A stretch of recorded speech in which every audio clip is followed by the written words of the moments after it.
All right, everyone. Welcome to the chat. Hope we're doing well. Welcome indeed. So much stuff to prepare for today, so apologies for the non-smooth transitions there. Hope we're all doing well anyway. Welcome indeed. Welcome indeed. Very, very excited for today's flight. Should be a great lot of fun. As you can see in the background, I'm just logged on Vatsim as an observer at the moment. My slot time's not for a little while yet, so I thought I'd just log on as an observer just to see what is going on here. So yeah, really, really excited for this one today. Welcome to the chat, anyone. I hope you enjoyed that little intro there. That's been something I've been wanting to do for a while, so I thought, big event like Cross the Pond today, I might as well actually finally get around to doing it. So I hope you guys enjoyed that one anyway. I enjoyed making that, I have to say. Oh no, we've got some bots in the chat already. Right, okay. I just want to ask you a question. So we've got Christopher and the commentator in the chat, as well as Schutz. Does any of you guys want to have mod privileges? I feel like I do need another mod. So if any of you guys would be willing to help me out with basically silencing the bots, that would be super, super useful. Let me know what you think. Okay, so who have we got in the chat then? We've got Christopher Levin. Welcome to the chat, dude. I hope you're doing well. Welcome indeed. Matt Rasso, welcome to the chat. Good to see you again. Persilis, welcome to the chat. Hope you're doing well. Good to see you. The commentator, welcome. Yes, indeed, we're doing Cross the Pond today. It should be great, great fun. I'm really looking forward to it. Yeah, I should have put up the stream sort of schedule way in advance, because I've been signed up for this for a few weeks now. But as ever with myself, quite busy at the moment. So yeah, it was a bit of a last minute jobby. But yeah, here we are. We're doing Cross the Pond today. And it's going to be great fun. It's going to be great fun. My slot time is not till 15:31 Zulu. So in about, let's see, just over 2 hours now. We're obviously going to log on the Vatsim network quite a bit earlier than that. So we're going to log on in about 50 minutes at most. But obviously, I don't want to just clog up a gate for like 2 hours, so I thought I'd just stay off the network for now. But first, we're going to go through some of the procedures that we're going to have to comply with today. Obviously, we're flying Oceanic. It's my first time actually doing an Oceanic fly on Vatsim, so it's going to be a learning experience for me, as well as hopefully you guys will learn something too. I've been doing quite a bit of studying, watching lots of videos, watching some briefings, reading all the briefings that Vatsim send you as well. And we're going to be going through all of that in advance here. I'm going to go through the flight planning process and how that all comes in from Vatsim as well. And I'm going to share that all with you guys. And hopefully it'll be interesting for you. It's interesting for me, certainly, because I've not done an event like this before. This is the busiest event Vatsim does. 1,000 pilots will be involved today, and something like 100 or so controllers, maybe even more than that. And yeah, it should be really, really cool. As you can see in the background here, all of these planes you see in the background are all Vatsim users, and literally almost every stand is full here at Washington Dulles. So yeah, it should be pretty exciting. We've already got a ton of traffic setting off from Atlanta, and we'll have a look at that shortly as well on VatSpy. Marty Van Dam, welcome to the chat. Hope you're doing well. Nice touch with the walk around. Yeah, I'm glad you enjoyed that. Yeah, I did enjoy making that one. I've still got a little bit of finessing to do with regards to the editing on that, but I do think it looked quite nice. Danger Beats, welcome to the chat. He says, does anyone know why the airplane automatically changes the turbine power in Microsoft Flight Sim? I have that problem. It goes down dramatically and then again up and so on. It depends on what aircraft it is, Danger Beats. Obviously, some aircraft have an auto thrust, auto throttle. So, yeah, it really depends on what aircraft you're using. 737HX5, welcome to the chat. Looks like you had the aircraft wash for across the pond gleaming. Indeed, yeah. Yeah, I think we must have had some people washing the aircraft overnight there. Random guy, welcome to the chat. Jack Riley, welcome to the chat. Chris asked, is this the beta of the next FS Realistic? It's not, no, actually, no. I was a little bit inspired by that, to be honest, but what you see in that video is just through video editing. I sort of edited in some fake camera movement as well as the footsteps as well, the footsteps sound. So that's not FS Realistic, no. That's just purely video editing. But everything else in the video is straight from the sim, just using the drone camera. Patrick Roberts, welcome to the chat. Good to see you. Welcome indeed. Chris and the commentator, they're both happy to be mods. Okay, cool. I'll add you both. Just, you know, because 2 people is better than 1. So happy to have you guys as mods. So I'll just do Schutz and the commentator first for now because they said first. I don't think we're going to need more than 2. But obviously, if it comes to it, Chris, I'm happy to have you on as well. So thank you very much, guys, for that. I do appreciate that. It's really just a case of just hiding the bots from the channel chats. That's it, really. Because sometimes I miss them and it shows up, and it's just not fun for anyone. Chris has got Volanta up crazy out the US and over the Atlantic. Yeah, and it's going to get even busier as the day goes on. It's going to get even busier. I'm super looking forward to it. If you look at the departures as well from Seattle, there's a huge conga line going out of Seattle at the moment, and departures out of Atlanta. Loads of people coming out of both of those airports at the moment. Ulfdog, welcome to the chat. How are you doing? Welcome to the chat. I'm doing very well, thank you. Yeah, thanks for asking. Christopher 11 really wants to see the fuel planning for this one. Yeah, we'll come to that. It's going to be interesting to see what I've come up with to get an A320 over the Atlantic Ocean. But fortunately, we do have the wind on our side today. We actually have we'll be flying quite a bit of the westerly part of the trip in quite a strong headwind. So sorry, quite a strong tailwind. So that's going to help us out quite drastically on the fuel planning. Ulftog says, so you're doing this event in an A320 bold decision? Yes, I am indeed. Yeah, we're going to come to that in a minute. Jack Riley says, what's your NVIDIA game filter presets? Sim looks so good. Thank you very much, dude. Yeah, to be honest, I actually updated my NVIDIA driver just the other day, and for some reason I can't access the game filter anymore. It's still working, but I can't actually access the menu for it, which is a bit annoying, so I can't really share the settings with you at the moment. But actually, no, I've got some screenshots. I'll show those actually just in a moment. Let me just get those up. Bear with me. Right, so yeah, so I took some screenshots of the panel because obviously, and when you change drivers, it sometimes changes the settings. So yeah, I'll show you that in just a second.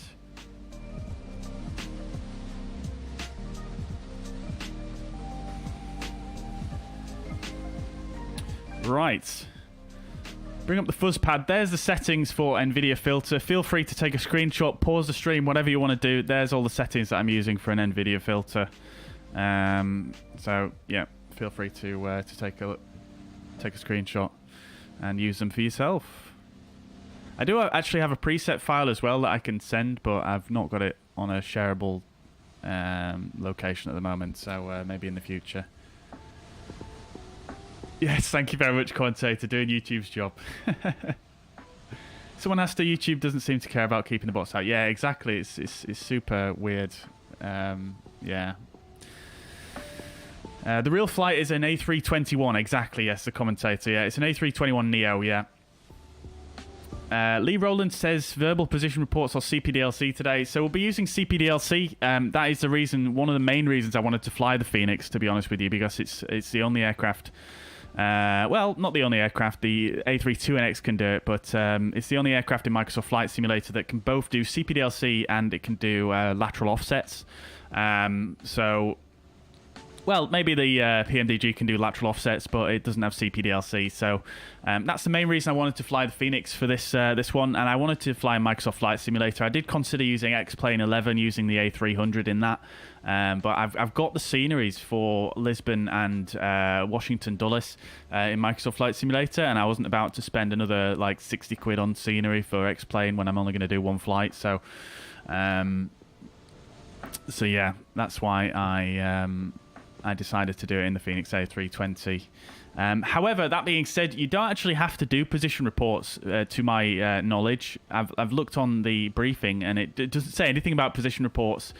Even in the East Atlantic, you definitely don't have to do position reports, because I think they abandoned the position reports because in the real world, most aircraft these days actually do the position reports automatically. The pilot doesn't actually have to do anything, so you don't actually have to do position reports. But we're going to try do some anyway, using CPDLC just to be certain. And if the controller just messages back and says, "Look, you don't have to do this," then fine. But yeah, we're going to have a mess around with that on CPDLC, because you can do them in the Fenix, and it is really, really nice. I had to play with it the other day. What airline am I flying? I'm flying Air Portugal. Ulfdog, yeah, it's going to be Air Portugal. The real flight, Air Portugal 324, is flown by an A321 Neo. Bang on the max range of the CEO, yeah, pretty much the commentator, yeah. All right, guys. So let's first have a chat about the flight we're going to be doing today. I mean, we've already covered it a little bit in detail there. We're going to be flying Air Portugal 324. That's, oh my god, oh baby, oh my god, that is a Q and a half.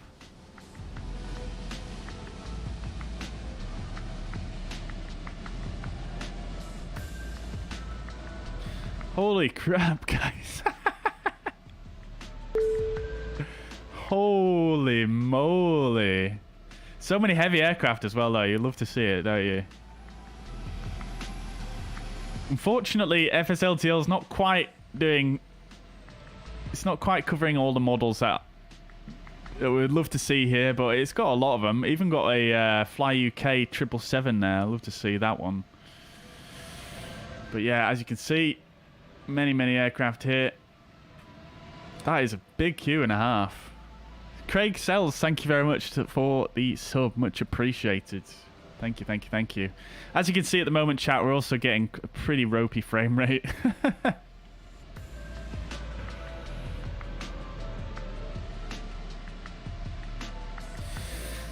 All right, chat. So let's have a chat about the flight we're going to do today. So we're going to be flying Air Portugal 324. You can check this out on Flight Radar 24 if you want. It is a real-world flight. It's flown by an A321 Neo, as we discussed. And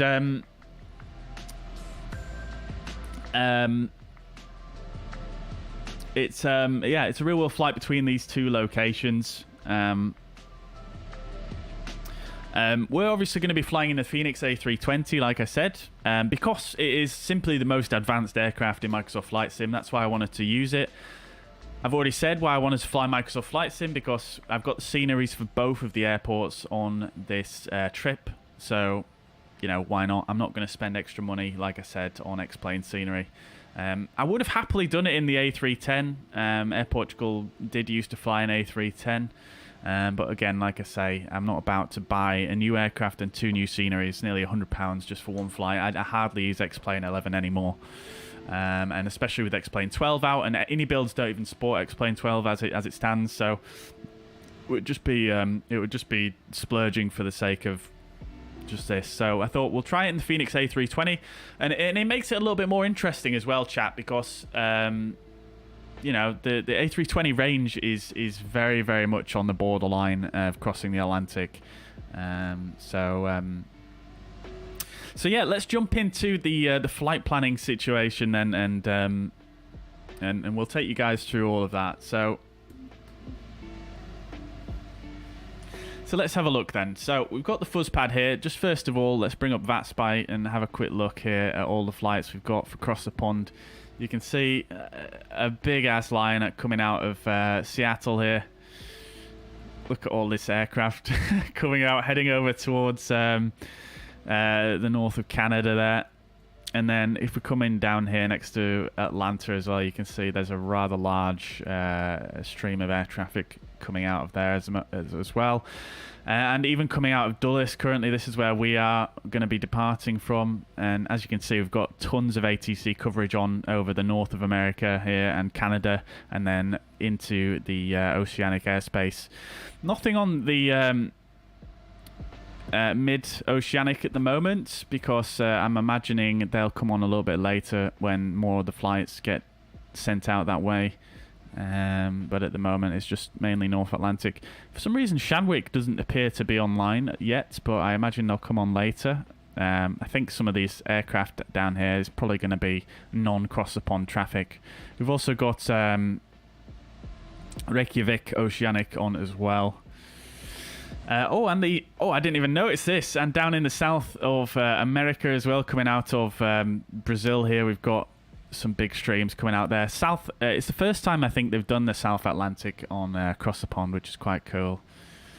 Oh, and here as well. Holy crap! Coming out of St. Martin and I think this is Barbados, Grantley Adams, yeah, Barbados. So yeah, very, very exciting stuff. Very, very exciting indeed.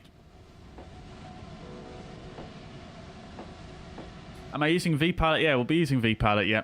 Well, I am using vPilot. I'm just logged on as an observer at the moment. The blank 747, I'm not sure what that was. That's gone now, so I can't really check either. But it was probably someone with a call sign that either we didn't have a livery for on FSLTL, or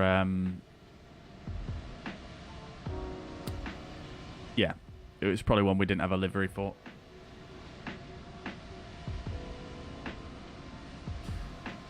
And why Oceanic is not going to be online for this event? Yeah, well, good to know. Good to know. I think what they're actually doing for flights coming out over the mid-Atlantic here, they're actually sending them. So my flight plan actually takes us. We'll come to my flight plan momentarily, but my flight plan actually takes me sort of. Oops. My flight plan actually takes me up this way, and then across into Gander. So come all the way up this way. And then up this way, and then we slightly come into Gander like this. So on the Vatsim defined Natrax Zulu, and then we're going to come down into Santa Maria Oceanic down this way into Lisbon. So yeah, I think they'll probably be routing most aircraft around that airspace. That probably explains. Because I was a little bit confused initially why they sent me into Gander when we're basically going. We're basically going like that. Oops. Basically going like that. But they've sent us up this way. But that's fine. No worries.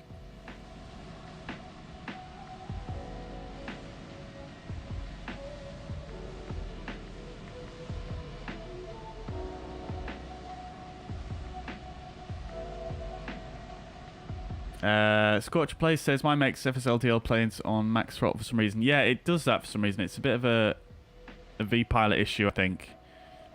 From what I know about that issue. Excuse me. Phoenix is a beautiful plane. It is indeed. Can't wait for the A330-300 to come out. Yep, that'd be really, really nice. Aerosoft are doing that, aren't they, at the moment? VATSPY colour scheme. Yeah, I do like that. I based it on the website SimAware. I basically copied their colour scheme. Void, welcome to the chat. Hope you're doing well. Delibird Empire says, should be able to do voice position reports in Santa Maria then. Very good. Good to know. Good to know. I mean, we're probably going to be utilising CPDLC for the position reports. But yeah, good to know. But it does say, we'll come to the briefing momentarily, but it does actually say on the briefing that you don't actually have to do position reports in that airspace. I want to try Microsoft Flight Simulator, but it kills my frames. Any tips? I mean, the obvious one is turn down your graphics settings.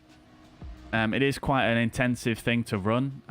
Even on my system specs, I still don't get that higher frame rate using complex airliners. But using GA aircraft, it's nice and smooth. But complex airliners still need a bit more optimization yet in Microsoft Flight Sim. Void says, can I say hi to Noel? I can indeed. Hi, Noel. I hope you're doing well. Francesco, hello. Welcome. Can I show the VATSPY color settings? I can, yeah. There you go. Feel free to pause the stream, take a screenshot, whatever you need to do. What app is that on the tablet? This is VATSPY. This is actually just a second monitor showing on my computer. Street Racer. Ramsey, welcome to the chat, dude. Boston to Vienna. Very good, dude. Very good. Very good. I'm doing Washington to Lisbon. Very good. Your slot's in an hour. Mine is also in... mine's in about 2 hours. So I'm going to be behind you.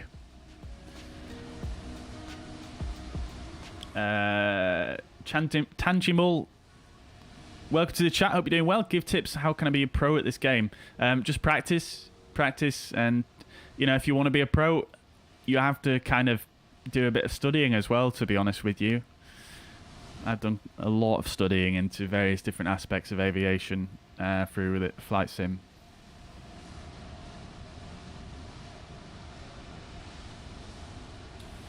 Ramsey says, "Oh, why is it live this early? Maybe I need to sign in too." Yeah, I mean, I'm just on Vatsim as an observer at the moment, so I'm not blocking any gates or anything. But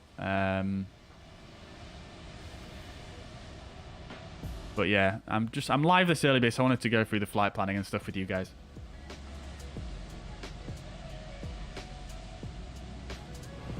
Right, guys. So if you've not done Cross the Pond before, you might be wondering like how it all works. So I kind of wanted to run through this with you guys because I've not done it before either.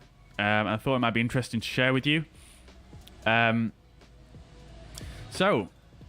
Basically Delta Tango, great question, and we'll start with that now. So how do you get a slot for Cross the Pond? So slots are probably closed now, but they announce when they're alive on this website, and you come to this website and you can sign up for a slot on here. You have to basically sign up for your interest to get a slot, and then you have to claim a slot, and then you have to confirm that you have a slot, all on 3 different dates to actually get the slot. So that's how you do it. I think slots will be closed now. You probably won't be able to get a slot anymore, but that's how you do it for the next one. If you're interested in doing the next one, I don't know when the next one is, but that's that. And then once you've signed up, you actually get your own little dashboard here on the Cross the Pond website. And this is mine here. So you can see, let's make it a bit bigger. So you can see we're Air Portugal 234 Zulu. That's going to be our call sign for today. Someone else nicked the real world call sign because obviously it's a real world flight. Someone of course is going to nick that one. So we've got a slightly different call sign to what they would use in the real world. Takeoff time, you actually have to choose your slots and you have to choose your route as well. Obviously not all of them are available when you go to book, but you do have quite a good choice. So I went for this one. I would have liked to have done a slightly different one, but nevertheless, I'm absolutely happy with this one. I'm actually really looking forward to this one now. I've not flown out of Dulles before, so it should be an experience. They've got some very interesting SIDs that we'll come to later on. So we're going to be departing Washington Dulles to Lisbon Humberto Delgado Airport. And maximum flight level 390, which is obviously the max the A320 can do. And CellCal code. Now, this is something you don't generally use in normal VATSIM operations. But we're going to be using a CellCal code today, which is Papa Sierra Lima Romeo. That's assigned to you by the Vatsim staff. Now, in the real world, the CellCal code is based on your aircraft registration, but obviously in flight simulation, it's a bit more difficult to do it because some people are using, you know, in their flight plan, they might be using a registration that is the same as someone else, you know, due to the livery choice that's out there. So the Vatsim staff actually assign you a CellCal code. So that's mine for today. You have to log in with the CellCal code, and that's going to be useful when we come to the oceanic operations. We'll come to that a little bit later on. You've also got all of these briefings, which is super, super useful. So you can see here we've got the briefing for Washington Dulles, we've got the oceanic briefing package, and then we've got the Portugal descent and arrival package as well, which we'll read actually en route. We're not going to cover that in at the moment. Washington Dulles also has this rather useful map that tells you which gates are free as well, which was useful to know. And then once you have signed up, you get all this stuff, and then just last night, about midnight, I think, you get your full routing assigned as well. You also get your track, oceanic track. Now, I think Vatsim actually makes up the tracks, the NAT tracks for the event. Because, well, I mean, it's probably for administrative reasons. The real-world tracks for today do actually differ from the track that they've given me, which is basically this routing here. But we'll come to that a little bit later on when we look at it on a map. Flight level assigned is flight level 390, so right at the maximum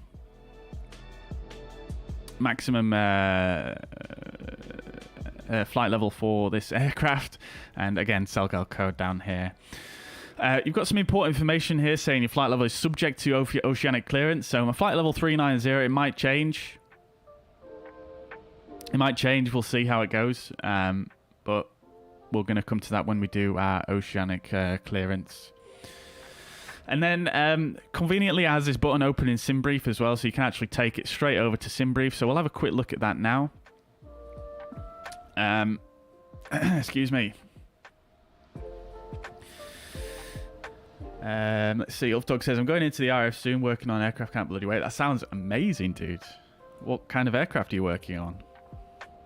If you can say.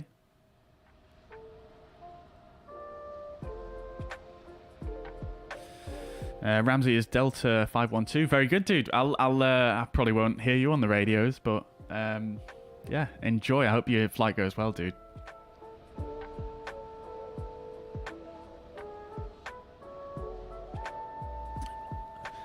Sky Revoir, sorry if I'm saying that wrong. 3058 gigabytes with Ryzen 2616 gigabytes of RAM. So, I mean, that is quite a weak system specification for Flight Sim 2020, but it should still run, but you will have to turn down the graphics settings quite a bit.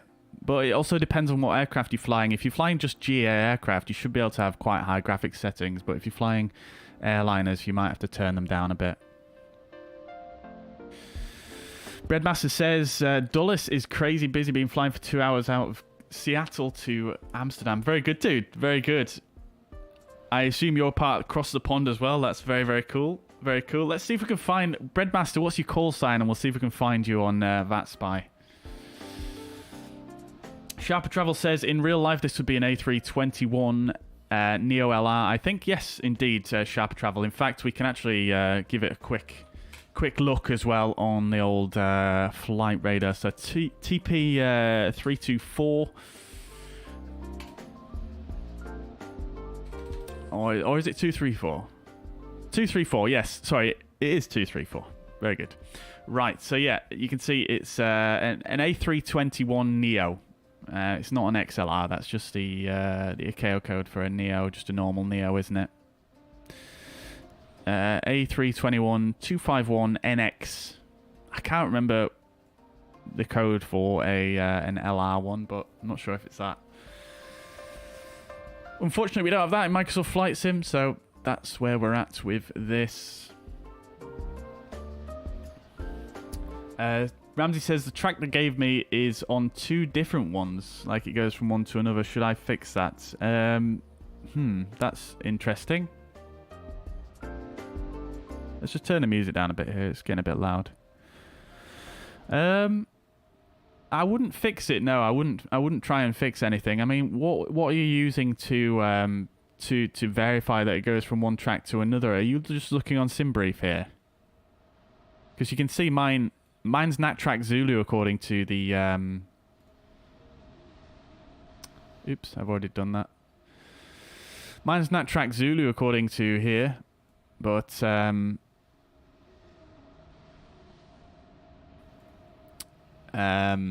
you can see here on the map that isn't actually following the Zulu track in the real world. So Ramsey, Vatsim, they actually create their own NAT tracks for this event. So they use slightly different NAT tracks to in the real world, to my knowledge. Yeah, exactly, Breadmaster. Yeah, thank you very much for that. So, yeah, I wouldn't amend anything, Ramsey. I'd leave your routing as they've given you it.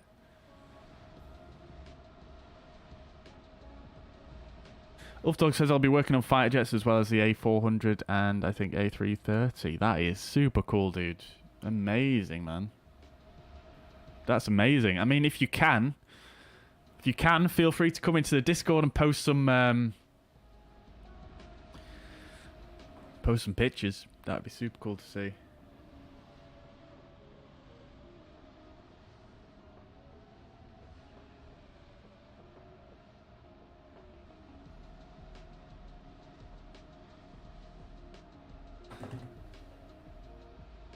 Okay, so SimBrief might show different. Yeah, exactly. Well, it will show different. The IRL ones also change all the time. Yeah, exactly, Breadmaster. Yeah, exactly. All right, guys. So let's have a look at the SimBrief planning that we've done for today, because we're flying an A320 here, so there's going to be some special considerations we had to take with regards to fuel. Now then, let's have a look at our OFP. So, we'll come down here. In fact, let's just go over to SimToolkitPro because it's a bit easier to see the OFP, isn't it? So, let's just do it like this. Right, so having a look at the OFP then, guys. So, we're going to be TAP 324. I think I've put in the flight number wrong, haven't I, on my SimBrief, but I'm not going to change it at this point. But we're going to be TAP 324. The real world flight number is 234. That's my typing error. You have to excuse me. I had a lot going on this morning. OFP was created today, and routing is Kiad to LPPT, Washington Dulles to Humberto Delgado. We're going to be flying an A320, Charlie Sierra Tango November Kilo is the tail number, and this was created at 12:43. Is this the correct one? It is, yeah. 12:43 on the 22nd of October, so that was today, just an hour ago. So, call sign is going to be TAP 234 Zulu, so that's Air Portugal 234 Zulu. Expected off blocks time, so I've put this about just over half an hour before my slot time. The slot time you get given is actually a wheels up time, so that your takeoff time essentially. So you're supposed to call for pushback roughly about 30 minutes before you expect to, before your slot time is. As you can see here, expected takeoff time on SimBrief, it says 15:25, but obviously the Vatsim controllers are going to try and work it so that we can take off at our slot time, which is 15:31 expected. Arrival time in Lisbon, we're expecting at 22:14 Zulu. And cost index we're going to be using is 15. Now, you may use a higher cost index if you're flying transatlantic in the real world, but yeah, I want to try and keep fuel savings to a maximum here on the flight, because just in case of holding or anything like that on the other side, I don't want to be having to try and refuel the aircraft in flight. I want to avoid doing that if at all possible. So yeah. Ground distance is 3,257 nautical miles. And our takeoff weight is going to be 63.2 tons. And yeah, so we're basically as heavy as we can go, really, with this setup. Average wind component is going to be a tailwind of 75 knots, which is amazing. That's really going to help us out for the fuel here. And our alternate is somewhere in Spain. Don't know where that is off the top of my head, but we'll come to that. Cruising flight level 390 is expected. We don't have a step climb because on SimBrief I just put in the flight level that they gave me because it's likely going to be some kind of step climb anyway due to traffic considerations, I imagine. ETOPS flight. Obviously, we're going over the water for an extended period of time, so we've got extended twin-engine operations. Looking further down, takeoff fuel, block fuel is going to be 19,004 kilograms, so 19 tons. That is the maximum amount of fuel you can put in an A320. We're hoping to have about 53 minutes of extra fuel on board.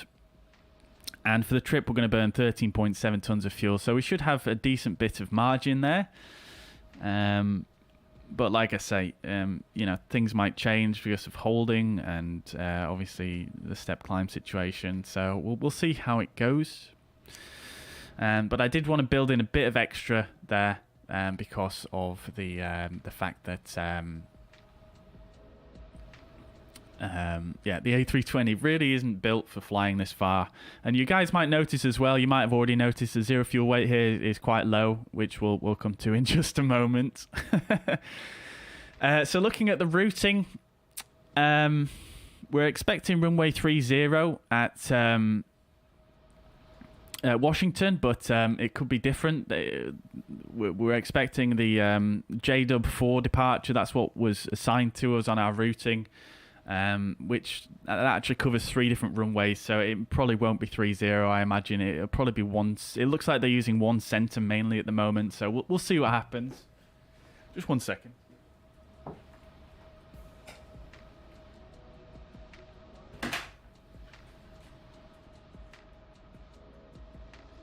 Yeah, so we'll see what happens with regards to that, and then the departure itself is just out to JW as a transition, and then direct to hubs. So it's a very, very short departure procedure, but we'll again come to the charts and stuff a little bit later on. Oceanic routing is via Raffin, and then we're going to be going direct to some fixes along the Nattrack Zulu. So we've got 45 west, 50 north. 45 north, 50 west. 45 north, 40 west, 44 north, 30 west, and 42 north, 20 west. And then Erpes is our exit point there. Then we've got Bijan, and then direct. I've not been given an assigned star for Portugal, Lisbon yet, but that might change when we're on the approach there. So looking a little bit further down. This could be applicable. We're not going to have any weight changes, but we can't go up a flight level, as you can see, not available. But if we go down 1 or 2 flight levels, you can see how that's going to impact our performance there. It's basically going to increase our fuel consumption and also increase the amount of time. Sorry, it'll increase the amount of time it takes if we go down 2 flight levels, but if we go down 1 flight level, it will increase our fuel burn by 112 kilos, but it won't increase our time. So again, something to bear in mind. Cost index change as well. If we go for a cost index of 0, it will save us 57 kilos of fuel. And if we go up to cost index 50, it will burn us 138 kilograms more fuel. But obviously, it decreases and increases the time by an amount. So again, something to bear in mind. Maybe we can bump up our cost index later on in the flight. Maybe we can request a higher speed depending on the amount of traffic we've got. So we'll see how things go there.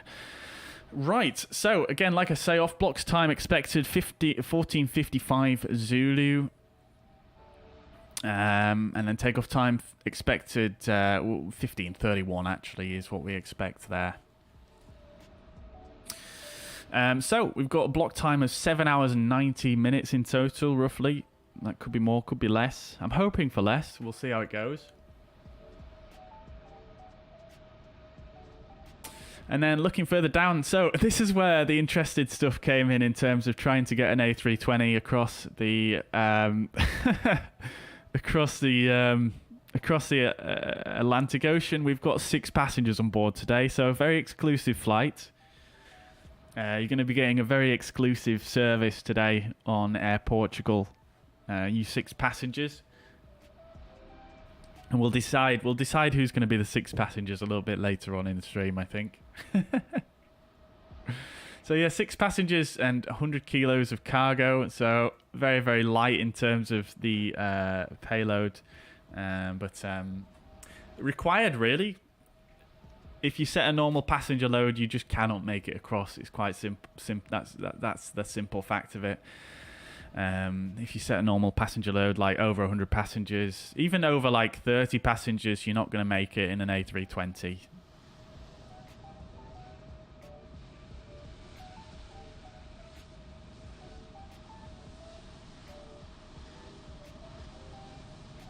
Right then, chat.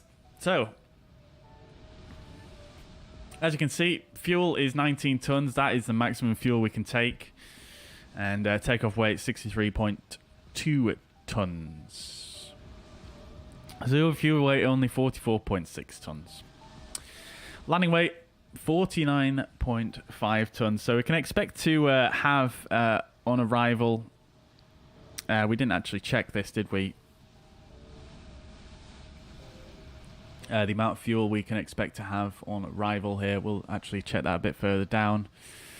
Coming down here. So on arrival, we can expect 4.9 tons of fuel on board. So only gonna, we're gonna land with just a third of what we take off with. Now, I did do some calculations in the Fenix the other day, and it seems to be a lot worse on fuel consumption than what SimBrief calculates. So some things might be a bit strange, but the winds were different when I did that calculation as they are today. So this might be better. It was also a slightly different route. Right, so we've got the ETOPS critical point information. Now, I will admit I don't know a huge amount about ETOPS procedures, but we've got a critical point for the ETOPS for the fuel requirements there, 4105 north and 01736.1 west. And then we've got some more ETOPS information here. Now, like I say, unfortunately, I don't know a huge amount about ETOPS planning, but we'll have a better look at that when we bring up the SimBrief charts, the maps. Right, obviously wind information we won't need to look at, ICAO flight plan, and then we've got the rest of the flight plan here. Looking further down at the weather, we do have some StigMets in place for Lisbon and Madrid, as well as Santa Maria Oceanic, but we'll look at that on the charts as well. Going further down, the weather at Washington Dulles is currently very, very nice. There's no wind at all. Clear skies, but it's very cold. 2 degrees and 1 degree dew point. However, we shouldn't have any issues there in terms of icing. It's clear conditions, and nothing is forecast for icing in the area, so we should do pretty good there on the departure. It should be quite nice. For our departure, we can't really expect too much to change. The visibility might change slightly, but again, we'll check the weather fresh when we actually come to logging in on Vatsim, which we're going to do in about 10 minutes time. Arriving in Lisbon, well, the current weather is there's a bit of a wind coming from the southwest, and then we've got some clouds in the vicinity. Not too bad conditions, terribly, but obviously that's the weather now. The weather later on, it looks like it's going to be a little bit windier later on, or even quite a lot windier, actually. We've got gusts up to 30 knots potentially, as well as rain and drizzle. Oops. And mist. So, yeah, we could have quite a spicy approach into into Lisbon. This is valid today between 1200 Zulu and tomorrow at 2200 Zulu. So you know that might not happen to us, but it's also a possibility that we've got to bear in mind. So we could have some deteriorating conditions on our arrival into Lisbon, but we'll keep our tabs on that as we get closer to the destination. Alternate is Talavera La Real in Spain, and the weather conditions there look fairly similar actually to Lisbon, but not quite as windy and not quite as potential for deteriorate. Although, having said that, yeah, it looks quite bad. This is probably not the best alternate, actually, that SimBrief has chosen here. I'm going to have a word with our dispatcher, to be quite honest. But nevertheless, we shouldn't need to divert today. We've also got some critical ETOPS airports, which we're not going to spend too much time looking at because, again, we know we're not really going to need to worry about that too much. Right, so we'll actually jump over to SimBrief. Let's have a look at the some of the maps on here. So you can see our routing is as follows. You can see our ETOPS planning as well. These circles you can see here, these are our ETOPS airports in case we need to divert off our route over the water. And we've got our critical points worked. We've got some of our we've got the equitime point marked on here as well. And we've also got our critical points for the ETOPS airports as well. So you can see we've got João Paulo the second here, and over here we've got St. John's International.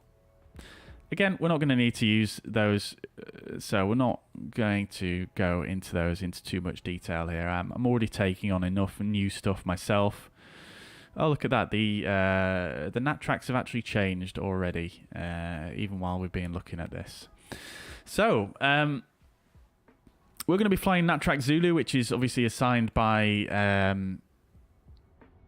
Vatsim, so you can kind of ignore these nat tracks. So I'm going to actually hide them because they're not really relevant for us here on across the pond.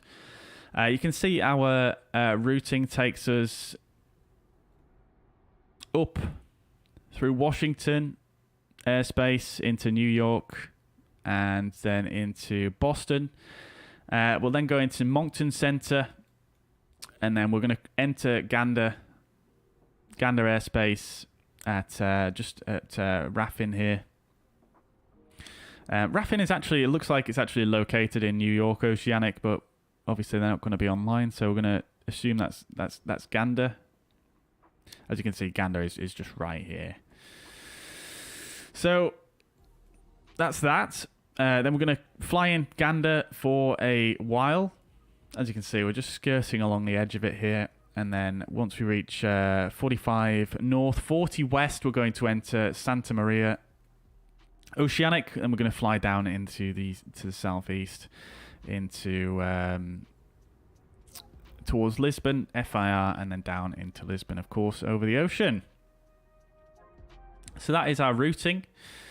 We'll just hide the FIRs for a moment, and we'll have a look at the weather here. So as you can see, we've rather conveniently got a very strong jet stream. We've got a jet stream here of 200 and... what is that? Sorry, it's not 200. It's 100 and... I can't actually see the barbs very clearly here. 1, 2, 3, 4, and then a half. So what is that? 140, about 145 knots there at flight level 380 and flight level 390. So we're going to be taking advantage of some of that for our departure here. You can see the jet stream coming right up here into the North Atlantic and then down over the East Mid-Atlantic. So actually looking at some of the weather that could affect us, we've got a couple of areas of clear air turbulence just sitting right over Washington and the east of the US here. Now, let's have a look here. Yeah, so they're sitting right over. So we've got potential turbulence between flight levels 270 and 340, and below flight level 100 and up to flight level 380. So there's going to be potential for quite a bit of turbulence on the departure. So we'll have to leave the seatbelt signs on probably for a little bit longer than expected, than normal on the departure there. And then coming out over the ocean, we've got an area of potential moderate icing and moderate turbulence here, but we're going to be flying all the way. We're going to be flying at flight level. We expect to be over flight level 300 or quite a bit over that, probably 390 hopefully. So that's actually not going to affect us. That only goes up to flight level 200 and 220 there. And then coming in over Lisbon, we're not gonna start descending until we're very close here to the coast. So you can see top of descent is right here. Obviously, we can't actually start descending until we're actually out of the oceanic airspace, which is here.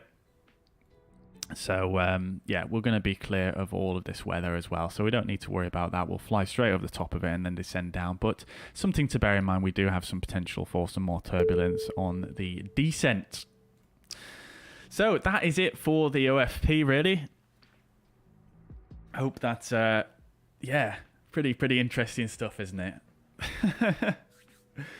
Right then, so we're gonna get logged on in just a moment here, but first of all, we'll have a quick look at the briefing packages we've been given here. So have read through these already, so I'm not going to run through them in entirety.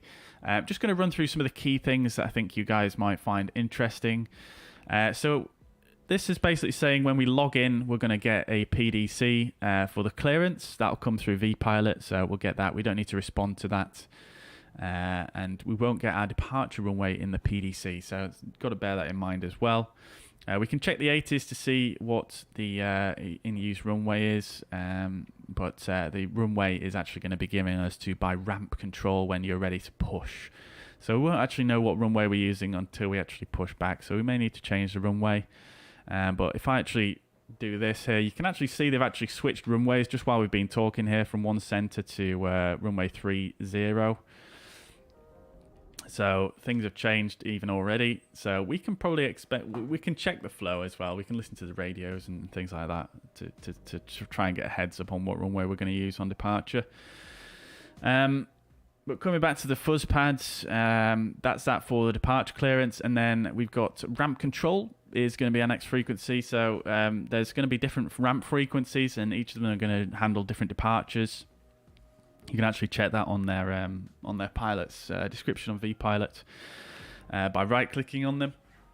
And basically it just says here we need to contact about 30 minutes prior. We'll get a pushback clearance, and then we contact ramp for taxi instructions, and then we get handed over to ground once they hand us over. And now departure procedures. All departures are expected to maintain at least 3,000 feet MSL until... Sorry, all departures are expected to maintain 3,000 MSL unless instructed otherwise. So that is something we can immediately set in the FCU when we're setting up 3,000 feet. And none of the departures utilised for cross the pond will be pilot navigation SID, so we're not going to proceed on route without any clearance beforehand. We'll have a look at the chart for our departure later on, but essentially our departure is going to be a heading assigned by the towel controller when we get our takeoff clearance, most likely. So that's that, and otherwise you've mainly got normal Vatsim departures here. We're going to be flying JW4, as you can see. Procedure as assigned by ATC, and then we can expect either direct Hafner. Well, we can always expect direct Hafner regardless of the runway, but as you can see, JW4 can be any runway here at Washington Dulles. And then once we've tuned the departure controller frequency, we can give our normal information, call sign altitude climbing 2.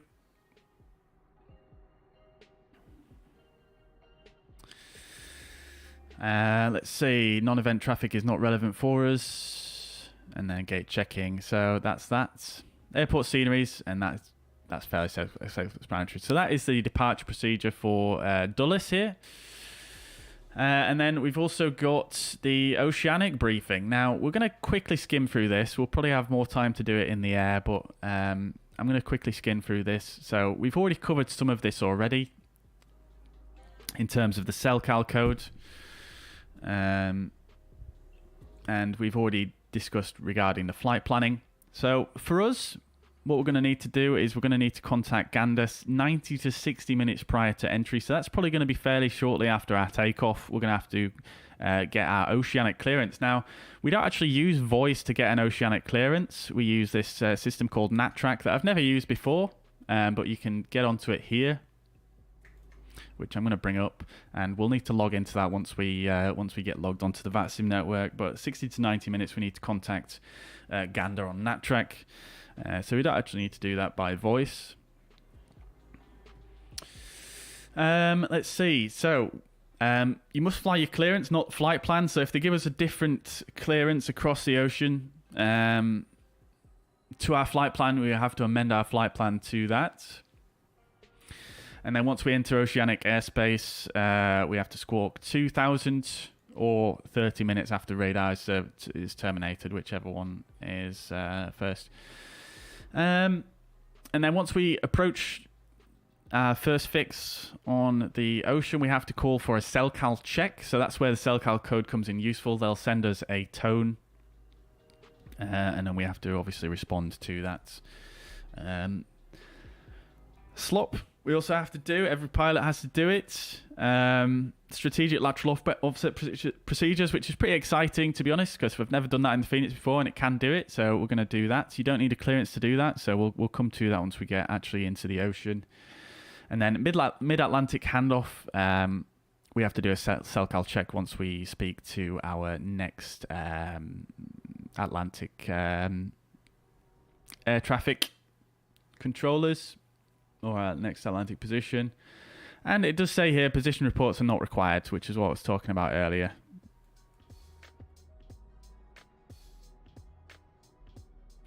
Right. Okay, so that's about it. You can leave the cockpit as well. Obviously, you get clearance to do so. So that's that for the oceanic stuff. So I think we should probably get logged on now. So before I do that, I am just going to nip to the loo. And then we're going to get cracking with stuff. So hang fire. I'll be back with you in just a moment. And we'll catch up with the chat questions as well.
Right, we're back, chat.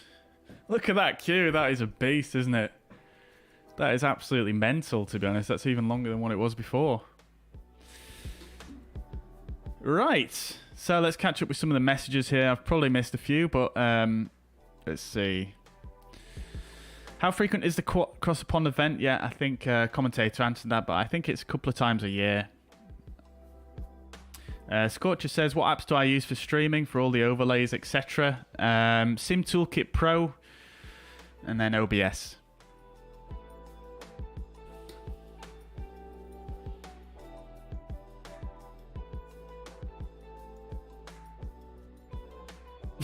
Yes, the commentator. Yeah, you did nearly get it there with regards to how many passengers.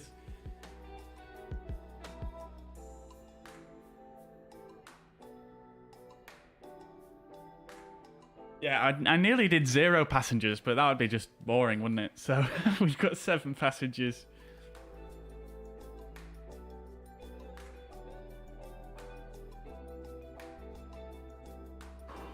And all 6 of them have to share a suitcase. Yeah, well, we've got 100 kilos of cargo, so they might get, you know, 20 kilo suitcase. 5 out of 6 of them can have a suitcase, I suppose. I think that's fair. I'm just sorting out my second camera. Won't be a sec.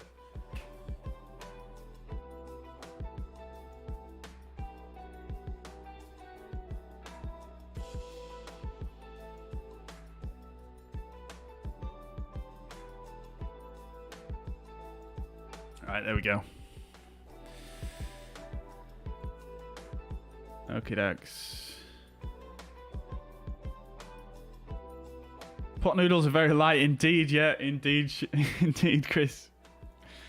Only the best grub for you guys. Carlos, welcome to the chat from Portugal. I hope you're doing well. Welcome indeed.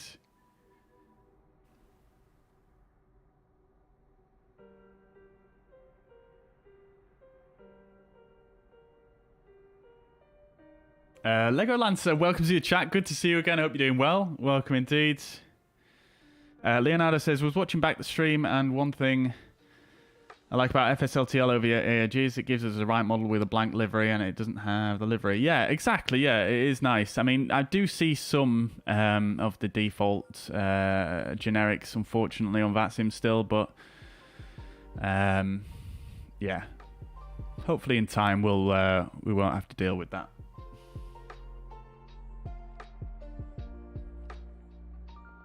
Aviation Beast is doing Madeira to Paris in A320. Very good. If fuel is low, oh no, we might have a bit of that situation later on, but I hope you managed to get down okay, dude. Dave, welcome to the chat. Hope you're doing well. Good to see you as ever. Don't forget your life jacket. I will try not to. Dan Owen, long flight today. Yes, indeed. Welcome to the chat, dude. I hope you're doing well. Redmaster saw Ryanair. Yeah, I've seen an EasyJet as well here. You can see there's an EasyJet just there as well. 737-700 just left. Kiada did to Vienna. Yeah, very good. Very interesting. I don't think Ryanair flies this route, do they? But hey ho, it's flight sim. Scapper, welcome to the chat. Hope you're doing well. What is the link for that briefing? Which briefing was it that you're talking about? Are you talking about the sim briefing?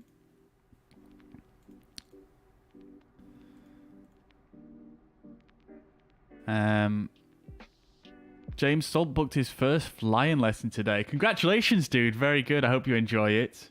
Yeah, it's great fun. Great fun. Enjoy, dude. Sharp Travel says, can a normal A320 make this run in real life? I mean, it probably could do, like we're about to demonstrate, but it's it probably wouldn't be done, would it? Because you can't really take any passengers, so it's just going to be a waste of money, basically. I suppose if you were flying in a ACJ, then maybe it might be more worth it, because they've, you know, obviously got money to burn, clearly. Welcome to the chat, nevertheless. Hope you're doing well. Generic Pilot says that line reminds me of a trip home from Istanbul. Generic Pilot, welcome to the chat. That sounds like quite a long experience on the plane before you even take off. Ain't there an A318 that goes from London City to New York? I think there is, yeah. I think there is, Old Dog, yes. Leonardo says Lisbon weather wasn't very good early in the morning. Interesting. Yeah, we're going to see how it is later on. It's forecast to be a little bit sketchy. So anyone tried across the pond in the DC-6? I'm not sure, to be honest. I'm not sure. It did cross my mind. It did cross my mind doing it, but I mean, it could be done, I imagine. You know, that plane did used to fly over the ocean, but I'm pretty sure they used to make quite frequent stops, so probably wouldn't actually be doable in one go. Oi oi aviation, welcome to the chat. Hope you're doing well. Welcome indeed. All right then, chat. Right, let's get rocking and rolling here. So we're currently on observer mode, like I said earlier on, and for some reason all the sounds of the aircraft have cut out. Oh no, they haven't. Beautiful, old school American livery there. Look at this, chat. Frame rate, as you can see, is suffering quite a bit.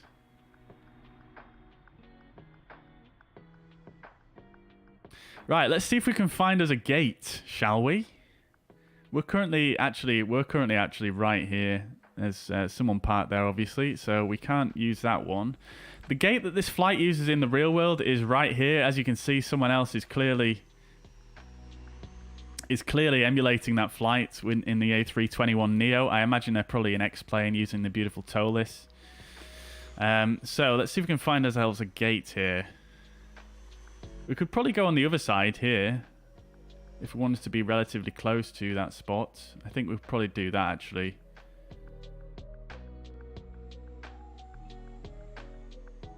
Yeah, there's a few gates here, actually. Let's try this one. Bravo 7-1. So fortunately, we can just use... I'm just going to disconnect from Vatsim currently because...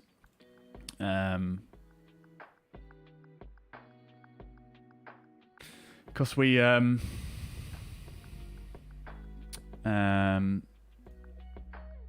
because we're going to reconnect in a moment. So, Bravo 7-1.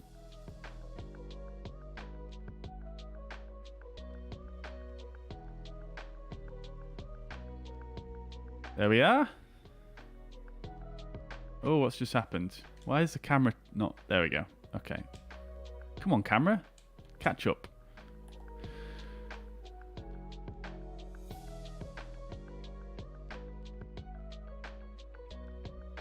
Right then, chat. So, let's get connected to the network then. So, we're going to connect. I can't unfortunately show you this part on the stream because it's on a different computer. So we're going to be TAP 234 Zulu, and with type A320, cell code Papa Sierra Lima Romeo. Just double checking everything, and let's reconnect. Oh, network error. Too many clients connected. Disconnected from voice server. Let's try one more time. Okay. No, we're going to have to try a different server.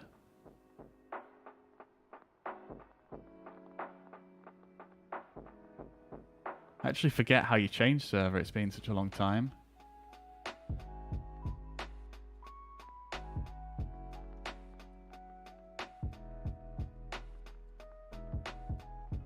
Wait, how do I actually change server on Vatsim? I can't see it at all.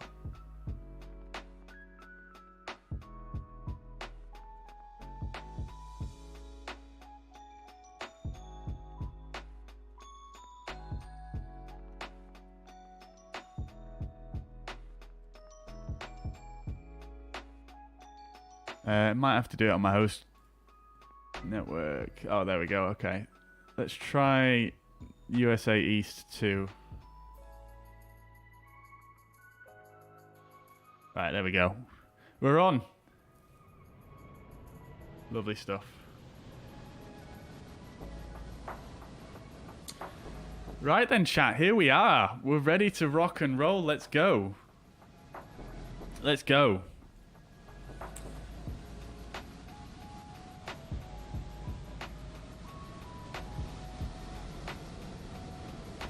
Absolute madness is occurring currently. Wow. Oh, baby. Right then, chat. Well, without further ado, let's do some flying, shall we? So I already had the aircraft powered on, I think, earlier on. Oh, no, I didn't. So we'll get the batteries on, and we've got external power. We'll get that on as well. Let's turn the music down, and we'll start getting some of the sim sounds coming through now. Lovely. Right. Let's go GSX as well. We'll get the jetway connected. Should have done that first, really, but never mind.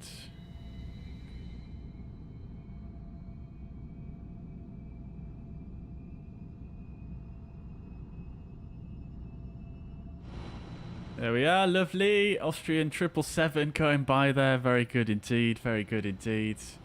All right, let's have a look on board. Looking like a very empty plane at the moment. Let's open up the flight deck door and let's jump right in, shall we? Ladies and gents, jumping straight in. We'll just close that door, get rid of this seat here, checking all the circuit breakers are all in and good. That's all looking very nice, isn't it indeed? Cool. Let's not do that button. That's the wrong button. We'll check up our upper overhead as well. Make sure everything is set there, which it is, and that all looks good to me. Right. Let's sit down then. Right. Let's have a look at the tablet here.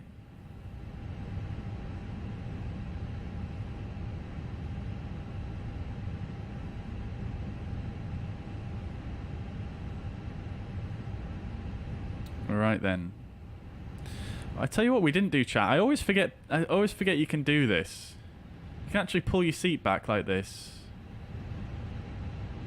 And then we can go ahead and just put the armrest up and jump in like that. It's lovely stuff. And then we can go ahead and just pull our seat back. Lovely. Right. Okay, so let's go ahead with our initial flows. We'll open the door back up as well so the passengers can see us once they get on board.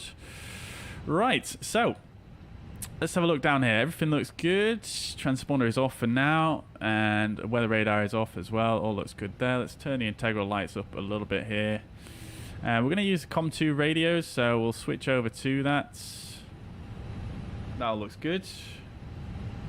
And then we'll go ahead and tune the delivery frequency, which is going to be the number 1 delivery. So 121675.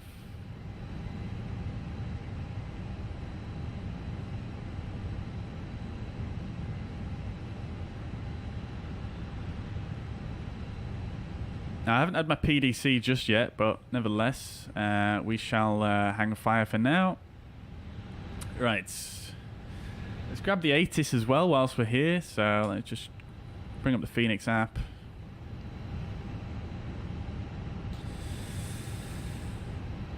Let's grab the ATIS. I've adjusted some of my cameras. Some of you eagle-eyed viewers may notice because... oh, why can I not get the ATIS? Maybe because there's more. Maybe there's more than one. Might have to do that on VPilot. Let's just have a look. Oh no, there's just one ATIS, so I'm not sure why it's not coming up there.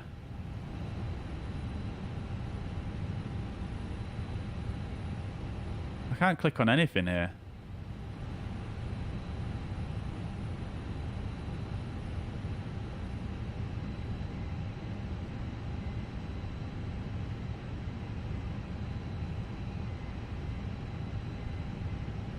That's bizarre.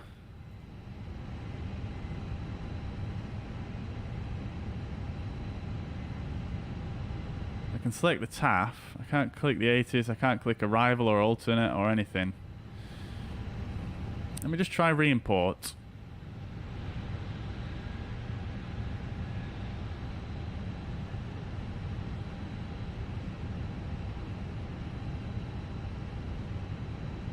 Oh, I don't like that. Right.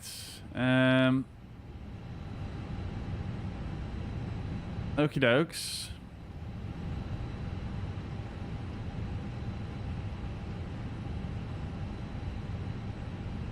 Tell you what I'm going to do, chat, real quick. I'm just going to exit to the main menu and come back in because I don't know if that was some strange thing to do with the fact that I moved the aircraft. But I don't want to risk anything going wrong in this flight. So I'm just going to respawn and restart the aircraft at that gate. So just bear with me one moment.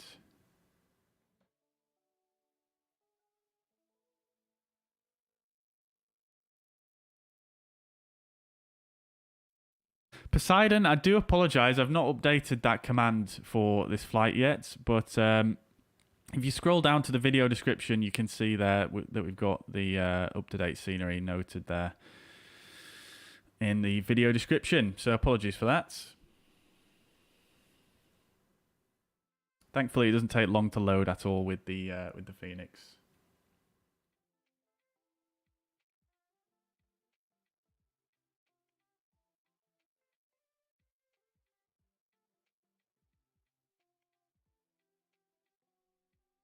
Right, there we go.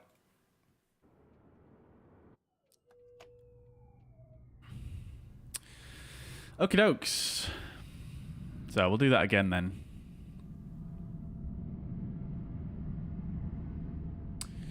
Right.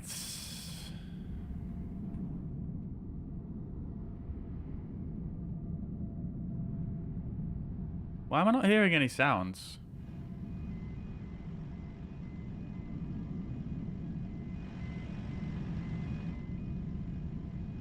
The door usually makes a sound, right?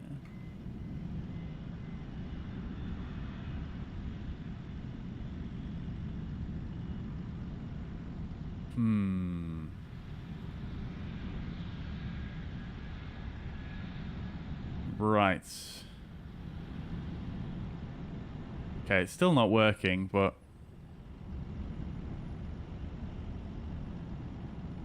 Never mind. Right, so let's carry on anyway, so...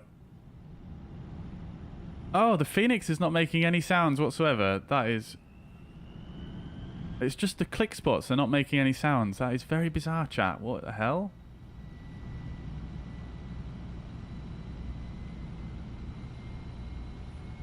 Let me just restart the Fenix.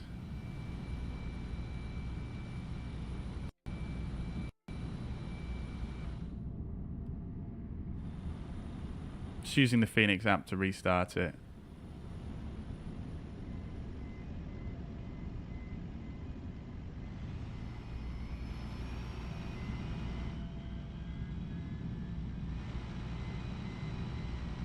What in the world?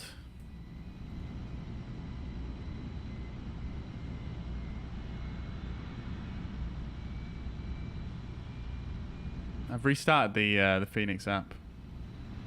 I'll try it one more time.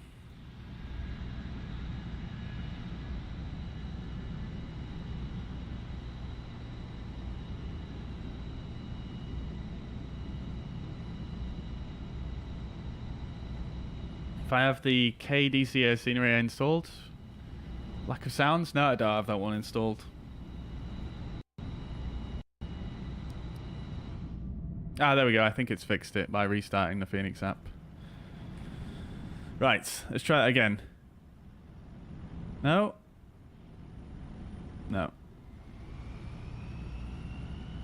No. You guys... There's no click spot sounds there. I don't know if you guys can hear that.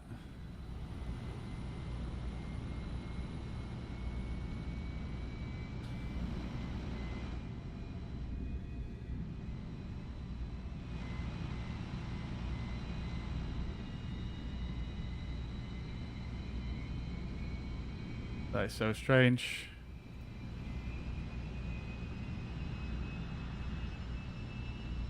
Yeah. I'm just going to restart the sim, guys. Have I turned the master volume down? Not... No? I mean, we could hear the sim sound still, couldn't we? But the sounds worked a little bit earlier on. So let me just check my audio settings here in the sim, just in case I'm being totally dim here. Yeah, no, nothing. That's just how I normally have it. Unless it's something to do with this.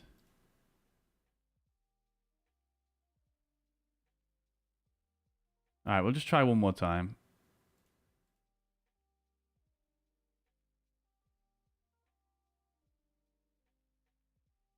Sorry about this, chat. Microsoft Flight Simulator issues as everybody. I'll catch up with some of the chat messages once we're a little bit more established here. I'm just very aware that I want to try and get away in about half an hour's time. So, yeah, I do want to try and get things rolling before... Oh, there we go. That was strange. Okay, we're rocking and rolling. Let's go. Right, make sure no one's at this stand.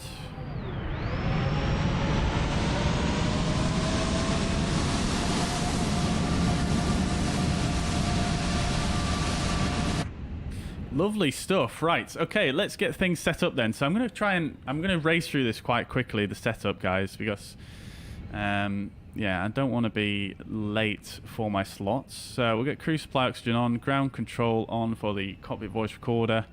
Do a quick test there.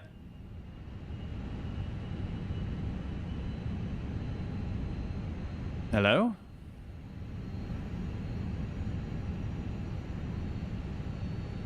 Okay. Oh wait, has the button sound stopped? It's gone off again.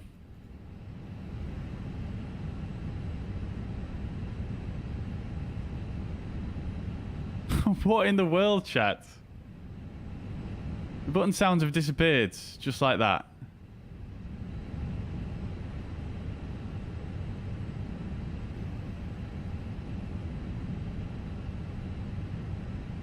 What's that about?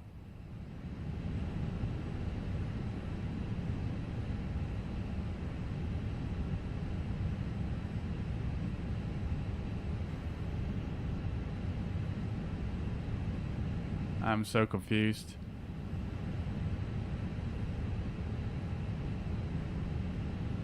I'm so confused.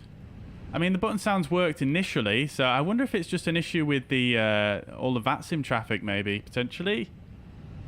I wonder if that's something that's causing a bug there.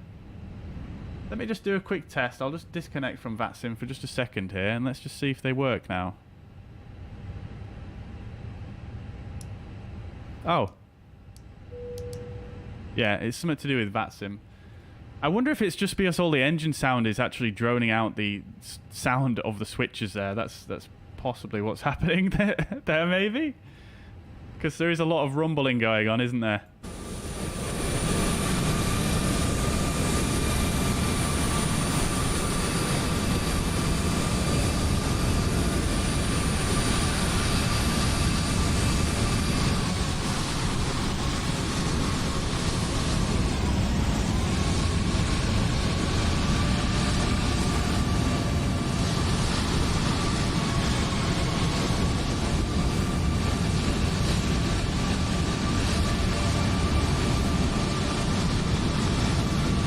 Right, okay then, let's carry on.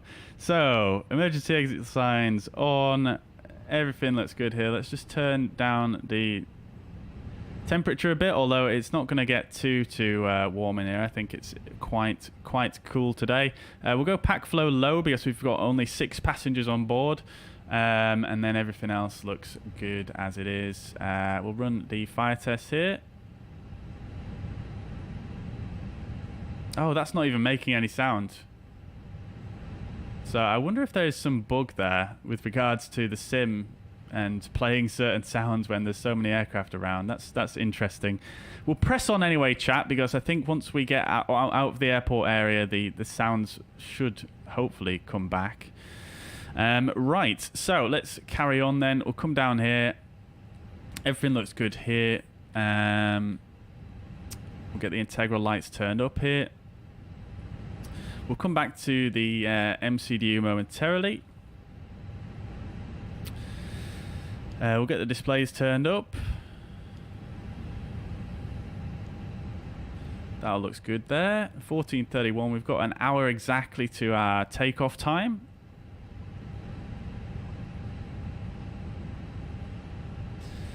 We'll do that like that. And we'll come up here and we'll change this to hectopascals. Sorry, inches of mercury. We'll do airports on this side and constraints on this side.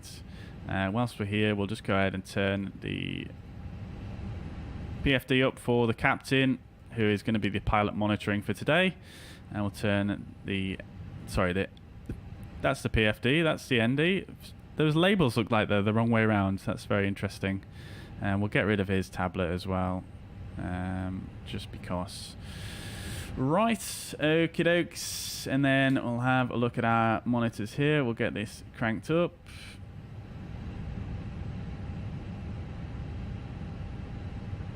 And same with this. We'll come back here. Let's get things rocking and rolling in the Fenix app. We'll import from SimBrief. That all looks good. We've still not had our PDC.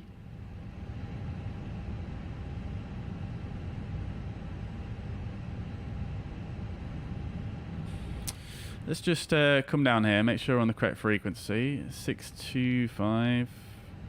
121625. There we go. Lovely stuff. Listen on there.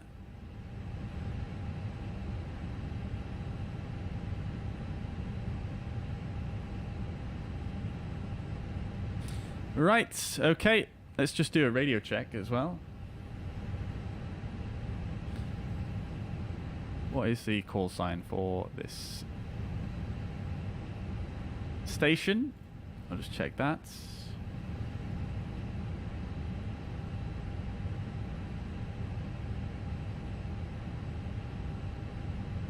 Dulles delivery radio check. Lovely, right, good to know. Good to know. Okie dokes.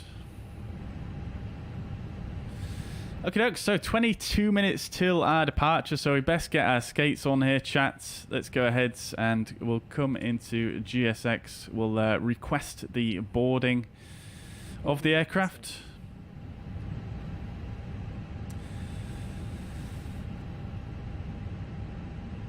We'll load the aircraft once the fueler comes, and everything else looks good. Let's just check my sim settings, make sure everything is correct. I did set this up the other day though, so it should all be as it should be. Yeah, it is. Great stuff. Okie dokes. Fantastic. Pilot's boarding starting. Okie dokes. So, departure performance. We are not going to really be able to do anything with that until the fuel truck comes, so we'll leave that page open for now, and we'll come back down here. Initially, we're going to go to FMGC. Nav database is current. That's all looking good. And then we'll go ATSU. AOC, flight init. Now, I'm going to do this, but I don't think it's actually going to work with the import from SimBrief because we've got latitude, longitude, waypoints in our flight plan, so that's probably not going to work for us, but we'll give it a try. Just getting the route up here on SimBrief. Right, so that's that. Lovely stuff. We'll then go to flight plan. Sorry, we'll go to init. I'm so flapping now that I feel like I'm late. We'll go init request and we'll see if it works. I don't know if it will. Oh, it has worked. Lovely. Great stuff. Okay, so we've got from Washington to Lisbon, alternate of Leipzig. I'm not sure which airport that is. I've forgotten already. We're going to be TAP 234 Zulu, and our cost index is going to be 15. Cruising flight level we're anticipating is 390, and the temperature up there is going to be minus 57 degrees. Now, we will import the winds for this flight because it is quite important we have some good winds because yeah, that's definitely going to affect our fuel performance for this this flight. So we've got the climb winds there, we've got the descents, and we've also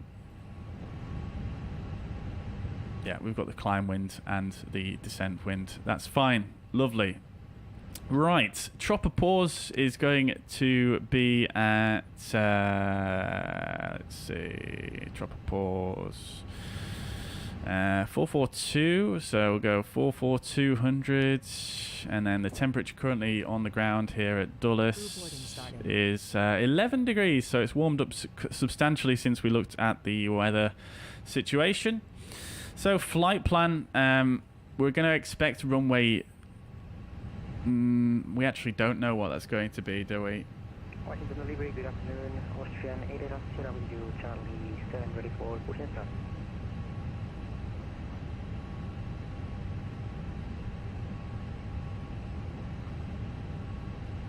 Austrian 88 Sierra, stand by.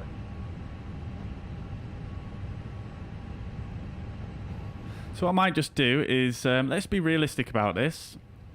We'll go ahead and tune on the other radio. We'll go ahead and tune the... Austrian 88 Sierra, connect to ramp 1, 29.55.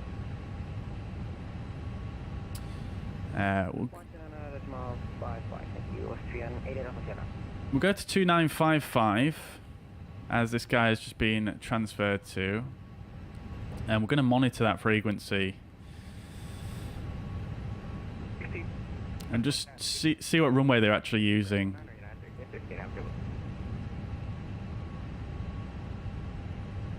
Ground, good afternoon.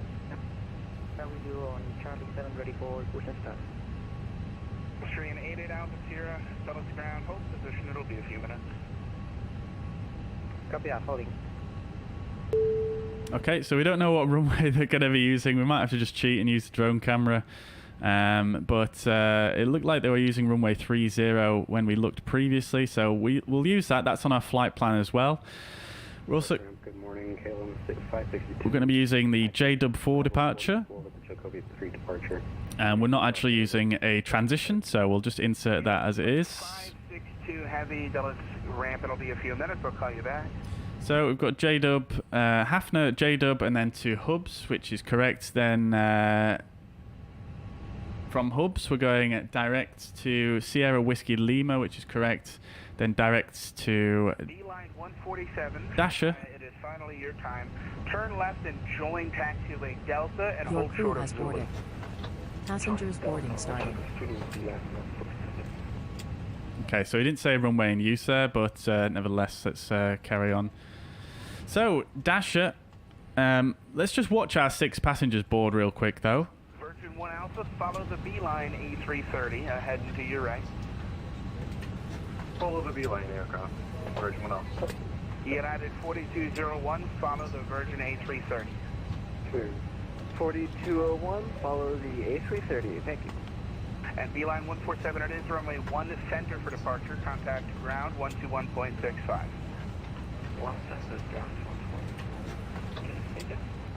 Alright, Clipper 1010, now a couple more instructions for you.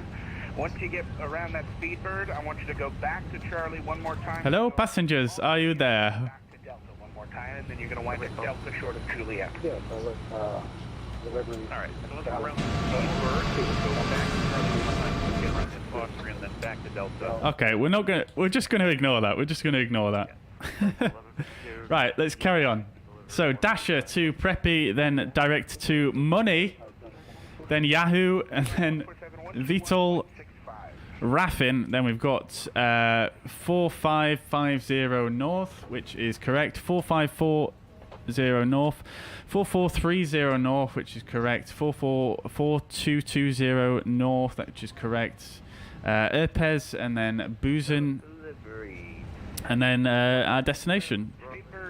We don't know what arrival we're going to have yet. We're going to expect runway 20, but that is that for now. We don't know about a star, so we'll stick it in like that for now. So that'll do. I'll leave the discontinuity in there for now to remind me that we have not got a star in there yet. So the departure itself, we're not going to need anything on the RadNav page, so we're going to leave that blank. It is a RNAV departure. And then secondary flight plan, we'll copy the active, and we'll just stick in Kiads as a new destination. And we'll select an ILS runway 30. American 341, I promise I have not forgotten about you. I will get back to you in a couple minutes. There's a 777 passing behind you. Once he's out from behind you, it's your turn. Okay, so they don't have an ILS for 30. Work ground, point niner. Good flight. We'll just select 30. We're not going to have an engine failure, let's face it, but that will do us, I think. We have a German crew ready for pushback. Right, so Ground 119.12 for push. engine out SID for runway 30 is Kia 30, track 301 to 25 miles and hold, so we'll stick that in there. You're going to go after the second unit behind you once he's... We've got an NADP2 departure here, so that is okay. And then in it B, now what's going on with GSX? Let's see how it's doing. It looks like the baggage is completed. Callsign, Charlie Foxtrot Golf, what is it? Condor 1463. Now there has been some issues with them sending the fuelers. Face east, expect runway 1 right. Let's request the refueling ourselves then. Truck is on its way. Right, Condor 1463. Right. Until the fuel truck arrives and asked to do it. Ready for push. KLM 562, push approved, face east, expect runway 1 right. So load sheets. We're expecting a zero fuel weight of 44.5. Air India, say again. Air India 2880. And the CG 27.3. Air India 2887, tell us ground hold position. Invalid entry. Position Air India 2887, heavy. What did I do wrong there? 9 Tango Lima, push back approved, face west. 44.5. 27.3. Approved, face west, expect runway 1 center. There we go. And then block fuel. Now, unfortunately, we don't have the fuel loaded yet. So, dear oh dear. We're just going to wait for the refueler to come. We can also set 3,000 feet here. 417, yeah, you can go now. Actually. Push approved, face east, expect runway 1 right. 1 right, push approved, face east, push approved.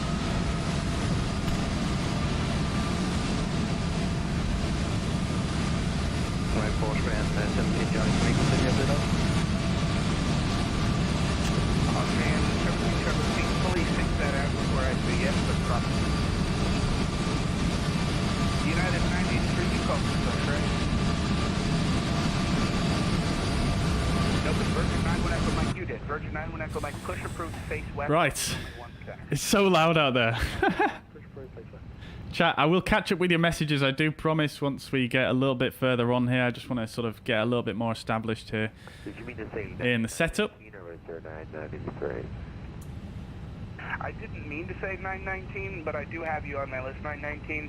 Once the Austrian behind you can move, I'll let you Altimeter will set as well, 3027. Delivery Walker 1812, mic check. 5x5. That is sets. Delivery Walker 1812, sorry about that. I had an audio output issue, but requesting hyper clearance to give. For clearance, contact delivery 134.425. Please use your airplane fuel system to set the desired fuel quantity. 134.425, thanks. Version 1 Alpha, continue Delta short of Zulu, contact ground 121.65. Delta short of Zulu on... Delivery, hello, Speedbird 230, radio check. United 4201, follow the Virgin, contact ground 121.65.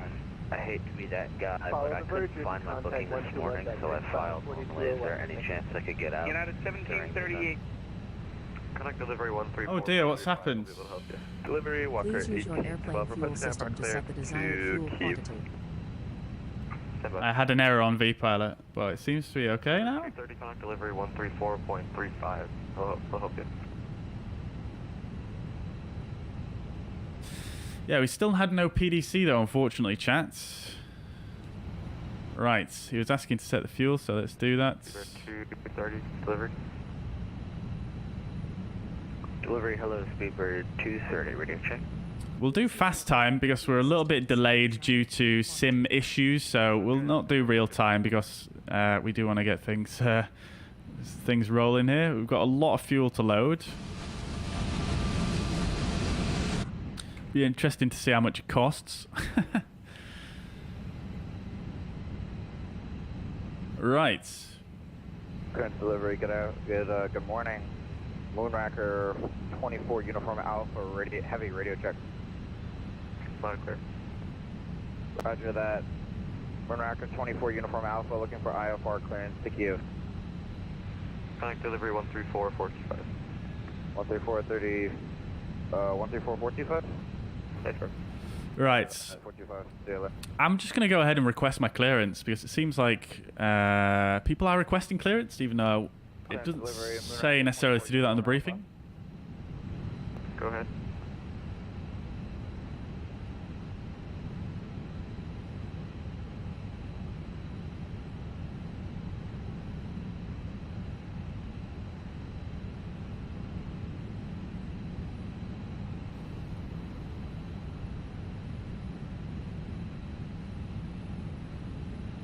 Air Portugal 234 Zulu requesting IFR clearance to Lisbon.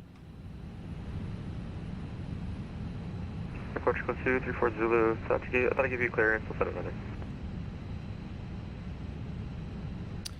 Say again for Air Portugal 234 Zulu. Beautiful, there we go, finally. Got it, thank you. Right, perfect. So we've got our clearance there. So clearance start, call sign, Air Portugal 234 Zulu, transponder code 6520. So we'll go ahead and set that. 6520 is the squawk. 6520, altitude 390 and departure from Dulles to Lisbon. Equipment A320 route as filed. Altitude restrictions maintain 3000, which we've got set there on the FCU. Additional information, departure frequency 126650.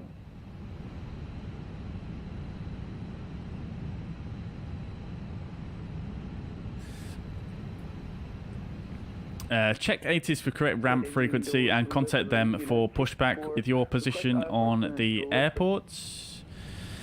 Assign SIDS and current ATIS when you are ready to push. Expect PDC. Roger. Contact them for pushback and your position on the airports. SIDS. Just writing this down.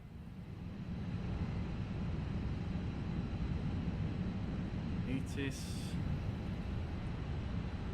When ready to push, no earlier than 25 minutes before slot time. Okay, so we've actually got a bit of extra time than what I anticipated here, chat, because he says no earlier than 25 minutes. In the briefing, it did say around 30 minutes before your slot time.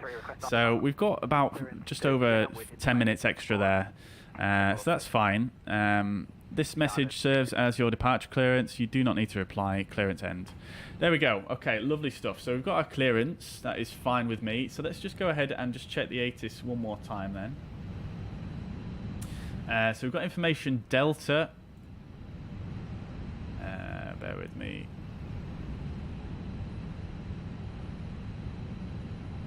Is there any way I can bring this up on stream for you guys? Let me just see. Probably on VatSpy, right?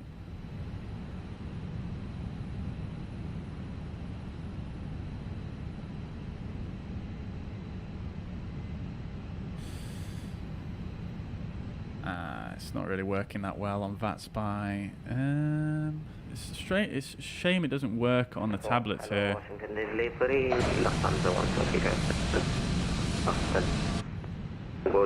Let's just see if it works now. No, it doesn't. Okay, never mind. Maybe Volanta? 610, how do you read? 5x5. Alright, thanks. Could you advise? Yeah, okay, so we've got it on Volanta. Let's go to that. Right, so we've got information Delta. Winds are 0 degrees, 0 knots, 10 statute miles clear, 11 degrees, 6 degrees dew point. QNH 3027, or sorry, altimeter 3027. I'm too used to flying in Europe. Arrivals expect ILS or visual runway 1. That's not relevant for us. Departing runway 301 Charlie. Or 1 right. Simultaneous approaches are being conducted. Parallel runways. NOTAMs.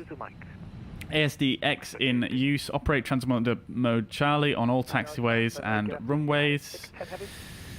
Gates adjoining taxiways Charlie and Delta. Contact Dulles ramp 1290550 for push. Gates adjoining taxiways Alpha Bravo. Contact Dulles ramp 119125 for push. So that'll probably be us. So if we bring up the chart here, we're currently on this. We're currently on Bravo. So we're going to push back onto taxiway Bravo.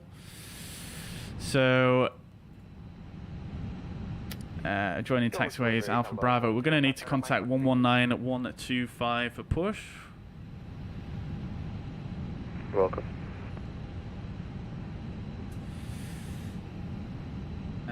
Let's see. Those parked at all other ramps call correct. East-west ground controller for taxi. Call 30 minutes prior to slot time. Advise on initial contact. You have information. Delta. Right, so there we go. That's the ATIS. Delivery, Austrian 89 Heavy, stand Alpha 22. Right, let's see how the fueling is going. It's still ongoing. We've still got 2 tons to come on board. Lovely stuff. Look at that. 17 tons of fuel in an A320. Have you ever seen anything like it? 12955, Austrian 89 Heavy, goodbye. Right then, chat. So once we've got the fuel loaded here, we'll go ahead and carry on with our planning here.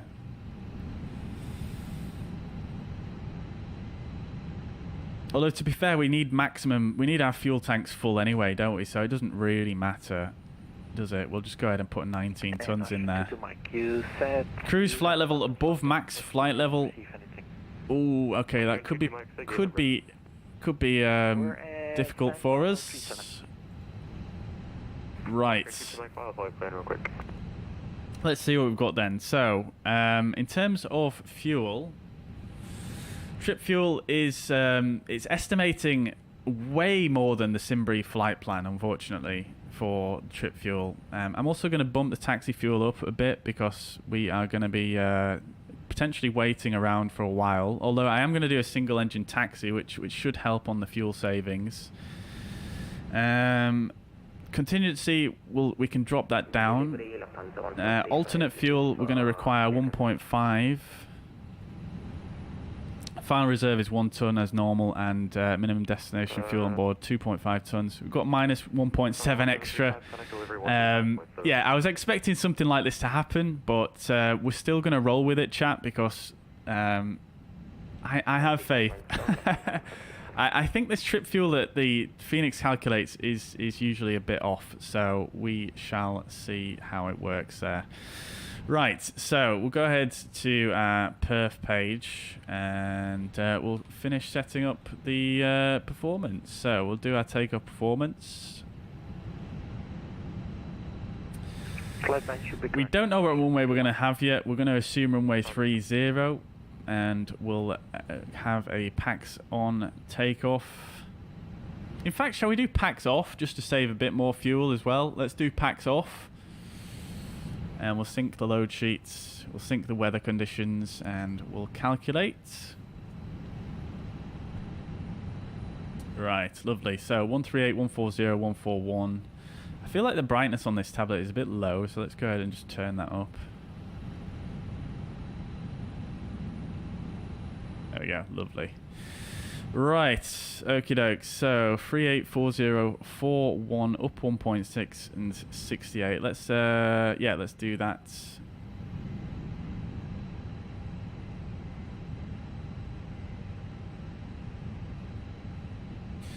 Washington delivery area 112 requesting carriage. 138, 140 and 141. Transition altitude 18,000 is correct. Thrust reduction acceleration NADP2, that is all correct. Flex to 68 and we're going to do flaps 1 and it was an up 1.6 I think. I can't remember exactly.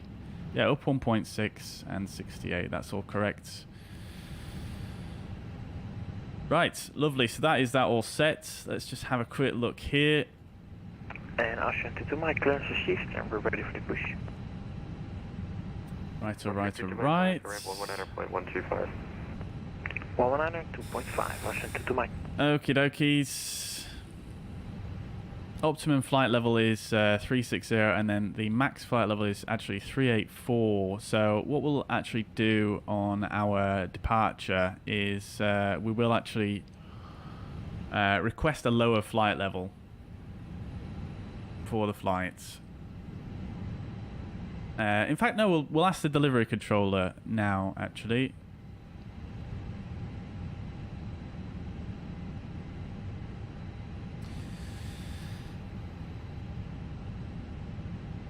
Let's see if he can do us a lower flight level.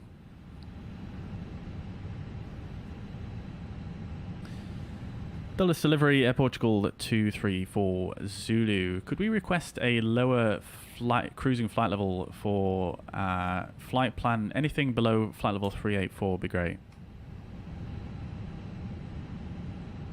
Air Portugal 234 Zulu to flight level 370 work.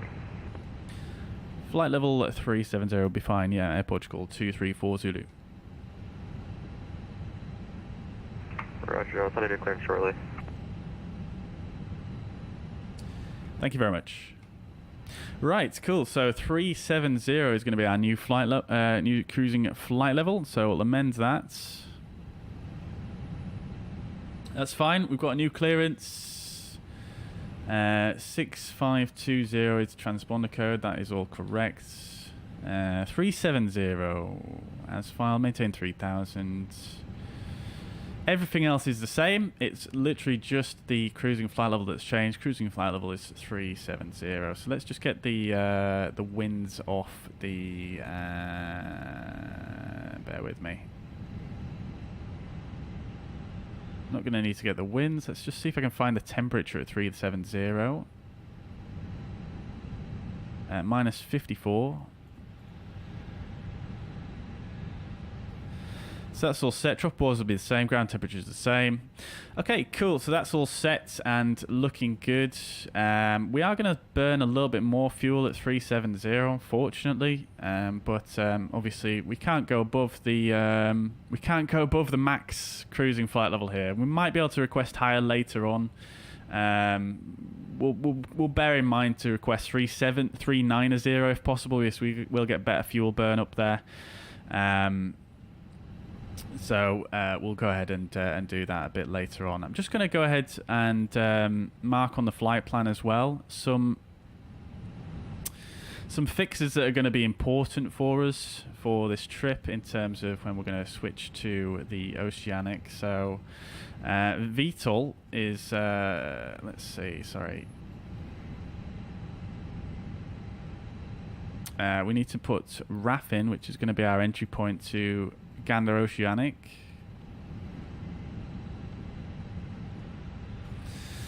So we'll stick that in there just so it's highlighted on the ND, and I'm actually also going to go to the progress page and I'm going to put RAF in here as well, just so we've got a sort of time countdown as well.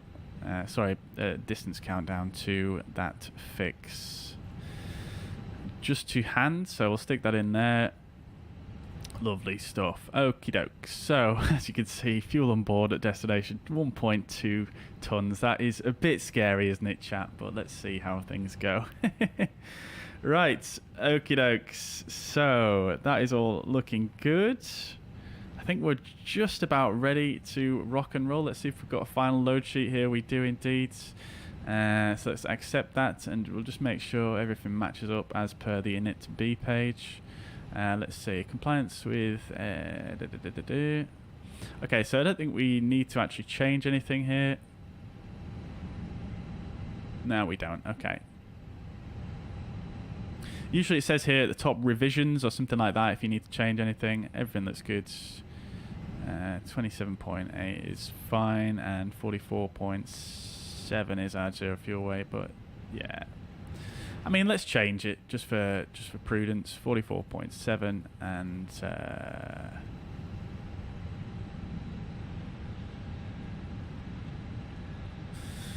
44.7 and 27.8.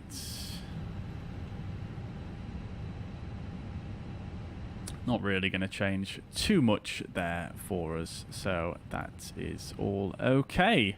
Right, lovely stuff. Okay, so we're about ready for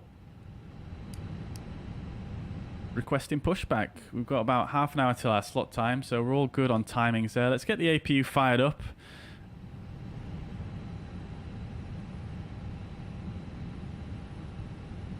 Get the seatbelt signs on now.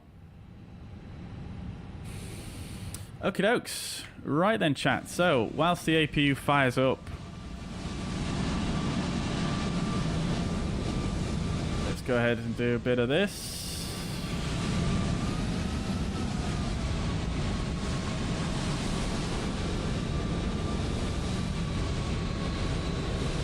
So many Austrians over there.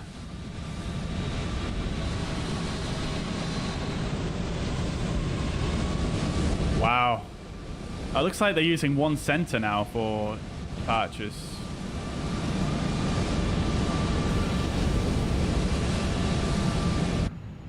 Right, so we might need to change that, but I'm just gonna nip to the bathroom one more time before we request our push whilst the APU starts up as well.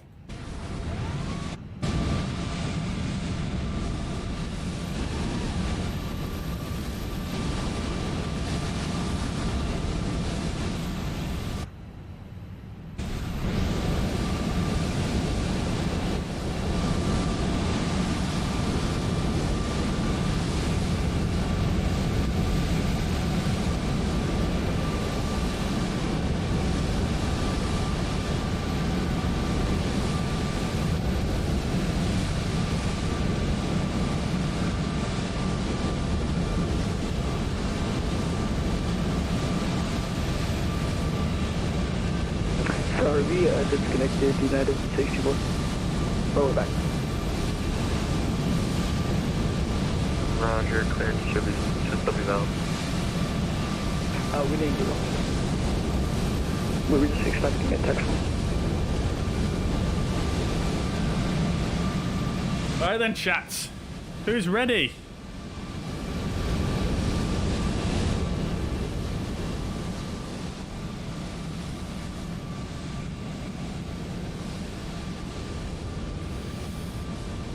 Who's ready for this?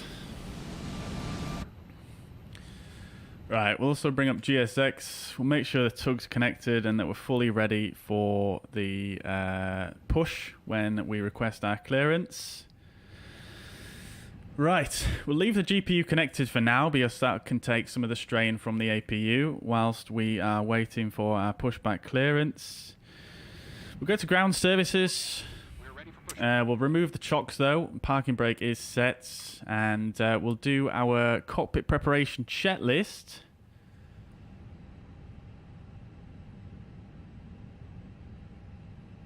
Alright, so gear pins and covers are removed. Fuel quantity is 19 tons. Seatbelt signs are on. Adairs are in nav. Bar ref is 3027. Altimeter is set.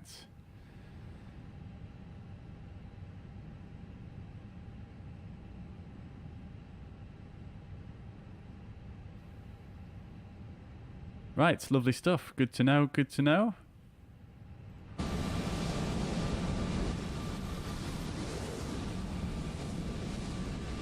Right, we're just going to close the pushback there. Okay, so we won't request pushback just yet. We'll wait till the APU's fully warmed up.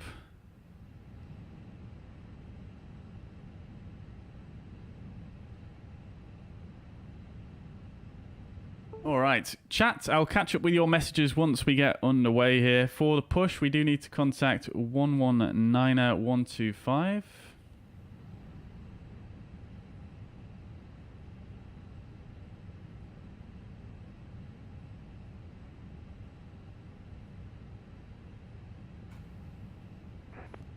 Lufthansa 405 Juliet. Give way. Right, my iPad's just died, so I'm going to have to plug that in as well. One sec. Behind. Then push onto Echo approved facing east. Expect runway 1 right. Roger, when the aircraft pass the pushback facing east, runway 01 right, Lufthansa 405 Juliet. Speedbird 6 Whiskey, Dulles ramp. Speedbird 6 Whiskey. Remind me your location, please. Bravo 51.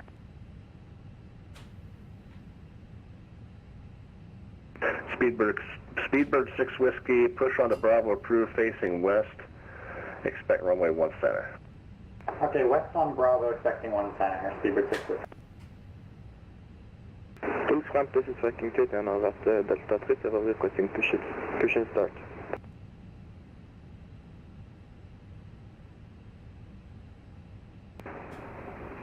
Victor Kilo Golf 289. I didn't catch the call. Right, sorry about that, chat. It's going to be a few minutes, but The iPad is plugged in to my computer, so it should be charging, but it's clearly not charging enough. Go ahead, 1639. Remind me where you are, please. Right, okie dokes, chat then. So, before start checklist, parking brake is currently set. Takeoff speeds and thrust 384041. 68 degrees of flex. Windows are closed. On to Echo approved facing west. Expect runway 1 center. Get the door closed as well. We'll make sure all the doors are closed outside, which they are. Beacon lights. Washington ramp. Okay, come on. 24 Uniform Alpha. Information Delta on board. Full start checklist complete. 23 requesting to get in the queue for push.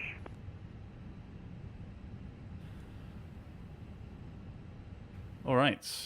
So we need to request our pushback. Just wait for this guy to get his response. Moonraker 24 Uniform Alpha Dulles ramp on request, and I'm not going to remember that call sign, so listen out for a Hotel Foxtrot, Mike 24 Uniform Alpha. Sounds like a plan. Although it's a darn cool call sign.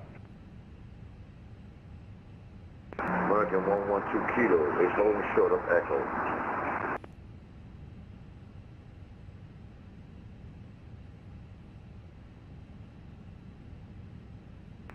American 112 Kilo Dulles ramp, left Echo, and give way to the United pushing onto Echo.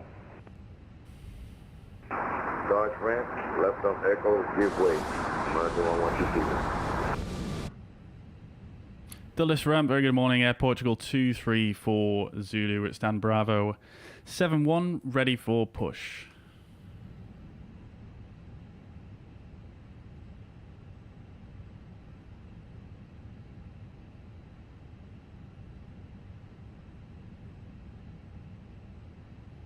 Ground Calculus 15 Heavy, holding short at Zulu for Foxtrot.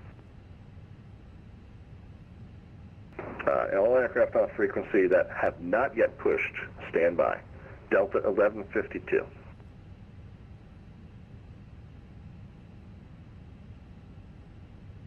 Oh. Delta 1152, you on frequency?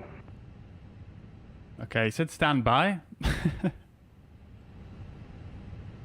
So we're just going to wait. Ground Calculus 15 Heavy.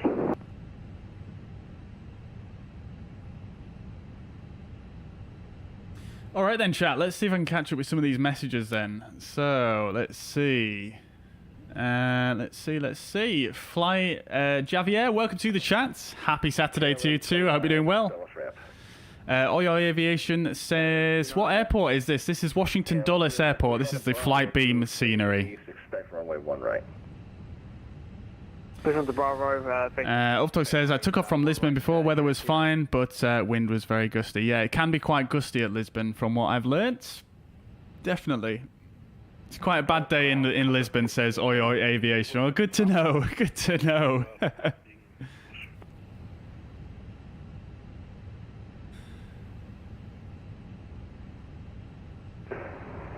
Golf Victor Yankee 9800 Dulles ramp on request. It's going to be a few minutes. Okie dokes. 1639 taxi. So we're just waiting for a pushback clearance here. It's probably going to be a few minutes chat, so we're just going to chat here whilst we wait. How long is the flight? The flight should be around 7 hours, Matarasso. Cargo Lux 15 Heavy Dulles ramp. Calculus 15 Heavy, holding short at Zulu for Foxtrot, to runway 1 right. Calculus 15 Heavy.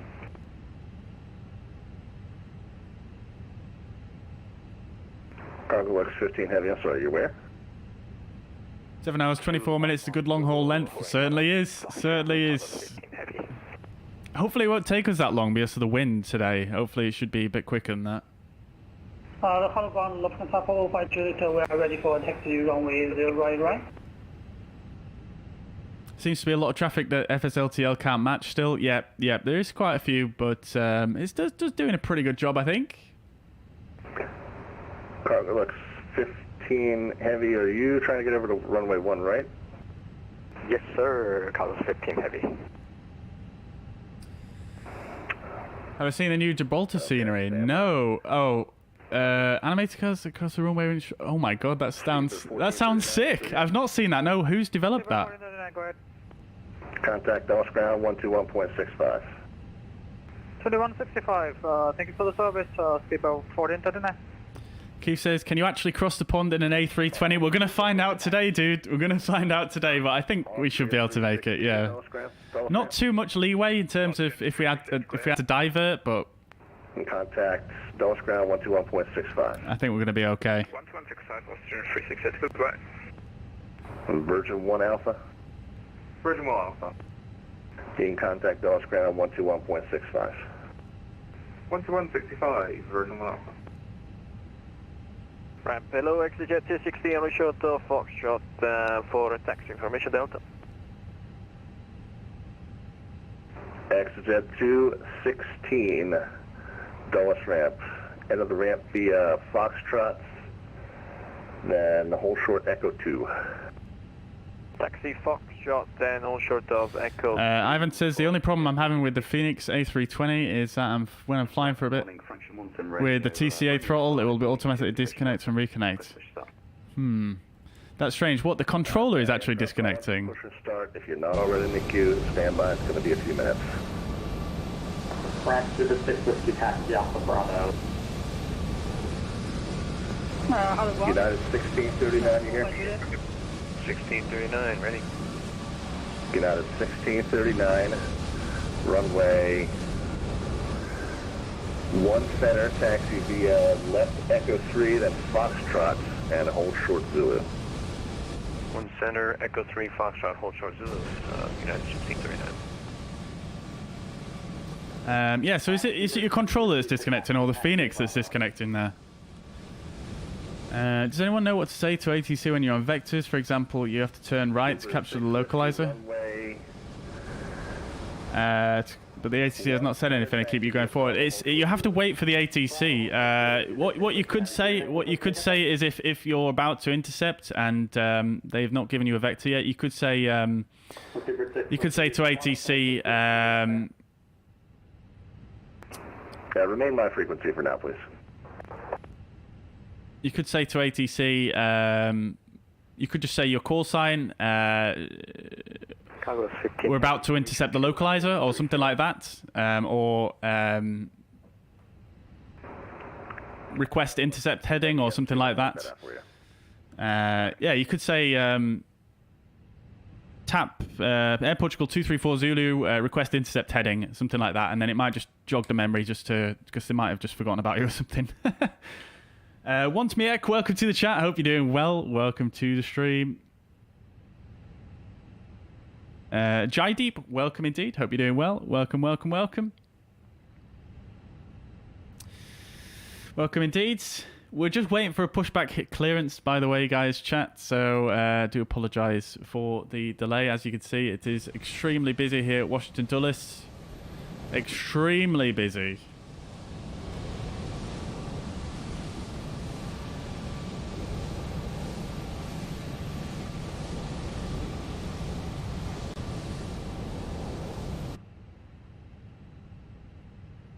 Got to treat these passengers to amazing flight. Indeed, indeed.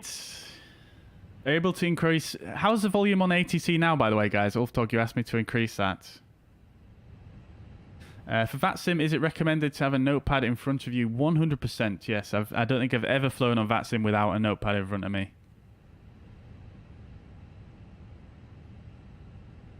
We're burning fuel with the APU on here. This is not the greatest. Ramp United 610 heavy. Tell you what I might do, chat, is just because we are... Cargo left 15 heavy, contact Washington ground, correction, Dulles ground 121.65. 121.65, Cargo 15 heavy. just because we're burning fuel here, what I might do is we're still on external power. I might just turn the APU off, and then once we get cleared for push. Juliet, you still here? No, we kind of want it on really. We want to be ready to go immediately. Okay. I think you locked off. All right then, chat. We'll leave it on for now. Speedbird 6 Whiskey here. Speedbird 6 Whiskey in contact Washington ground 121.65. Using the A320 for cross the pond, true. Well, yeah. I mean, it's the greatest aircraft. Let's face it, in Microsoft Flight Simulator. So I really wanted to give it a try. Rob, Stanford Charlie, can we just confirm if we're in the queue for push? What airline? Air Portugal, if you've not already guessed. Affirm, you are. Roger. EasyJet Finn Silent is now in the mix on cross the pond. Very good, very good. Is he flying the A320 as well? Got ran over by a United, I think.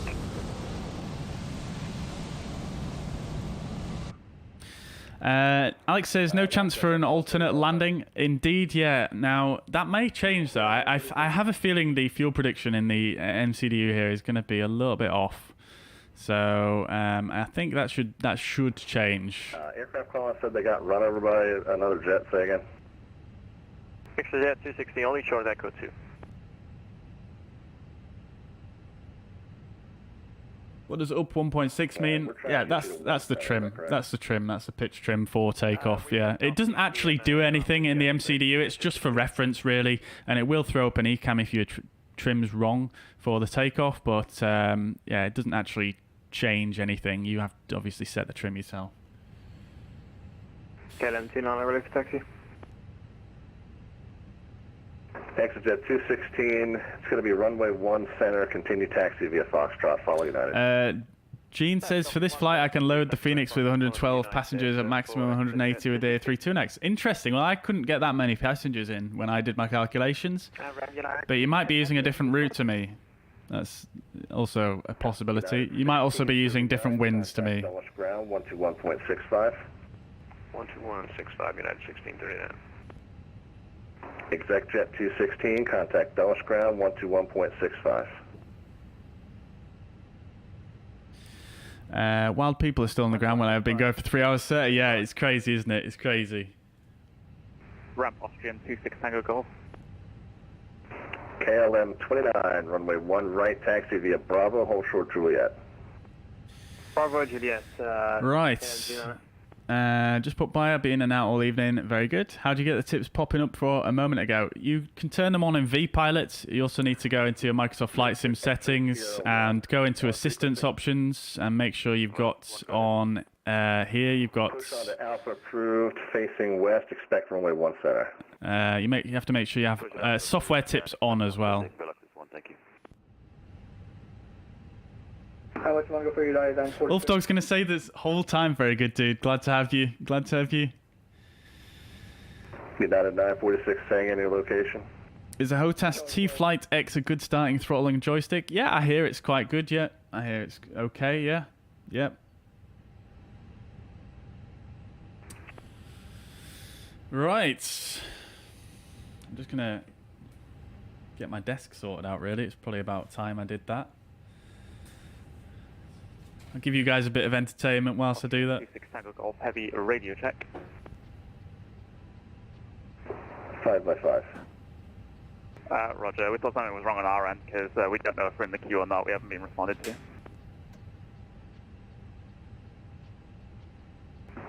I'm having a few technical difficulties. United 610. Okay, gotcha. Stand by. United 610, yeah, push onto Echo approved facing east, correction, facing west. Expect runway 1 center. Okay, push to approved facing west. I am just going to contact the controller again because we've been sat here for like 15 minutes now without any contact. Viking 289 on the queue for push. Viking 289, you are in the queue. Austrian 26 Tango Golf, was it you I was just speaking to? A7 26 Tango Golf. Okay, you're number 2. Break. Speedbird 79 X-ray, you still here? To 7983, yes we are. If we could have one right, it would be glorious. I need the woolies off of 1 center for traffic. No worries, we're still ready. Okay, and then say again your current location? 4 Charlie, for student 7983.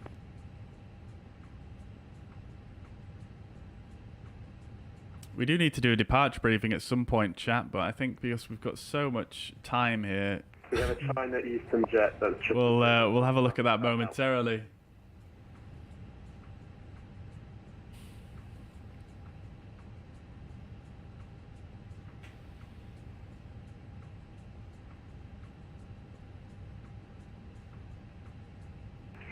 Tools ground KLM 666 at Delta 14 with the Jacoby force seat information. Delta requesting pushback. Speedbird 79 X-ray, caution for the United 777 pushing off your left-hand side. I am going to do my request again in a moment, though, Facing west, guys. expect runway 1 center. We'll be careful for the 777 and we'll push back facing west and expect 1 center. Thank you very much, student 7983. Dulles Ramp, Air Portugal 234 Zulu, stand Bravo 71. JW 4 departure, ready for push and start. Multiple aircraft, Austrian 26 Tango Golf, say again your gate location. We are gate Delta 10, Austrian 26 Tango Golf. Push on to Echo approved facing east, expect runway 1 center. Push on to Echo approved facing east, expecting 1 center, Austrian 26 Tango Golf. Ground good afternoon, Taxiway Fox 7565 God's sake, this frequency is getting so convoluted now. Aircraft on frequency standby for control and coordination. I'll confirm standby to wait for the coordination, 653. Let's have a look around, shall we? I'm trying to talk to somebody, hold on.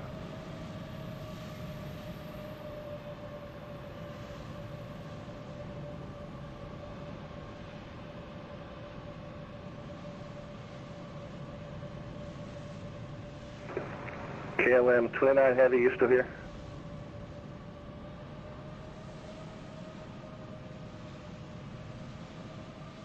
KLM 29er Heavy.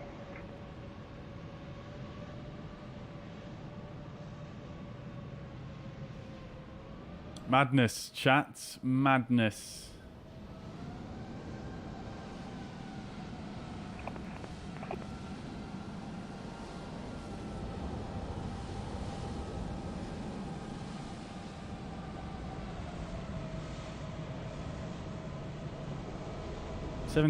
What is that? 787-8 or 9? 15 Heavy, holding short at Foxtrot.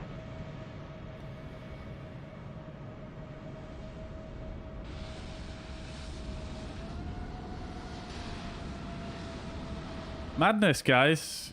Absolute madness.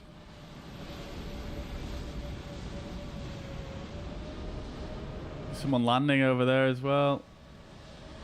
In the 737. Any aircraft on frequency that has pushed, ready to taxi, say again. One ready to. My colleagues at Air Portugal have already taxied out a little bit. God damn it. Victor X-ray Sierra 1, the runway 1 center, runway taxi via Alpha, hold short Zulu. How much frames? I'm not sure off the top of my head. That's probably about what, 30 frames, 25 to 30 frames, something like that. I suppose we could just check, couldn't we? AFA. Get out of 610, squawk mode Charlie.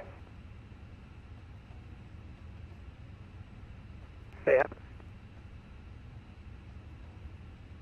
Get out of 610, runway 1 center, taxi via left Echo 3, right Foxtrot, hold short Zulu.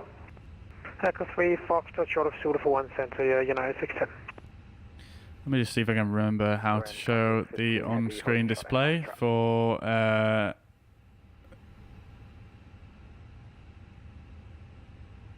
MSI Afterburner. Apron 10563, requesting to start up number. There you go, 20 FPS even. Cargo Lux 15. 25. Right Foxtrot and hold short Juliet. Right Foxtrot, hold short. There's just so many aircraft though, it's crazy. It's a lot. It's a lot to do.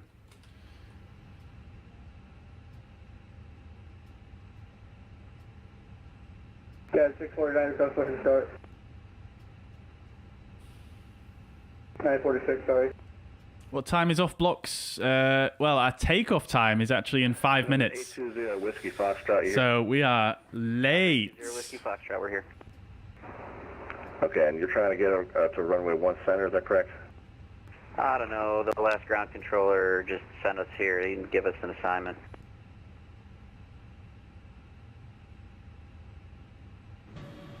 If you can coordinate it one right to make things easier, we'll take it.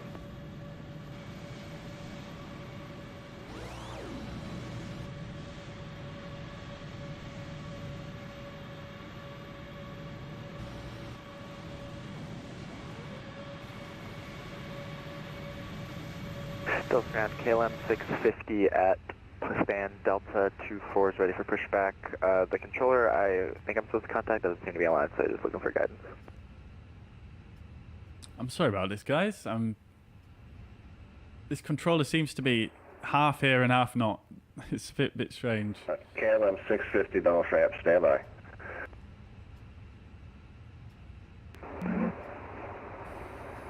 Cargo Lux 15.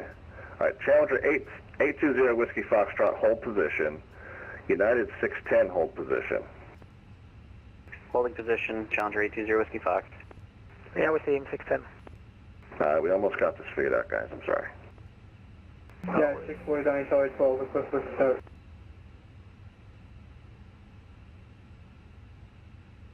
Probably coordinating with other controllers. Yeah, probably. It's so busy. It's absolutely mad. Do hold position, please. Actually, yes, United 610, runway 3's, correction. Runway 1 center, continue taxi via Foxtrot, hold short Zulu. Foxtrot short Zulu for 1 center, United 610. Cargo Lux 15, you can contact Dulles Ground now, 121.9er. 121.9, Carlos 15 heavy. 820 Whiskey Foxtrot, give way to the 748 exiting onto Juliet. Then runway 1 center, continue taxi via Foxtrot. You're going to follow the United 777. Okay, we'll give way to the Cargo Lux and follow the United 777 to runway 1 center via, we are on Foxtrot, Challenger 820 Whiskey Fox. Victor X-ray Sierra 1, I'm sorry, I've got 0 out of 5 for remembering your call sign. Contact Dulles Ground 121.65. 2165 and good effort next time. Thanks for the service to you. Dulles Ramp, Air Portugal 234 Zulu. Information Delta JW4, stand Bravo 71, ready for push. Aircraft calling ready for push. Dulles Ramp, stand by. Okay, standing by still. Hey, dear oh dear chats. Dear oh dear, what are we going to do? What are we going to do? How much longer for you, United 946?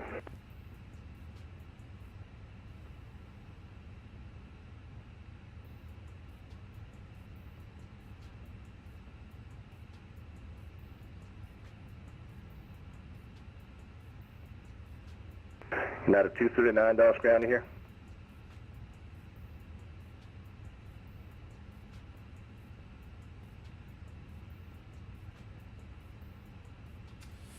All right. Any news on the FSLTL update? No, not as yet. Not yet. Push and we cut a disconnect, so please select the support again. Not just yet. 2003 Charlie Kilo Dulles Ramp, hello. Stand by. Let's see. Do you know a good program how to review your landing and watch it? 870 is now off.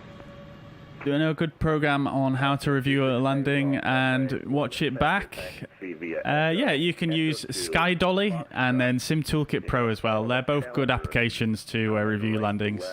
Correction, left to right on Foxtrot. Hold short Zulu.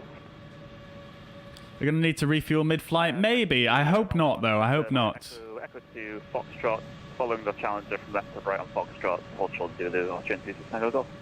There's only one ground controller at Dulles. It looks like there's 4 controllers on at the moment. 4 ground controllers, 4 delivery controllers, 2 towers, and 2 departure controllers.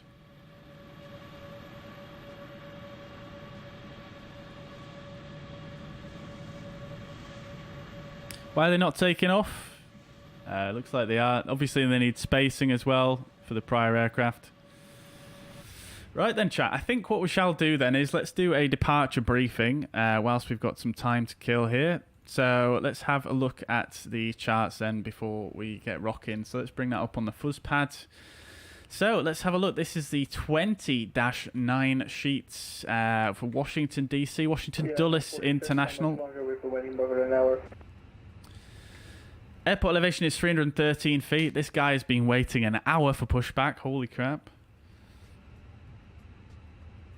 So we're currently here at Washington Dulles, and we'll zoom in a little bit to have a look at our potential taxi routes.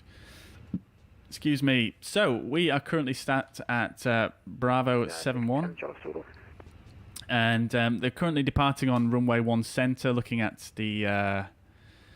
listening to the frequency, so that's right over here. So we can expect to push back facing to the west, and we'll taxi on down Bravo, and then it looks like they're sending people down both Yankee and Zulu, so I'm not sure which one they're going to send us, and then it'll be down to the holding point for runway 1 center. So following that 239 taxiway all the way down one of the 2 to one of these holding points here, and then we'll take off runway 1 center as it stands. Now that could change, the runway could change before we actually get there, so we're just going to preemptively say that. Now our departure itself is for any runway, so we can brief that one. So this is the 20-30 Delta charts. This is an RNAV SID for Washington Dulles. Transition altitude 18,000 feet. DME GPS required, RNAV 1, radar required, turbojets only. That's all fine. Also says 2 other airports. We'll expect 1 center, walker 1812. How much longer for your day? It is 9:46. We're waiting more than an hour. JW4 RNAV departure. Right, so let's have a look. We've got Washington Dulles. For all runways, United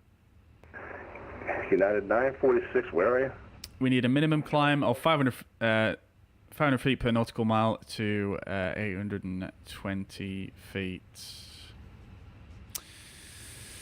Right. Very good afternoon, KLM 125 and Charlie 2, Jacob before departure. So, the departure itself is a little bit different to what we're used to here on the channel. Top altitude is 3,000 feet. 942 either way. We're going to climb on a heading assigned by ATC and then expect radar vectors to Hafner, and then on track 225 to JDub, then on to assigned transition. Maintain 3,000 and expect clearance to filed altitude within 10 minutes after departure. So that's going to take us out. Who was the United starts with the number 9? Like so. They're going to give us a heading to fly on departure, so it's most likely going to be sort of up to the north somewhere like this. United 942, I think it is. And then we'll probably get vectors. We'll probably get vectors around in this direction. No, stand by. That's and then eventually we'll get a 942. Eventually we'll get a direct into Hafner. We need to be minimum 3,000 feet at Hafner, which we should be at anyway. 25, hello again. And then we're going to go out to JDub. Request taxi to 1 white. And then we're going to proceed onto our route from there, which is going to take us out this way. So that is the departure. KLM 625. So we need to be hot on the radios. We need to be making sure that we get those heading. We need to make sure that we get those turns in very, very swiftly to allow the controllers to organise the traffic well. So yeah, we need to make sure that we'll probably need to get the autopilot in very, very early. so that we can actually concentrate on doing the radios and getting the correct headings in. So for the departure itself... aircraft calling, push and start, you can stand by. United 942. Let me just roll this back actually to the taxi. So for the taxi itself, we're obviously going to be doing some waiting around. So what we're going to do for the taxi is we're going to do a single engine taxi. So we'll start up engine 1 and we use the yellow electric pump to pressurize the hydraulics. United 946. And then what we'll do is once we're in the hold for to queue up for the runway, once we're about... On to Echo approved facing east, expect runway 1 right. Once we've got about 3 aircraft in front of us for takeoff, we'll then start up the second engine and we'll use a cross-bleed start just to save on fuel. Now, the A320, the Fenix A320, unfortunately, is not actually it's not actually equipped for what's called SETWA by Airbus, which is single-engine taxi without APU. But we're going to go ahead and assume it does have SETWA just for this flight, just to save on fuel a little bit there on the taxi out. After 26.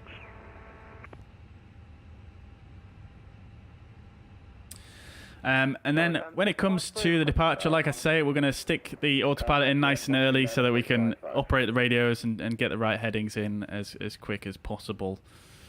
So we're going to get autopilot probably in at about 500 to 1,000 feet. Speedbird 29er. And that's it. That's it really for the departure briefing. Ramp 129er.55. We've not obviously going to have failures enabled today, but obviously if for whatever reason... To Mike. We had an engine failure. It's climb straight ahead to 25 miles and hold, and then we'll set up for a approach back in. If we have any yellow warnings on the takeoff roll, or yellow or red warnings, we'll stop for anything below 100 knots. Any red warnings above 100 knots, we'll stop below V1. Then above V1, we stop for nothing. Maybe to one way, we can avoid the traffic behind. Right, so that about does it for the takeoff briefing. I've accidentally brought the compass down here. And what I'm going to do is I'm actually going to... last aircraft call on... let's just turn the APU off now because we're just burning fuel. We've already burnt just under 100 kilos sat here on the APU. So I'm going to turn that off for now.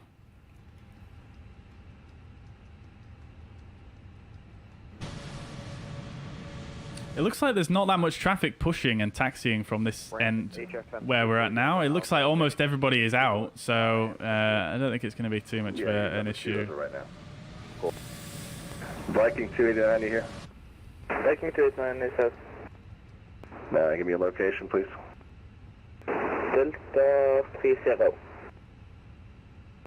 Viking 289, push onto Echo approved, facing east, expect runway 1 right. JBU 495, welcome to the chat. Hope you're doing well. What do I use for model matching? FSLTL. I'm expecting 1 right. So APU fuel might be an issue. Yeah, exactly. Yeah. So we'll turn it off for now, and then we'll 24 Uniform Alpha. We'll turn it back on once we've got once we've got a clearance. It should stay a little bit warm. Roger that. It might not need as long to warm up because we've already had it on. 1 center, 4 Moonraker, 24 Uniform Alpha. So yeah, let's see how that goes.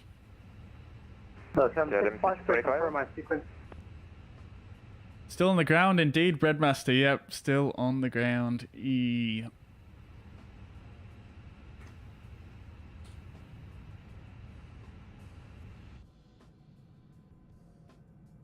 I tell you what we can do though, seeing as though we are... Charlie, what spot are we in the queue? I've been waiting for about 40 minutes now. I tried calling you about a half hour ago. I guess you had stepped out. Give me your location again. What we'll do, chat, is we'll get self-loading cargo on. Why not? Why the heck not? Yeah, stand by 1 second, and okay, I see it. Yep. Push onto Bravo approved facing west, expect runway correction. Yeah, push on the Bravo crew facing west, expect runway 30. Bravo face west, expect 30, Lufthansa 5 Charlie. Yeah, 946, whatever taxi.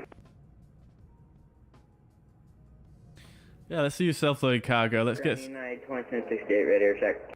Let's just start the boarding process. 2768, I got you 5x5. What I'll have to do is just pop the door for a second here and just instant board the passengers because we've already done that process. I just forgot about this. 5x5. Right, and we're just going to have to let the passengers become super unsatisfied. United 946, runway 1 right, taxi via Echo, hold short, Juliet.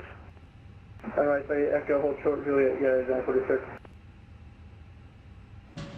JetBlue 9X0, extend Bravo 79, requesting push and stop. JetBlue 90, Dulles ramp, hello, stand by. We'll get there eventually, chat. We will. United 610, you still here? If you've enjoyed the stream so far, by the way, guys, though, if you are enjoying it, we've got 94 viewers in the chat, or 100 even. I don't know which figure to believe, but welcome, everybody. Hope you're doing well. If you're enjoying the stream so far, do consider hitting the thumbs up button. We've got 59 likes currently. I'm sure we can get another 30 at least there. Number 820 Whiskey Foxtrot, you still here? 820 Whiskey Fox, affirmative. Contact Dulles ground 121.65. That is a nice view, though, out of this side, though, isn't it? Austrian 26 Tango Golf. That is a nice view right there. 121.65, Austrian 26 Tango Golf, thanks. Okay, 625, when the aircraft behind you clear, runway 1 right, taxi via Foxtrot, hold short Juliet. Oh, they've changed the runway to runway 1 right now.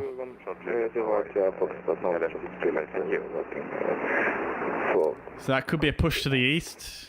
If they keep... United 946, contact Dulles ground, correction, contact Dulles Tower now, 120.1, 120.1. 120.1, yeah, that's 946 today. Speedbird 505. Viking, say again your call, say again your message. Requesting taxi.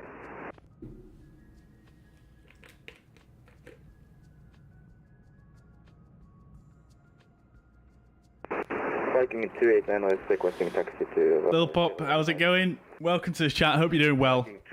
It's going good. Going good, thank you. We've got a slight delay going on at the moment. Only slightly, maybe only about 40 minutes so far, but... 1812, you ready? Why does this say departure 23 hours 11 minutes? 1812, runway 1 center, taxi via Alpha, hold short Zulu. Alpha, hold short Zulu, Walker 1812. Huh. Going flight on the Warrior 1-2. Let me just try close that and reopen it. Was it Boeing 480 November? Affirmative. Oh, I see. It's because I started it. I started it on our. I started it. Charlie, you ready? Hi, Fam. Runway too early. Oh no, wait. Hold short Zulu. Contact Dulles ground 121.65. Runway 30 Bravo, hold short Zulu, and then contact ground. Was it 12165? Yeah, fire. Let's try that again. Did you give us frequency contact once we got to Zulu?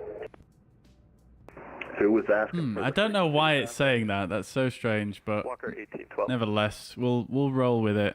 You still with me for now? Look at that aircraft just taking off in the background there. Ground United 2768, Lima Shadow Delta 32.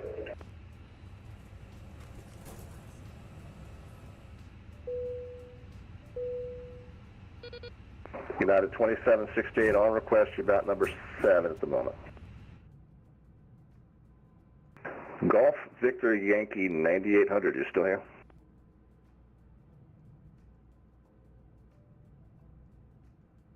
God damn it, chat. Cargo Locker 515. You still here?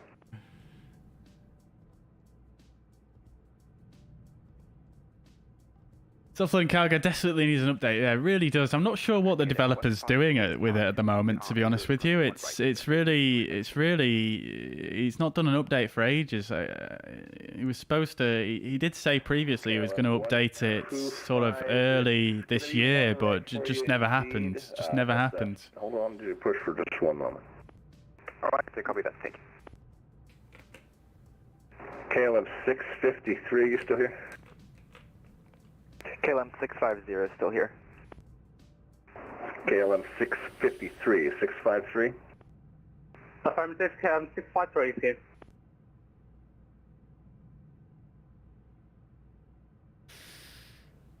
We have a KLM 650. That's how long it will take? No, it won't take that long. Definitely not. Definitely not.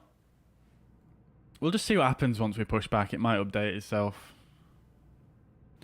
Hey, Jordan, welcome to the chat, brother. Hope you're doing well. Good to see you. 22 Mike Squawk 1 Charlie. Welcome indeed. Welcome indeed. Where do I make my late departure claim? KLM 6. Push on to Echo approved, facing east. Expect runway 1 right. It's probably going to be 1 right for us, chat, I think. Echo facing east, expect 1 right, KLM 650. KLM 625. Is the tug still connected? He is still connected. Love to see it. KLM 625, contact Dulles Tower 120.1.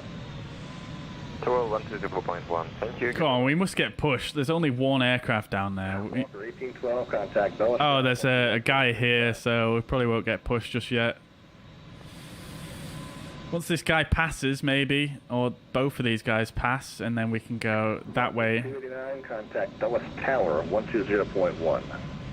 120.1 for Western Cape Town. Have a wonderful day.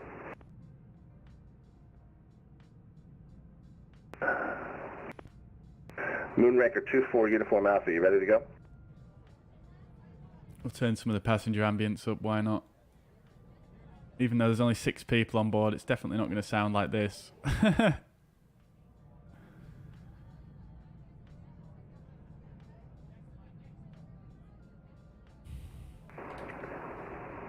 Tango Alpha Papa is at Air Portugal 234 Zulu.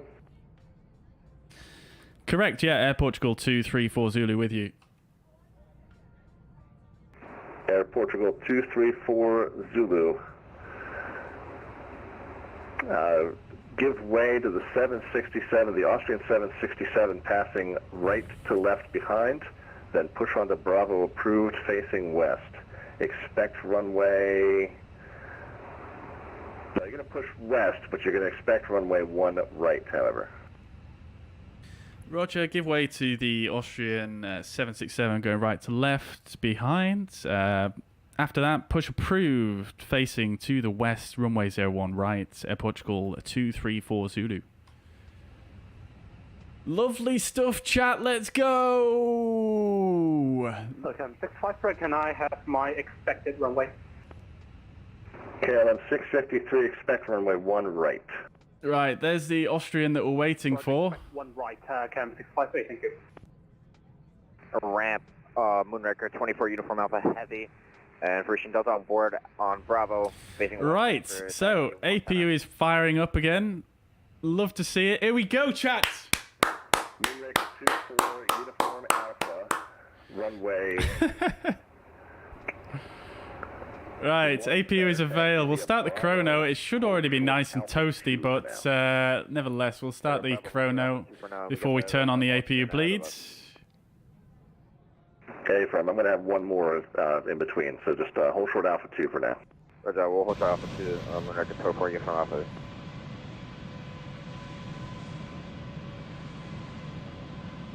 Lufthansa 3, Charlie Kilo, you still here? Lufthansa 3, Charlie Kilo. How many minutes delay so far? 650, you ready to go? 40 minutes so far.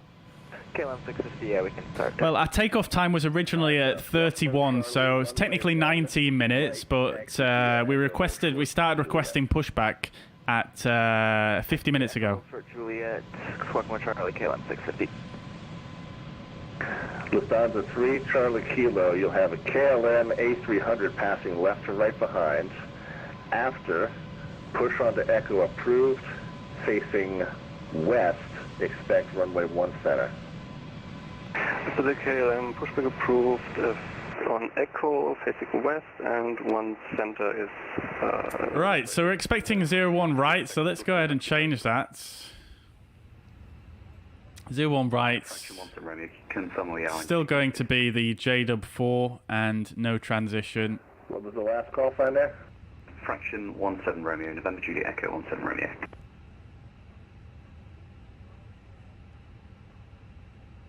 Zero and white. JW will leave the discontinuity in there. November Juliet Echo 17 Romeo, say the call sign is fraction. AFA. Actually, no, we're not going to leave the discontinuity in there. Okay, yeah, I'm just now adding you to the queue, but you're not too deep, fortunately. You're starting to clear out. Sounds good, thank you. Lovely, that's fine. Speedbird 505.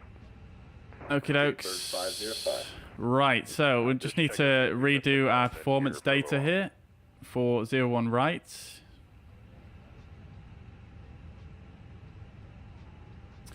So 01 and route 22 Mike right. for taxi clearance. And we'll calculate, is this guy moving yet? Not yet, no. Yeah, I think he may have, but I'll get you going here in just a moment. Break. Austrian 22 Mike, runway 3, correction. Runway 1 center, taxi via Bravo, hold short Zulu. Bravo, short of Zulu, Austrian 22 Mike. Right, hopefully that's this guy who's just got the taxi clearance. Runway 1 center, taxi via 384041, everything is the same. Roger that, Bravo, hold short Zulu, and following the Austrian 76. Can you not put them back in just like that? Okay, let's do it like this. Air Portugal 234 Zulu, you'll have 2 aircraft passing left to right now. You have the 763 Austrian, and you have the Moonraker 330. After those 2 aircraft have cleared, you may push. Roger, after the 2 Austrian aircraft have passed, pushback approved. Air Portugal 234 Zulu. JetBlue 90.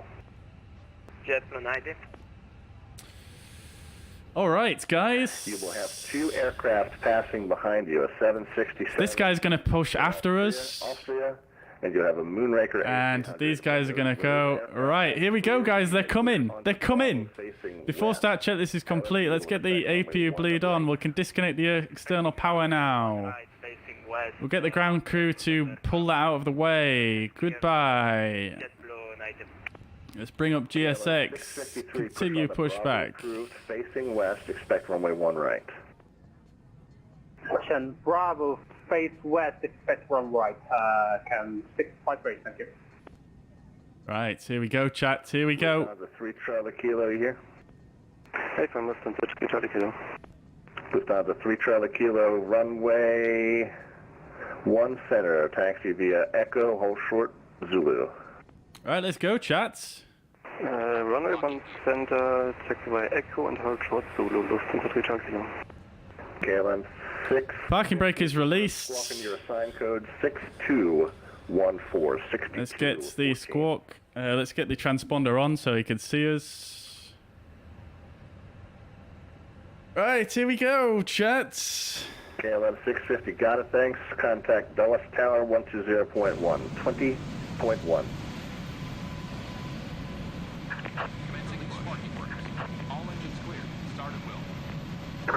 United 2768, you got that push for us. Here we go, chats.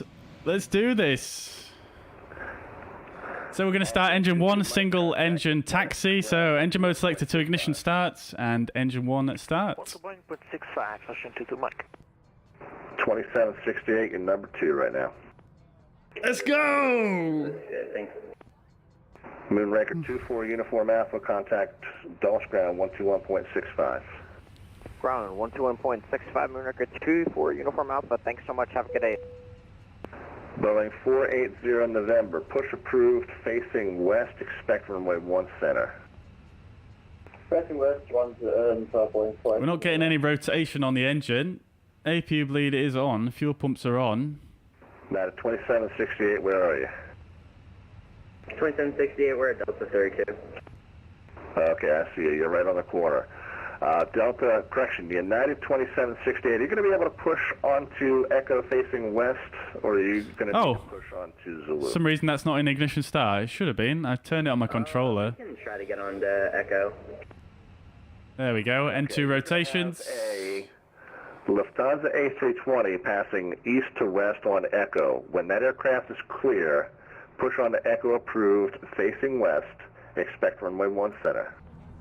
Okay, once that's clear, we will push on Echo face west, and we'll go 1 center for United 2768. And Lufthansa 3 Charlie Kilo, you're taxiing, correct? Hi, from Lufthansa Charlie Kilo, we were just starting the engines. Okay, no problem.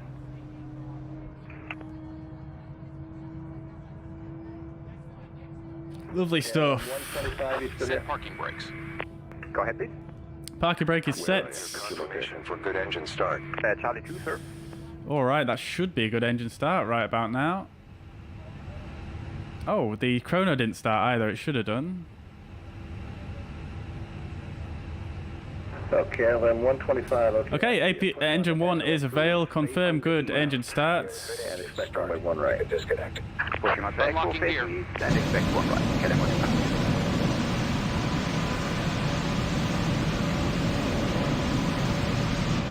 Fraction. Alright.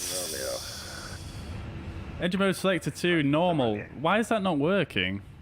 Doesn't seem to be working today for some reason. Alright, well, I'm the ground spoilers.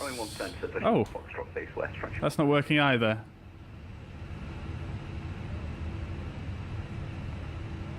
Speedbird 505.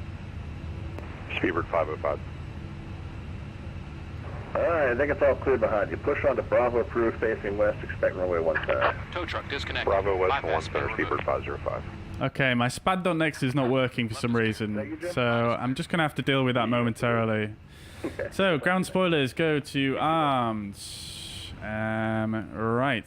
Okay, ground spoilers go to arms. We'll set our trim to up 1.6. Check that is set properly on the flight controls page. For a push that hasn't called for it yet. Up 1.6 is set. Lovely stuff. Auto brake can go to max. KLM 666. Lovely stuff. To Echo approved facing east, expect runway 1 right. Everything looks good here. Fantastic. Going up ahead. APU bleed can come off. And APU master can come off. We'll put the cross bleed to open, so I can operate both the packs on one engine. Afternoon, Washington ground. We'll also go ahead and turn the yellow electric pump on. Bravo 45 right now. And we should have some PTU whirring, maybe. Nope, I tell a lie. $5 ramp. On request number 1, traffic pushing off your right hand side. Okie dokes. Sorry, could you read that back again? United 575. So. United 575, your push is on request. Hold your push for now. Expect runway 30. After start checklist, anti-ice is not required. ECAM status is checked. Pitch trim is up 1.6. Set rudder trim is neutral. After start checklist complete. Right, we'll do the taxi checklist once we're underway here because we've got definitely a long taxi ahead of us. Lufthansa 3 Charlie Kilo here. Yeah, I had told you to hold short of Zulu. Contact Washington ground 121.65. Contacting ground 121.65, Lufthansa 3 Charlie Kilo. Air Portugal 234 Zulu ready for taxi. We're going to need another second for 2768. Who was just calling ready for taxi just a moment ago? Air Portugal 234 Zulu. Air Portugal 234 Zulu. Stand by. JetBlue 90 here. Alright, we're going to have to wait. You ready to go? Yes. JetBlue 90, runway 1 right, taxi via Bravo, Alpha 1, Alpha, hold short Juliet. Taxiway Bravo Alpha 1. He's sending us straight into us. What the hell? Hold short on Juliet to runway 1 right, jet 190. Air Portugal 234 Zulu. Give way to the JetBlue. He'll be northbound Alpha 1. When clear. Oh, he's going Alpha. Alpha, hold short Zulu. When clear, taxi Alpha, hold short Zulu, Air Portugal 234 Zulu. Disregard that. You're going to 1 right also, yes? Yes, I thought so. Yeah. Yeah, that makes more sense as to what I have set up. Okay. Runway 1 right, taxi via Alpha 2 Alpha, hold short Juliet, follow JetBlue. Runway 01 right, taxi via Alpha 2 Alpha, hold short Juliet, following the JetBlue, Air Portugal 234 Zulu. Right. United 2768, you ready? Yes, sir, we're ready, 2768. Contact Dallas ground 121.65. What is going on here? This guy needs to go, See you later. oh, this is Alpha 1 here, so... Speedbird 505, you ready? Speedbird 505 ready. I'm just going to spin around just to make things easier for us, chat. Speedbird 505, runway 1 center, taxi via Bravo, hold short Zulu. Oh! Bravo, hold short Zulu for 1 center, Speedbird 505. Ground Delta, crossing can flight 613, back to taxi. KLM 653, runway 1 right. Oh, I had to push out the wrong way. KLM 653, hold position 1 moment. Can 653 confirm I have already did switch face west. KLM 653, roger. Are you expecting 1 right for departure? Roger, and I'm expecting 1 right for departure, and you give the clearance to put on face west. Okay, that's my bad. Are you able to do a left-hand 180 and proceed eastbound on Bravo? We're just going to follow the JetBlue, guys. Make things easier for this controller, because it's getting a bit chaotic on this channel. He's telling people to push back in the wrong direction and all sorts. Yeah, that'll work perfectly. Sorry about the error on my part. KLM 653, runway 1 right, taxi eastbound Bravo, hold short Juliet. Eastbound Bravo, hold short of Juliet, can 653, thank you. Boeing 480 November, you ready? Affirmative. Runway 1 center, taxi via Foxtrot, hold short Zulu. Taxi via Foxtrot, hold short Zulu, Boeing 5 November. Fraction 17 Romeo, you ready? Yes, sir. Fraction 17 Romeo, runway 1 center. Just checking for other aircraft, making sure that we're not getting in anyone's way, but we are looking good. KLM 125 for good taxi. KLM 125, contact Dulles Tower 120.1, 20.1. 20.1, 125, thank you. Good morning, Washington Lab, Air India 112, stand 1 Alpha, requesting question start. Standby. KLM 666, you ready to go? All right then, chat. Do you have to add fuel mid-air? Hopefully not, Harry. Hopefully not. 666, runway 1 right, taxi via Echo, hold short. Marty says, are you using some kind of reshade? The cockpit looks very grey, even though lights are on. Echo, hold short. I'm using NVIDIA game filter. Shut says, will this be the longest flight I've done in the sim? Yes, it will. It will. Holding short Juliet. Do I have enough fuel? Yes, I do, Wolf Dog. Yeah, just. 290, contact Dulles Tower 120.1.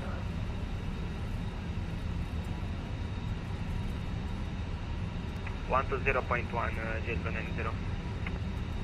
There is other ATC guys. It's just this guy is. It's just there's so many aircraft. Lego Lancer, welcome back. Speedbird 505. Yeah. Right. So.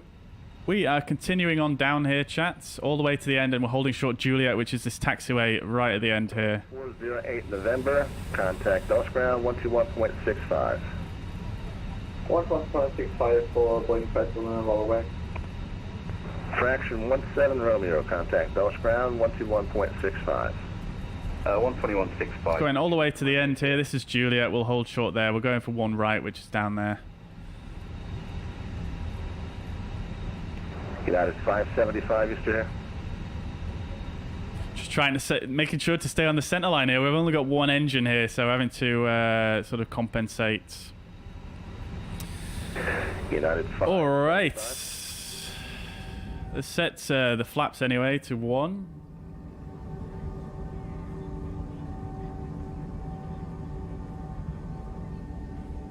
We can do a flight controls check. So full left, full right, and neutral. Time 653, short of Juliet. KLM 653. Full up, full down, and neutral. Tower 120.1, thanks for the service. Full left on the rudder, full right on the rudder, and back to neutral.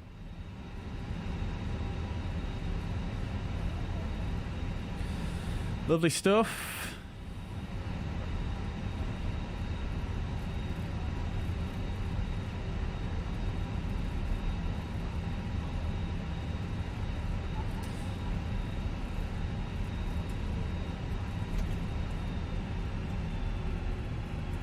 Is using a single engine a fuel-saving technique? It is indeed. Yes, Chris?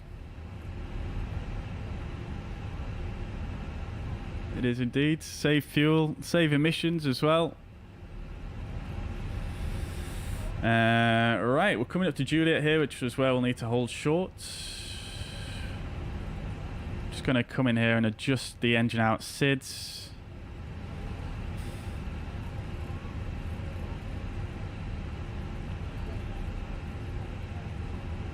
KLM 666, you still here? Still here, KLM 666. Yeah, I had set the whole short Juliet, did I not? Yes, you did. Okay. Well, you can contact Dulles Tower now, 120.1. 120.1 for KLM 666. Have a good day.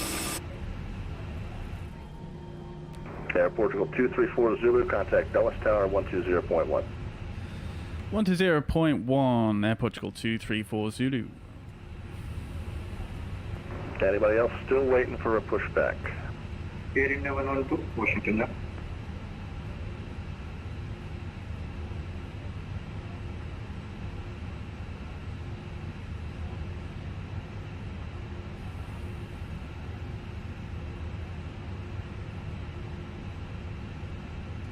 Dulles Tower, Air Portugal 234 Zulu, holding short Juliet. Air Portugal 234 Zulu, Dulles Tower, good afternoon. Runway 1 right, taxi via Juliet. Runway 1 right, taxi via Juliet, Air Portugal 234 Zulu. Delta 5592, Dulles Tower. Alright, off we go, chat. We are holding short Kilo 1. Delta 5592, welcome to Washington. Left on Kilo, right on Bravo. Hold short Juliet at Bravo. Left on Kilo, right on Bravo. Alright, so let's do our taxi checklist. Flight controls are checked. Flap setting is config 1+F. Radar and predictive wind shear can now come on. Engine mode selector is in norm. ECA memo is takeoff. It's actually not come up yet, so that'll probably come up once we start the second engine.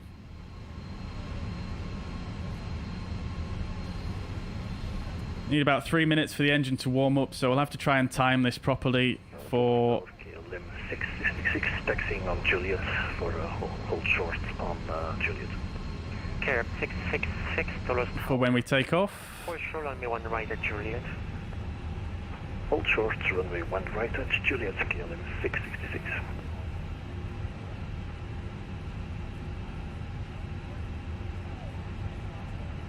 I'm just going to try restart SPAD.neXt so that I can hopefully get my controller working properly here.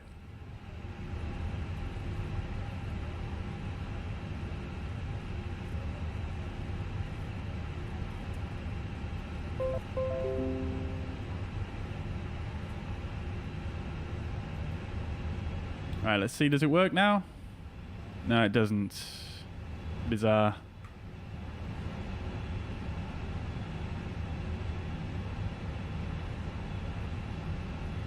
Yeah, well, it still seems to... It's just not connecting to the sim properly. KRM 666, runway 1 right, line up and wait. Runway 1 right, line up. I wonder if it's clashing with FSU IPC because of the... Air Portugal 2340, the aircraft on your right side will be taxiing onto your position. Crash pushing back onto your position, so continue taxiing. Roger, we are continuing taxi, Air Portugal 2340.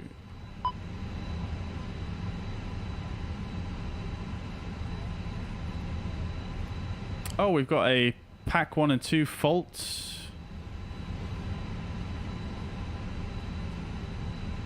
Probably due to the fact there's just one engine running currently, but we'll come back to that. Looks like we've only got one aircraft in front of us. KRM 125, heavy contact. Let's start the second engine anyway. 105. 125, heavy, thank you very much. I'm not sure why SPAD.next is not working for the Fenix today. It's very strange.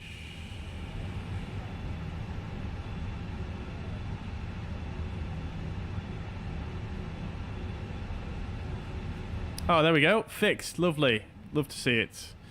Right. Fantastic. Okay. So let's go ahead and start the second engine. So we do have the crossbleed on.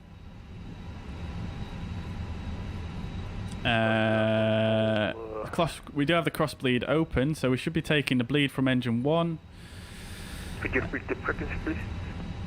119.12. Putting it over to engine 2, so that should work in its current configuration if I remember correctly. I haven't done a crossbleed start in a while, so let's set the engine mode selector to ignition starts, and we'll go for an engine 2 starts. N2 rotation. 01 right, clear for takeoff, fly runway heading after departure, KLM 666. JetBlue 900, after departing KRM A320, runway 1 right, line up and wait. After departing aircraft, line up and wait, JetBlue 900. There she goes. We've got a light off, we're looking good. Just going to reduce the thrust on the left engine now because the right engine's going to come in.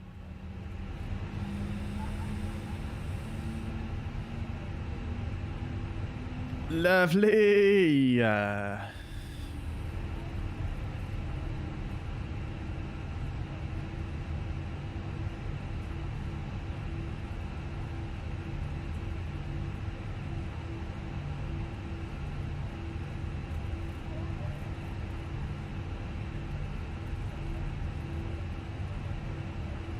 Come 653, hold short of runway 01 right. Okay, engine 2 is available. We'll go ahead and restart the chrono. Continue hold short, 6. We'll increase our taxi speed a bit. I'm just going to add a little bit of thrust. KRM 666, contact automatic departure 125.05. 125.05, KLM 666. Right, of course I forgot the taxi lights. Not a big deal.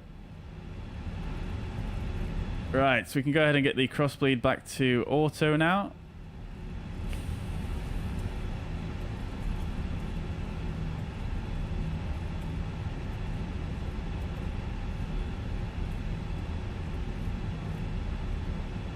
And we are going to get the packs off for takeoff.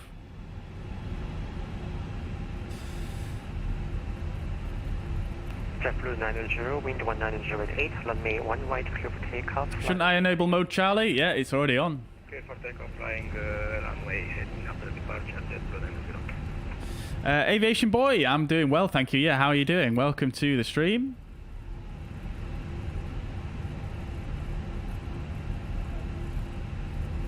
Why choose such a long flight for a live stream? It's a special Vatsim event. It's called Cross the Pond, where over 1,000 pilots all cross the Atlantic at the same time. That's why it's so busy at the moment.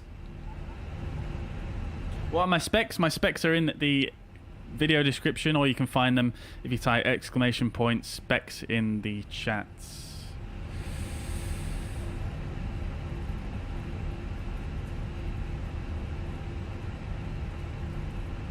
Oh, my frame rate's getting much better now. Love to see it. Buttery.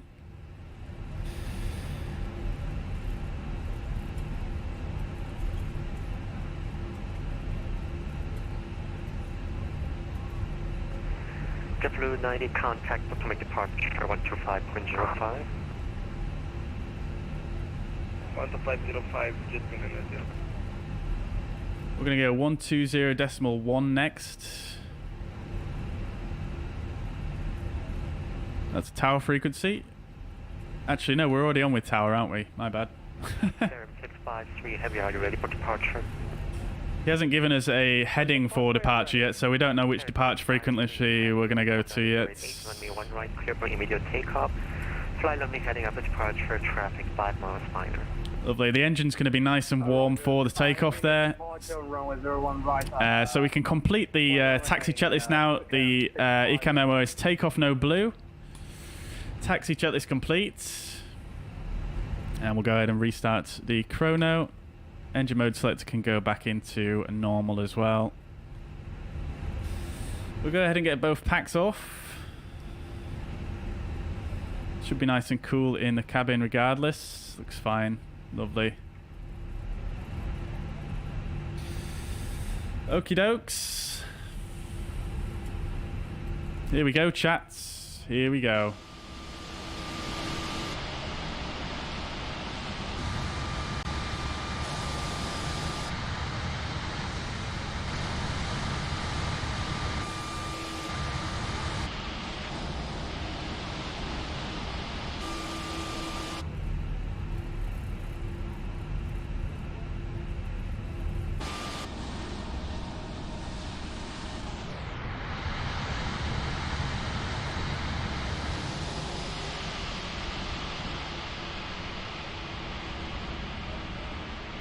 Looks like we're the only people waiting for this runway. Easy game.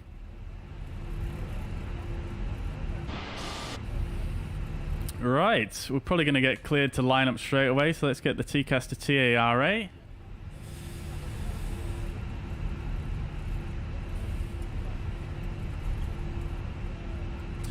We had a departure change as well, so let's just run the departure change checklist real quick. So, departure change checklist. Runway is 01 right. SID is the same as before. JDub 4. Flap setting is config 1 plus F still. Takeoff speeds and thrust are the same. 138, 140, 141. A flex of 68 degrees. 653 airborne. FCU altitude is the same. 3,000 feet. Contact automatic departure 125.05. We do have a landing aircraft there. So the departure is, we're going to fly heading as per tower is going to give us when we line up. We're going to fly that in heading mode, and we're going to be on vectors until we get cleared direct to JDub. Sorry, until we get cleared direct to Hafner. Initial climb is 3,000 feet. In the case of an engine failure, it's straight ahead, hold at 25 miles. And on the takeoff roll, if we have any yellow warnings, any warnings below 100 knots, we'll stop. Any warnings above 100 knots, we'll only stop for a red, and below V1, anything above V1, we are going to continue. Runway 1 right is confirmed. I'm just going to hold short here.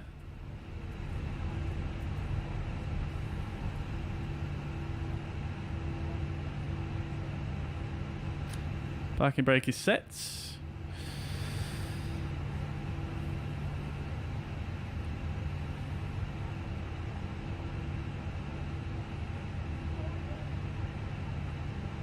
NVIDIA filtered, I'll cover once we get underway here. It's just a very busy time at the moment. 234 Zulu. Air Portugal 234 Zulu holding at 01 right.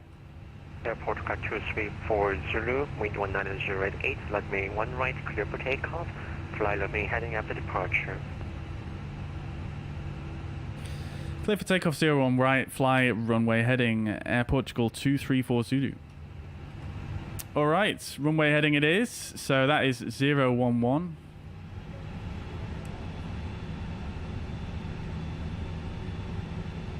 And we're clear for takeoff, so we'll go ahead and get the landing lights on. We'll get the strobe lights on. Lineup checklist, takeoff runway 09 right, confirmed. TCAS, TARA, packs 1 and 2 are off. Lineup checklist is complete. Let's go, chat. So remember, runway heading, and then we are going to do vectors until we get direct to our first fix, which I forget the name of off the top of my head. First fix is Hafner.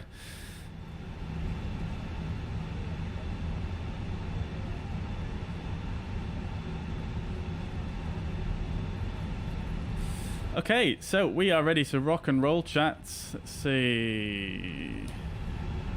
All lights are on. We are looking good. Start the chrono.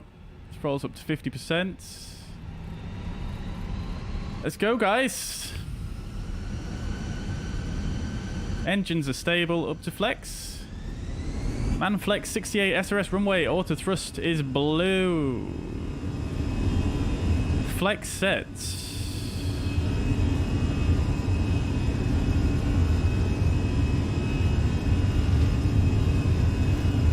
$100 knots.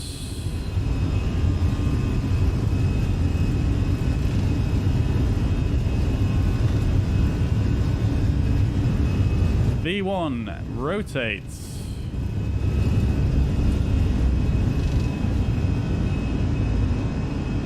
Runway track. Positive rate, gear up.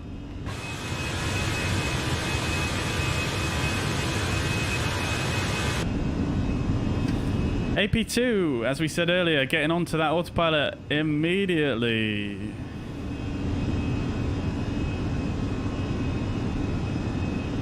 Lever climb. Thrust climb, open climb, auto thrust, still runway track. Chrono, resets. Let's get the nose lights off. And we'll disarm the ground spoilers. Packs 1 and 2 can come back on.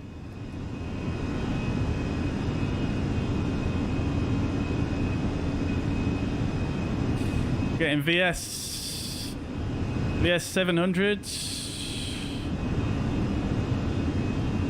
Speeds.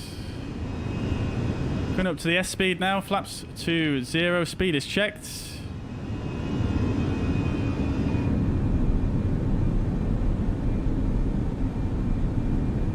Lovely stuff, lovely stuff. Alt star.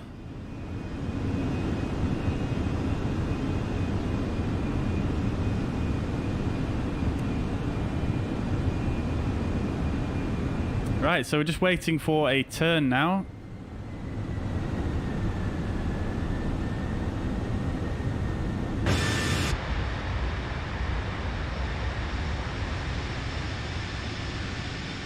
We're off to the races, chat. Let's go.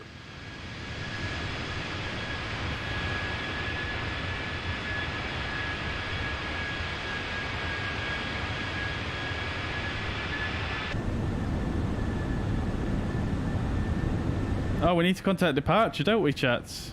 12665. Oh, my bad.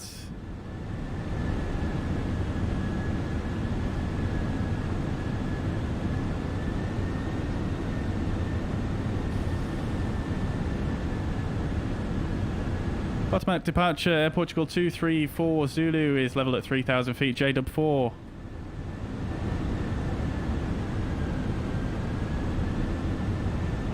Oh no, I've been disconnected. God damn it. What happened?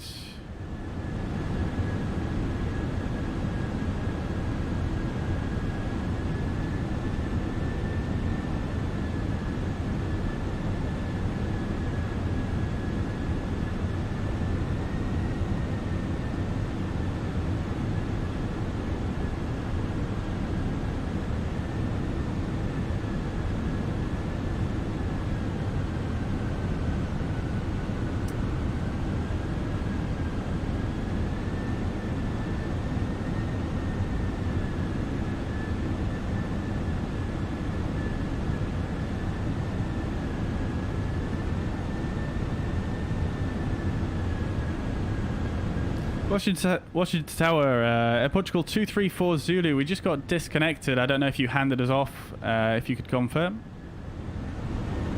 Air Portugal 234 Zulu. Negative, you were disconnected for a chance to contact for departure 125.05. 125.05, Air Portugal 234 Zulu. Tower, good evening, KLM 291 Heavy. One right for departure. KLM 291 Heavy, Donos Tower, wind 190 and 8, one right, clear for takeoff, London.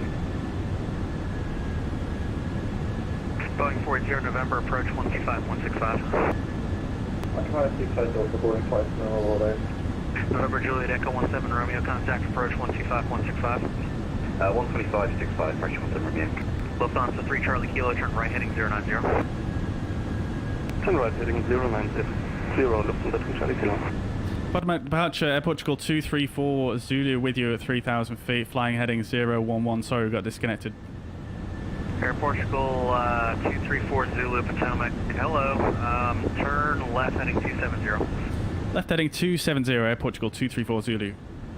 Departure United 950, 3000 out of 101 United 950 Potomac, hello, climb maintain 10,000, fly heading 350. Right, here we go, chats. Here we go. That was a bit unfortunate. We got disconnected there. Lufthansa 3 Charlie Kilo, go direct Woolley.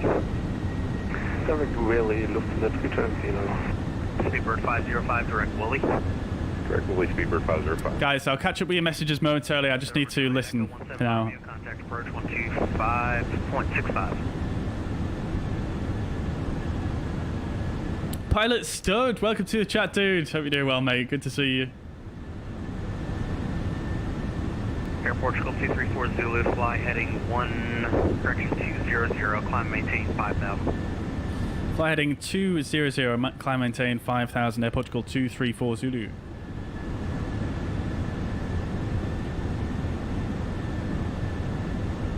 Alright, thrust climb, open climb, heading 200 degrees.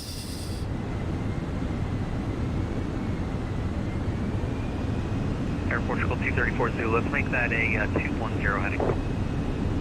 Heading 210, Portugal 234 Zulu. Southern departure, good morning, United 2060, just left leaving at 3,000 on runway heading. United 2060, Potomac departure, radar contact. So many aircraft with us on the TCAS there. Hi. 35010,000, United 2060. He's getting us on our way though. United 950, turn right direct Woolley.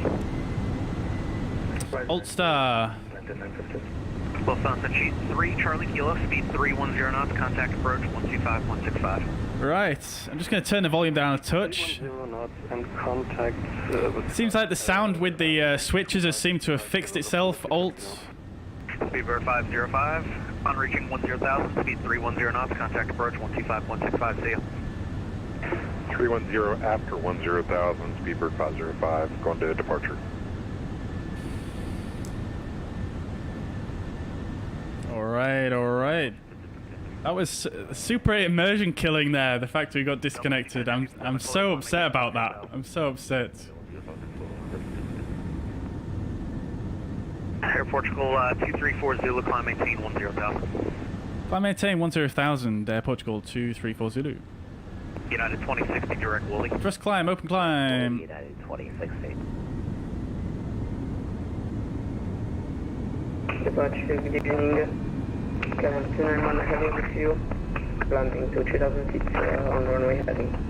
KLM 291 Potomac, radar contact, climb maintain 10,000, direct Reagan. Again 10,000. Oh, what's happened to self-loading cargo? For God's sake. Actually, no, that was... Off your left side, opposite direction, climbing out of 6,200, say 320, should be enough factor. We see him, United 2060. Let's see if it works again in a sec. There we go, lovely. Okay, we're working. We're rocking. Seatbelt signs should be on. United 2060, that's an Express, speed 310 at 10,000. Speed 310 at United 2060. United 950, speed 310 knots, contact approach 125.165. 210 knots, 12565, and Atlantis Developer. Just making sure it's tree 10. Yep, 210. That's enough. United 2060, approach 2565. Have a good one, Nick. All right, VS 1000 speeds. Woo.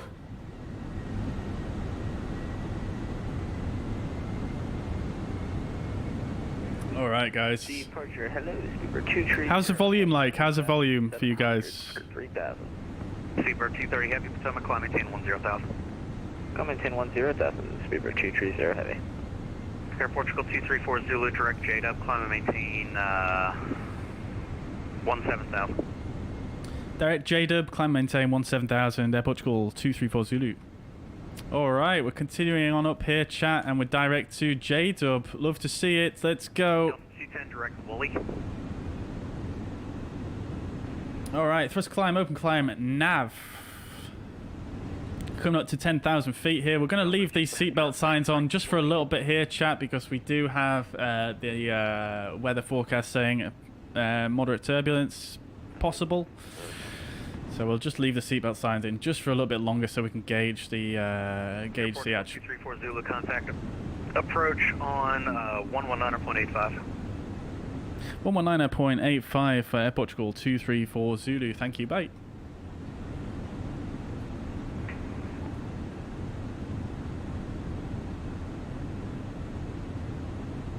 Going the wrong way here. I'm so flustered. Right, there we go. Lovely stuff. 3000. Direct Mosby and what altitude should I quote? American 441, proceed direct at Mosby, cross Mosby at 3000. Direct Mosby and cross Mosby by with 3000. American 409, welcome to Washington, exit runway right at Alpha. Taxi to the ramp via Alpha Bravo Kilo. Have a good day.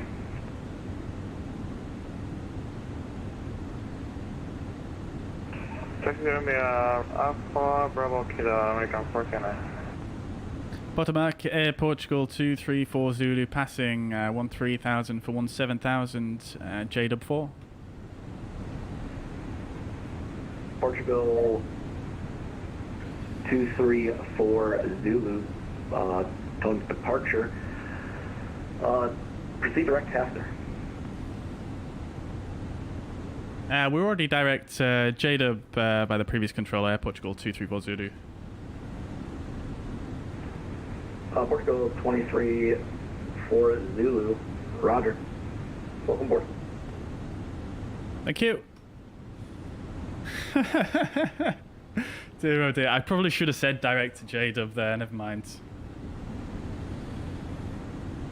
Right, okay then chat, we're on our way, finally, here we go. Across the pond, 2022, eastbound. Thank you anyway, bye bye.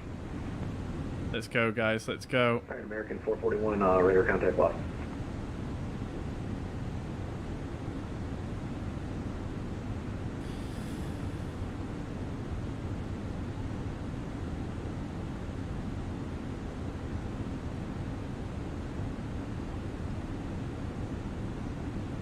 Right then guys, let's just... 2194, welcome to Washington. Exit runway right there at Juliet, parking at your company gate. Taxi. We're getting a little bit of bumpiness here.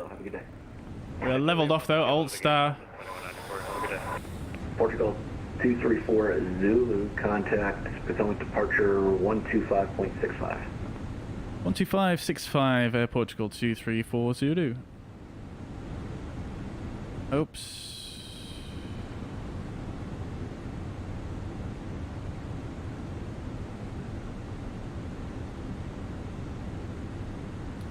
Departure Air Portugal 234 Zulu is level 17,000 JDub for departure.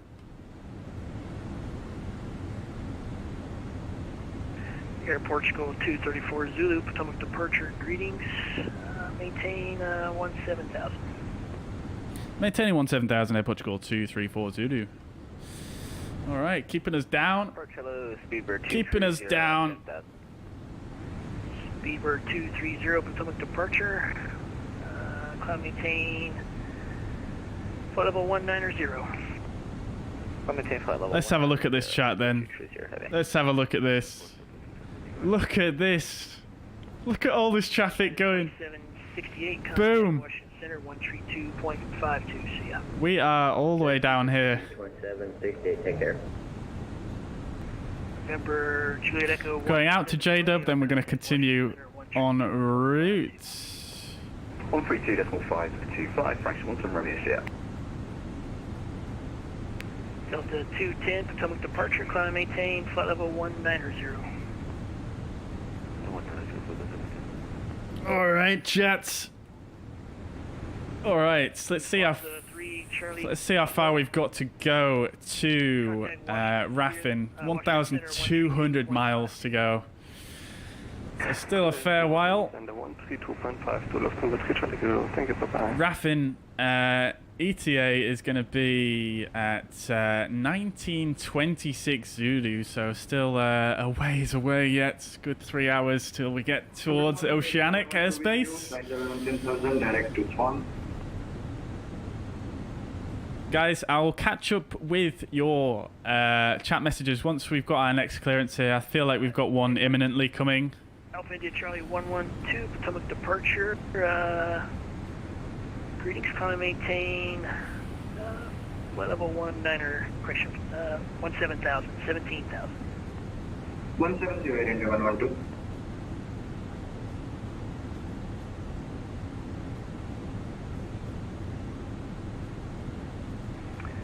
Boeing 480 November, contact Washington Center 132.52.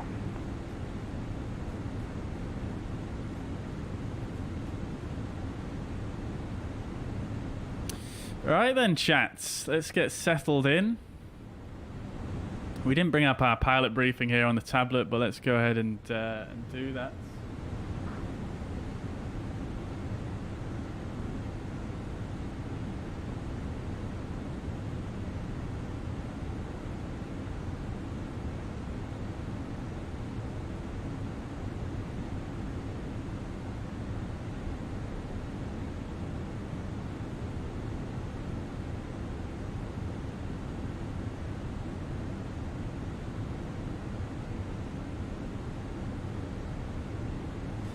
Right.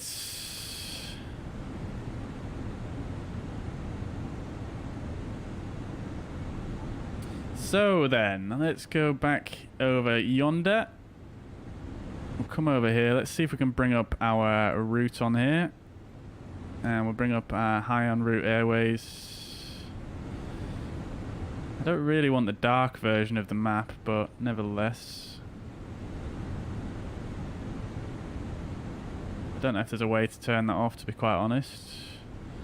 Doesn't really show many of the labels here, does it? But nevertheless, that's fine. Approach Speedbird 505. Speedbird 505, go ahead. Yep, just confirm I'm still with you. Yep, just waiting for Sarah to grab the handoff and we'll get you higher here shortly. Roger. I think you can change that in here. 505 heavy, contact Washington Center. Chat mode default day. Okay. 3250 Speedbird 505. Oh well. United 950 heavy, contact Washington Center. Never mind. Never mind. 122.52 United 950. Look at all that fuel. Departure Speedbird 230 heavy is a question. United 2060, contact Washington Center 132.52. See ya. 3252 United 2060. We'll see ya. Right. Speedbird 230. Go ahead. Go ahead and clear out this one. Start the preset my stuff for nat track, and it's for the entry time, estimated time at entry fix. I'm flying in a little bit of an older aircraft where I don't get the times of set fixes in the FMC. Is there anywhere I could find that? Right. Do. You mean find the times for just going to get the waypoints? Firm. Yeah, usually it says You don't know what I'll be with you in sec chat. I'm just getting some more information here with regards to our next frequency change. ETA of arriving at the next waypoint, so it should do that for each, like if you're going from Swan to Bross to all those, does it tell you like the estimated time of arrival with those? I see it now. Thank you. Roger.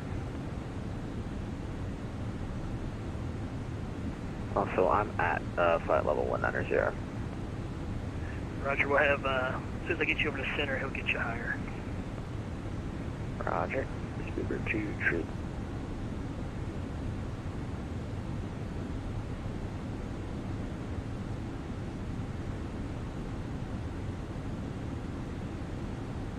Yeah, so we're probably going to be going over to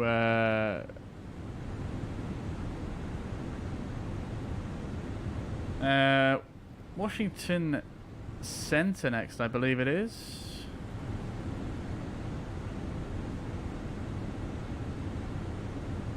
We shall find out, though. We shall find out. I'm not 100% sure, I'll be quite honest with you. Let's see. We can probably mark on some of these other FAR boundaries, though.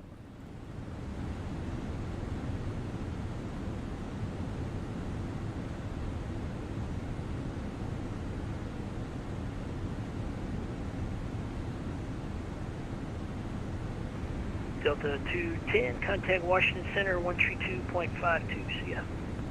132.5.2, 13252 is going to be our next one.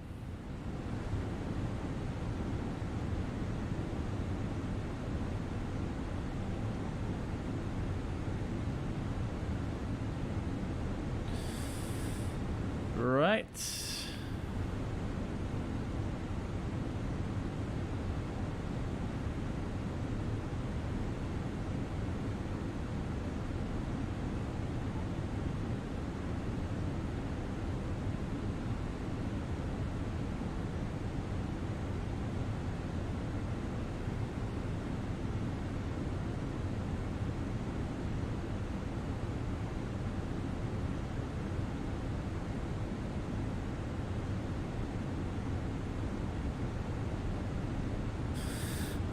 Right, so Dasher is where we're going to get passed over to New York Center. Speedbird 230, contact Washington Center 132.52, see ya. 32. We'll add on to that. No, we won't actually. We'll just do Dasher. See ya.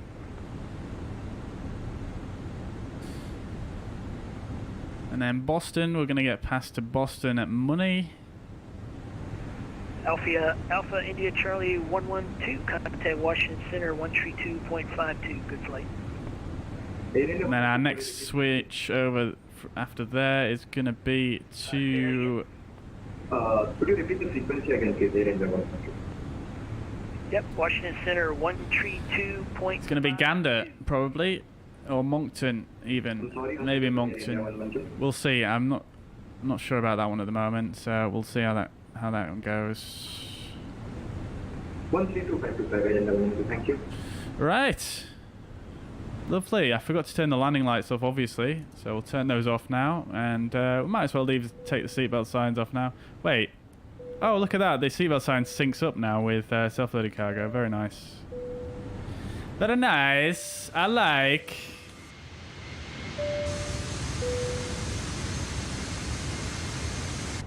Right, I might as well catch up with some chat messages here because it's gone quite quiet on the frequency. So, if I miss your question or anything, please do let me know.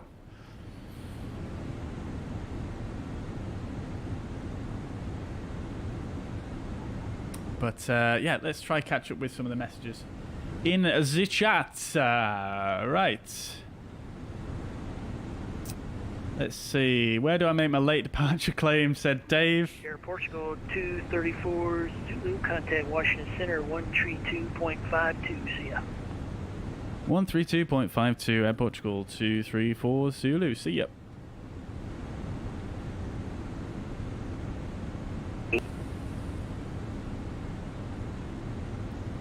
That's not good, is it, chats? 99, turn 30 degrees right, vector 4. We're going to ignore that for now. We didn't see anything. 30 degrees to the right.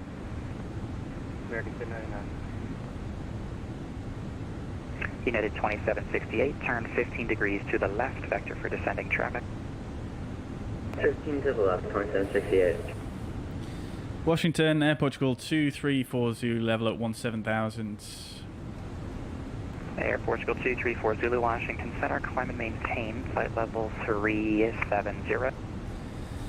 Climb flight level 370, Air Portugal 234 Zulu. There we go, up to our cruising flight level, guys. Let's go. First climb, open climb. We're gonna set standards. United 2060 can resume normal speed now, thank you. Thank you. We'll be going up to 75, FYI. Alrighty, United 950. Lovely stuff. Off we go. Let's get some. Oh, it's the sea. It's the sea. I can see the sea. 68, leveled off, 250.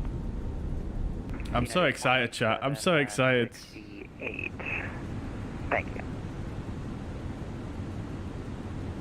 American 1099, clear direct to Deer. Late departure claim. Dave, you can stick that in here if you want. I'm not sure you're going to get a response, though. I can't guarantee that, I'm afraid. 310. Unfortunately, this controller doesn't look like he's using CPDLC. I don't think it's very widely used in the US, to be honest. So we'll probably have to... CPDLC we probably won't be able to use for a little while. Speedbird 505, resume normal speed. Let's see, does New York... sorry, does Boston Center use it? Lufthansa 3, Charlie Kilo, how fast are you at? Nah, it doesn't look like it. There's just tons of controllers on. Okay, Lufthansa 3, Charlie Kilo, maintain Mach 0.78 or greater. What about Moncton Center? United 950, just do not exceed Mach 0.80. Not exceeding 0.80, United 950. Fraction 17 Romeo, contact Boston Center 135.8. 135 destinate, fraction 17 Romeo, thank you. CS Speedbird 505, same Mach number. Oh my god, guys, have you looked on VatSpy? So cool. Okay. Look at that, chat. Charlie Kilo, contact Boston Center 135.8. That's brilliant. Contact Boston Center 135.8. Lufthansa 3, Charlie Kilo. I'm just going to have to save that as a screenshot. That is so cool. Just for reference, we're down here, we're the pink. Delta 358, descend and maintain flight level 340 and turn 15 degrees, or maybe just 10 degrees to your left. Alright, let's get some... 58 going to Boston, turn 10 degrees. Let's get some hot drinks for you guys in the cabin. I know you've been waiting a while. 10 degrees left, 340 for Delta 350. Should probably consider single engine taxi if your weight allows to save fuel. Yeah, definitely. I mean, single engine taxi is quite a widely used procedure these days. 505, contact Boston. Obviously, it helps with the environment as well, so I can, you know. 35-8 for Boston, Speedbird 505. I can see why. I can see why. United 2060, contact Boston 135.8. Eddie, welcome to the chat. Sorry I missed your message earlier on. We've been quite busy here. Welcome indeed. I hope you're doing well. Random Guy says, what is the recommended taxi speed? So generally speaking, most airports is up to 30 knots on a taxiway and 10 knots on an apron, I believe. But generally I aim for somewhere between 10 and 20 knots. That heading, you doing 10 left? Glad you're enjoying it, Paco. Welcome to the chat, nevertheless. Hope you're doing well. Welcome indeed. Delta 358-1. Can you repeat that, Ed, please?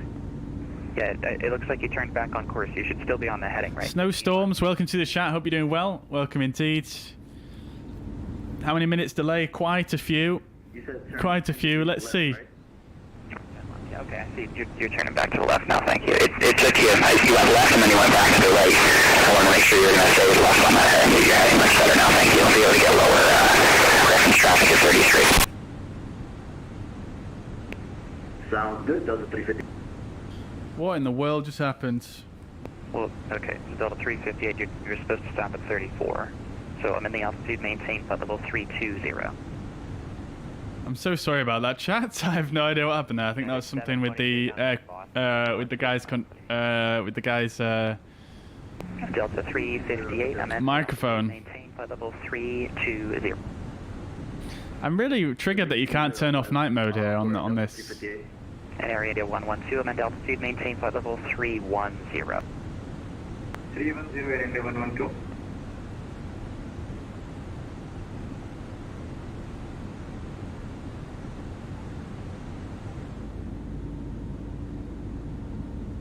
Lovely views, though. So yeah, oh, I was checking how many minutes delayed. That's what I was doing.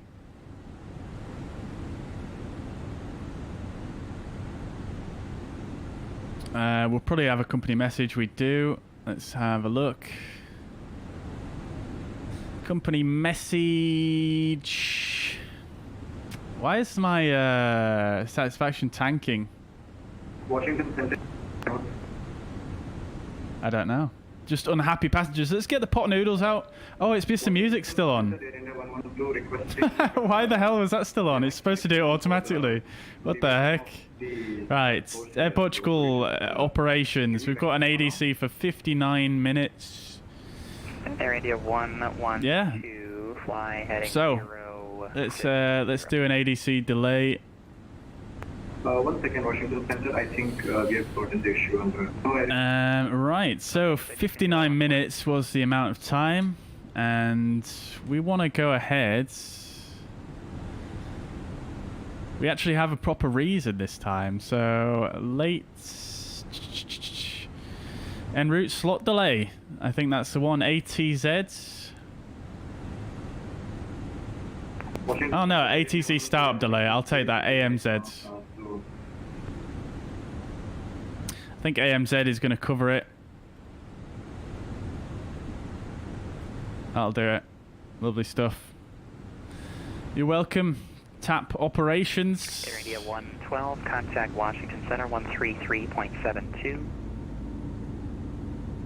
13372, Air India 112. Delta 210, contact Washington. So there you go. That's the answer there, Lil Pop. Finally moving indeed, Jordan. Let's go. And 133.724, Delta 210, thank you. Yeah, hopefully I should have enough fuel, Wolf Dog. Hopefully. 133.72. As you can see, the MCDU is saying we're going to have a 0.9 United 2060 on board when we land, which is definitely not ideal. But I'm hoping this improves as the flight goes on. Air Portugal 234 Zulu, contact Washington Center 133.72. 13372 Air Portugal 234 Zulu. Delta 358, contact Wash 133.72. 133.72, Delta 358, have a good day.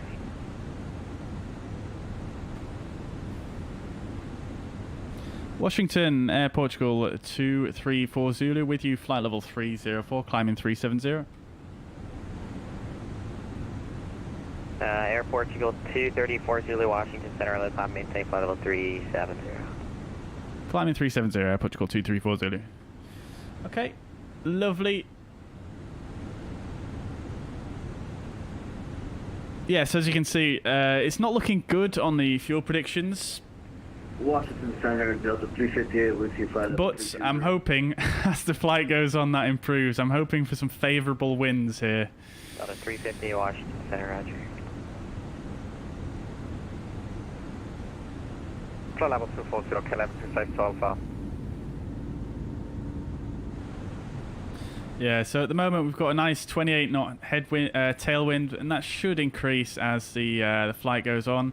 I'm hoping that as we burn off some of this fuel, our max flight level is going to increase to 390, and we can request a step to 390. Washington Center, Blue Streak 5306, currently flight 250.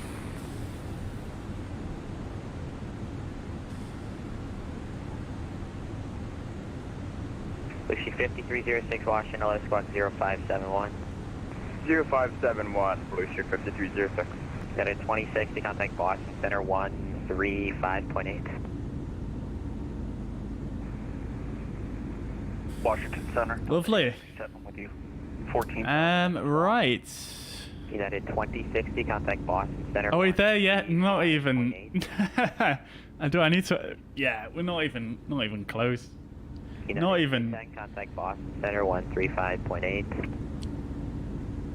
Right, so Marty Van Dam asked earlier on regarding the NVIDIA filters. So yeah, I mean, I'm not using Reshape, but I'm using an NVIDIA filter, and the settings are 270 Delta 350. Austrian 59 right, climb and maintain flight level 340. These are the settings. Feel free to pause the stream, take a screenshot, whatever you want to do. KLM 652 Alpha, climb and maintain flight level 290. Do I have to add fuel mid-air, says Harry? Hopefully not. I should be okay, I think, but maybe, if it really comes to it. 67 Washington, climb and maintain flight level 31. Actually, do flight level 240 for now. Delta 67, flight level 240. But yeah, that controller was... Yeah, he did have a lot of work to do, didn't he, on the departure there. At 869, I gave you descent a little farther back. Legoland asks, where am I currently? I mean, we were at Washington Dulles International when you asked that question. Washington Center, good morning. Rouge 2 Heavy, flight level 370. Rouge I thought you need to have both engines running before flight controls test. Oh my god. Advisory Rouge 2. Dear, what happened there? Probably a Microsoft Flight Sim thing, right? I guess. Oh, you can... I believe you can do a flight controls test before you have both the engines running. I might be wrong about that. I might be wrong, but we did. But we did have the hydraulic system fully powered due to using the yellow electric pump. So you can still move all the flight control surfaces, etc., before starting the second engine. BZ, welcome to the chat. Hope you do well. Good to see you. Welcome indeed. Would I recommend you go from a 2080 to a 3090? It depends. Depends really what resolution you're playing in, to be honest.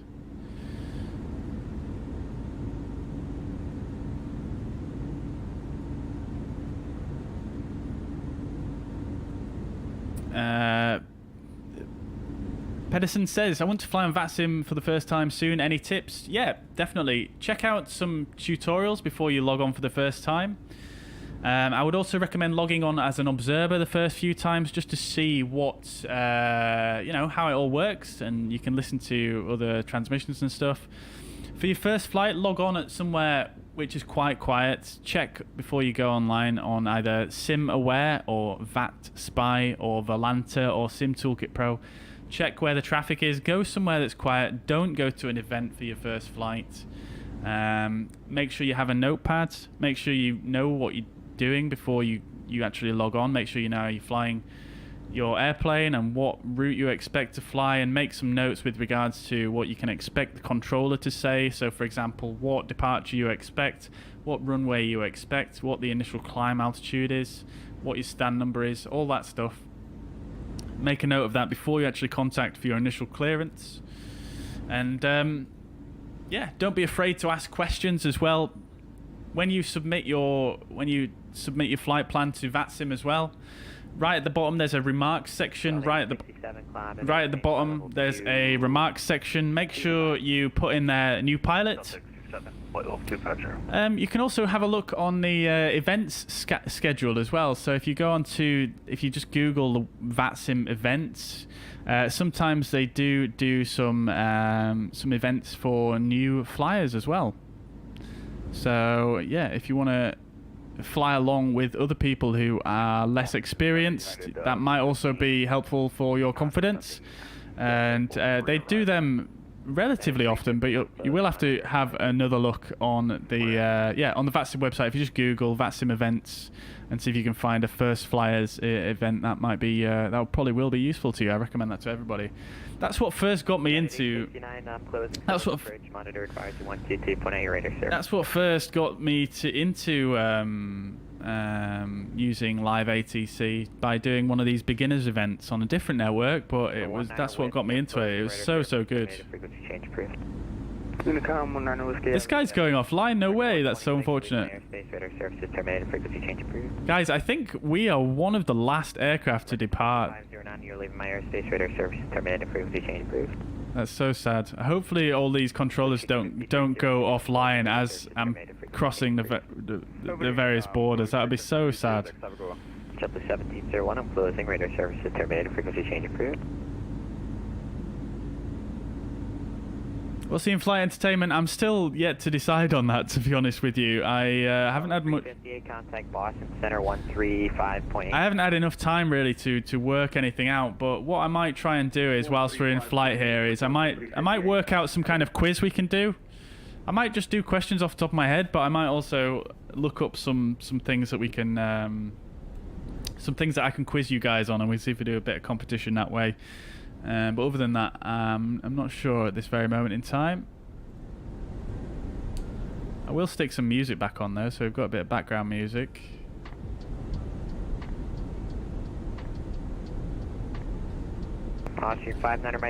Pilot Stud is in the chat. Great YouTuber here on YouTube, surprisingly. If you've not checked out his channel, go check him out and give him a subscription. Delta X27 Boston Center 135.8. KLM 652 Alpha, contact Boston Center 135.8. 135.8. Oh yeah, we're gonna get all the free drinks today, Persilius. 34 correction, Air Portugal 234 contact Boston Center 135.8. 135.8 Air Portugal 234 Zulu. Thank you. Bye bye. Yeah, thanks, aircraft Washington Center is now closed. 134.8.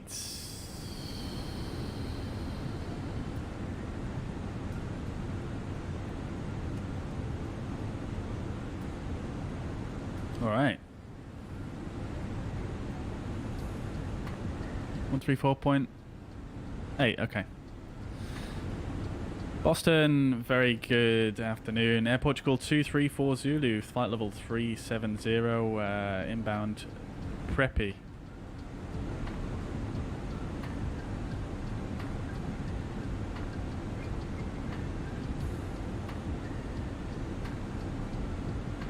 Wait, did I put the frequency in wrong? 134.8? Oh, it's 135.8. I think I did.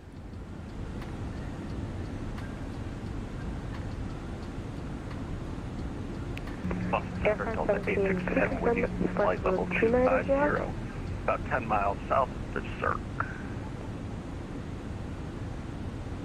That was a few 1 Speedbird 505 off, center 123.7. Yes, the max flight level is going up. Boston Center, Delta 358 with you, flight level 270. Speedbird, or Delta 210 Boston Center 123.75. FM 17, could you confirm flight level 290? Affirm. Say again, Speedbird 505. Speedbird 505 Boston Center 123.75. 2375, Speedbird 505. See ya. Delta 210 Boston Center 123.75. Was that for Speedbird 230 Heavy? That was for Delta 210.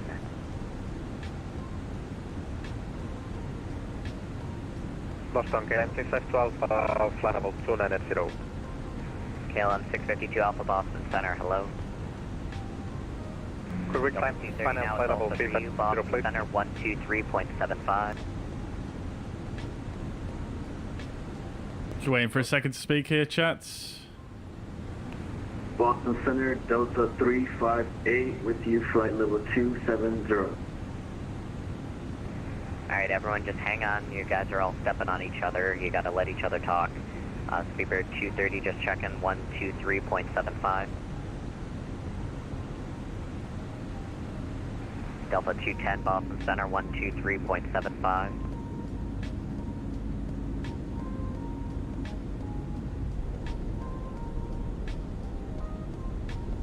Boston, KLM 652 Alpha, can we climb level 350? KLM 652 Alpha, if you're non-event traffic, then you have to stay at flight level 290. Could you please repeat for KLM 652 Alpha? We hear you very low. KLM 652 Alpha, since you're non-event traffic, you have to stay at flight level 290.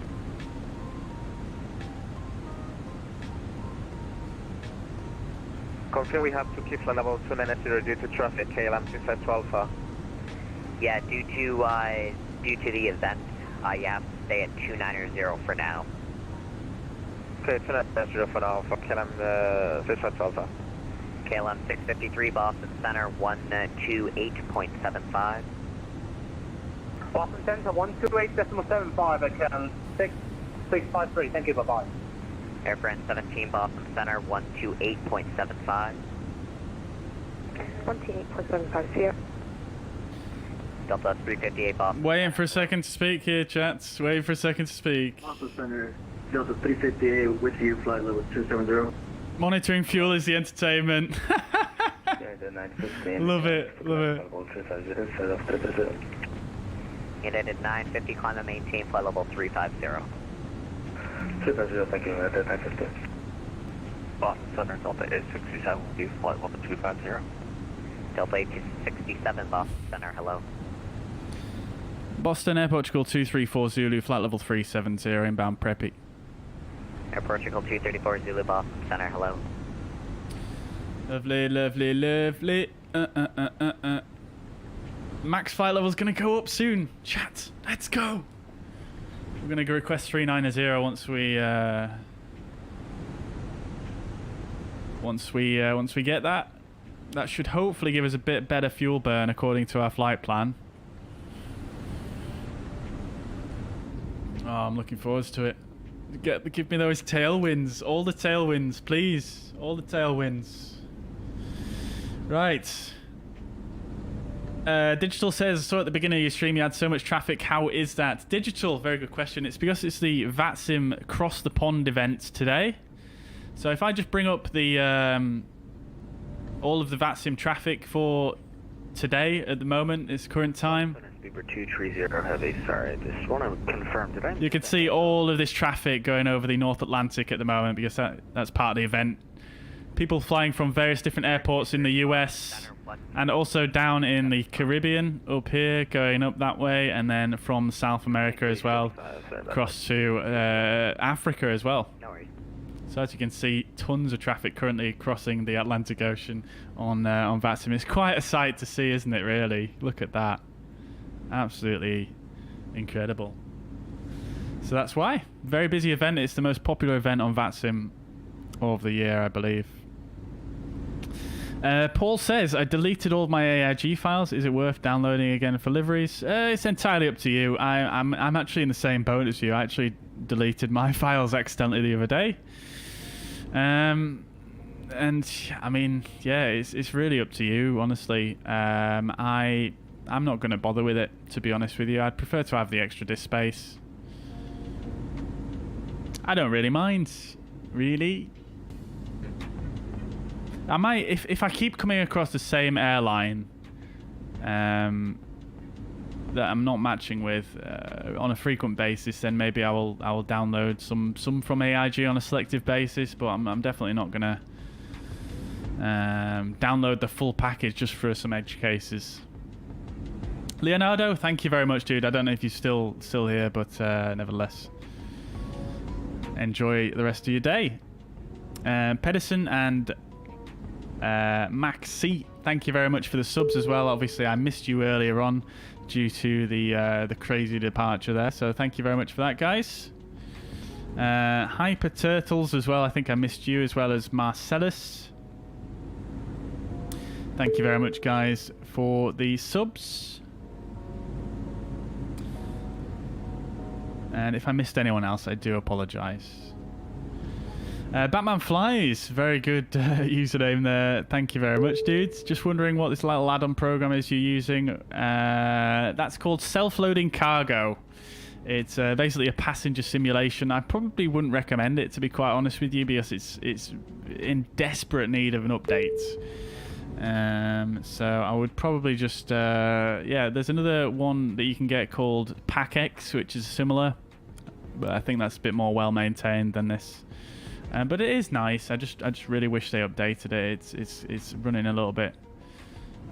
Yeah, it's got some.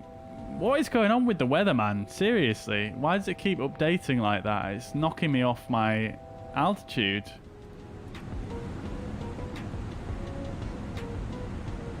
What in the world? Come on, Microsoft.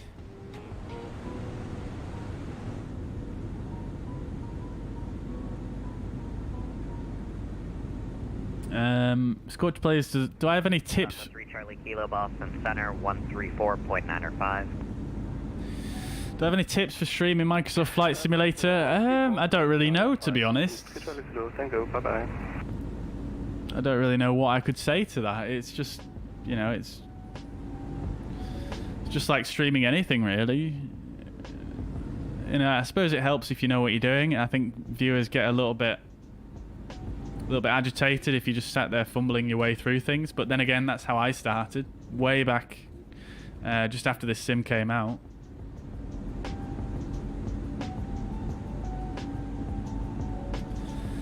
While I was waiting, I bought GSX, but when I click on it, nothing happens. Dave, yeah, there's quite a few. I don't know. GSX has had quite a few issues, and it's not particularly foolproof, let's say. So,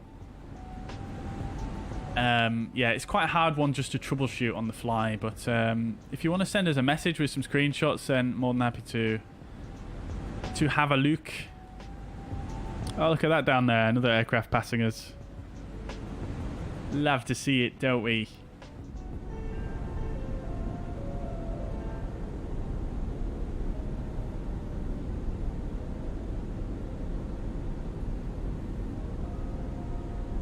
Passengers are so mad. Yeah, I mean, it's because for some reason this music stayed on.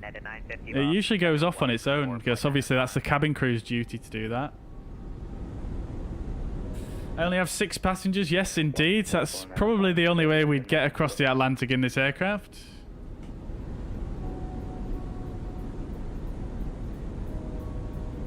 Yeah, hopefully the passengers will cheer up Jordan. I think we're going to have to give them some alcoholic beverages and see if they can forget about the delay.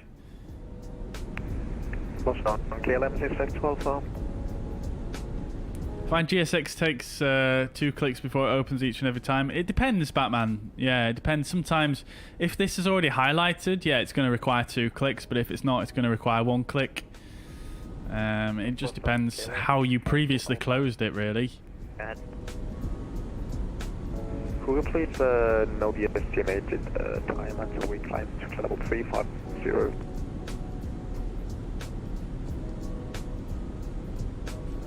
I want to try and increase my speed and catch up with the other traffic that's in front, but that's just going to burn too much fuel. 652 Alpha, let me see what I can do here and see if I can get you higher. I can see my colleagues in front of me, though, if I bring up the fuzz pads.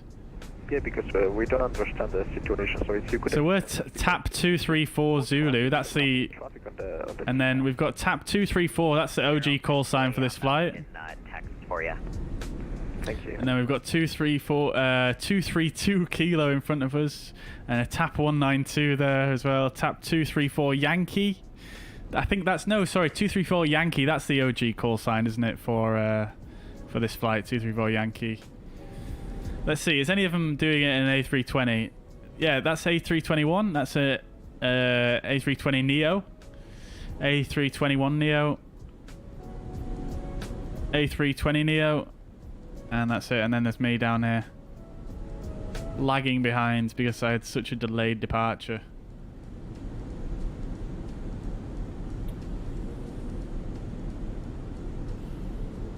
What's the ETA for arriving into Lisbon now? I think it's about 11 o'clock Zulu. Yeah. 2300 Zulu.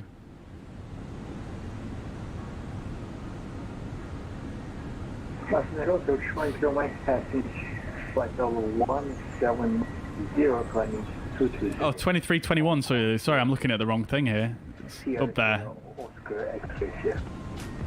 Turkish 1 Kilo Mike Boston Center, hello.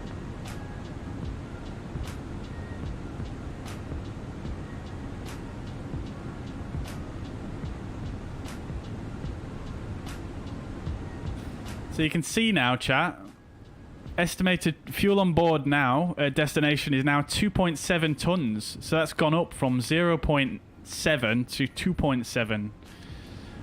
And that's thankfully because of the favourable winds that we've got here. So let's see how we're doing. Progress.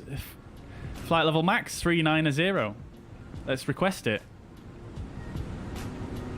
Air Portugal 234 Zulu, request a higher cruise at flight level 390. Air Portugal 234 Zulu, climb and maintain flight level 390. Climb maintain 390, Air Portugal 234 Zulu. KLM 652. Let's go, chats. Let's go. Let's press climb. It's flight level 390 blue. KLM 652 Alpha, climb. Let's go. So currently we've got winds at 68 knots behind us. Let's see if that increases at 390. It should do. Proceed direct Robux, descend and maintain flight level 230. Direct Roblox, maintain 230 for Delta 350. Lovely stuff. Speculus says if you have the hydraulic system fully pressurized, you can do the flight control test on single engine operation. Yeah, exactly. That's what we had the yellow hydraulic system on. 1000, Providence altimeter 3028. Cross Jordan at 1000, 3028, Delta 867.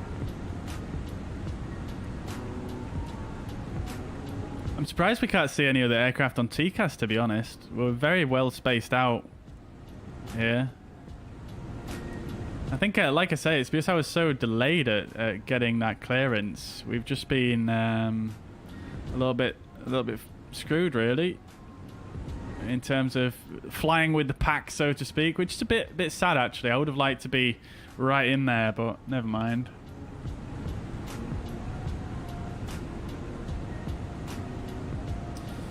JBU says I have Ryzen 7 37T Ti with low FPS with GSX. That's unfortunate. Have you tried turning down your settings? I wonder if doing the crossing in a CEO during the event was a good idea. We shall see, Chris. We shall see. Like I say, things are improving for us. The wind is getting a little bit better here as well as we climb up. So, you know, this is looking good. This is looking good. I mean, I think maybe in the real world you probably would not depart with the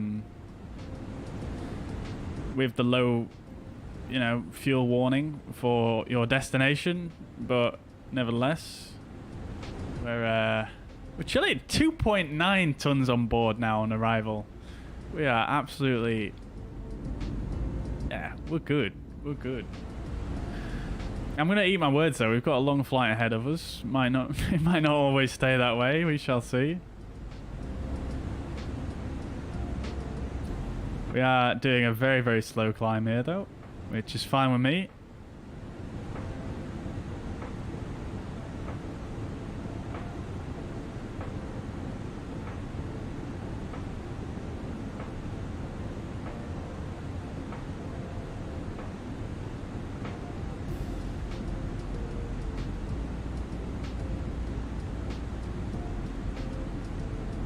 Should get a message new cruise out when we level off.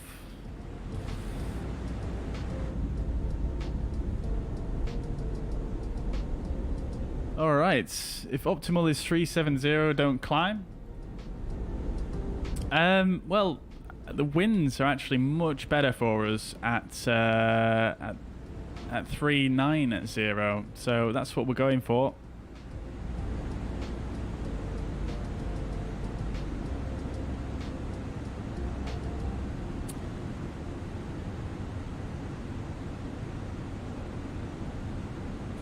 we're going to give it a try.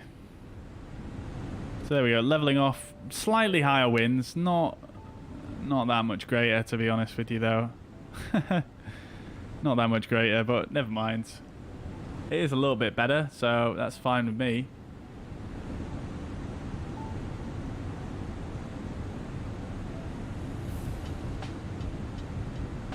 There we go, alt cruise.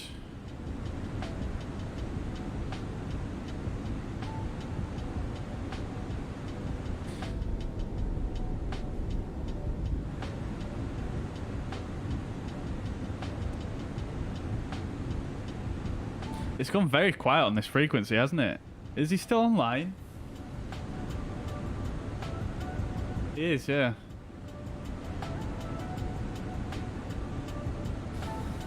What's the thing I have on the right side of the screen? I think I already answered that. ETA, we've already answered. Commentator says, gotta head out.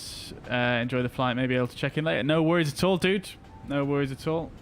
Air Portugal 234 Zulu, contact Boston Center 128.75. 128.75, Air Portugal 234 Zulu.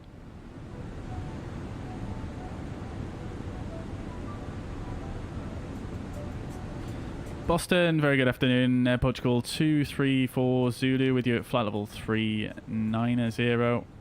Inbound Yahoo. Air Portugal 234 Zulu, Boston Center, good afternoon. What is going on with the weather? Why does it keep doing this, man? Well, it's just updated. It's given us much higher winds now, which is lovely. I think that's super, super unfortunate that it keeps happening like that. Hopefully it's not going to be like that all the way across.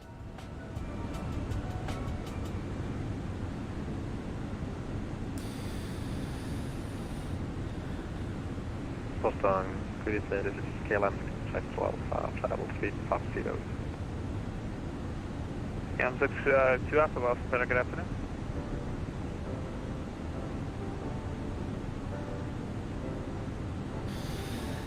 Air Portugal 234 Zulu, request 5 minutes away from the cockpit. Approved.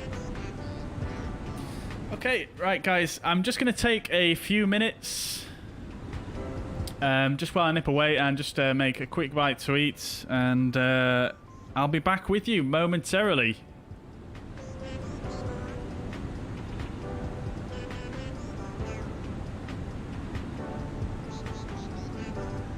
I'm definitely not going to leave you with this track though.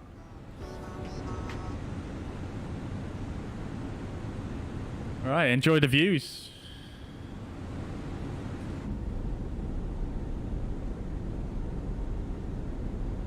I'll serve you guys some food as well.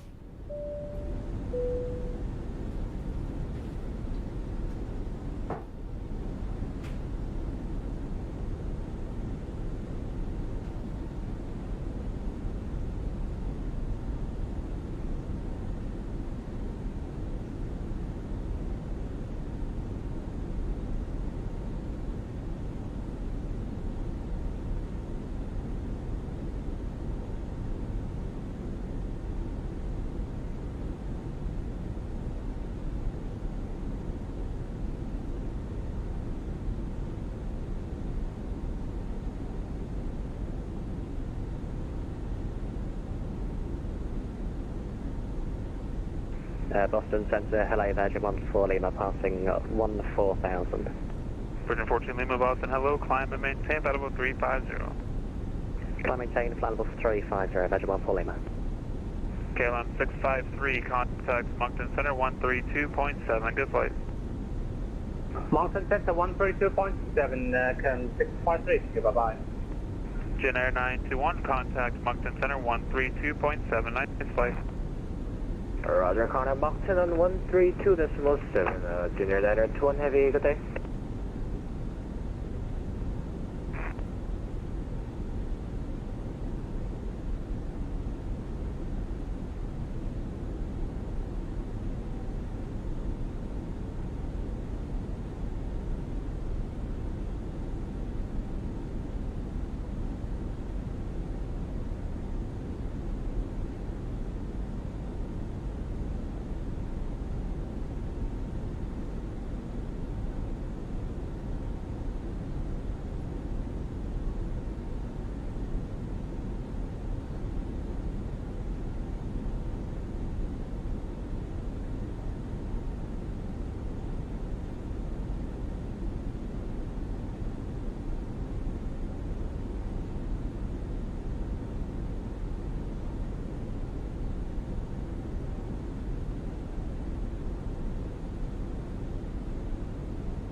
17 out of your airspace. I'm sorry, say again? Aircraft 17 out of your airspace. Not yet.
Air Portugal 234 Zulu, we're back. Thank you. Did anything happen, chats? What's been occurring? Just saw the Liverpool score. What the hell is that? Oh dear, any Liverpool fans in the chat? Right, there we go. We're motoring on now. 96 knots of tailwind. Well, mostly tailwind. 533 knots ground speed. Love to see it. Absolutely brilliant. Let's see what it says with regards to... I've just changed my keybinds around, chat, so I'm just having to get used to some of these new ones. Right. Okie dokes. So, estimated fuel on board is actually going up the further we fly here. So going up to 390 was a good idea, I think. So I'm pretty happy with that.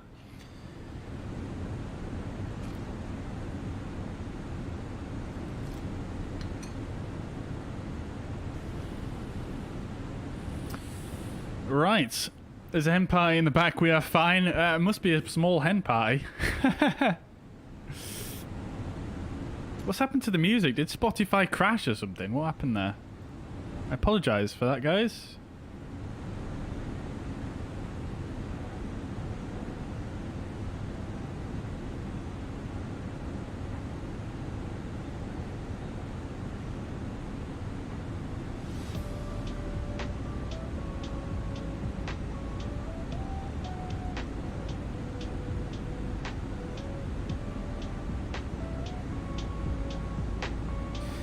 Crank up the cost index. Oh, oof. Oh, that's actually not a bad idea, actually. I like that. Because our fuel on board is much better now. 125.2, have a good day. I'm not sure why we don't have a prediction to our alternate, though. That's interesting. We've got 33 minutes extra.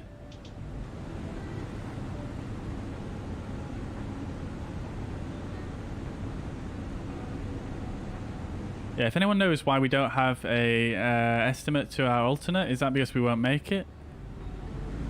Probably is. Yeah, let's just let it run for a little bit longer, and we'll just see how we do on the fuel burn, and then maybe we'll crank the cost index up to like 50 or something.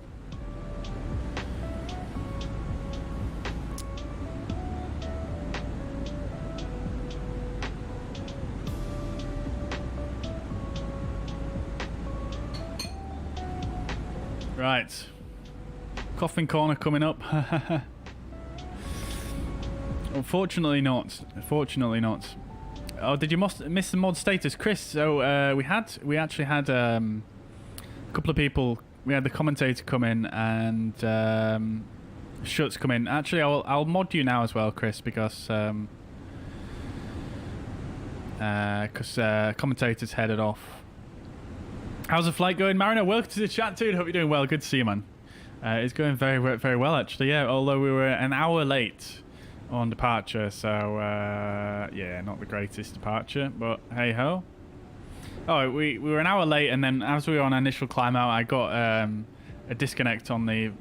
I think my Vatsim, one of my Vatsim clients exited. It crashed, so we got disconnected on the departure there, which was a bit of immersion killer, but nevertheless, it worked. As a United fan, today is a good day. Has Man U beat Liverpool? Is that what it is? See, I've got two friends. One of them's a Man United fan, and one of them is a Liverpool fan. So, did the sim crash because the stream time is 4 hours? No, it did not. No, we had a delayed departure. Vinny7301, welcome to the chat. Very nice stream, very lovely to watch. Thank you very much, dude. I'm glad you're enjoying it. What's my favourite airline? My favourite airline? I don't know, really. I don't really have one. The best airline I've ever flown on, I would say, is probably Singapore Airlines. But, yeah, I don't really know if I've got a favourite, to be honest. I could probably say what my favourite livery is, potentially.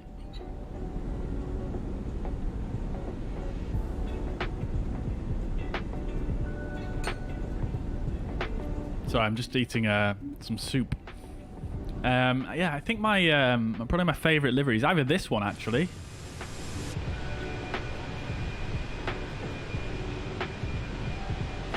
Either this one or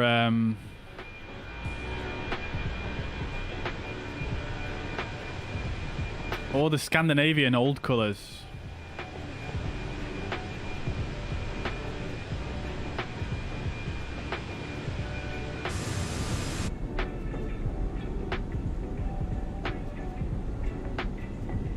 Sean says, what add-ons am I using for Dulles and Lisbon? I'm using the Flightbeam Dulles and MK Studios Lisbon. You can find them in the video description. Aviator David, welcome to the chat. Hope you're doing well. Good to see you. Welcome indeed. We did a few weeks ago, but Liverpool lost to Forest 1-0. Got you. I don't really follow football, so I don't really know, but hey ho. 6 passengers, the rest for fuel since it's a 320. Yeah, exactly, Sion. Yep. That's exactly correct, yep. Mariner says I was an hour late on my first cross the pond. Yep, me too, dude. Well, this is my first. I was an hour late, so yeah, there we go.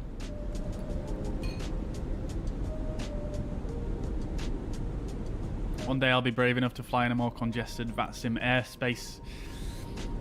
Yeah, I mean, obviously you just got to work your confidence up, don't you? I mean, I never would have dreamed of doing this one probably a year ago.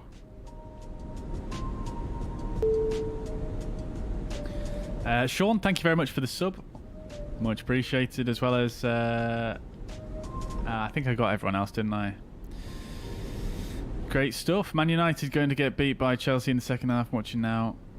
Got you. Well, let's see what happens. I'm always happy when United or Liverpool lose, because that's what my friends support, and I can just give them shit for it. Chris says I'm limiting myself to smaller airports and routes with less complicated SIDs and stars. Yeah, why not? I mean, you might as well just do that. Do whatever's comfortable, build your confidence up, and then once you get there, don't you? There's no rush. Ulfdog's a big fan of the Cyprus Air livery. I don't actually know what the Cyprus Air livery looks like. Let's have a look.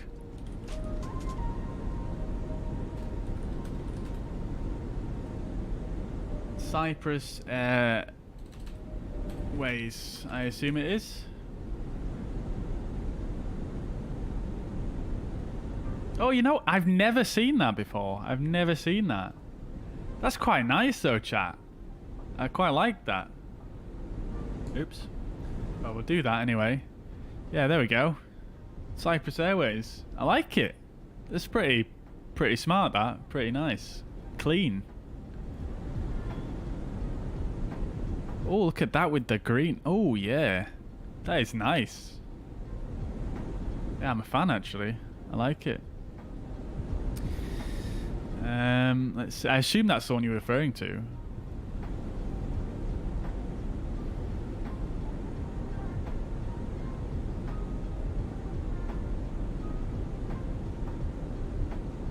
Love the old Scandi flag stripes livery. Yeah, that's also a good one, isn't it? Yeah, I'm a big fan of that one as well.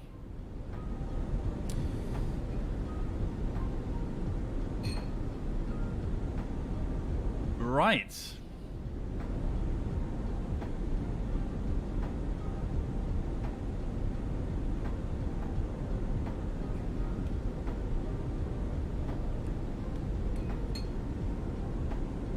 Right, we need to prepare ourselves though, guys, for entry into oceanic airspace. So let's see how we're doing. So we've got 766 miles to Raffen, which is our entry point. We're going to get there at 19:03 Zulu, so that is in just over 2 hours. Sorry, an hour and 20 minutes. So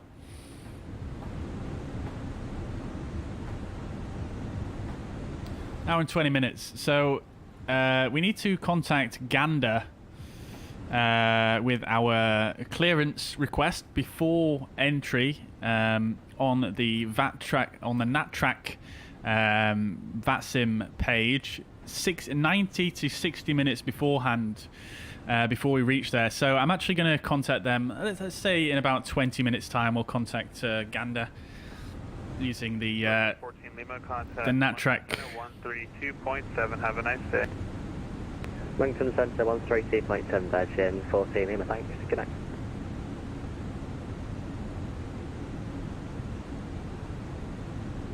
Yeah, so we'll have a look at that. I'm just going to hide the camera chat whilst I eat my soup, but I am... That's the wrong button. I'm just going to hide the camera chat whilst I eat my soup. I am still here, though. Yeah, guys, so what's your favourite livery? So we've got Ulf Dog's Cyprus Air livery is his favourite. Christopher's is the old Scandinavian flag stripes livery. Let's see. Let me just refresh my memory. That's the one with the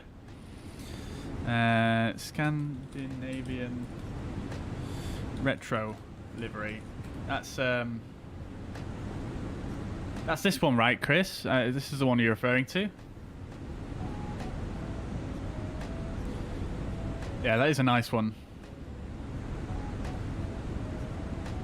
I think we've flown that before, actually, in the A320 Neo.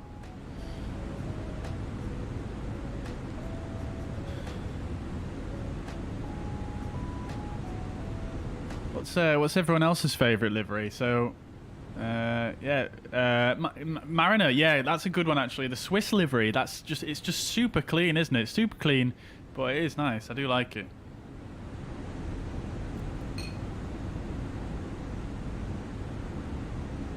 You know what? Let's just might as well get my table out here whilst we're eating our soup. Let's just flex the chair back a bit. Why not? Let's put it down a bit as well. Why not? Oh, we can't do it from that angle. Let's just put it down. Oh, it's already furthest down. Boston Center, Speedbird 230 Heavy. I just got a private message from another center. Speedbird 230, frequency 12805. Let's just enjoy our soup here on the table. Has anyone got a little tablecloth?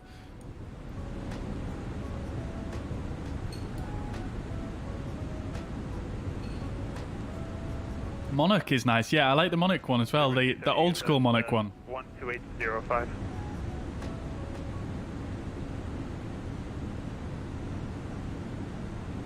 Yeah, the old Monarch one is really nice. We've flown that a couple of times in X-Plane on the A300.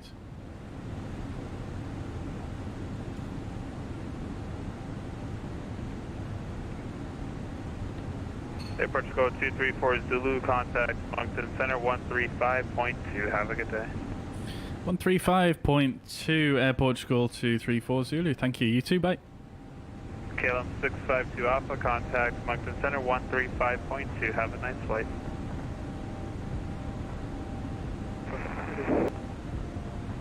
Peter order.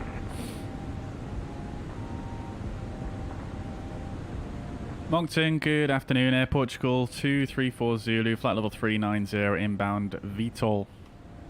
Air Portugal 234 Zulu, Moncton Center, hello, identified. There we go. Oh, this is good, this chat. Oh, look at the buttery frames up at this flight, up at this altitude. Love to see it. Center KLM 6512, good evening. I'm still a bit surprised we're not seeing that many more aircraft, though. KLM 652 Alpha, Moncton Center, hello, identified. It looks like we've got a KLM behind us, though, so we're not actually dead last in the crossing the pond situation. So yeah, we're not dead last, but we're quite close to the back.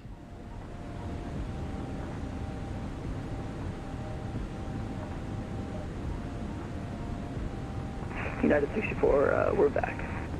United 64. Gander West. So you think we can get some more time out? Gander West CPDLC ID. Yeah. Yeah, we'll tune that once we actually get there. 064, I can give you about 15 more minutes, then I have to hand you over to Gander. Okay, yeah, we'll be back before Gander, and Gander, let's see, Gander's going to be like, how far do you think ahead of us? It will be in about 100 miles from here. Yeah, we unfortunately we can't. We need to request the oceanic clearance through the what's it called? The Vatsim NatTrack website. We need to get our clearance through there. We can't actually CPDLC Gander with our clearance, but we can do it for our. No, it will be way before ref and in about. We can do it for our. Oh, you mean Gander Center? Let's see.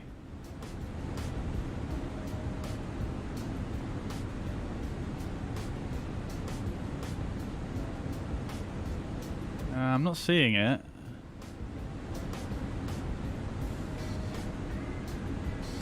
Where are you referring to, Chris? CZQX?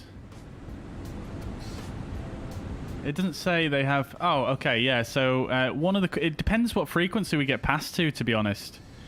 I'm not sure which one is going to cover us. Because some of them do have CPDLC. Well, one of them does have CPDLC. The other ones don't. So it really depends. This guy's covering TUDEP and LSEER.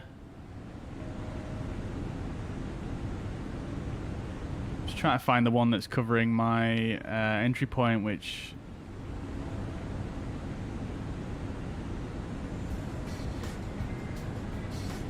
Raffin and Serpa, yeah. So the guy who's covering my fix is on 132.3 CZQX 1T Center. He doesn't have CPDLC, unfortunately. That's Gander Center. But Gander Oceanic, they should have CPDLC, I imagine. But let's see how it goes.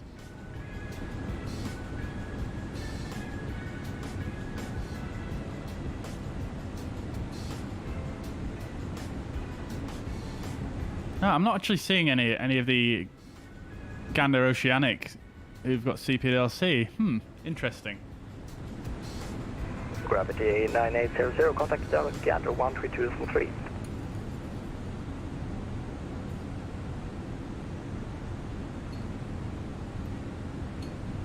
Get down 132.3 for Gravity 9800. Arcana 2732, contact Gander 132.3. Wintergreen for a more refreshing airline. Very good. Air Portugal 192, contact Gander 132.3.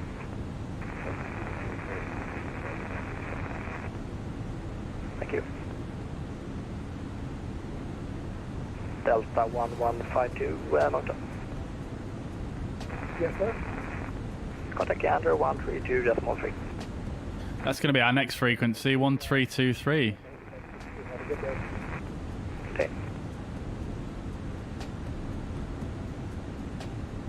Air Portugal 348 Do you think we can get 25 more minutes away from it?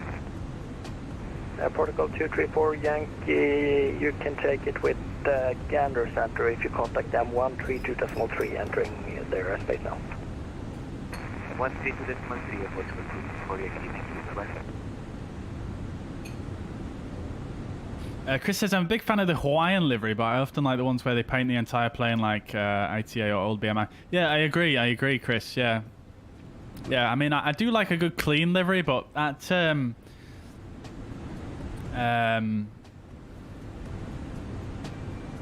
what's it called now? The green one that we just looked at. I've completely forgotten what airline it was already. That was nice. Full paint, nice and clean. Yeah, a big fan of that one. I did enjoy that one. You know what they really need to do in the Fenix is... they need to have the tray tables operable. They really do, don't they? They really, really do.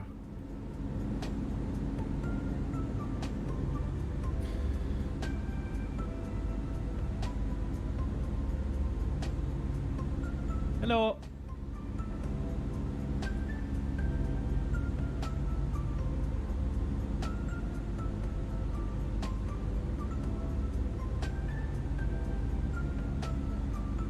Hello. Shall I go for a cockpit visit, guys?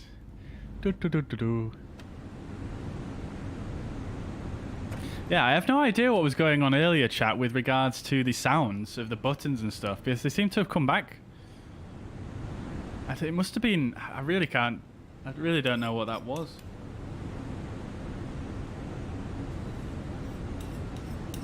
Yeah, the Hawaiian livery is quite cool as well, Chris, I agree. The Brussels Airlines, the Tintin livery is really quite cool as well. I quite enjoy that one. I also like the ANA A380s with the turtles and that.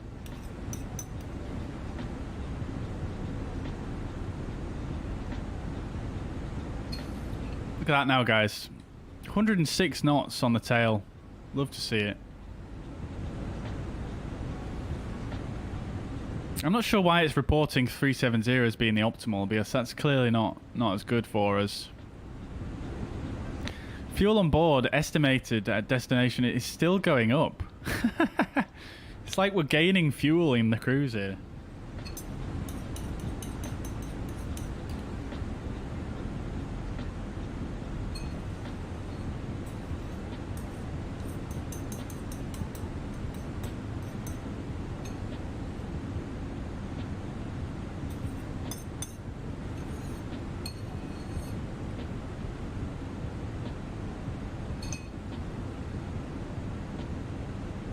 Quite sure though why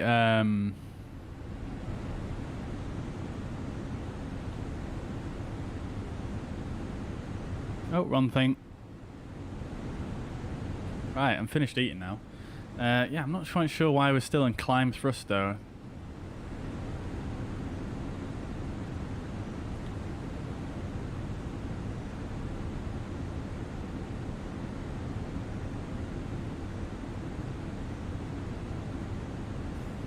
Very strange.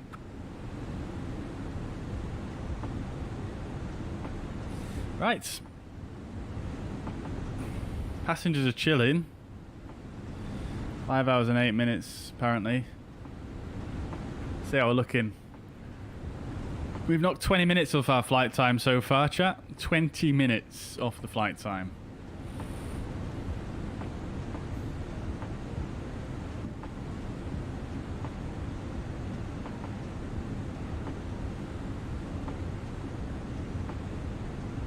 Yeah, I wish you could change this. Does anyone know how to change this from the night mode? The map here.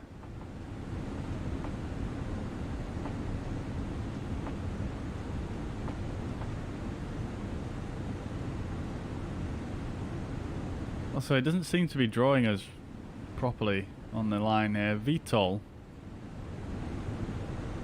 What's our next fix? Raffin.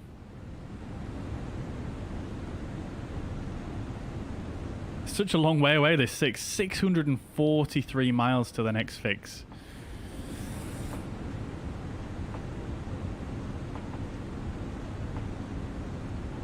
It might have just drawn the line out slightly incorrectly.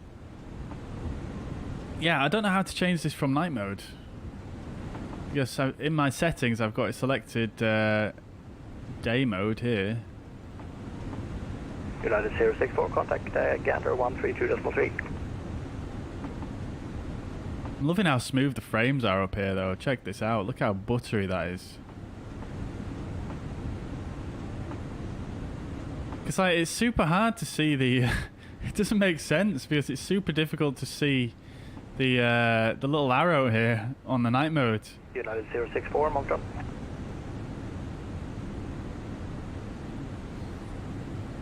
Right. Shall we do a fuel check anyway, chat? So we've just previously passed VTOL. Moncton 132.3. We've just previously passed VTOL, so let's have a look down here and see what the expected fuel was when we passed VTOL. So we should have burnt 4 tons, and we should have 15 tons on board. So we're actually doing pretty well. I mean, obviously we passed VTOL a little while ago now, so we probably were quite close to 15 when we passed that, which is nice. Viking 289, I have to send you to Gander before that. Stand by 1 more.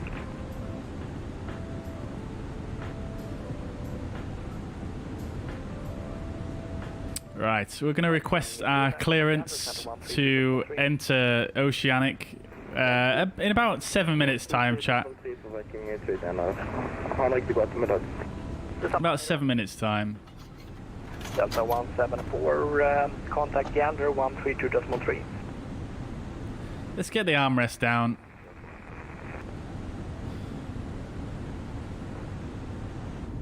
Oops. Lovely. We'll get this out for one of you guys can come. It's weird how you can't. It's weird how you can put that out, but you can't actually. You can't actually bring this bottom part out. Never mind. You can't do it on here either, unfortunately.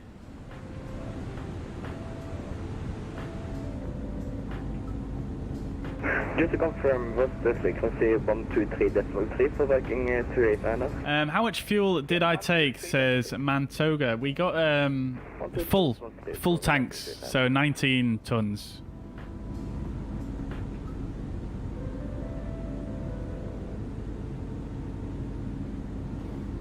Edelweiss is nice, but odd at the same time. Yeah, I'm not a big fan of Edelweiss. I'm not gonna lie. I do see what you mean. It is quite eye-catching, but it's just a bit. Yeah. When I tried to do Kiad to LPPT with the Fenix A310, it says exceeds aircraft range, says Fabian. So, Fabian, we went through this all at the start of the stream, but if you have a look here on my flight plan, we've got 6 passengers on board, so you might need to adjust the actual payload on your aircraft in order to get across. So you can see here we got a zero fuel weight of 44.5, but a takeoff weight of 63.2 tons. Block fuel was 19 tons. So yeah, you might want to just check on changing the actual payload on the aircraft to get a more accurate figure there. Well, not a more accurate figure, but a figure that actually works. Do you know what I mean?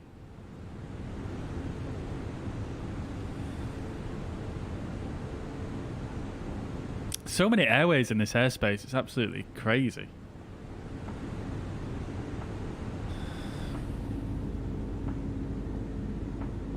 Thinking about buying FS Hood. Does it work with FSLTL? To be honest, that's not really an area I've really tested. I don't use FS Hood, but apparently it does work with FS Hood quite well. So yeah, it might be one to look in the Discord. If you go into our Discord and search for FS Hood, then it might give you a bit of a better indication of what it's like for FSLTL, but it does work with it. Sean says, I'm weird and prefer the minimal liveries like Swiss or Japan Airlines. Yeah, I agree. I mean, I like the simple ones as well, but I also like the fancy ones, you know. Japan Airlines is okay. Swiss, very nice. I like that. Super clean. Scandinavian 941. Oh, click the wrong one there. Aviation Boy, welcome back, though. Welcome back. Hope you're doing well. Scandinavian 941 as well. Good evening. Hope you're doing well. Good to see you. Welcome indeed. London Fender, this is Air Portugal 218 at flight level 310. Yeah, 6 passengers, guys. This is a very exclusive flight today. Air Portugal 218, Mountain Center, West Medak Club, flight level 330. Very exclusive flights. We have not decided who's on board yet. Air Portugal 218, requesting off the cockpit for maybe around 30 to 40 minutes for dinner. Yeah, no problem. I'll be back. Roger, thank you. How do you calculate when to start descending, says random guy. Good question. So there's a couple of ways you can do it. I mean, obviously most aircraft will have a top of descent marker. So you can see here we've got a TD, which is our top of descent. But on top of that, you can do it by doing some calculations.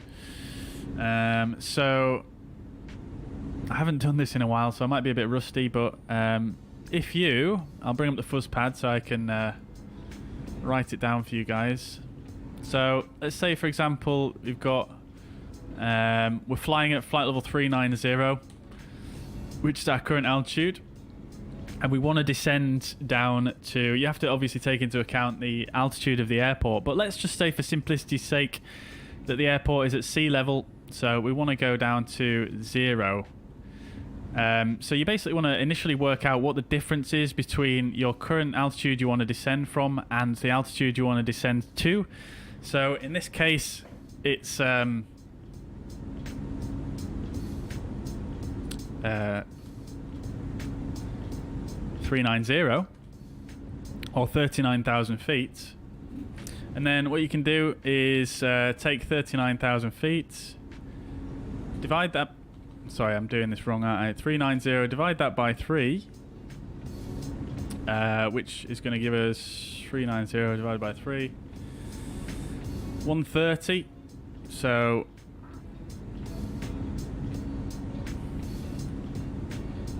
$390 divided by 3 equals, what was it, 130?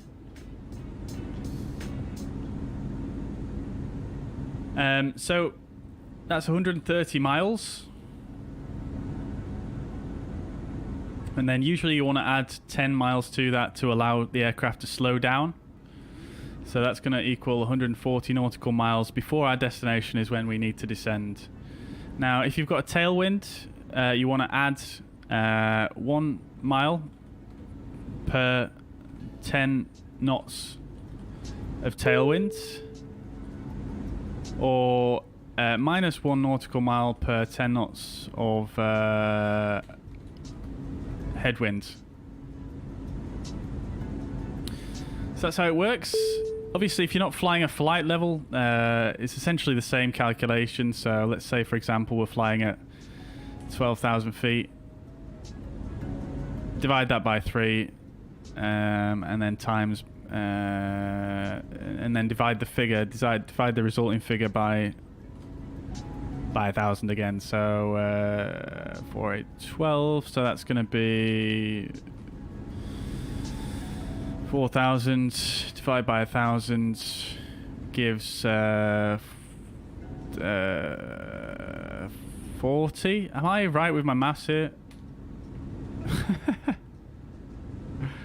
4,000 divided by 1,000 is 4, right? Okay, so you divide it by 100, not 1,000. Sorry. So I'm thinking of a different calculation. So anyway, that's complicating things, but you get the maths there. You get the maths, and that basically gives you the amount of nautical miles you need to descend to your destination. Hopefully that helps. Greg Fields, thank you very much for the sub. Thiago, well, thank you very much for the sub.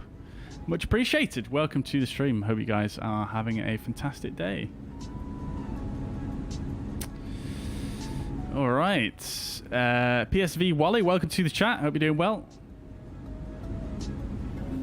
Why is every streamer doing Cross the Pond challenge? I mean, it's not really a challenge. It's just a Vatsim event, and it's just the biggest Vatsim event of the year. So, you know, it's great fun. It's great to have so many aircraft flying, you know, across the pond with you. Like, look at this, for example. Look at all these aircraft that are currently going over the ocean together. Like, this doesn't happen on a normal day on Vatsim. That's just absolutely incredible, in my opinion.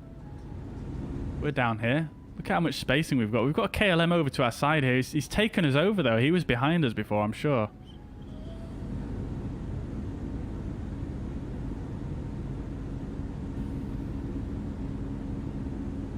Alright, let's see how we're doing anyway, chat. So I think we need to contact Gander for our oceanic clearance. 1908. We've got just over an hour till we get to oceanic airspace. So, yeah, let's do it. So, I did check the briefing previously, as we went over earlier on. So, regarding the briefing, it says between 60 and 90 minutes here to contact Gander. And we're using NatTrack as well. So, let's do that. First time I've ever used NatTrack, so we'll have a look at this here. So, call sign is Air Portugal 234 Zulu. Destination is Lisbon. Requested flight level is going to be 390. And maximum flight level is going to be 390. Requested Mach number. Now, I am hoping to increase the cost index a little bit here, actually. So, let's just jump back into the flight deck for just a second here. Yeah, so we've got what we wanted for our extra fuel. So that's actually good. We've got loads of extra. We've got loads of fuel here now as well. We're actually looking pretty nice. So I'll tell you what we'll do, chat, is we'll increase our cost index to 50. And that is going to give us a new cruise speed of Mach 0.78, which is what we're already at. Oh, we're at Mach 0.776, so that's not really done that much for us, really, has it?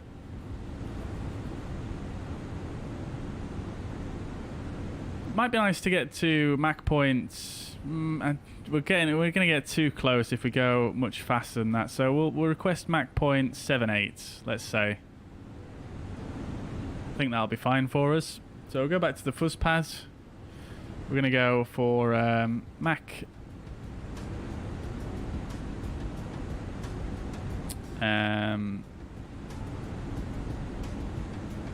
70. Sorry, not 70, 78.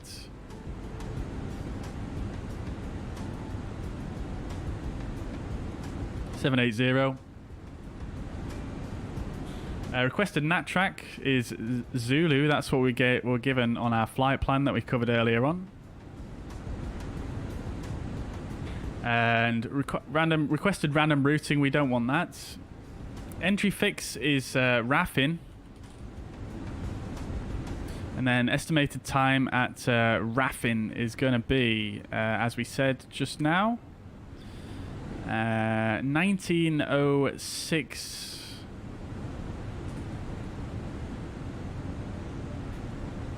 1906, and the TMI is, I think, 295, sorry. 295, and then free text, optional. That's, we'll just put in Hoppy. Air Portugal 123, radio check. Right, there we go. So that's going to be our clearance then. We're going to be TAP 234 Zulu, request oceanic clearance to Lisbon. Flight level requested 390.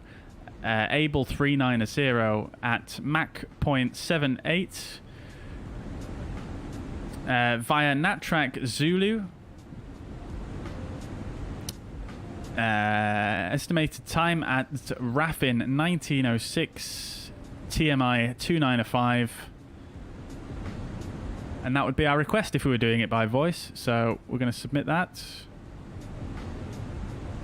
MacBus being format 0XX. Okay, so 078 is what we want. Right, so let's just make sure all the details are correct because it's cleared some stuff out there. So RAFIN Raffin 1906, TMI 2905, Hoppy. Right, a message has been received. Accept notifications from this site and we can let you know when it's been replied to. Lovely, let's do that. So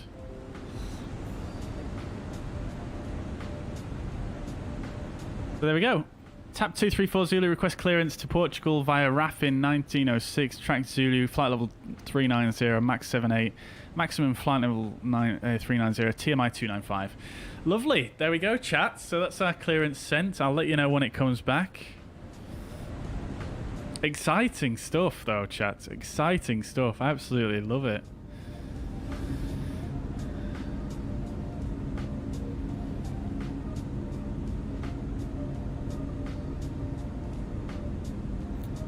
Right, let's see. So,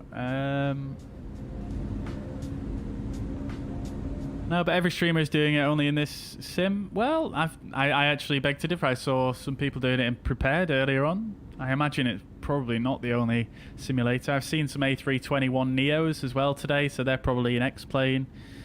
But, you know, I mean, Microsoft Flight Sim, you know, it is a great sim, so why not? Lego Lancer, welcome back. Hope you're doing well.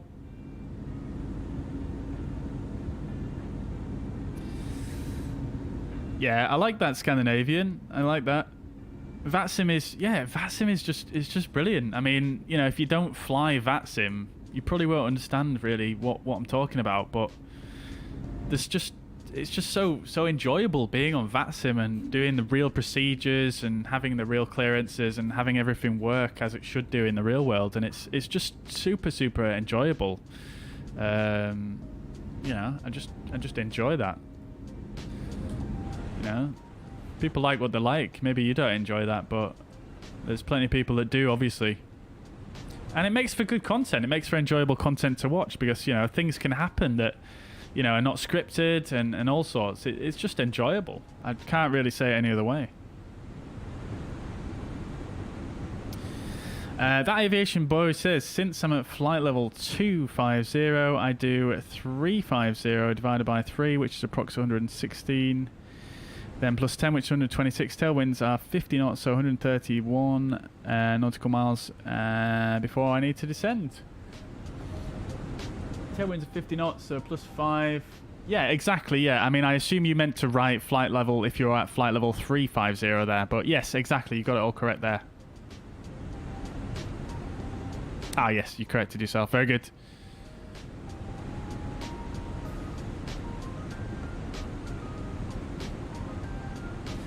Yeah, that's fair enough, Fabian. That's fair enough. Try keep your eye out for across the pond slot next time around. And get in on it. I'm gonna try and get in earlier next time because my slot's quite late in the day. I would quite like to start it earlier on in the morning. Oh, look at this. We've got a telex message. Enjoying Vatsim across the pond. Want to learn more about the CHU, RCH. Oh, okay. Never mind. Goodbye. Oh, dear. Can you actually send messages like that on here? Oh, no.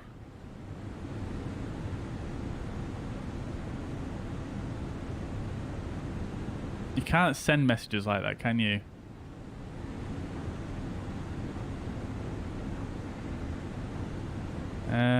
Let's see. No, we can do a request there. This is where you would do your position reports through here. Like, it already fills out a ton of the information. It's super nice. And then you can actually go boom, and then that's going to bring it up on the DCDU there. And then you would send it from there, but I'm not going to do that because it's the wrong time to do it. And we're not actually connected to any center, so it wouldn't work anyway. So that's quite nice.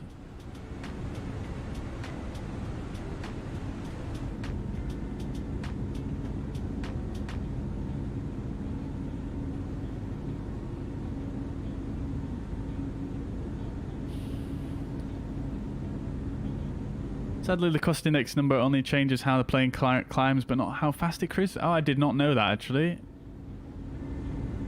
I did not know that. I thought it affected the cruise speed.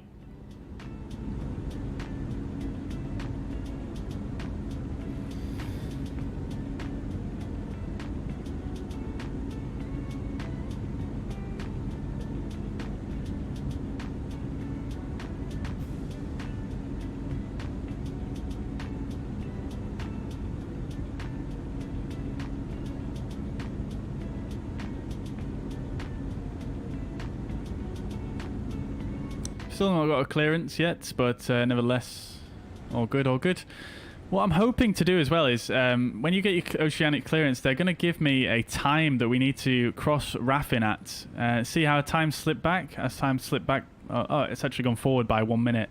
But what you can actually do is, and what I've not used yet in the Fenix, is you can actually come into here, and then you can go RTA, and then you can put in a time of arrival for that fix. And what's going to happen is the aircraft's going to fly to basically get to that fix at a specific time, which is super useful. So we'll have to see what time they give us when our clearance comes back. I imagine because we're one of the last in the queue and there's quite a lot of space around us, they're probably just going to be saying the time that we put on the clearance, but we'll see how it goes. If our time changes as well, I think it's ±3 minutes. We have to inform them, but yeah, we'll see how it goes.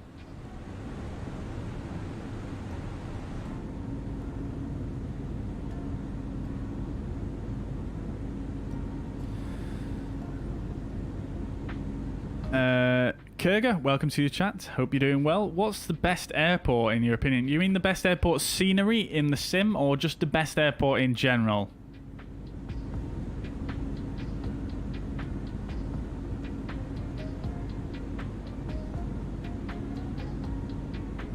The cost index changes the cruise speed as well. I've tested this. I thought so.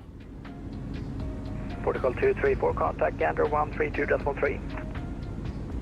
132.3, Airport 234, bye-bye. That's someone with almost the exact same call sign as me. 32.3, United 723, have a good day, bye-bye. Yeah, so we can just test it actually, can't we? So if we go to our perf page, cost index of 50, managed 78.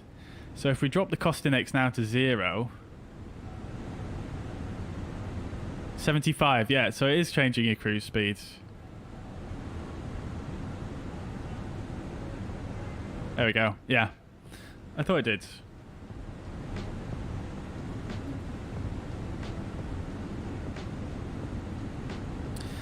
What's the best airport in your opinion? Both. Oh my lord. Oh my lord. Scandinavians coming in with the Copenhagen. Yeah. Okay, so I'll do best airport in the sim because that's probably an easy one to answer. I'll just cancel that. That's probably an easier one to answer at this moment in time. 100 knot tailwind, guys. Look at that. 539 knots ground speed. Absolutely love to see it. We've got a company message again. Oops. Hopefully it's not another religious advertisement. It is. It is. How are they sending these messages, guys? How are they sending them? Do you have to go on the? Do you go on the Hoppy website? Is that how you're doing it?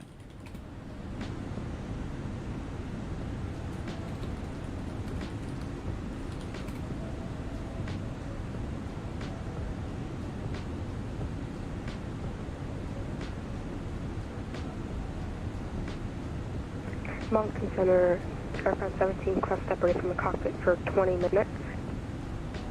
Pilot Stud Aviation, welcome to the chat. Hope you're doing well. Is that Pilot Stud the Pilot Stud, or is that a different channel?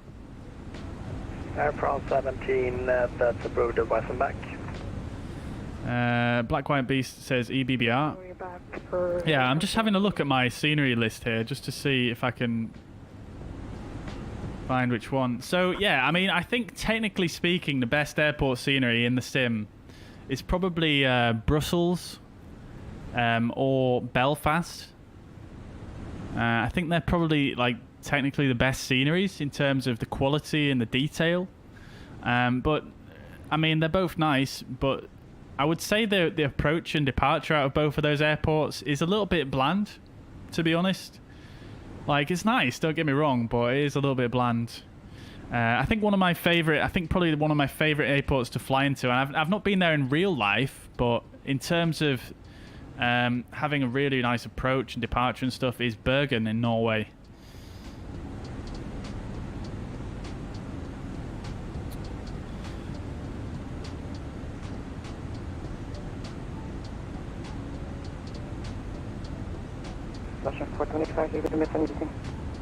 Ah, Pilot Stud, you've changed the channel name. Oh, very good, very good, very good.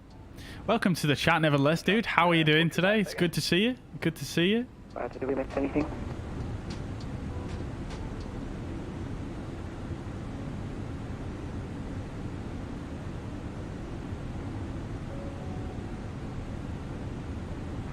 Austrian 425, no at the moment, but I can't see your flight plan.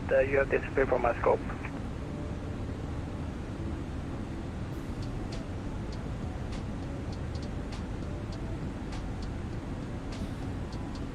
So does anyone know how to send the telex messages then? Is it possible to send them? Oh, you can send them through the Hoppy website, can't you? Oh, yes, let's go.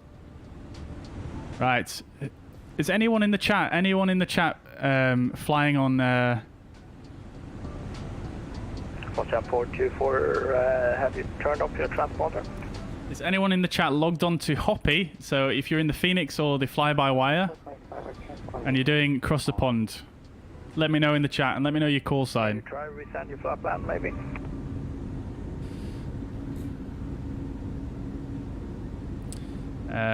Runway Colin County, welcome to the chat. Hope you're doing well. First time in the live stream. Welcome, welcome. Hope you're doing well.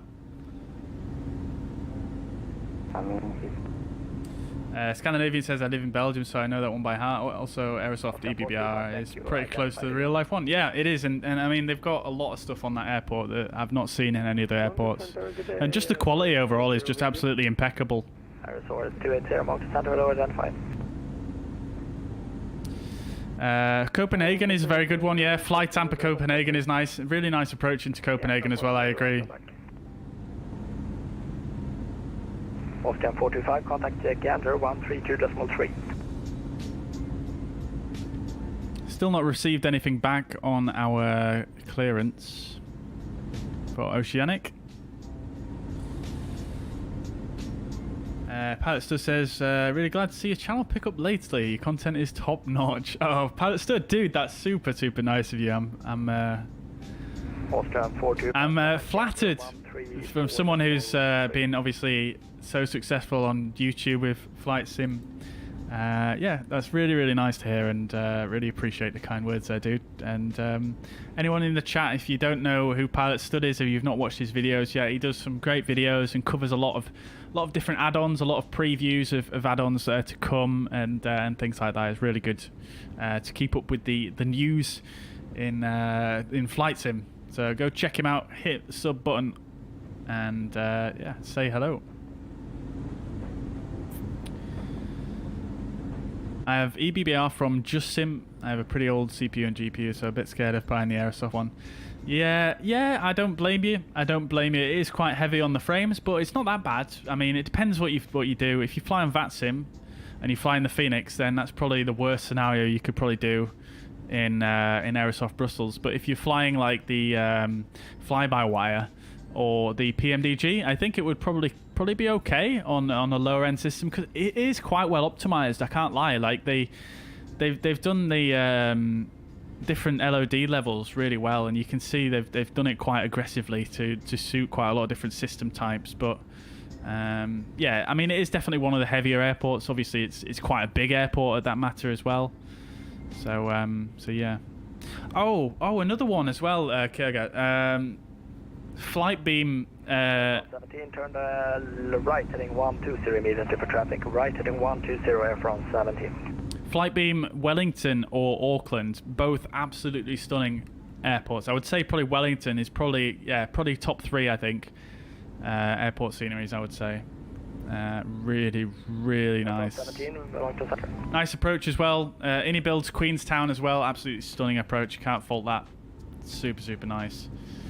Innie builds Heathrow as well. Very good. Nice approach as well to that. So yeah, hope that answers your question. What else was I going to say? Oh yeah, something I wanted to say about Flightbeam. So we just departed from Dulles by Flightbeam, Washington Dulles. To be honest, that's probably, out of all the Flightbeam sceneries I've got Auckland, Wellington, Denver, and Dulles. I think Dulles is probably the worst out of all the Flightbeam sceneries that I've seen. I think it is nice. Don't get me wrong, it is really nice, but it's just doesn't compare really to the other ones. I just got it on sale on the marketplace a couple of weeks ago, whenever it was on sale. So yeah, still happy with it though. I wouldn't recommend buying it not on sale though. That's probably what I'm trying to say here.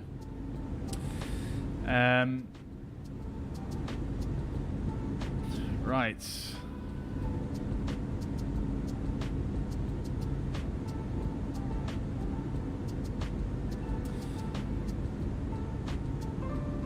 Hrish, sorry if I'm saying this wrong.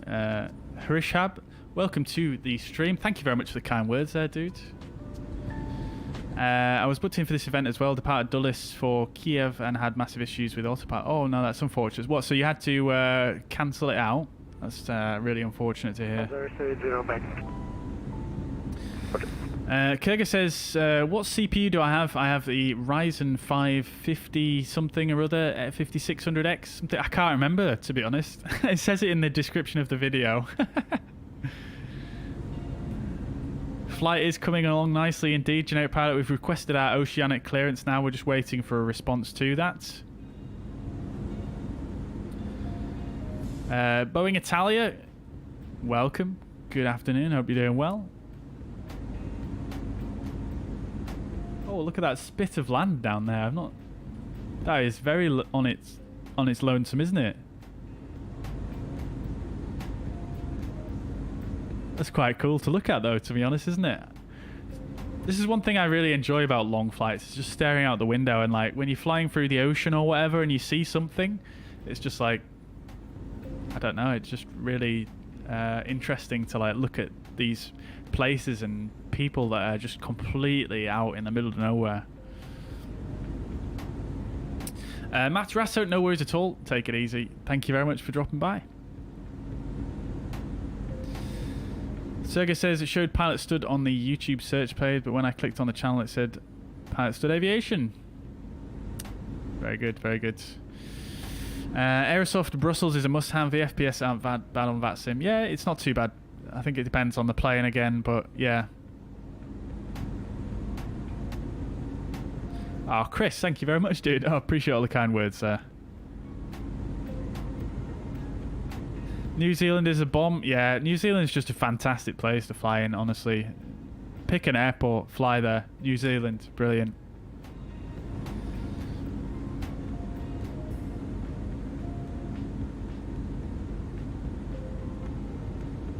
KLM 652 Alpha, monitor Unicom 122.8, bye-bye. Can you guys hear the ATC okay as well, by the way? Unicom 122.8 by KLM 652 Alpha.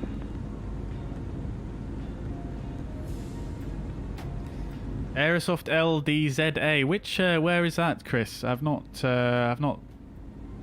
I've got that one. Do you know if you can download and use GSX profiles if I bought Scenery from the marketplace? Yes, you can. You've just got to get the BGL file from the developer.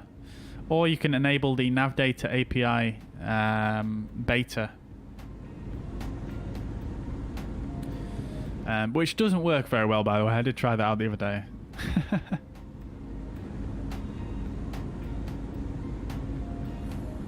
That is a very interesting observation, though, Generic Pilot. I wouldn't have thought that. I wouldn't have thought that at all. Martin, good evening. Welcome. Hope you're doing well. Nice view indeed. Black white base indeed. FSLTL reporting back. Martin's broken his wrist in sports. Well, I wish you a speedy recovery there, Martin. Wish you a speedy recovery. Clem, no worries at all, dude. Welcome to the chats. Sergey says I have the Ryzen 5 500, I think, along with the GPU, which is a Radeon RX 600. Yeah, that sounds like a fairly good combo, I think. I mean, I'm not that well clued up, I'm not going to lie, on the most modern hardware.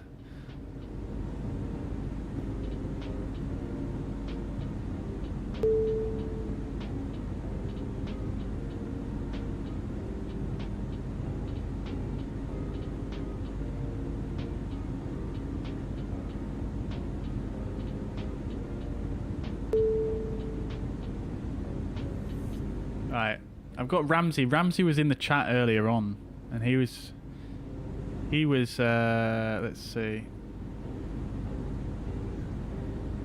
Actually, no, he probably won't be flying the 3. Did he say he was flying the 320? I can't remember.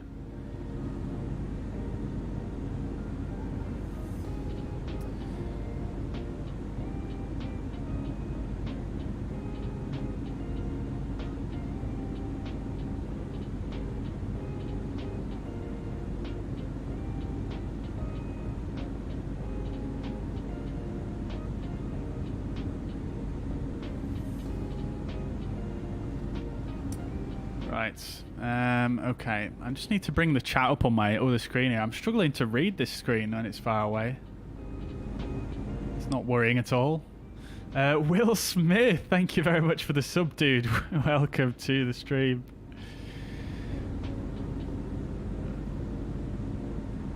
Bear with me, chat. Bear with me. Let me just get the chat up here so I can actually read it.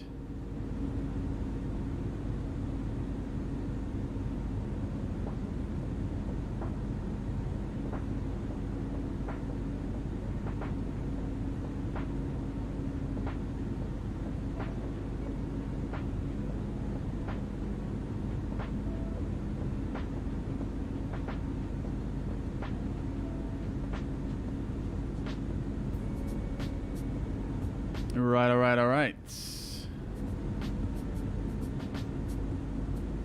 Right, does this still work? Let's do a quick test here. Yep, ATC is good. Yep, thank you very much for letting me know. Oh, it does work. Fantastic. Great stuff. I don't have to squint anymore. Lovely. Thank you very much for confirming, guys. Thank you. Dave says, mate, your dedication to the sim and knowledge is first class, top man. Thank you very much, Dave. Appreciate the kind words there, brother. Thank you very much, man. I'm glad I can impart some knowledge. I mean, it's always a learning experience, but yeah,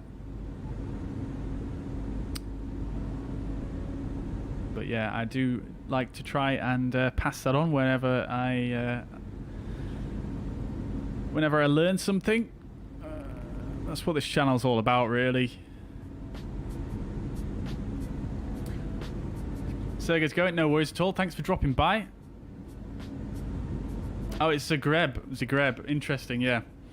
Yeah, I thought about getting that a long time, to be honest, because it's got a super cool looking terminal, hasn't it? All made out of glass.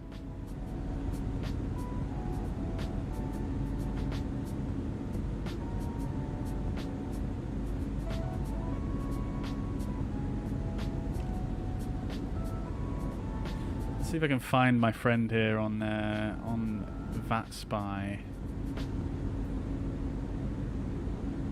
always forget how to use VatSpy every time I do it. Filter.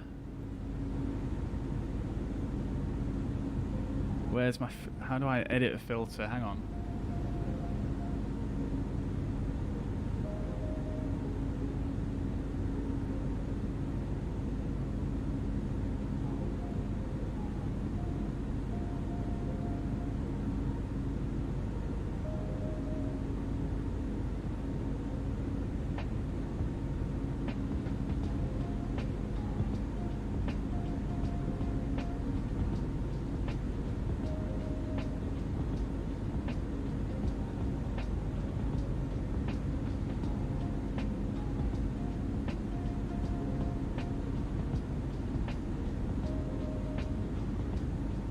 You can edit a filter, can you?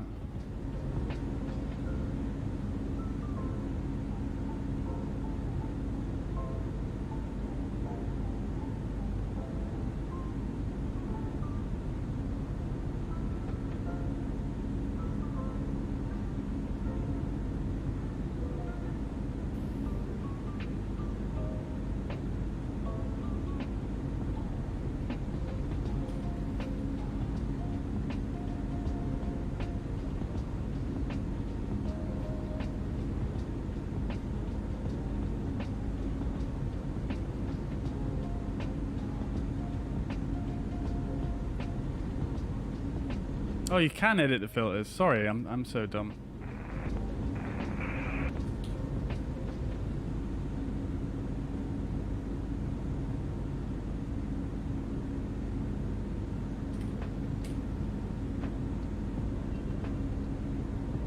Right, there we go. Got it. Lovely chat. So what I've done now is I've this is my friend Ramsey. He was in the chat earlier, Street Racer. He also streams on Facebook if you want to go say hello. I don't know if he's live now, but that's him up there, Delta 512. And then I've marked on all our Air Portugal colleagues as well. Look at all our Air Portugal colleagues around the world. And this is us right here, just approaching the boundary of Moncton Centre. Anyways, let me carry on with the chat here. Enjoy the videos, Sergey. I'm not sure if you've gone yet. Vipers Racing Monos, welcome to the chat. Where to check frequency to set on plane? Which frequency are you wanting to check? I mean, obviously you set your frequencies in the radio here. Right, what's our ETA to RAF in 1902 now? So it's actually a bit earlier than... it's actually 4 minutes earlier than what we requested now. So we're actually making some good time here. I've not had an oceanic clearance come back yet. We've still got half an hour to go, but...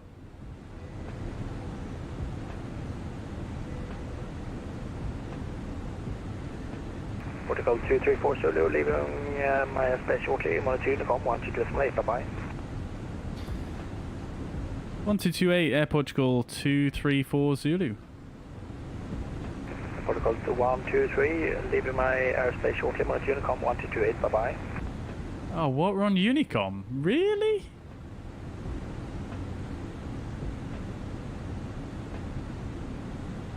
Really? Come on now. That's upsetting. What happened to the ATC coverage? There's still...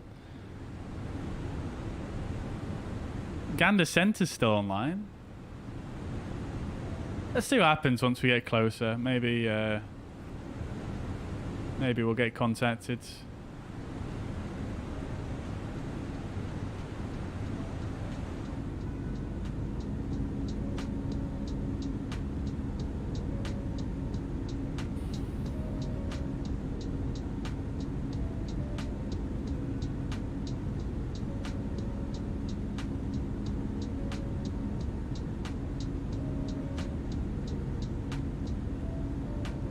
Right, where's the chat gone? There we are.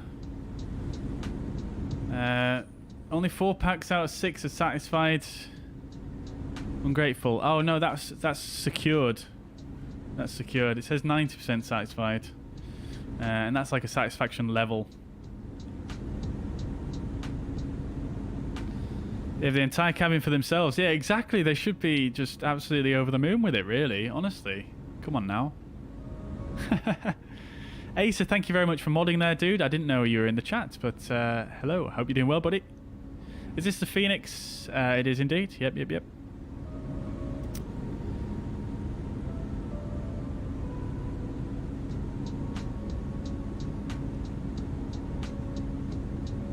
What airport scenery would you like to see that no one else has made a detailed version, a detailed render of? It's probably Malaga for you. Interesting choice. Why would it be Malaga? For me, it would probably be... I mean, for Microsoft Flight Simulator, I'd like to see a good Amsterdam.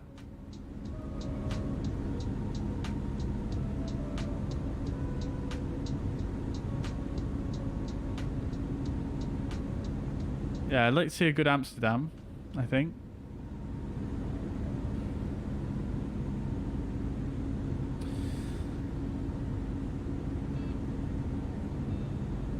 Not sure what else off the top of my head. I'd like to see a good Leeds Bradford, actually, to be honest with you. It's my local airfield, but the Orbeck scenery, it's okay, but it's just not all there, you know. It's quite dated as well. It doesn't really match the real airport anymore. So yeah, I'd love to see someone do a new Leeds Bradford.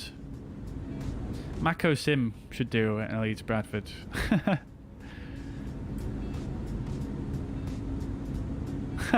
Chris, I'm not going to say anything.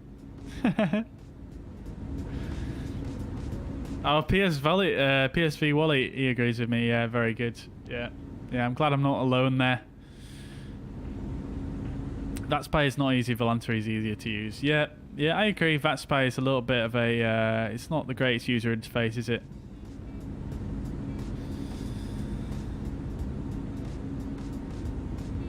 Patrick Volp, welcome to the chat, dude. I hope you're doing well. Good to see you. It's been a while. Hope you're keeping well. Welcome indeed. Pedersen says, did I show my NVIDIA settings yet? I did, yeah. I've done that twice so far, dude. I mean, we've got plenty of time here, so I'll show you again. In fact, you know what I'll do is I'm gonna post it on the Discord. Pedersen, do you have Discord? Are you on the Discord? Because I might as well just post it in my Discord, and then anyone that asks, I can just direct them there, and I don't have to constantly bring the file up on my computer.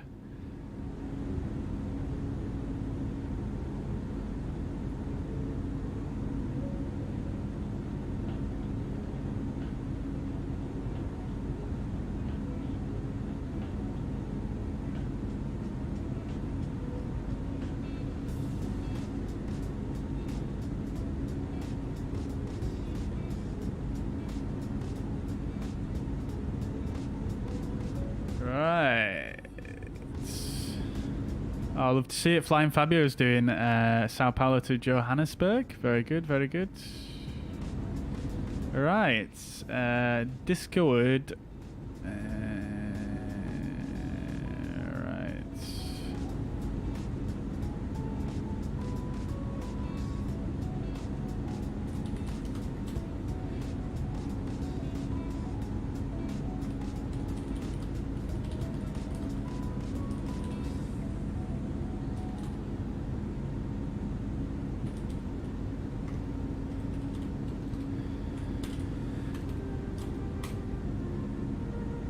Right, there we go. I've posted them in the Discord, so if anyone wants to refer back to them, but I will... Yeah, so if you want to join my Discord, it's in there. I'll show it again on stream, just one time, but it is in the Discord now as well.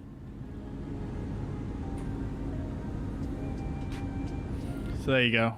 They're the settings. I just took screenshots just in case I lost it for whatever reason, but they're the settings. If you want to screenshot, pause the stream, whatever you want to do, there they are. Still not received our oceanic clearance, though. We've only got 20 minutes until we arrive. Flight Emperor working on a Schiphol scenery, and the Malaga, freeway Malaga isn't that good. IMO. Yeah, fair enough, yeah. Yeah, that's fair. Okay, question. Would that flight be possible the other way around? Yeah, that's a good question, Scandinavian. It might be very, very challenging the other way around because of the prevailing wind, yeah, and the jet streams.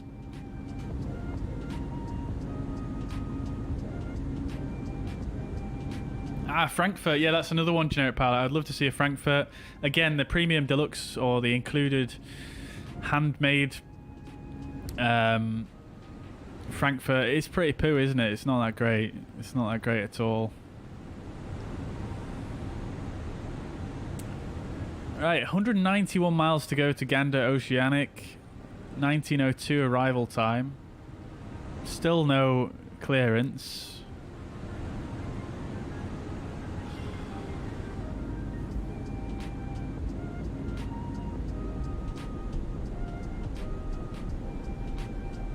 Rex, welcome to the chat. Yes, I do indeed. Yeah, I'm sure you ask that every time.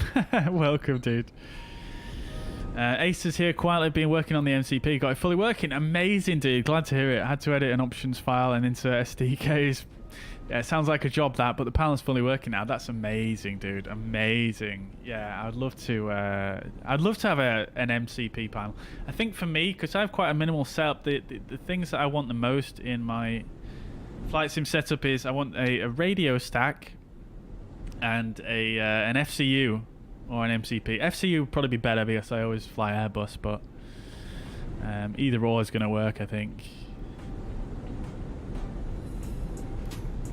Vinny uses Volanta or VAT Prism for detecting ATC sound. Ah, very good. I've not heard of VAT Prism. There's also an app you can get on your phone called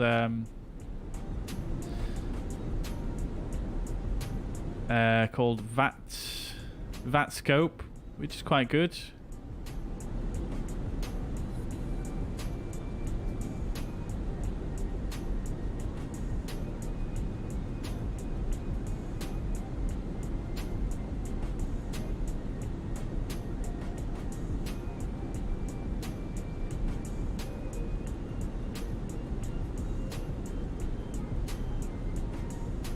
Oh, there we go. Moncton Centre. Is that Moncton Centre or is that Gander Centre? Let me just check. Gander Centre, yeah. 1, 2, 2, 3. I'm not sure why the other guy handed us over to Unicom.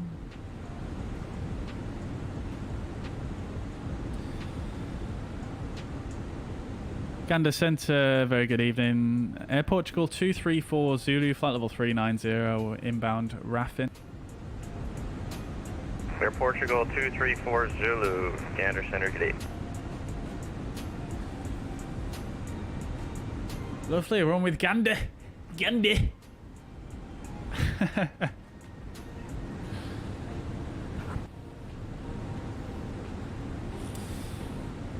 Rex on 60 FPS says, can you give me some advice? I want to be a pilot one day.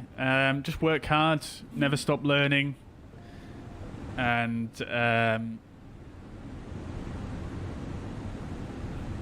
find a lot of money to do the training. I'm not a pilot though, but that's what advice I would give myself. Ace says, what's the difference between LNAV and VNAV? Ah, okay. Yeah, so, yeah, Chris has pretty much answered you there. But, so basically, LNAV is like nav mode in the A320. So if you go to a managed heading, that's like LNAV in the Boeing. And then VNAV is a combination of in the Airbus, it's a combination of using managed speed and a managed climb or descent. So at the moment, if this was a Boeing, we'd be in LNAV and VNAV at the moment, because we are managed speed, managed heading, and we did a managed climb. But if I was, for instance, going to pull, and we wanted to do a descent, if I pulled this altitude, so we did an open descent, but we did a managed speed, that is VNAV again in the Boeing, but it's different. It's called VNAV VNAV speed, if I remember correctly, as opposed to VNAV path. But then if we pulled both the speed and both the altitude, then VNAV would go off in a Boeing. Hopefully that answers your question in a very short manner.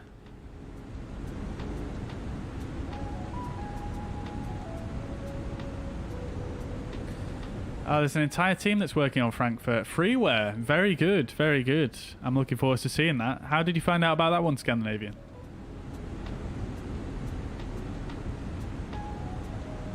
Oyo Aviation, welcome back. Welcome, welcome. How's the fuel situation? Actually, pretty good. Are you ready to be amazed? So, we're currently approaching oceanic airspace. We're 144 miles away. So far, we've used 6 tons of fuel, which is not bad at all. And estimated fuel on board at destination is now 4.3 tons. You may remember when we departed, that was 0.7. So we're actually chilling. We've got a 100-knot tailwind carrying us. So really doing quite well. At Raffin, the fuel we should have burned is 6.7 tons and 12.3 on board. So let's see how we do when we get there. So we're doing pretty good, really. In fact, can we work this out? on here to Raffin. Flight plan, Raffin.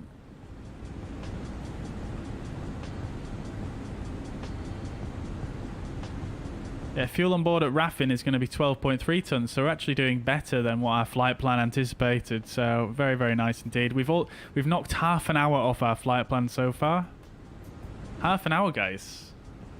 That is amazing. That's why I wanted to do eastbound so much, to be honest, because you get these scenarios where you just get these crazy headwinds. 101 knots, ground speed 548. That's just brilliant.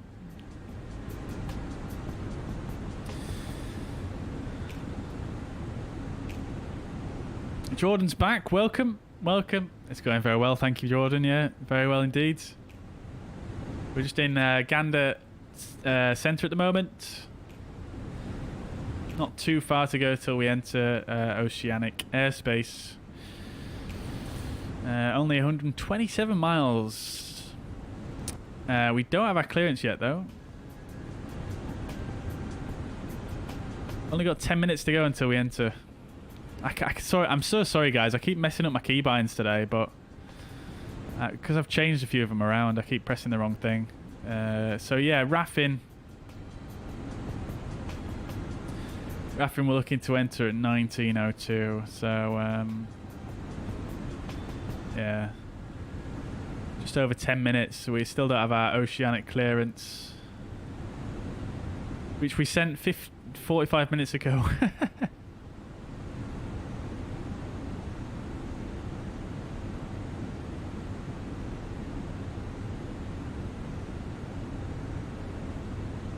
Right, let's see what else we got here. Let's see. Great stream. How can you move inside the plane? Is it an add-on? It's just well, yeah, this plane is an add-on, yeah. But yeah, you can just move around inside.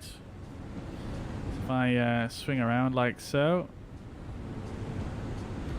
I want to just move the jump seat out of the way first. Pop the door. Go for a cheeky cabin visit here, shall we? Take a peek out the window in the door. Who else does this? Well, if you're waiting to go to the bathroom on a plane, who else looks through this window here? Who else looks through that one? I definitely do.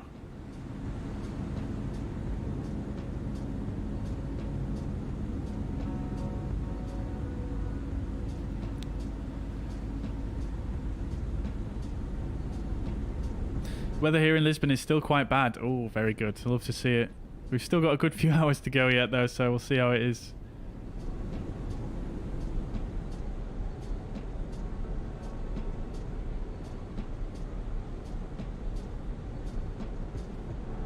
Oh, I don't know why I've just clicked there. That's a problem.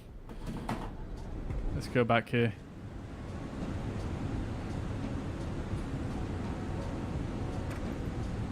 Never mind. Let's see. You have to do Tokyo to Honolulu. Yeah, very good. I'd love to do that. Yeah, I'm really looking forward to the A380. I can't lie. It's probably my favorite aircraft. So really looking forward to that. I was super excited when Flybywire announced that they were doing it. Just tell me, T, I'm back. How long until Lisbon? 22:48 is when we're going to arrive, Zulu time.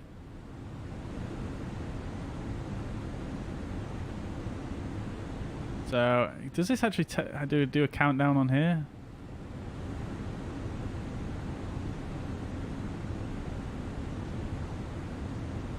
No, it doesn't.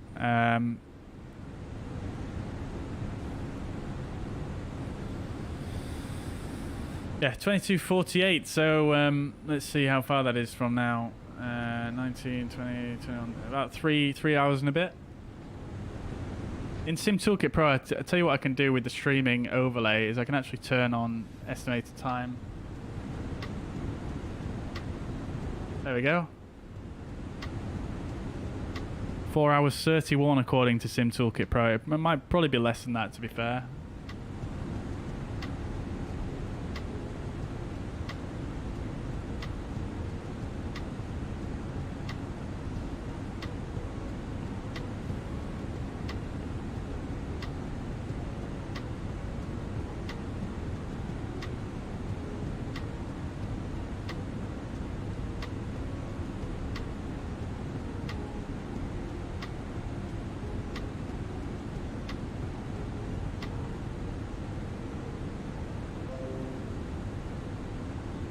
Just taking a screenshot on my other monitor, bear with me.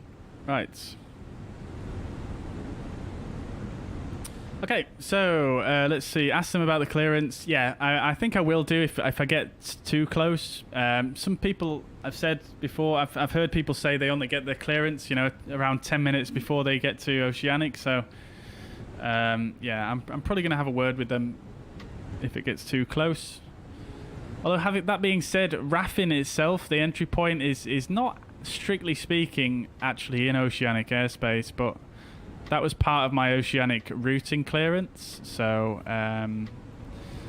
yeah, I think if I get to a few minutes before RAFin, I'll just call in and say, look, I've not had my Oceanic clearance yet. When can I expect it?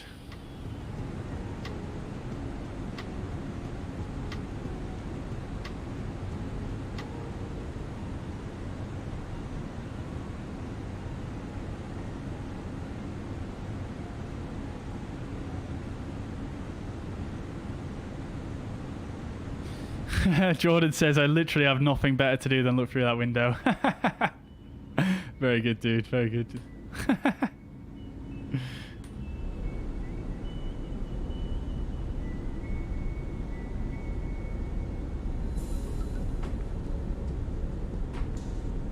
Yeah, glad to hear some people are excited for the A380 as well. Love to see it. Very good, very good, very good.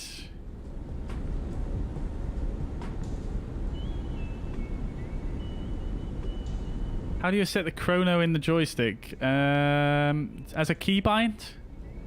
So you have to do it. I did mine through a program called SPAD.next.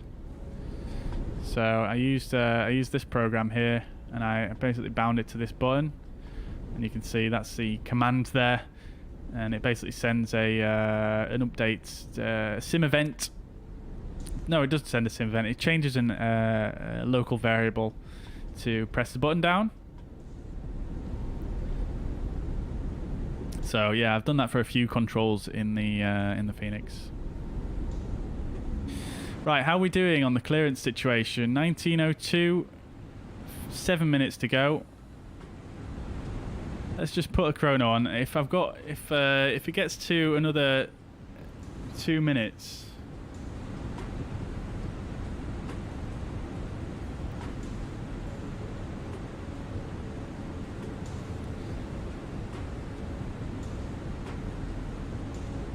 Yeah, if it gets to 18:57, I'll contact the controller and let them know I've not had my clearance yet.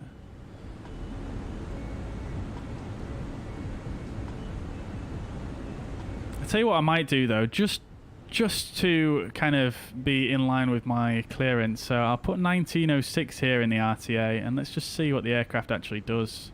1906 RAFin. Time error RAFin.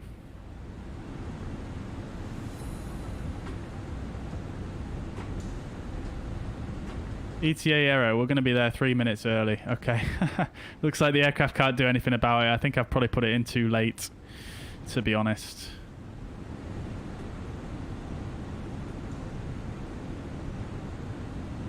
Never mind. Not a big issue.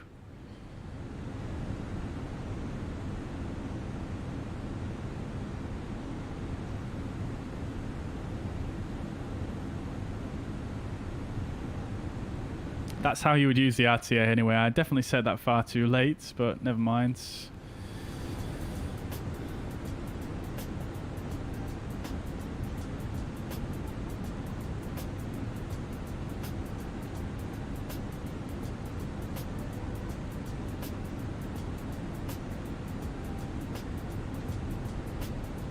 Has there been an update from Fenix on the Sharklets and IA engines yet? No, they've not said anything about it yet, unfortunately, but it is something they're going to be doing.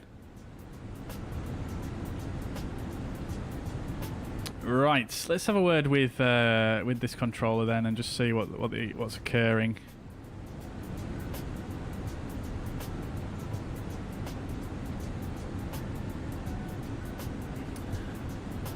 Gander Centre, Air Portugal 234 Zulu. We are about 5 minutes away from RAFin, and we have not received an oceanic clearance as yet. Please advise. Air Portugal 234 Zulu, roger. Did you put your request in through the website? Yeah, I sent a request through NatTrack at 1806 Zulu. Okay, I think all the delivery controllers logged off, so it's in the system. I see you processed. It was approved at 1814 on my end. Oh, okay. Yeah, sorry. Yeah, I've just refreshed it and it's come up. Yeah, I thought it would refresh on its own, and I turned on notifications. So, yeah, never mind. I've got it then. Fantastic. Thank you very much. No problem. All right. So we did get our clearance, chat. It's just the page didn't auto refresh. So I feel like a bit of an idiot now. But it said it would send me a notification once the clearance comes through, but it didn't. Anyways, so clearance 1814. Let's see. Let me read this again. So we got 1814 on the 22nd of the 10th, 22. North Atlantic track clearance. TAP 234 Zulu clear to Portugal via Raffin. Zulu.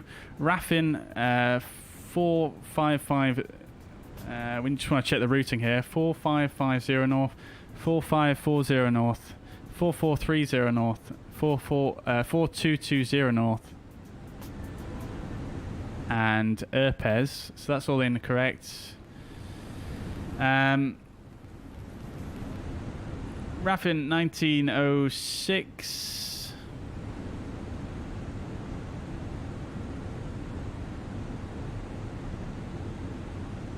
MNTN. I'm not actually sure what MNTN is, or FM.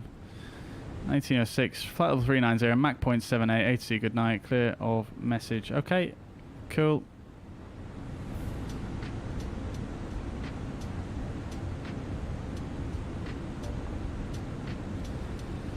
Right, fair enough. That's all done then. We are actually a few minutes out of our expected arrival time, though. So, Raffin, we're going to arrive there at 1902. So we should really do a position report. Air Portugal 234 Zulu over Raffin. You can contact Oceanic on 131.67. 13167 Air Portugal 234 Zulu. Thanks for your help. Bye. Bye-bye.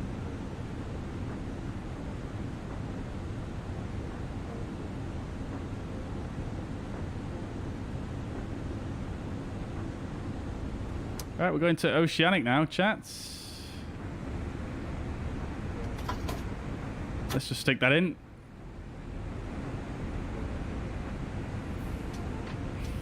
Scan the radio, Air Portugal 234 Zulu, Selcal check, Santa Maria next. Air Portugal 234 Zulu, stand by for Selcal, Santa Maria SD next, 132.0.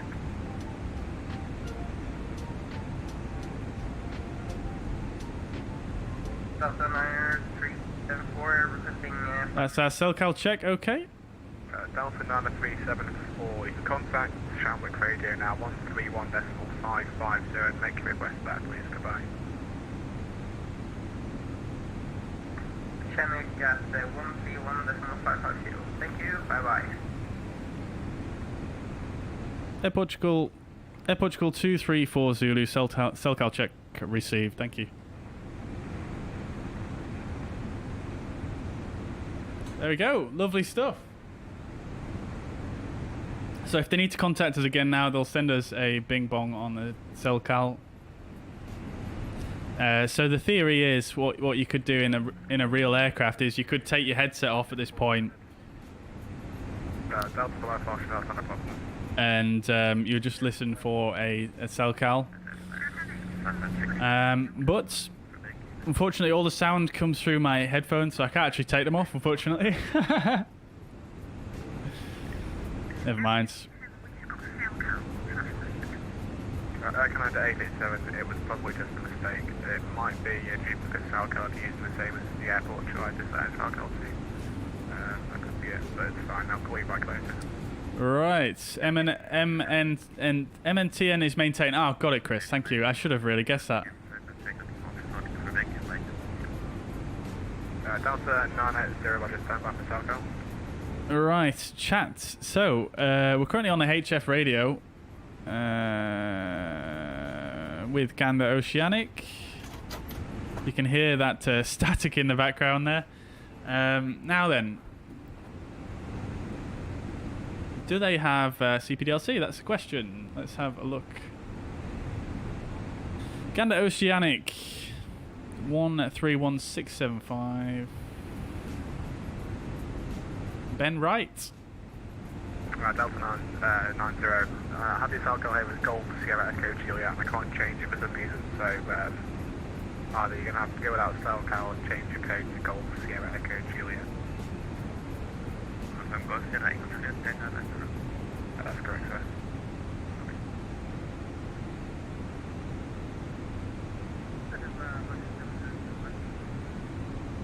Doesn't look like they have CPDLC, unfortunately.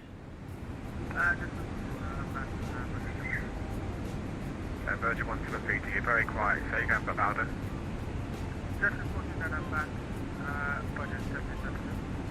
Roger, thank you.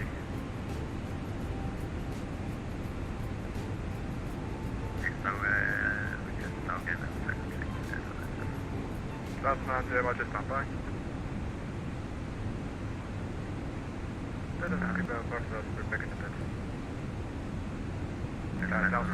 Roger.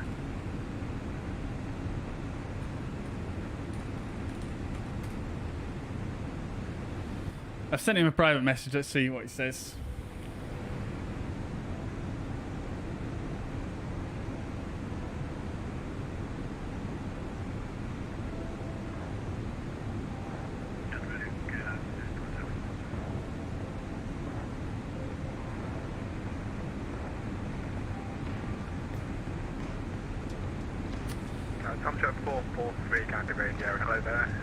They don't use CPDLC, unfortunately. That's sad. I thought they would have used CPDLC for across the pond. Never mind.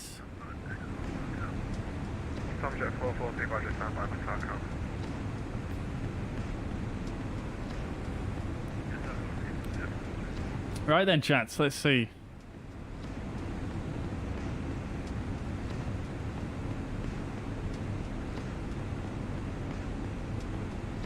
Love the tiny door window. This is always a nice cool draft around the door. Yeah, that's a good point. When I was working as camera crew in my younger days, that was my window seat. Very nice. Scandinavian, very nice. Of course it was. Jordan's going for a pint and some food. I'll hop back in after. Very good, dude. That reminds me, I might just have to go and grab a beer myself, to be honest.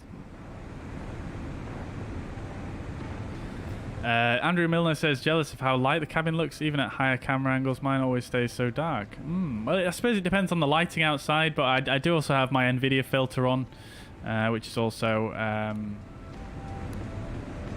doing a bit of brightness, but not much.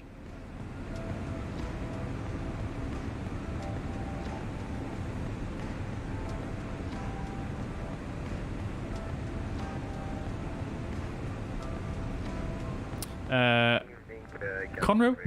Excuse me, Conroe, welcome to your chat. What is my name in Volante? It's the same as what my channel number is.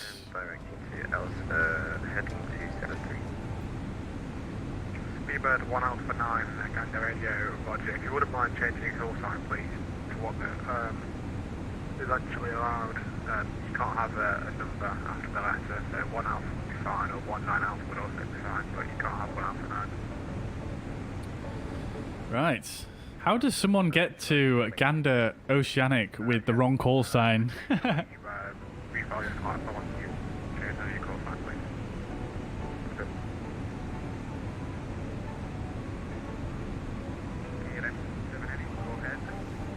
KLM 227, hello, contact Shamwick 131.55 Jack, bye.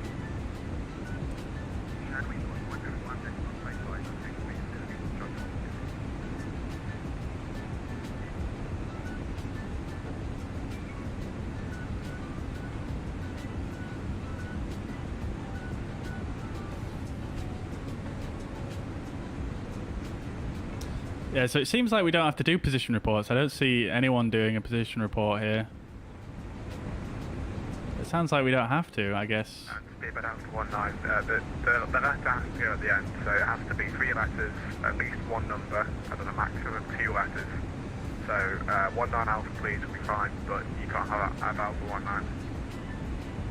Okay. So. Although Santa Maria, the next airspace we're going into, are doing position reports.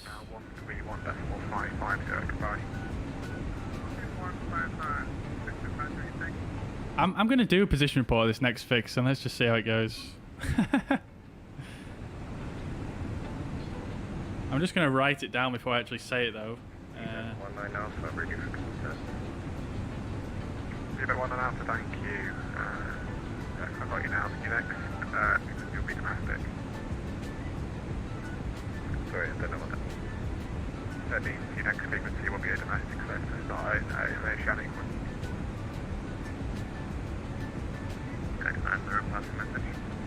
Delta 90, contact Shanwick 131.550, goodbye. 131.550, estimating 4540 north.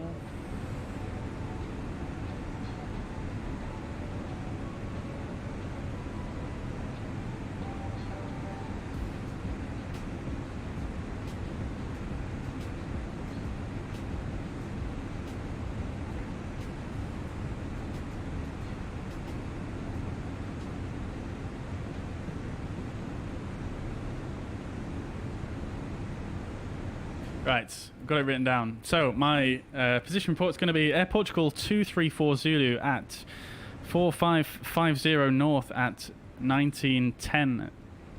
Flight level 390, estimating 4540 north at 1958. 4430 north next. That's going to be my position report. So we'll see what he says. Maybe he'll just say we don't need to do position reports, but we'll see what happens.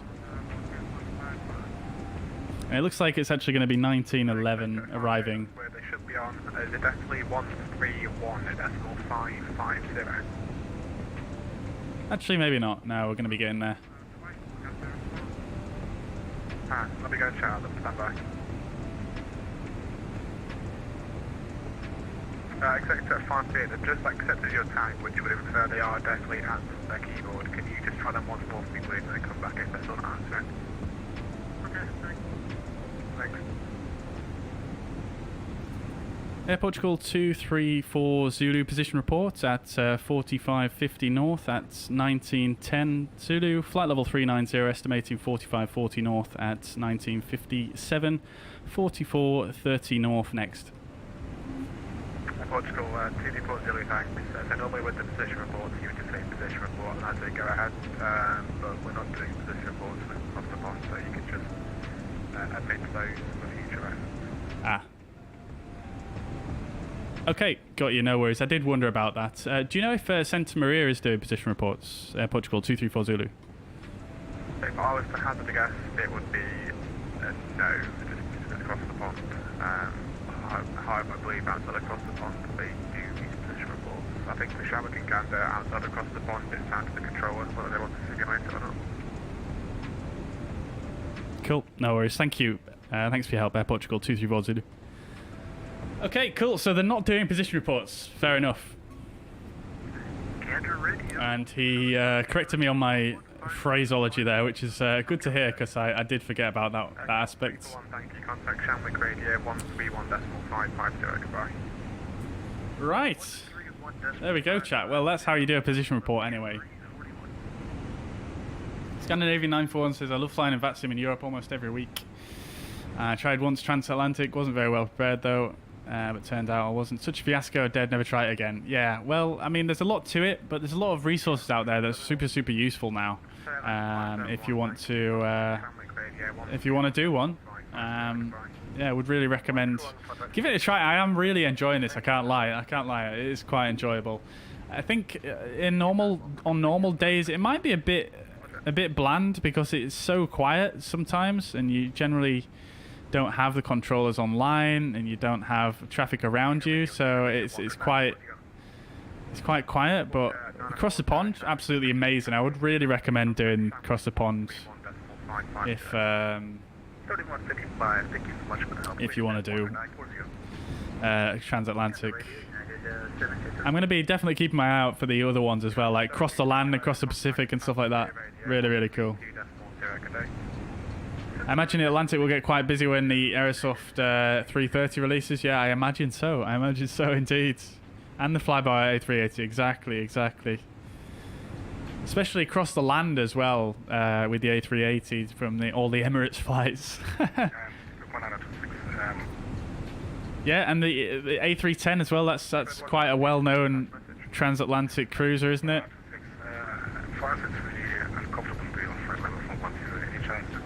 Yeah, I would really love to see an A350 in this sim as well.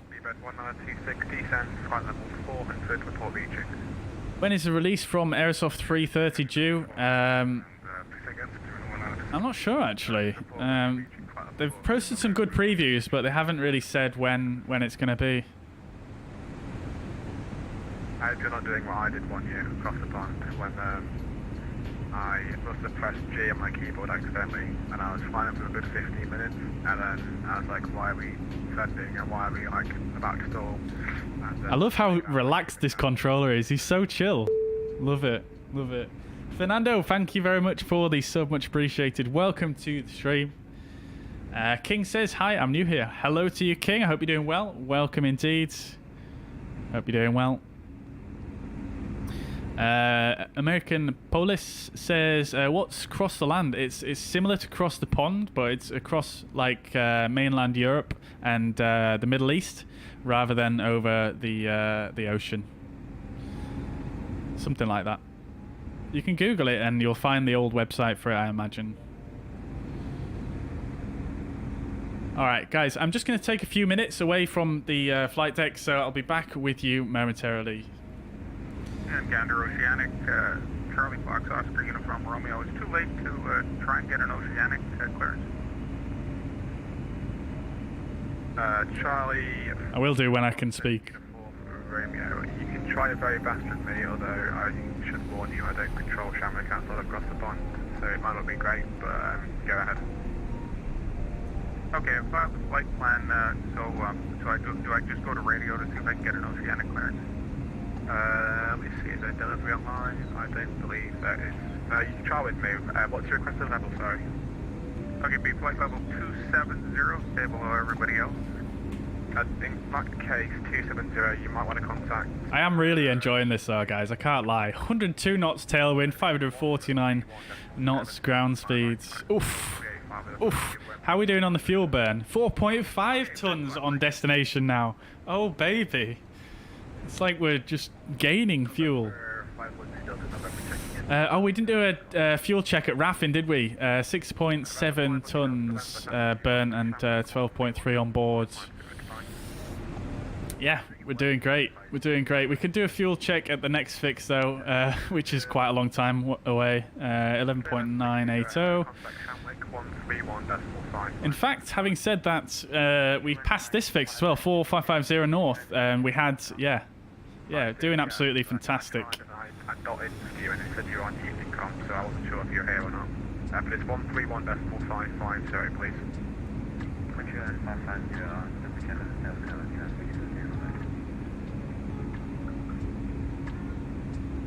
Air Portugal 234 Zulu, request 10 minutes away from flight deck. Air Portugal 234 Zulu, that's great. Okay, guys, so I'm just going to take a quick break. I'm probably not going to be 10 minutes in total, but I did just want to say that just in case I'm a bit longer. I'm just going to go pop some food in the oven and get a drink, and I'll be back with you guys. Have a bit of a stretch. I'll catch you momentarily.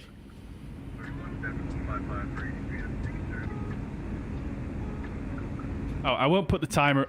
I won't put the timer on because I might be a bit longer than 5 minutes, but I'll be back with you momentarily, chats. Roger, thank you.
854 radio check.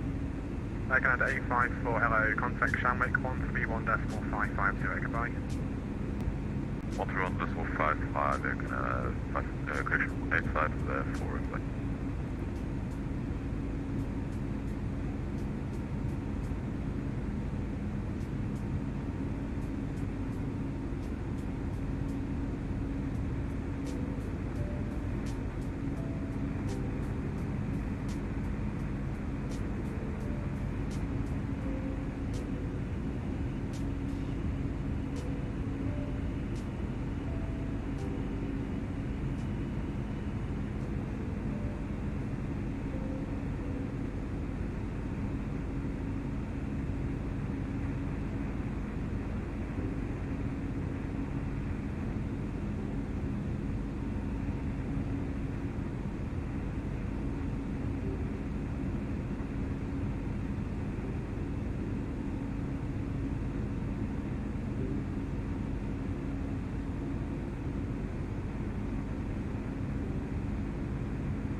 Emirates 298, hello, contact Shamwick radio 131.550, goodbye. 131.550, thank you, Emirates 298.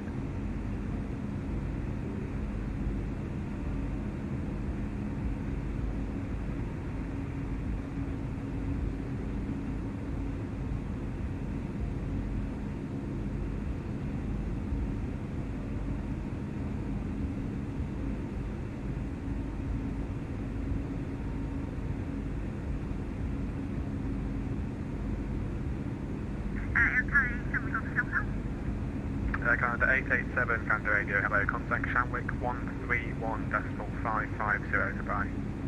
Shamwick 131.131. Right then, chat. We're back. How are we doing? Carlos, welcome to the chat. What's the ETA in Lisbon? Just under 4 hours to go. ETA is actually 22:52 Zulu. Currently 19:21 Zulu. Almost halfway though, chat. Look at that. Equitime point is coming in about just over, just under 200 miles away to the equitime point. Then we're halfway over the pond. Very good. Very nice. Love the buttery smooth frame rate over the ocean as well.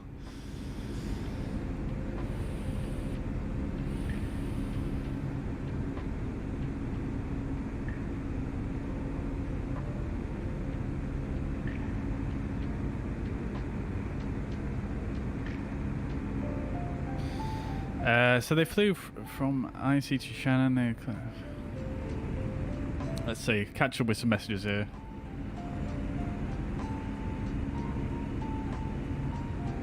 I have a 3080, dude, American.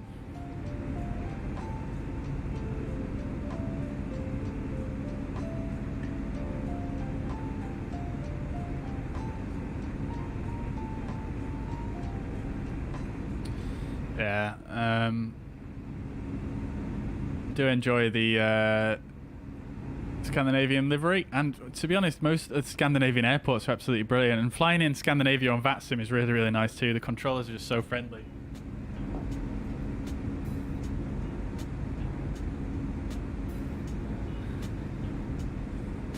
Lufthansa does have a nice A350, don't they? Indeed, I agree.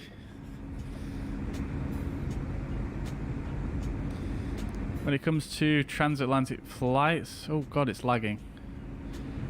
BA 001 is the most interesting after the Concorde went away. BA wanted alternatives. Indeed, yeah. Which is that the 787 they did over where they broke the record over the Atlantic? Is that the one you're referring to? I'm not sure.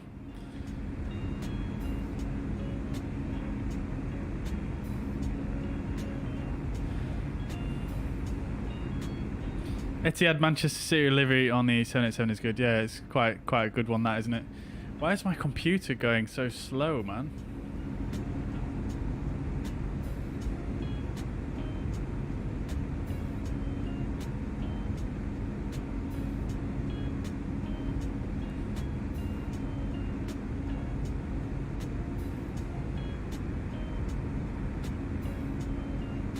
Really struggling to just display the chat here. Everything else is running smoothly. That Sim's running smoothly. It's just the chat is just lagging like crazy. Oh, the 318, Chris. Oh, I see. I got you now. Slantja. Where's that? Is that in Scandinavia? Scandinavian?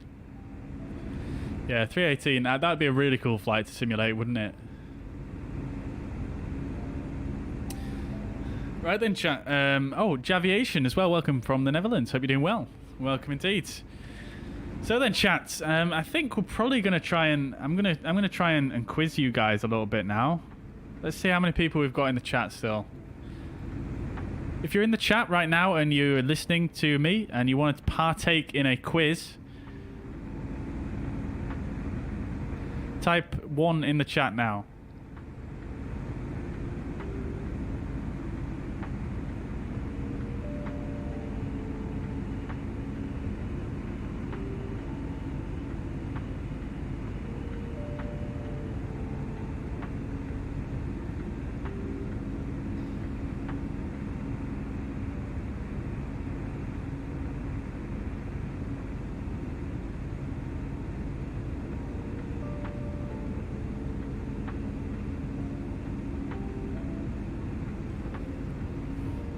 Air Portugal 234 Zulu, we're back.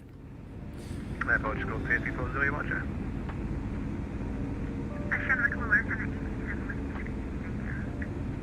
Alright, here comes the question you've probably been asked a bunch. What's going on the bottom right of the screen? That is self-loading cargo. It's just a little mini passenger simulation. They still have your tag, which would imply they still want you, and you're definitely... A318 is the only Airbus with steep approach mode. Yeah, very good, very good. Yeah, they fly into London City, don't they? That'd be super cool. Mohammed says, I'm transatlantic on an A320. Yes, I am indeed. Yes, we are. Okay, so we've got quite a few people who want to partake in the quiz. Very nice, very nice. Right, so, guys, I haven't really had too much time to prepare a quiz, but I'm going to try and come up with some questions off the top of my head and see how we can do. So initially, I think it'd be wise of me to do some an Airbus theme to begin with. So let's go ahead and do that. So we're going to start off with an easy one. And I'm going to make note of whoever guesses the answer the quickest in the chat is going to get a 1 point. 1 point, right? And let's see, actually. Oh, you can do a Q&A in the chat now. I never noticed that. Let me just try this chat here real quick. Testing. 1, 2, 2, 3. Start Q&A. So what's going on, chat now? Can you ask questions for me? Oh, that's so sick. One check. That's so cool. Right. I can't. It is working, yes, chat. It is checking. 505. Love to see it. Right, I'll just open a Q&A. Why not? Because that's going to free up the chat.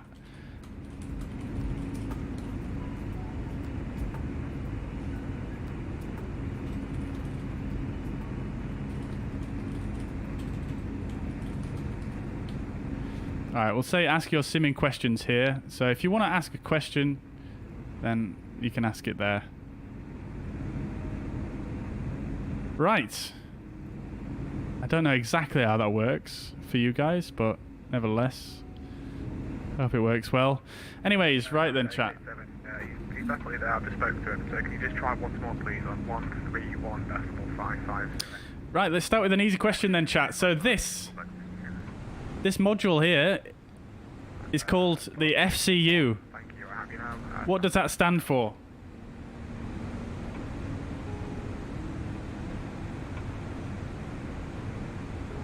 So come from people looking for, thank you. That doesn't give our broadcast would be okay for you if you come to flight level 410. Delta Whiskey Foxtrot, that's fine. Climb flight level 410, report region. Right, landing flight level 410, thank you. Alright, there we go. Patrick Volpe is in there first. Flight control units is the correct answer. I was expecting more answers there. That was I thought it was an easy one.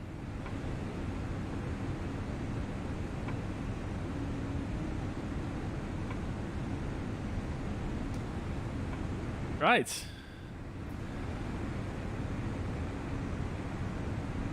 Okie dokes. So then, let's think of another question. Like I say, chat, I'm doing these off the top of my head, so it might be a little bit of a delay in working out the questions, but... Can you put in text chat the frequency you're trying to call? Alright, okay, so here's the next one. Another fairly easy one, I think. So... the Airbus has 3 auto-thrust modes. You've got Toga, which is not an auto-thrust mode. That is obviously full power. You've got Flex MCT, and you've got CL, which is climb. Obviously, we know that Flex FLX is a derated takeoff, but what is MCT? What does that stand for? And yeah, that's it. What does that stand for?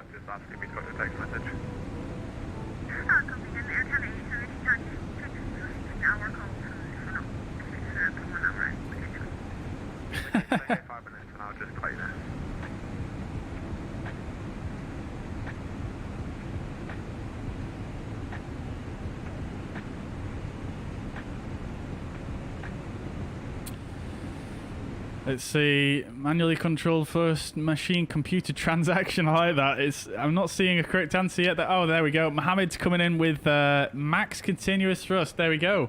I thought more people might know that one as well.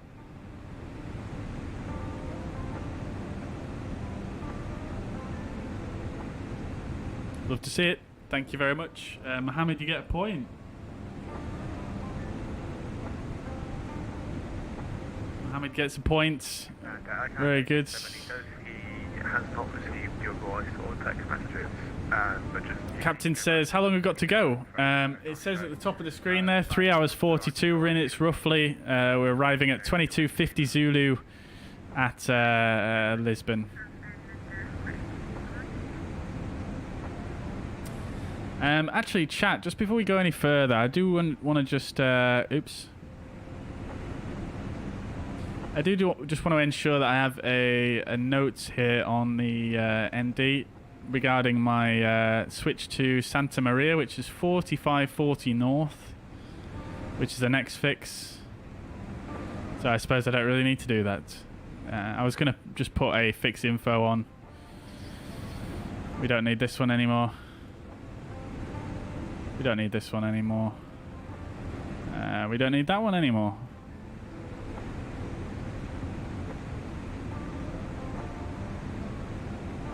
We'll stick it in anyway, just as a reminder. Just to remind me we've got a switch over to Santa Maria coming up. Right, okay then, chats.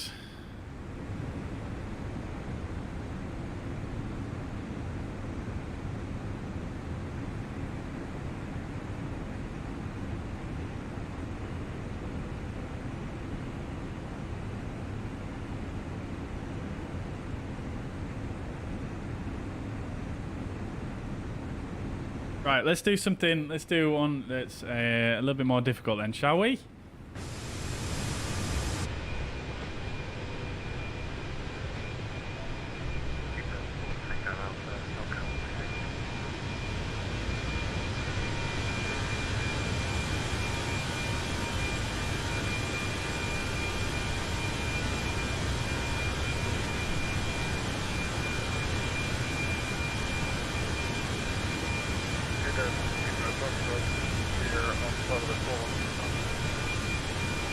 Right. Down switch approach line. Report on your outside. Contact Shamrock Radio 131.55. Right, what is this, chat? What is this? And I don't just want the name for what it is, I want the exact definition as per the Airbus manuals. Okay, so you guys have got it all correct. It is a pitot tube, but which pitot tube is it?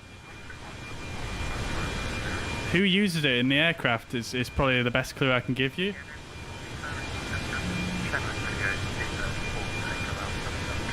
No Corsican Air Police yet, not just yet, no. Not just yet.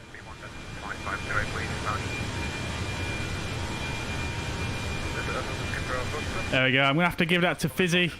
I'm going to have to give it to Fizzy. It is the first officer's pitot tube. Very good, very good.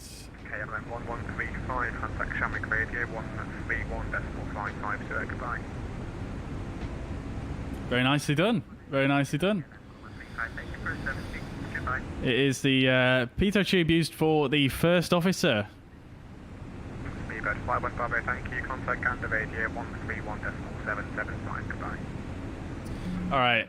Like I say, chat, I am just making these up as I go along. I'm not making up the answers, but I'm making up the questions, so you'll have to bear with me if there's some of them are a bit rubbish. Alright, guys, so if I come onto the overhead panel here and I lift this cover up here, and I press this button, that's going to turn off the drive generators for engine number 2. Can I then reverse that action once I have done that? Yes or no? Can I, if I turn that off, can I then turn it back on again in flight?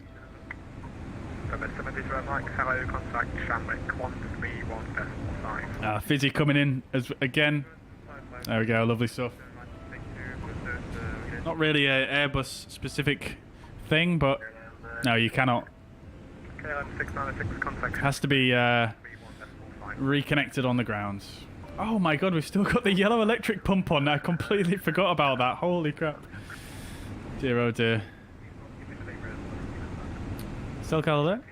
Contact Shamrock Radio 131.550, goodbye.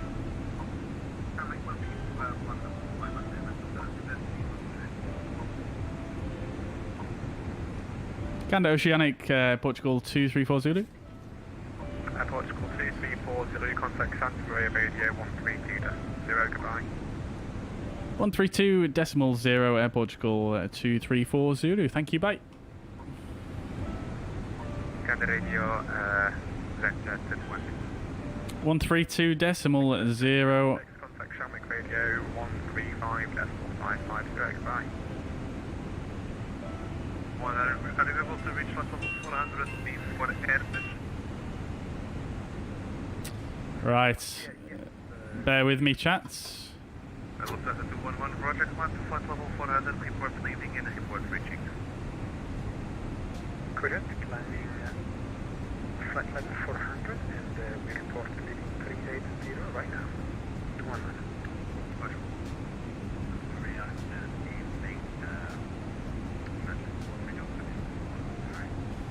Legend 43 Golf Santa Maria, squawk 0760, stand by for identification. Oh, guys, I completely forgot. I should be squawking 2000. Santa Maria, River 7052, requesting 5 minutes away. Approved.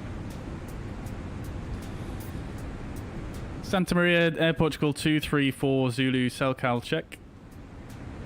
Air Portugal 234 Zulu, Santa Maria 108, report flight level and max number. Flight level 390, max 0.78, Air Portugal 234 Zulu. Air Portugal 234 Zulu, Roger, level 390, max decimal 78, Telco, Papa Sierra, correction, Papa Sierra, Lima Romeo coming up.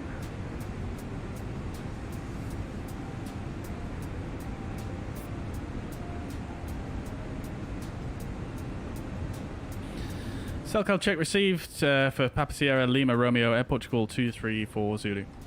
Roger. Santa Maria Radio United 2412 with back from my place. Roger.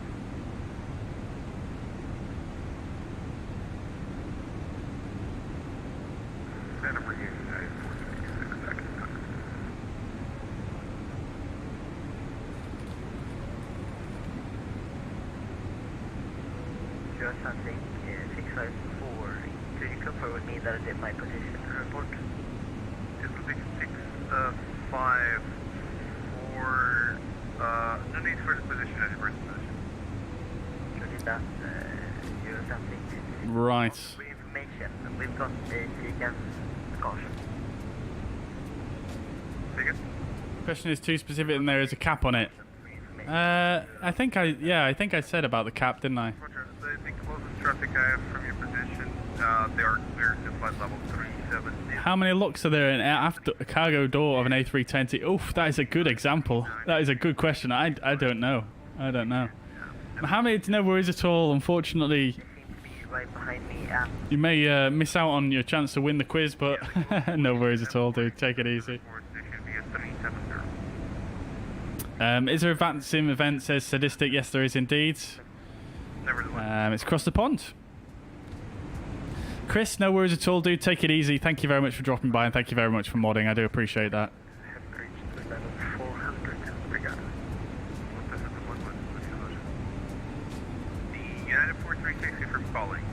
I'm surprised how busy it is on the radios, to be honest. It's very busy, isn't it? Right, guys. I just had my timer go off for my food, so I'll have to be back with you in just about 5 or 10 minutes now, because I just need to finish off making my my tea, and I'll be back with you momentarily. I love banana. Welcome to the chat. KLM 183 confirm my heading flight level 372.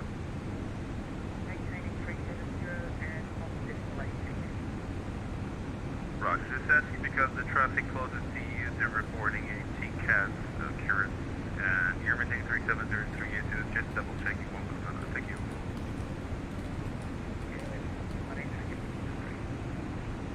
Lufthansa 211, contact please 1 VHF 131.325 today.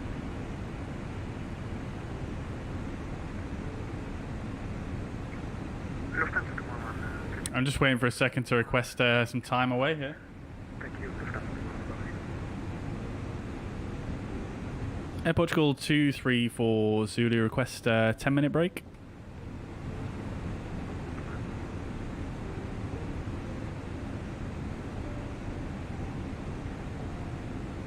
I'm not sure, I might have blocked someone there. Sun's going down, we've got some clouds rolling in here. Very nice. Air Portugal 234 Zulu, request 10-minute break.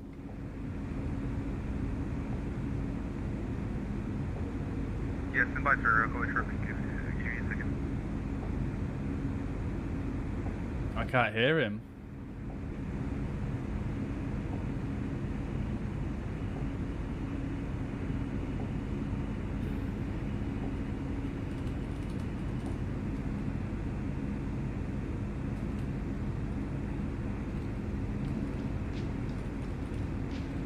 Portugal 234 Zulu seeking no request. Apologies, I couldn't quite make you out there. I was just writing on text. Air Portugal 234 Zulu, requesting a 10-minute break. Roger, that's approved. No, that was not it. I was just trying to coordinate another traffic trying to climb, so that's why I said standby. Yeah, that's approved. Report went back. Apologies, no worries. I think I missed you saying standby. I think it was quiet. But thank you, Air Portugal 234 Zulu. See you shortly.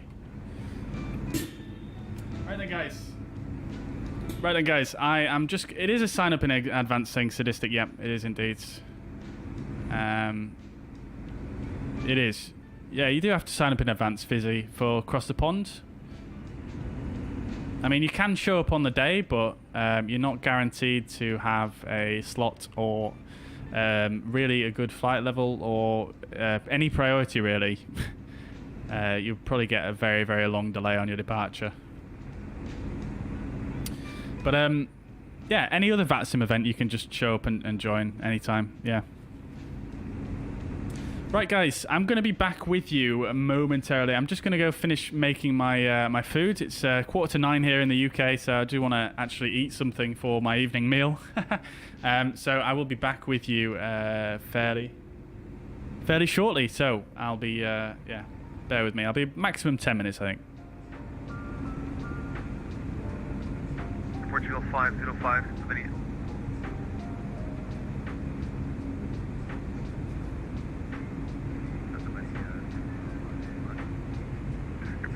505, contact now visual control on VHF 131.325, good day.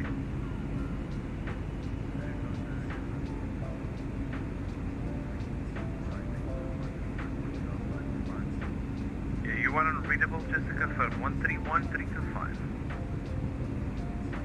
Just confirm 131.325. Iberia 2912.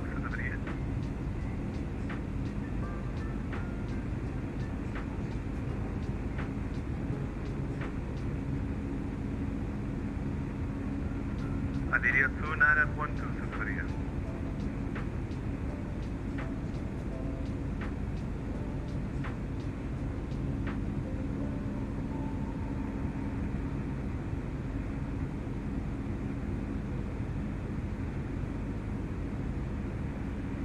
Iberia 2912, Siberia.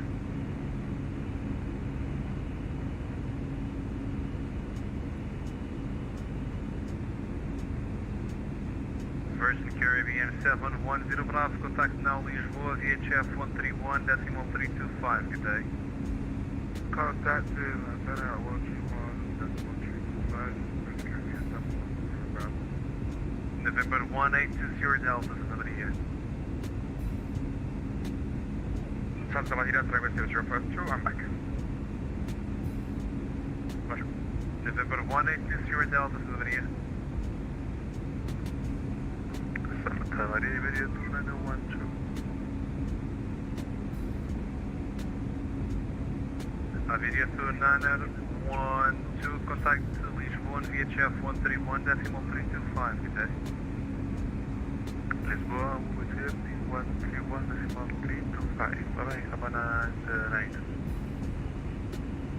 Delta 627, Delta 627. Delta 627, squawk 0725. Squawk 0725, Delta 627.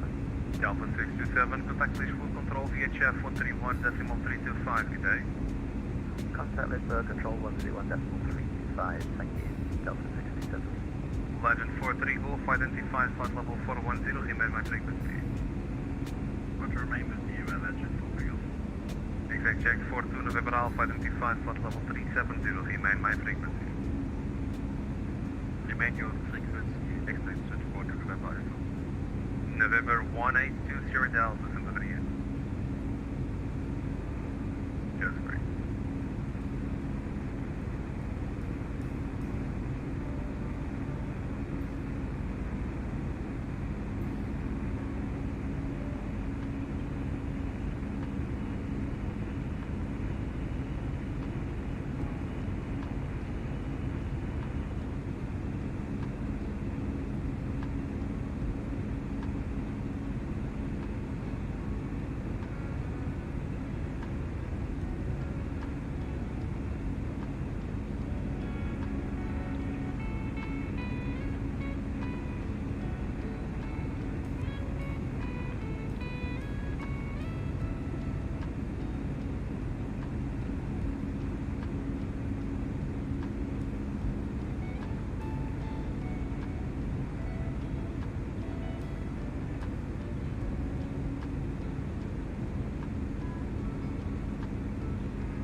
Traffic 654.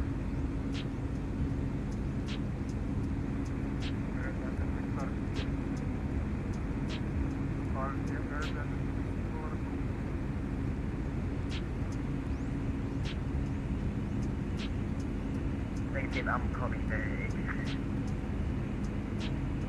Atlantic 654, send somebody in. So the aircraft, I'm now getting a TCAS TARA. He is right below me.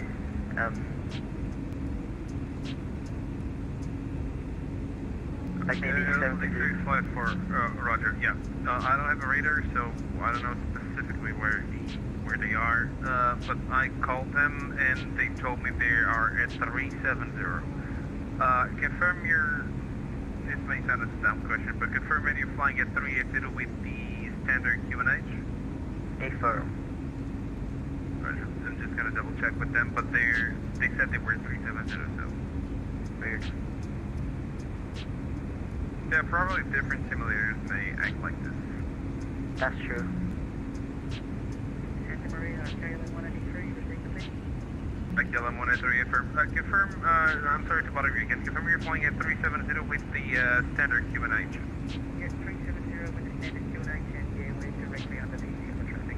KLM. Yeah, the other traffic just reporting a DCAS RA, which really makes no sense. Not that I'm doubting them, but they're reporting a DCAS RA and here have a 1,000 feet separation, so I'm just guessing it's different simulators.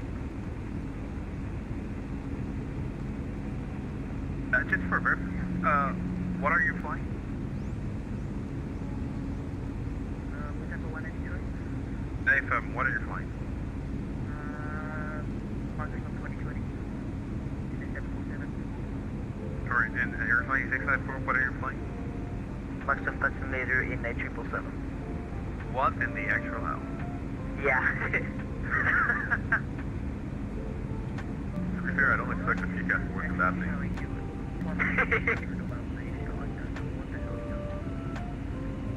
Yeah, I mean, if you were in different simulators, like, well, I'd give that for free, but you're in the same simulator where you're, well, of course, different aircraft, but honestly, I just don't care. I'm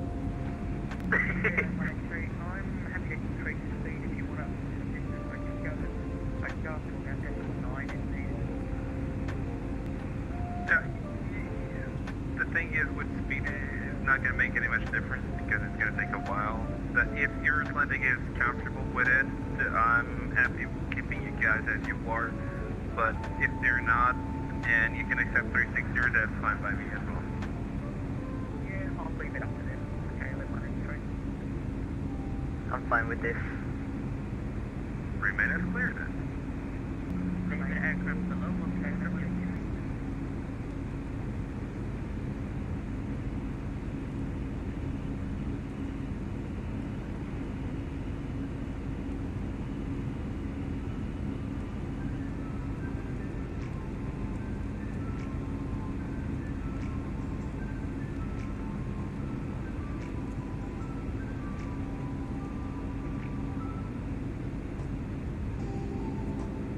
Alpaca 22 Charlie Papa, contact visual control VHF 131.325, good day.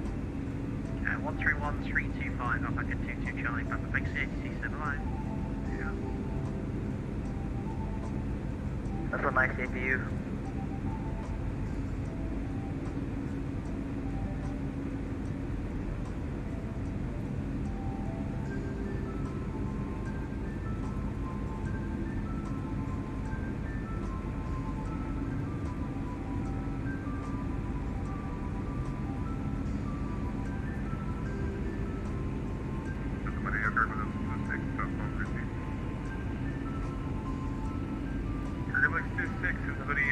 All right, chat. We're back. I'm not going to put the camera on for now because I am just eating, but I'm gonna still be here. I've got some quiz questions for you as well. I prepared whilst I was having a break. 120 CCAL report. Check 120 Cincinnati, again, Squawk 0722, stand by for authentication, rematch history. Alright, I think we should feed up some a meal for the passengers as well. 722, remain on this frequency, expect jet 120. Alright. We're now back to caution. Let's answer some of these questions anyway. Have I ever role-played with my girlfriend as pilot and hostess? Back to caution, so. No, I haven't, no. I mean, to be fair, I think maybe she did suggest it as once, but no, I don't think I have. I don't know. Yeah.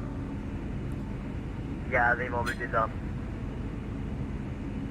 What camera settings do I use to look in and move around the passenger part of the aircraft?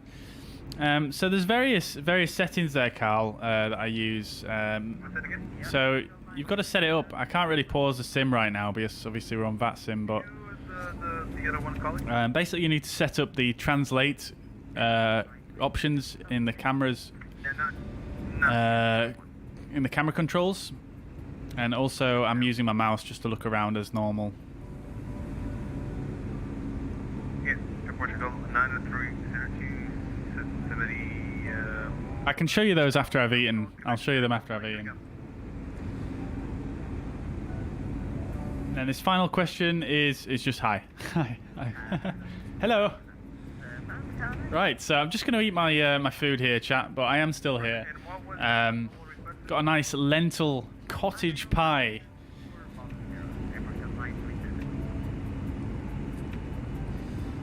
Roger, Air Portugal 9302. You may climb to 410 now. Report leaving and reaching. Okay, we're leaving.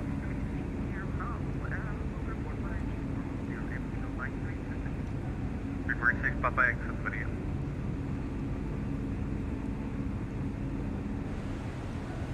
Report 6 Papa Echo, good video.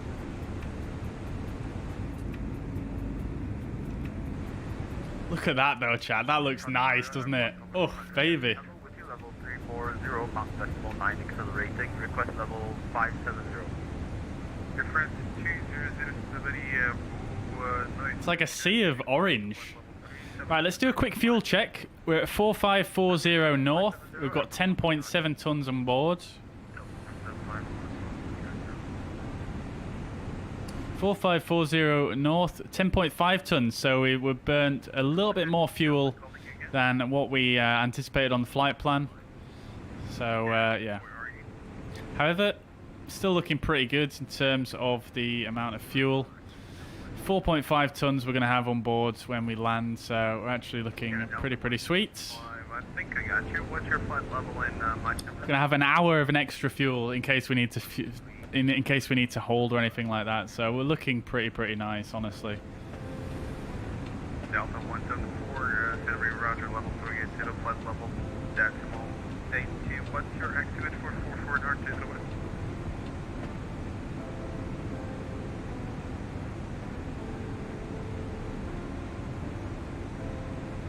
Delta 174, what's your estimate for Is that an aircraft? Oh, that's a star. No, I think it's set to you. What's your estimate again?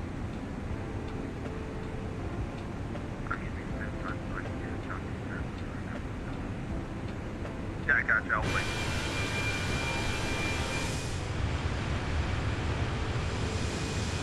Oh, baby.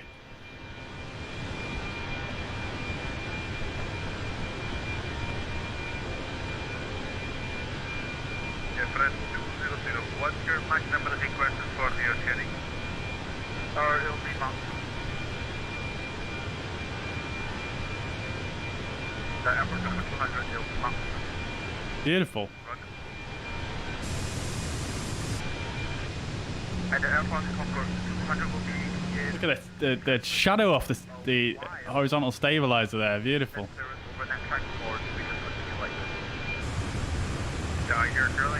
You're not going to be flying by a net track. You're going to be flying by a random print. The one getting the delivered. Yeah, I'll be sure to be there.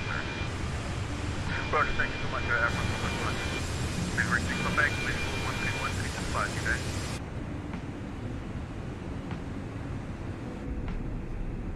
We're 6 on back, please. Contact please for VHF 131.325, good day.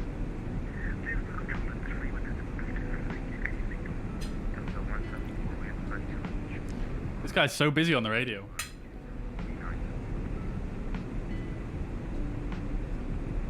Gary 738, contact please for control VHF 131.325 today. How's the flight going? Says Mariner. Very well, dude. Very well indeed. Delta 174 That would be so great, wouldn't it, Carl? That'd be brilliant. 4 north, 201 West at 203 Nunner and confirm negative telco. Qatari 738, will you confirm for us 131-325? Qatari 738. Which ground service is PBB, asks generic pilot. To be honest, PBB. I'm not actually sure. Pushback?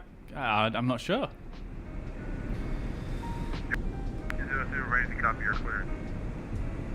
Just waiting for a second to speak here. Reference 007 clears you to Charlotte Group via random route Bacon, 41 North, 20 West, 45 North, 15 West, Tamel, F Black. Just waiting for a second to speak on the radio here. From Bacon, maintain flight level 570, Mach 2.0, estimating Bacon at 2002. Over. Airborne Concord 200 is clear to Charles de Gaulle via Bacon 41 North 20 West, 41 North, 45 North, 15 West, Tamel, F Black. Chris, take it easy, dude. Thank you very much for modding. Thank you very much for dropping in. Maintaining level 570 Mach 2 and estimated Bacon at 2002. Sorry guys, I'm just waiting for a second to speak and tell this guy that I'm back.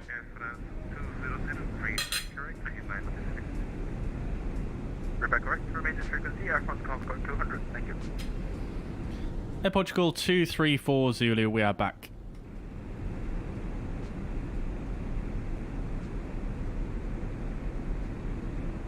Portugal 234 Zulu, this is video Roger.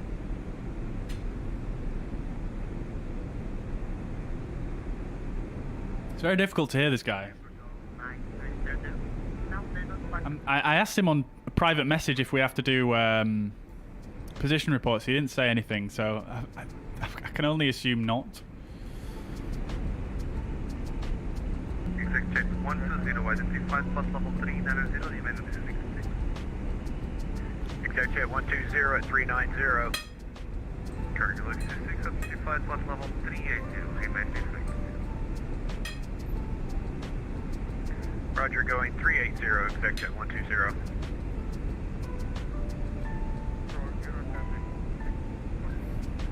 Shuttle Taxi 642, Santa Maria, squawk 0767, remain this frequency and stand by for identification.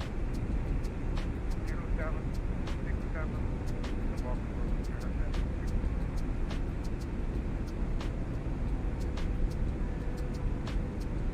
Guys, right, so press 1 in the chat if you're ready to continue with the quiz. I've got some more questions for you guys.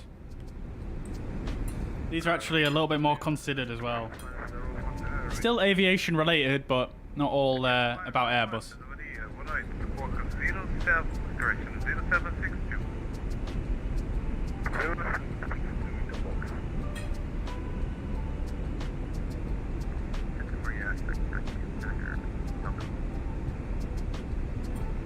Sector 29 Santa Maria, squawk 0734, stand by for identification, remain discreet. Alright, we've got 3 people ready for the quiz. Fizzy is in the lead, just to remind you guys. Fizzy has already got 2 points. Patrick, if you're still there, you've got 1 point. And Mohammed, I think, has already left, has got 1 point. Thomas Rask, welcome to the chat, dude. Yes, we're doing a quiz, yeah. Like back in the day, indeed. Indeed, indeed. Right then, chat, let's continue on then. So we've got a few participants here. I've got some better questions for you as well. I did a bit of a look around whilst I was just making my my food there. And I'm just going to skip this track. Right, let's go. How busy is the event still? Pretty busy still. I'll show you. Oh, I'm back. Hello. Hello. Yeah, pretty busy. Still quite a lot of aircraft going. We're down here. Exact check 120. You were identified 390. You're showing 380. Roger, I thought you dropped me to 3. I'll go back up. Ramsey's over here. Negative. I identified it to level you were. It's going to be busy coming into Lisbon, I think. Look at all this Air Portugal aircraft coming in close together. Although we're quite far behind in terms of Air Portugal aircraft. Although we might potentially line up with some of these down here as well. So yeah, it's going to be an interesting arrival. Let's see what the current ATIS is actually whilst we're here. Let's see. ILS approach runway 20, transition level 55. After landing, vacate via hotel 1, advise if unable. Wind 2109 at 9 knots, visibility 10 kilometers. Few clouds 700 feet, scattered at 1000 feet, temperature 17, dew point 16, QNH 1011. Okay, cool. So not too terrible, but also potential for some low visibility conditions as we expected. All right, let's continue on with the quiz then whilst I eat.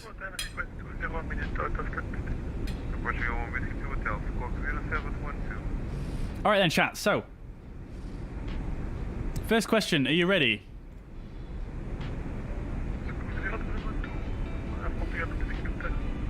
How far away from an aircraft is the stand safety light? I don't know, Generic Pilot. What is it? I'm not sure on that one. 2,338 people connected to Vatsim. That is crazy, man. Yeah, everybody's piling in Europe now, aren't they? Jordan, welcome back. Right then, guys. First question for continuing on with the quiz then.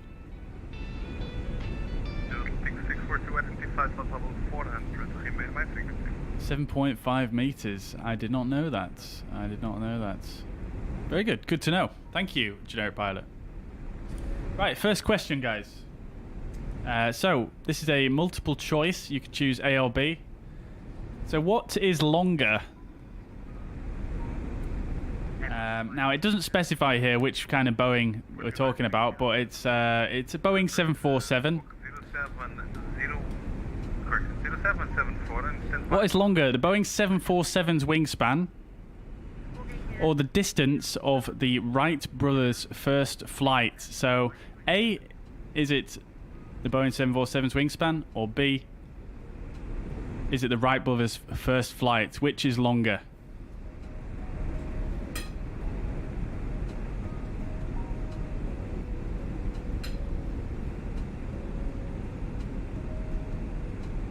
Okay, looks like it's unanimous. Everybody's got it here. Fizzy coming in with the correct... Sorry. Oops. Fizzy coming in with the correct answer. A there first. Nicely done, dude. It is indeed the 747's wingspan. The first flight for the Wright brothers, it was 120 feet. The wingspan of a 747 is 195 feet, according to this this page here.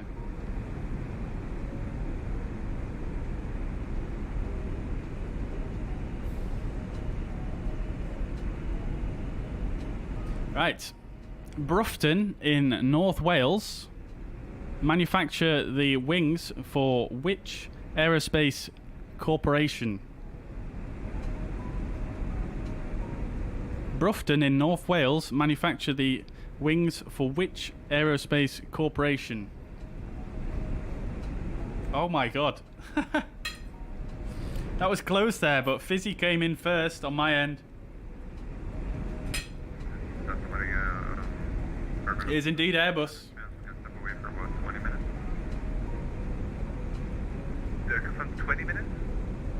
Nicely done there. Fizzy's destroying us here, guys. 4 points to Fizzy.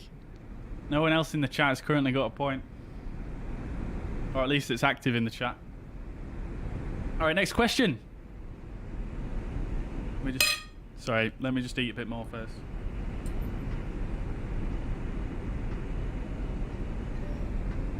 Bijan, 5 minutes away, going for coffee. Did I see it? Sensor 52 requesting 5 minutes away, going for a coffee. Roger, have a great coffee. Thanks.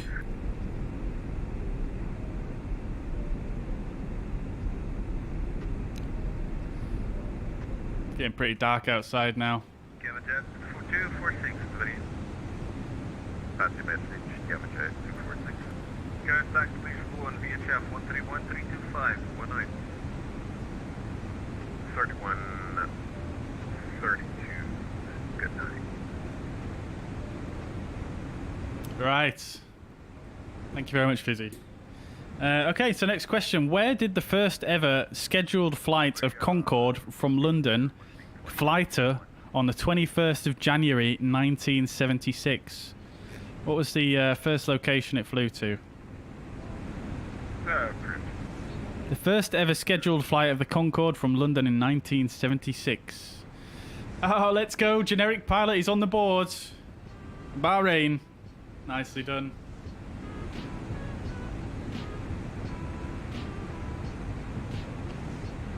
Yeah, it was indeed Bahrain. Very good, very good.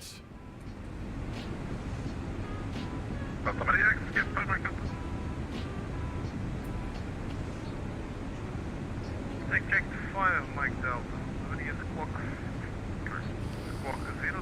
Paris from London in a Concorde, Jordan. That would be so quick. I would just get the two first. Let us know 07, and that's what was. Right. Next one. Which town in North Carolina is associated with the Wright brothers' first ever controlled flight in 1903? Which town in North Carolina is associated with the Wright brothers' first ever controlled flight in 1903?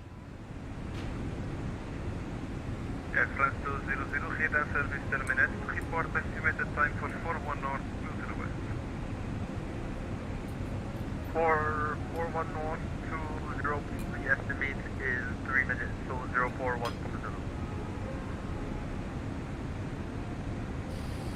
Airflight 200, Navigraph Roger, estimating 41 north, 20 west, level 570, Mach 2.00. Oh, Fizzy's got it. Fizzy's got it again. Kitty Hawk. Santa Maria, reback is correct. KLM 787 to the video. Beautifully done. Nice guesses though, guys. Nice try. Alright, next question. KLM 787 Heavy, cell color receipt now.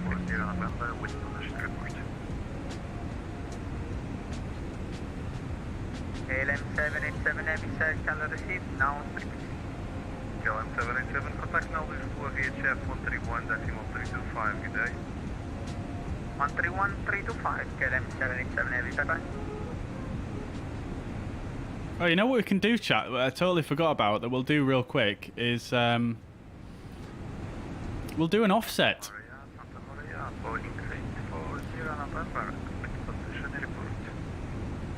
We'll do an offset.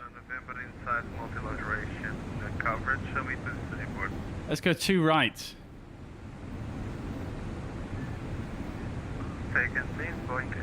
You don't need clearance for this, by the way. We are reporting 31 north, 28 west, time 20. Yeah, it's lagging a bit for the displays, but... Flight level 380, Mach 31, 79, bound 35920 west. Chat, if I change my display rendering in the Fenix app, if I change that in mid-flight, is it going to mess things up, or will it be okay? Boeing 842 November, Roger, cross the 31 north, 28 west, at the 2008 level 380, Mach 10, and the 9 estimating 35 north, 20 west, at 1140. You had to look it up. I mean, to be fair, if you can look it up and still be first to answer the correct answer, then fair play. Boeing 842 November, already the South Call, your flight, South Call, Quebec, Sierra Lima, Mike coming up. Don't risk it? Yeah, fair enough. I won't do that.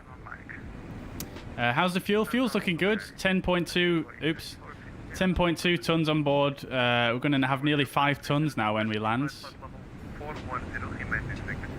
So absolutely chilling. We're going to have over an hour of extra fuel. We're doing so good on fuel. It's actually unbelievable. We've got 105 knot tailwind now. 551 ground speed. Absolutely love to see it. Was it a good coffee anyway? It is actually, thank you. You will.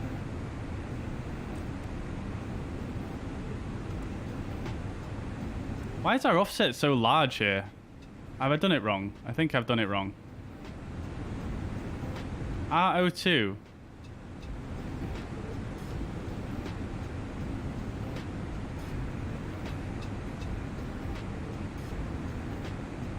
Let's just clear that off.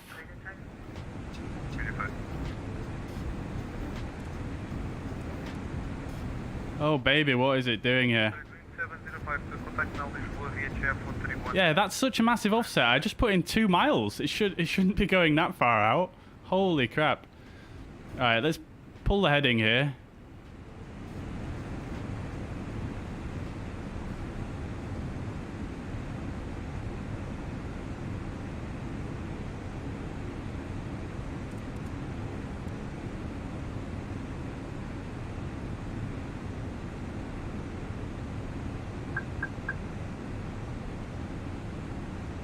Vertical speed, 0 speed, that's fine.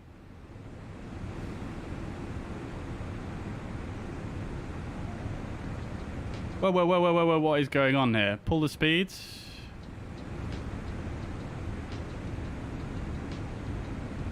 Make sure we're max 0.78. It just tried to decelerate. What is going on here? Oh, it's defaulted to approach mode. What in the world? Okay, something went wrong there. I have no idea what. That is bizarre. It's just... What in the world? That is ridiculous.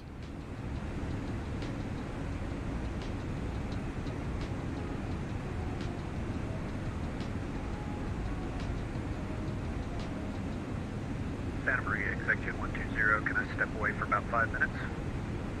Right. If we go back to nav now, it should re-intercept the path there. Which it is doing, that's nice. I'm not sure what it just did there. Why has it gone to approach phase? I did not activate that. We didn't descend. So very strange.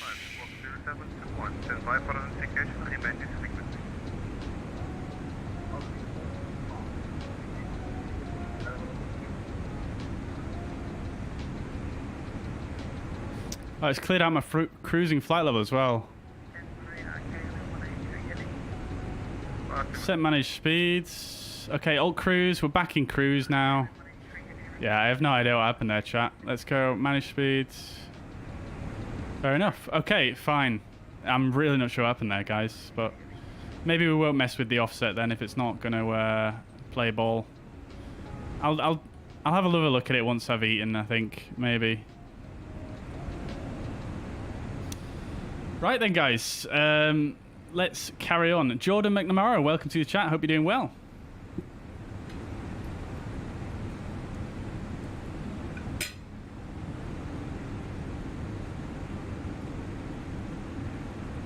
Right then, chat. So.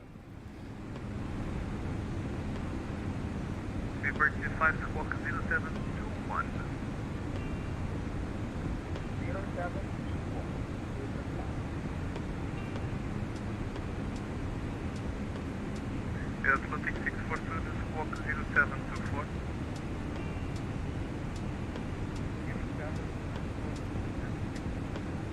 Right then, guys. Let's go. Next up.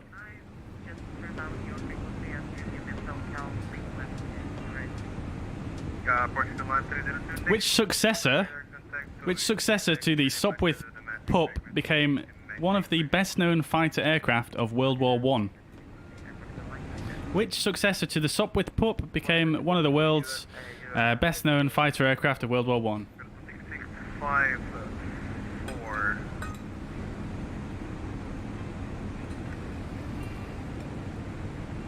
Atlantic 654, squawk 0765. 0765, you're Southeast 651. Air France 200, Zinertek. Santa Maria Air Portugal 200, go ahead. Air France 200. There we go. Wayne's on the board. Contact Shenwick 131800, have a great flight, see ya. Roger. Wayne's on the board, it's a Sopwith Camel. Contact Shenwick on 131.8, Air Portugal 200, technical division.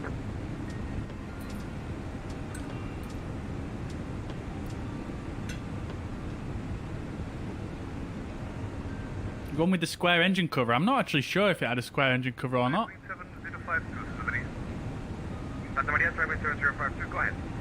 Lisboa, VHF 131.325, good day. Lisboa, VHF 131.325, thank you so much, sir. 180. What's up with Camel? Yes, it does look like it's square actually. Scaling 454, contact Lisboa, VHF 131. It's a little bit square, but it is also round, so yeah, I'm not sure. 131.325, scaling 454 heavy, thank you for service, ciao.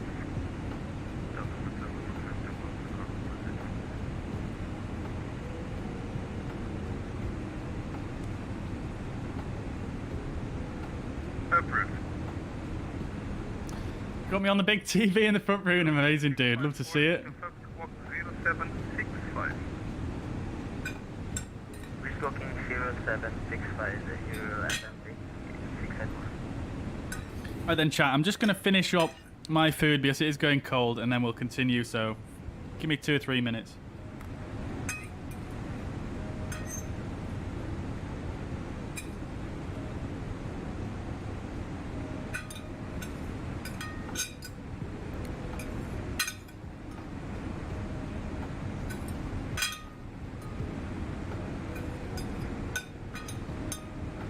Santa Maria, Portugal, we'll need to keep Toolbar back in the cockpit. Roger.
Okie dokies. Oh, what's happened here? November 182 Delta, We're getting a reflection of something somewhere. What the? November 182 Delta, squawk 0735. 0735, I don't want you there. Right, very good. Very nice. Okay.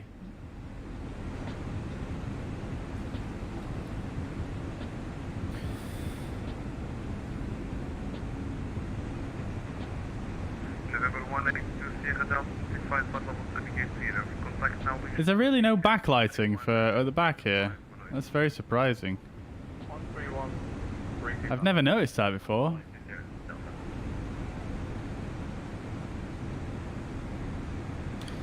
Alright then chat, let's just sit here. Let's sit on the jump seat for a little bit right here.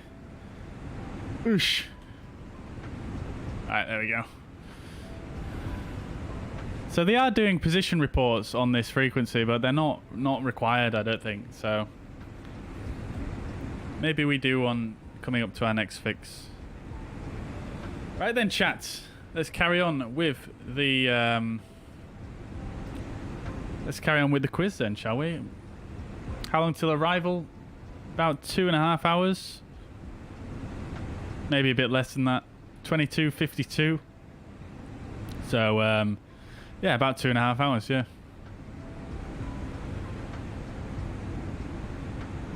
Right then, yeah, dinner it wasn't bad, Dave. It wasn't bad. It was a lentil cottage pie. Not too bad at all.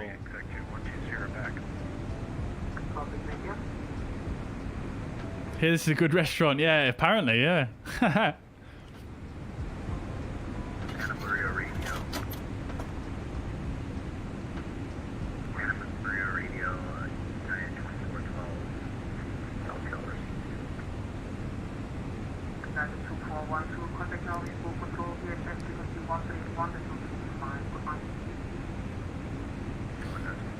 The dome light is just awful, isn't it? Let's make use of these reading lights maybe. Let's see how they look. Where is that even shining? That's nice.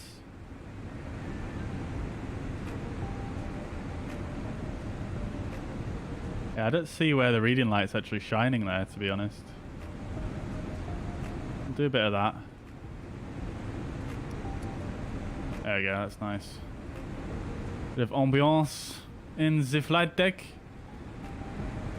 You would have thought the reading light would shine onto the old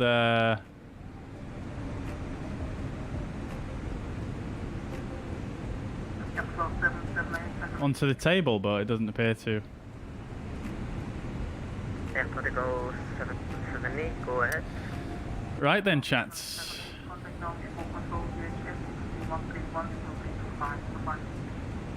Over 131.325, have a good night, bye bye.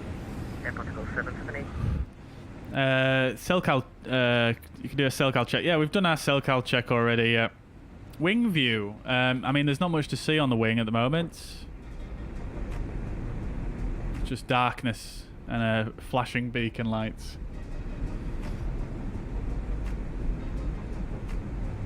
We can do it like that if you want.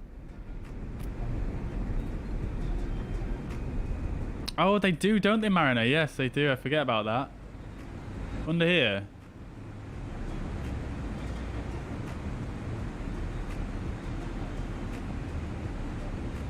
I forget where it... There it is. There she is. Lovely.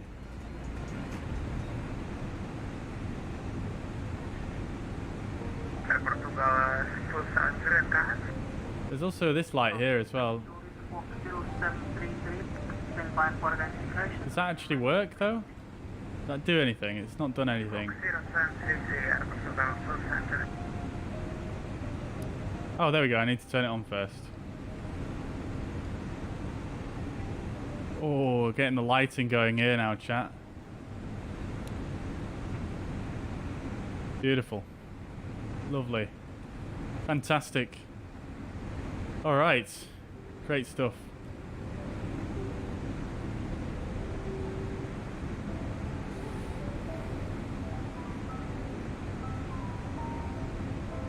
Right then, chat. Carrying on. Do we have enough fuel? The amount of times I've been asked that. Yes, we do have enough fuel, yeah. Fuel on board at destination is going to be 4.9 tons, so more than enough. We're actually going to have over an hour of extra fuel, so we're absolutely chilling, really, on fuel.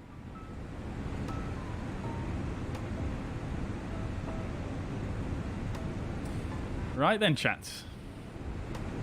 Carrying on with the quiz then. So, next question. Which American aviation aircraft manufacturer produced its 100,000th single-engine airplane in 1975? Which American aviation aircraft manufacturer, why does it say aviation aircraft manufacturer, produced its 100,000th single-engine airplane in 1975? There we go, generic pilot coming in with the goods. It's Cessna, of course. Nicely done, generic pilot.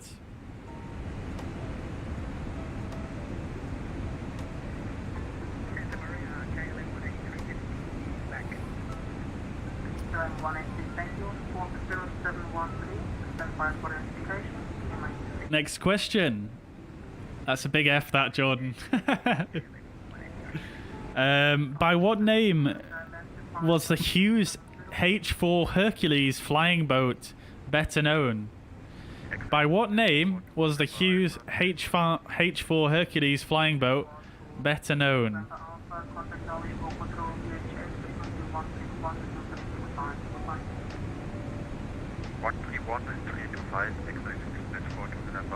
Oh, there we go. Neil M is getting on the scoreboard. Love to see it. Neil, welcome to the chat.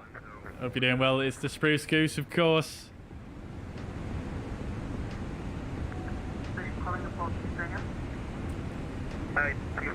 So you're too late to join? Of course not. No, by all means. The Spruce Goose. And I don't know if you guys know this, but they're actually adding that airplane in the next update, I believe.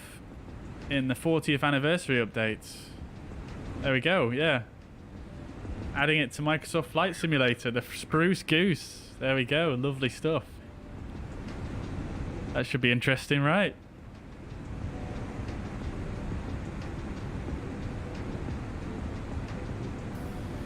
Alright, next question.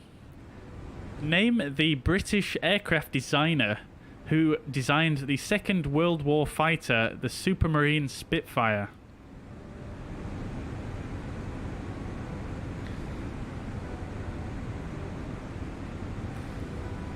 Name the British aircraft designer who designed the Second World War fighter, the Supermarine Spitfire.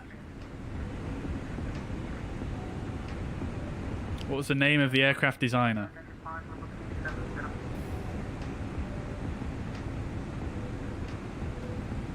Fizzy's in there straight away. That was super quick, that. RJ Mitchell is the correct answer. Right. Next one. Next question. By what name do we better know the Northrop Grumman B-2 Spirit? By what name do we better know the Northrop Grumman B-2 Spirit? No, I don't even know this.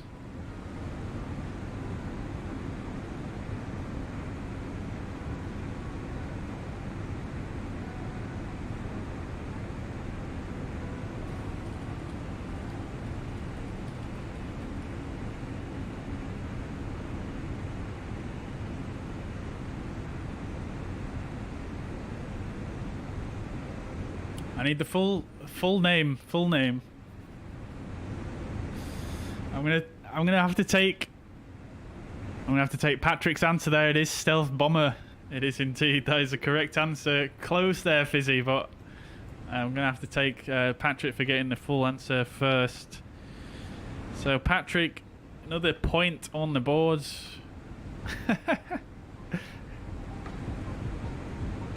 Another point on the board there. Right, next question. I don't know what question we're up to, actually. Okay, so another similar question. By what nickname do we better know the Lockheed SR-71 long-range high-altitude aircraft retired in 1999? So by what nickname do we better know the Lockheed SR-21 that retired in 1999? There we go. Neil straight in with it there. Blackbird, of course. Blackbird, of course. Elba Pino, welcome to the chat. Hello from France. Cheese and wine. Let's go. Nicely done there, Neil. I swear, Neil's come in and, you know, he's coming late and he's getting on there. He's getting on the scoreboard. So the scores on the doors currently are Fizzy is on 6 points. Generic Pilot Patrick Volp and Neil M are all on 2 points. Hamid, who I believe has left, is on 1 point, and Wayne H is on 1 point. All right then, guys. Next question.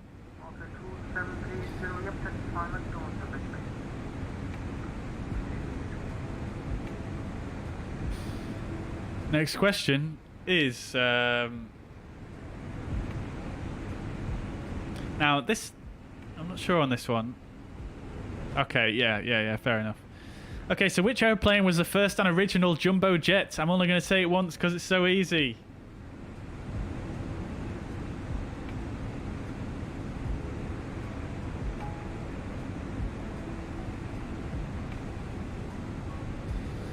Yep, there we go. Fizzy's coming in. 747. It is indeed, yeah.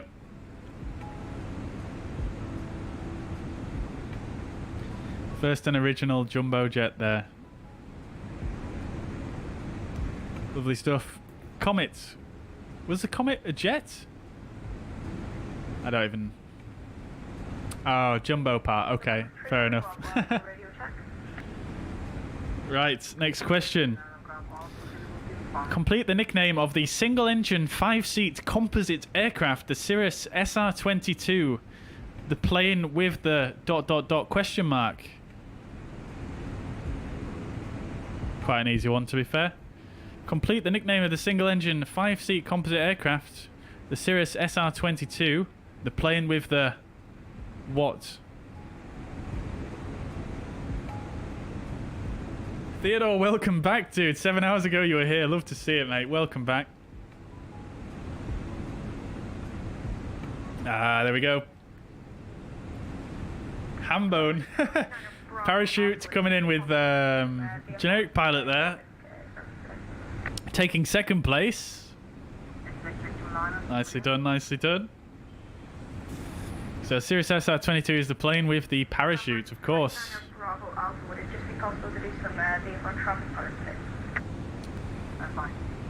Right, just before we go any further, let me just have a check here how we're doing on the progress here. 20:45 for our next fix.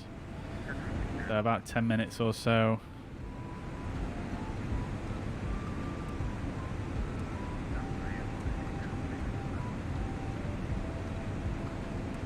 The displays are lagging a bit. I think it's because I'm getting such a good frame rate around here. It's maxing out my GPU, and therefore it's not allowing the Fenix enough room to render the displays because they're on the GPU as well.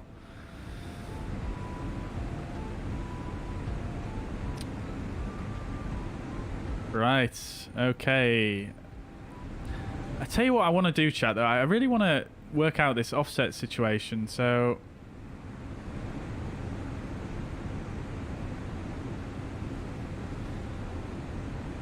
let me just have a quick look here. So,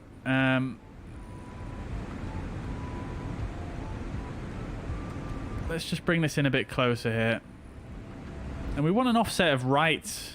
We want to offset ourselves to the right by 2. So R02 is going to be 2 miles off to the right. Am I correct? That looks more like it, doesn't it, chat? This is a 5-mile ring. That's about 2 miles, isn't it? That works. I'll tell you what I'm going to do, though, because I don't really trust it. We're going to go right 01. And we'll go insert.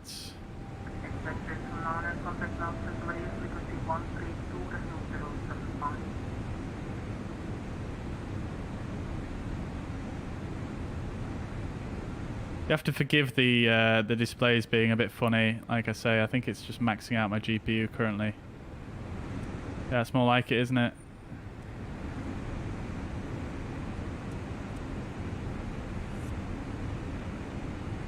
Right. Fuel burn okay? Yeah, we're doing good on fuel burn actually. We'll do another fuel check once we get to the next fix here. Right. Okay then, chat. So, next question. Next question. What is the official air traffic control call sign for a United States Air Force aircraft carrying the President of the United States? What is the official call sign for the USAF aircraft carrying the President of the United States? There we go. Yeah, of course. Fizzy coming in super quickly. Air Force One is the correct answer. Theodore says, am I on my way back to Washington? No, we're still on our way to Lisbon. Wait, what is going on here? Hang on.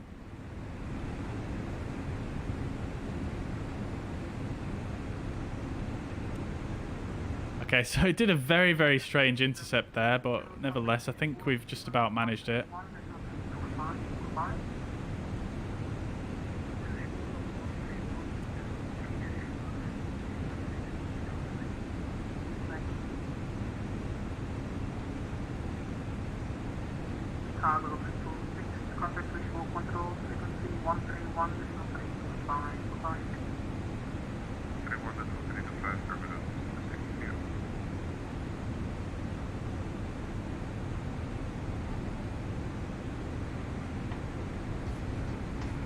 Right, let me just check one thing real quick.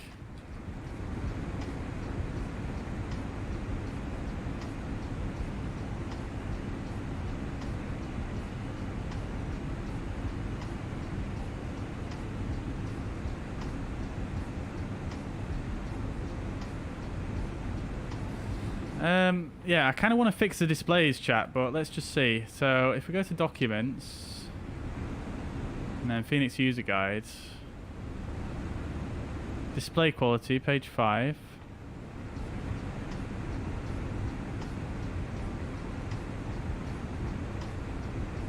Oh no, that's not what we want. We want render displays on.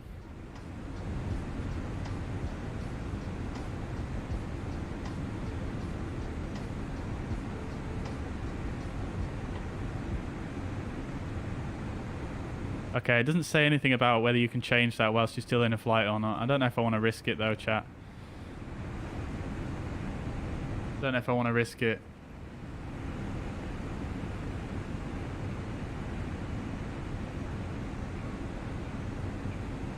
Should have about 300 nautical miles of fuel remaining. When you land, you'll be light as a feather on the top of descent.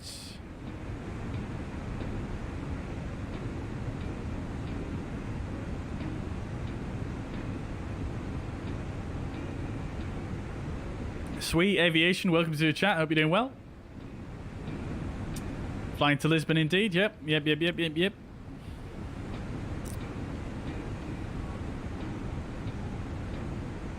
Atlantic 642, contact Lisbon Control, frequency 131.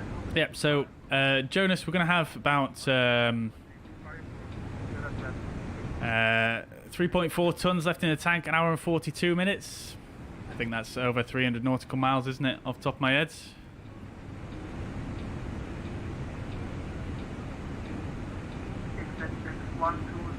Contact Lisbon Control, frequency 131, Roger, going to Lisbon Control, 131.325. Thanks a lot. Executive 120. Oh, on touchdown, that's what you mean. Right, got you.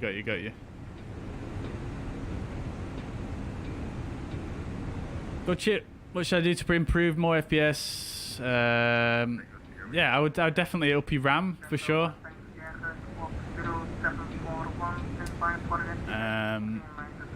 Yeah, I might. It depends what resolution you're playing at as well. Because if you're playing at 1080p, then it might be better to get a better CPU versus a GPU. It's entirely dependent on your system, really.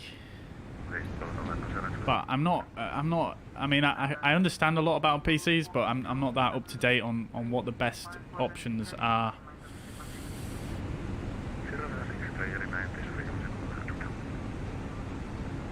Right. Oh, we've got some more chats in the Q&A. Do you know when the A380 for Microsoft Flight Sim will be released? I do not, I'm afraid. No. Not sure.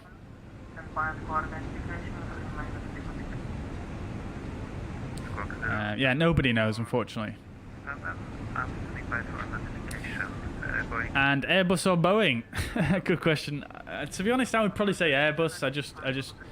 I've said this a lot of times on the channel, and I just find that Airbus aircraft just generally speak my language a little bit more. But I do love a good Boeing, so yeah, I'm kind of impartial to either one, to be honest.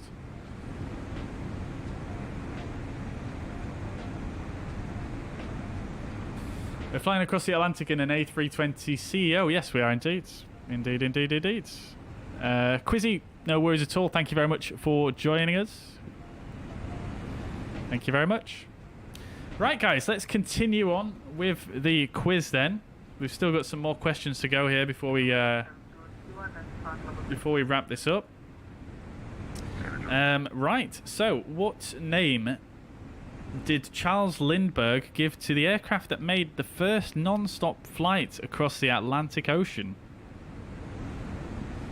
What name did Charles Lindbergh give to the aircraft that made the first non-stop flight across the Atlantic Ocean?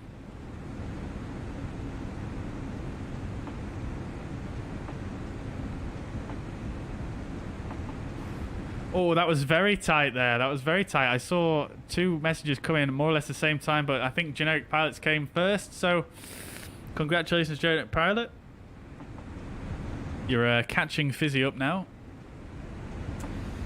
Right. Next question. Which aircraft company produces the G280 twin-engine business jet? Which aircraft company produces the G280 twin-engine business jet?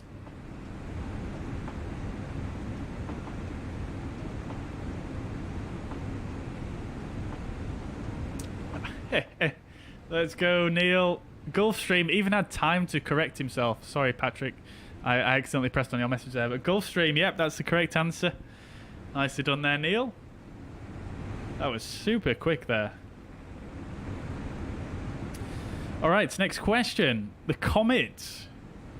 The Comet was the world's first commercial jet airliner. It was developed and manufactured by which British aviation manufacturer?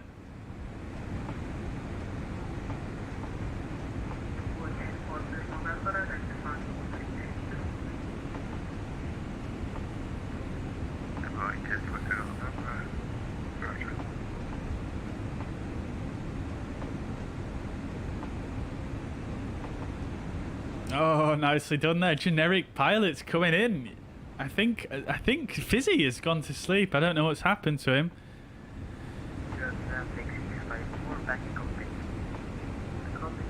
This is getting close now. Alright, next question. The Lancaster, a British World War II heavy bomber, was designed and manufactured by which company? The Lancaster, a British World War II heavy bomber, was designed and manufactured by which company?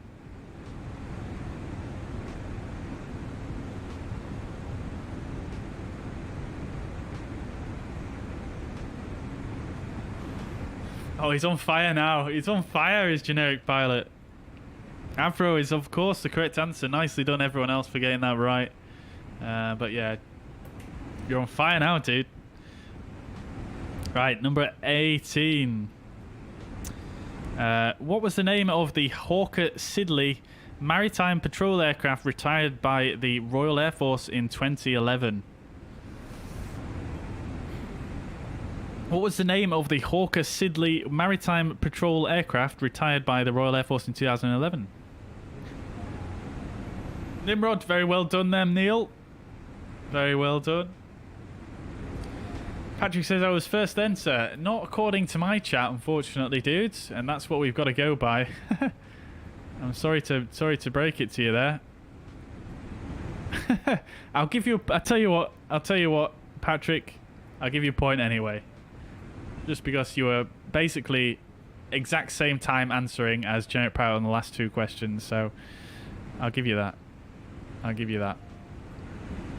Right, Neil got that one. It's the Nimrod. Nicely done. Revo as well for getting that correct. Revo asks, is the Tolis A321 Neo worth it if you have it? I don't have it, but I've got the Tolis A319, and it's fantastic. Yeah, if you fly X-Plane a lot, it's it's really good. Really good.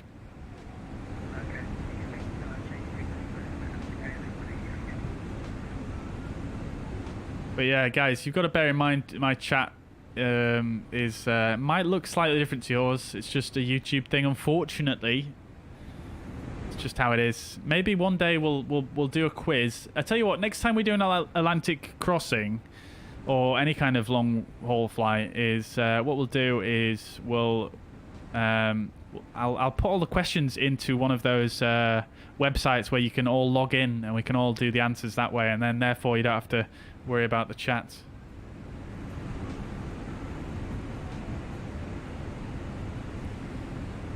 Mawson says, is the Fenix worth it compared to the fly-by-wire? I would say so, 100%. But it really depends on how much you want to get out of your flight simulation.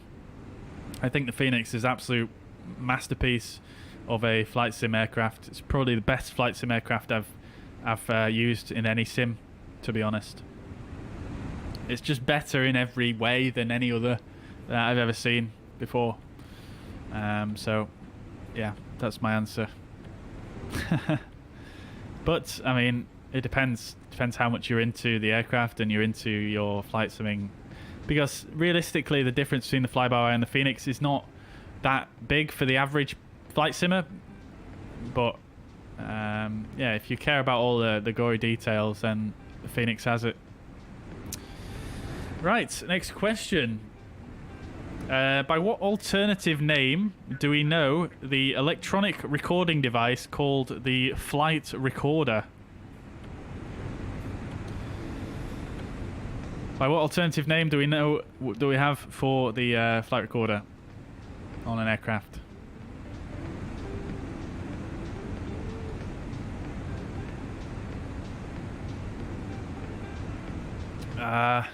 I think Sean got there first, getting his first point on the scoreboard. It's the black box, of course.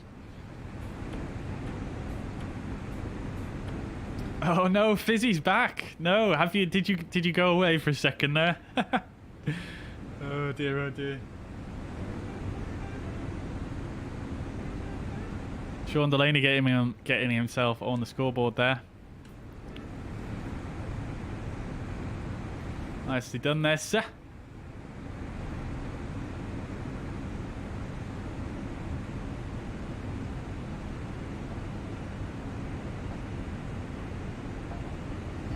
Right.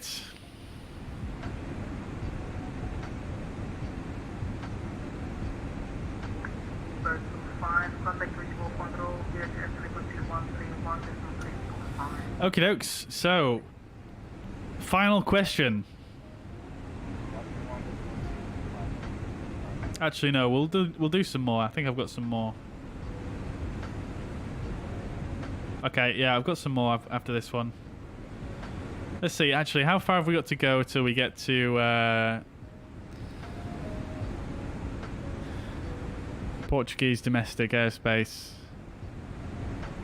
We've got quite a far way to go still. Let's see.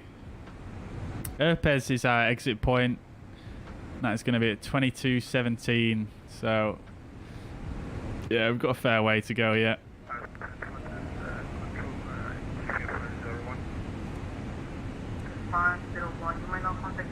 Oh, we've just passed through 4430 north as well. So 4430 north.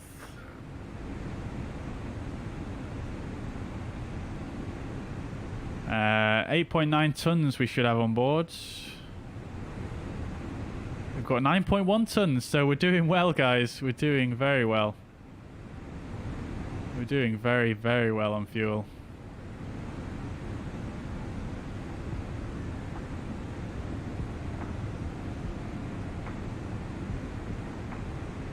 We're going to have loads of fuel on board when we land. It's going to be like...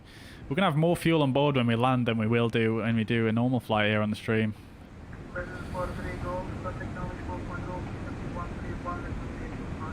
Right.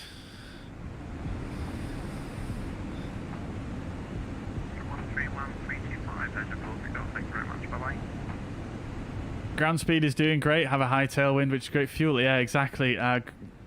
Tailwind is absolutely brilliant today. Absolutely loving it. 110 knots almost. Tailwind component. Absolutely love to see it.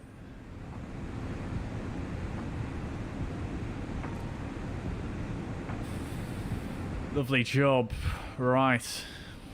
Not sure why we've got tilt +1. Because the weather radar doesn't work in this aircraft. Did I knock this by accident?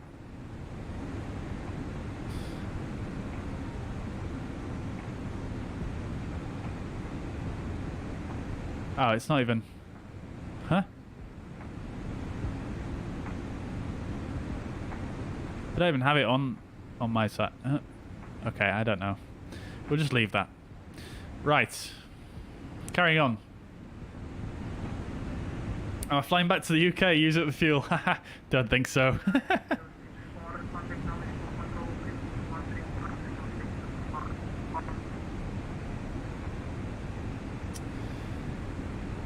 Right. Right. In case you guys are wondering, I don't know how many of you guys in the chat drink ale. But today we've got a, I'll let you know what we've got. Today we've got a 3 swords. Don't know if you guys can see that too well. It probably won't come out on the camera. I'll tell you what I can do.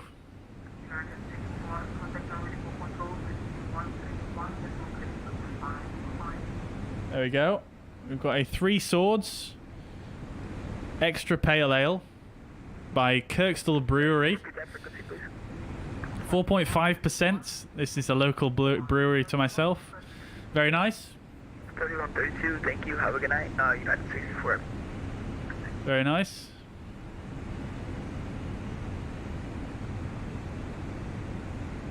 The Azores are visible in the dark, observable in the dark. I'm not sure, actually. That's a good question.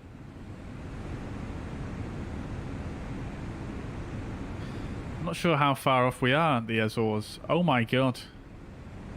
Oh my days. Just looked on VatSpy. Look at the traffic over the UK at the moment. That is absolutely wild. Look at that. Look at that just in the London area. That is crazy.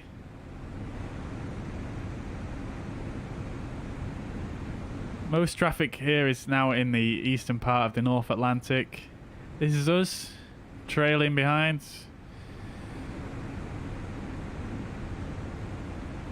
Yeah, that's absolutely crazy.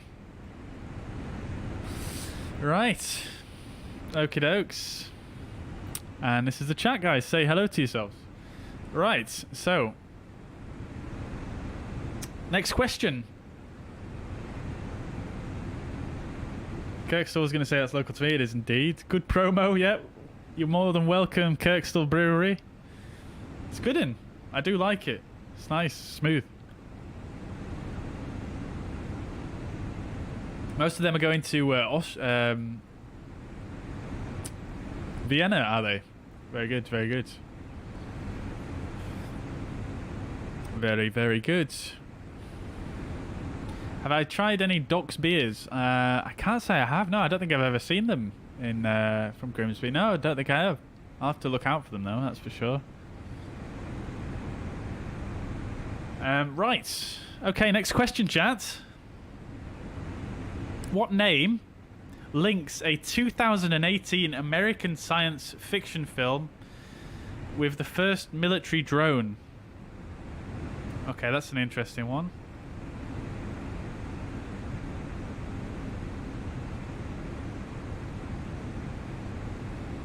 Yeah, I probably would have no chance of getting this if I didn't have the answer in front of me, so I don't blame you guys if you're going to struggle with that one. What name links a 2018 American science fiction film with the first military drone? That's a tough one, that. Oh, new boy coming in. First message I've seen in the chat. Welcome to the chat. Predator. Nicely done there, dude.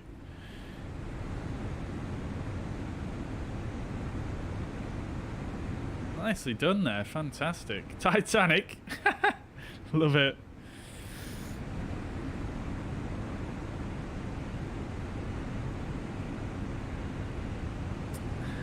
Right then.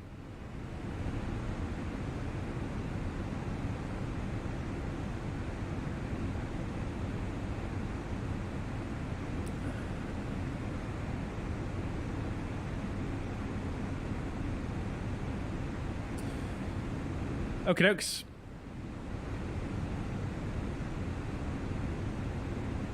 It's gone very quiet on the radios. Very, very quiet. Okie dokes. Next question. I'll give you the scores on the doors as well. Scores on the doors. Okay, so in first place, we've still got Fizzy first place with 8 points.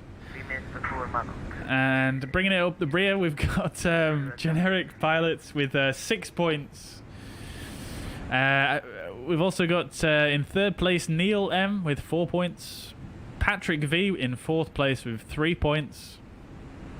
And then we've got new boy Sean D, Wayne H, and Mohammed all with 1 point. There's the scores on the doors. Still plenty of time to bring it back though if you're still in the quiz. We've got another 28 questions to go yet. If you want a chance at winning. Now there's no prize, I'm just going to throw this out there. But when the quiz ends, if you're still here, then I'm going to be gifting 5 subs to the chat for being here and for taking part in the quiz and for being really, really nice and sticking with the stream for such a ridiculous long amount of time. Sean, thank you very much for the sub, much appreciated. And Sweet Aviation, sorry if I missed that earlier. Thank you very much for the sub, much appreciate. Thank you very much. All right then, first question. Right. Sorry, not first question, next question. Right. AC, thank you very much for the sub, much appreciated. Thank you, thank you. Welcome, welcome. Chris had a break to watch Gogglebox with the missus. Fair enough, dude, fair enough. Is that a new series now? I thought that had finished. I did used to watch that quite a lot though. It's pretty entertaining, can't lie. Yeah, passengers are getting pretty upset. Let's give them some alcohol. Finally a drink. Oh, they're happy about that. They're happy.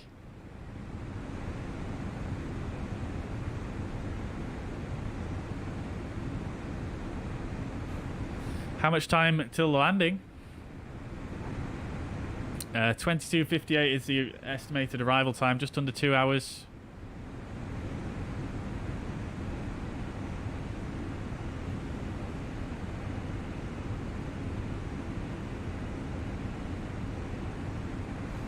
Fizzy's got to go soon. Fair enough, dude. Well, if you don't, you'll have to tune into the next stream, and I'll let you know if you still manage to hold the first place or not. Right, next question then, chat. When did Orville and Wilbur Wright make the first successful flight in the world? When is the next stream? I'm not sure off the top of my head.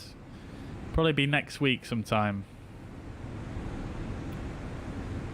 Oh, we've got some close answers here, but not nothing correct yet. Oh, Fizzy, of course. 1903 is the correct answer.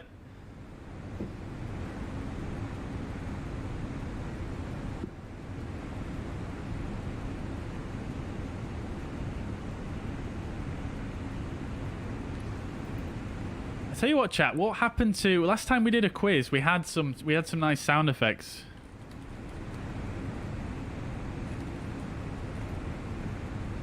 Alright, here we go, chat. We're in deep into the quiz now, so we're gonna have to. We're going in. We're going in. Let me just find the soundboard I was using last time. I think this was probably it.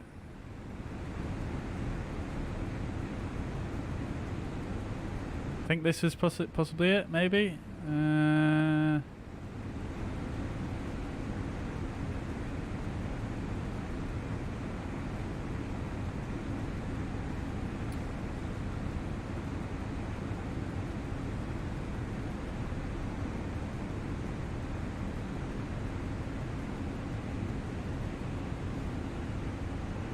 Right, here we go. I think this was it. No, that's not it. Sorry guys, it won't be a sec.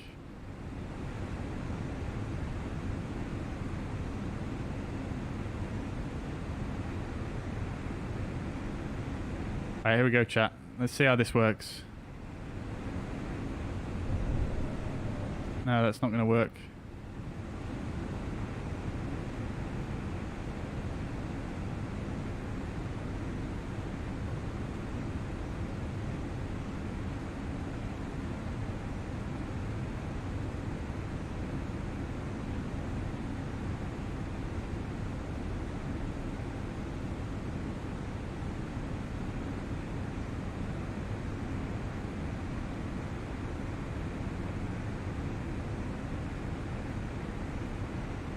Right, let's try this.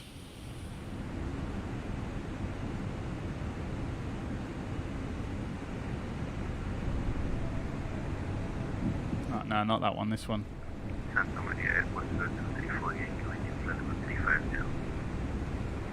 It's pretty quiet, isn't it?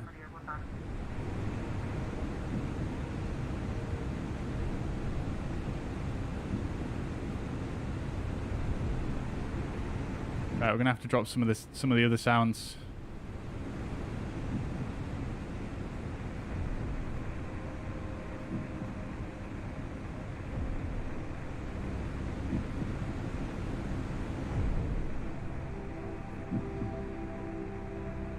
Alright, here we go, chat.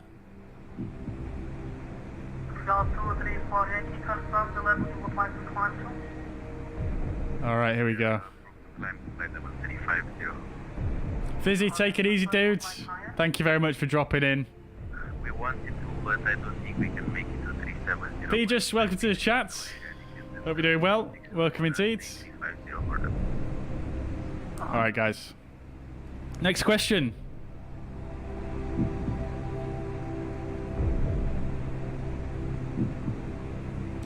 Next question.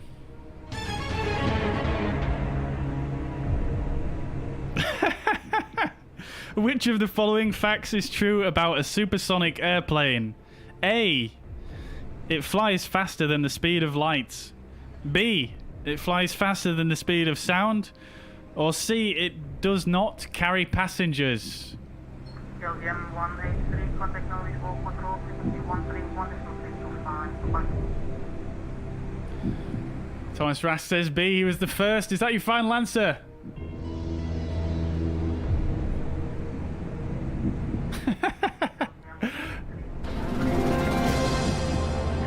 That's the one, Thomas. Thomas got it. B is the correct answer. Obviously, it flies faster than the speed of sound. Thomas Rass on the scoreboard.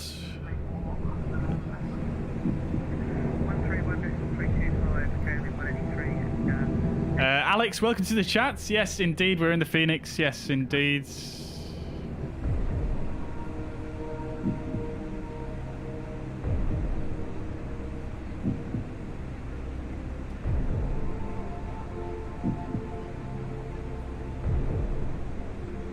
Right, next question.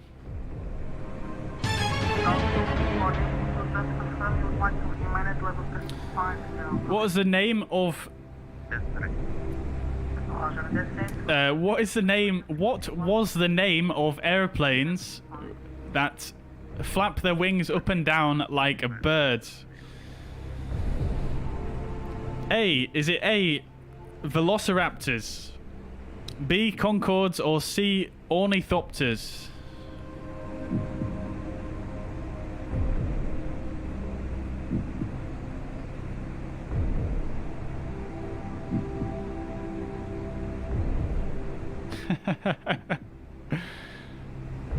Poseidon 63 is coming in with C. That is indeed the correct answer. He's on the scoreboard. Lovely stuff. Nicely done there, sir. Or madam. Not sure which is which, but nicely done there. I'm feeling very much like Chris Tarrant right now. All right, so next question.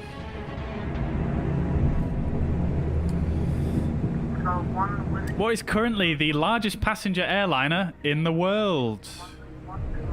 Is it A, the Airbus A380, B, the Boeing 767, or C, the Bombardier Global 8000?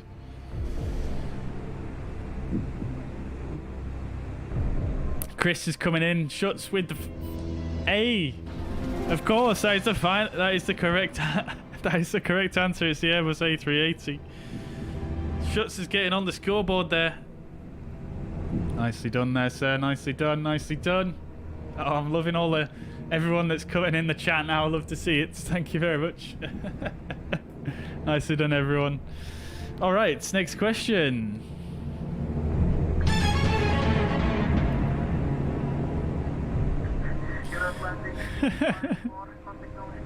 Why do the flight attendants ask passengers to raise the window shades during landing? Is it A, to get more natural light, B, to see outside an emergency, or C, to balance the pressure?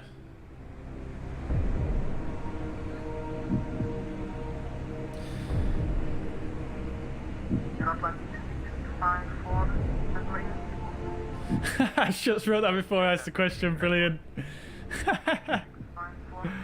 All right, it's let's see who actually answered that one correctly first. Correct answer, of course, is B there. Neil getting another point on the scoreboard.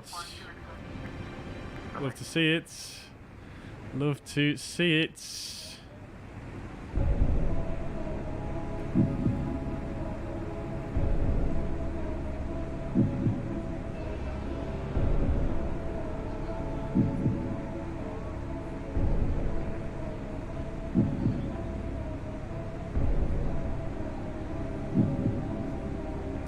Right, a typical cabin window on an aeroplane is made up of how many panes? Is it A2, B3, or C4? Typical cabin window on an aeroplane is made up of how many panes? A2, B3, or C4?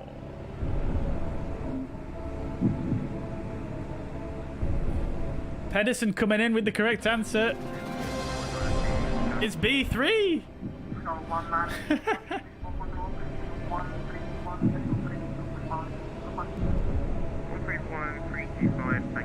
Got a point on the scoreboard there, Pedersen. Nicely done. Nicely done. Usually it's actually 2 panes of glass, and then 1 pane is actually plastic on the inside, so it's not super cold for the passengers. There we go. All right, next question. In an emergency, when an aeroplane experiences a sudden loss in cabin pressure, for how many minutes can an oxygen mask provide us with oxygen typically? Is it A, 5 minutes, B, 15 minutes, or C, 30 minutes? I'm going to take that, generic pilot. It is indeed 15. Let's go. Generic pilot, another score. Another point on the scoreboard there. Catching up Fizzy now. You've got 7 points. He's got 9.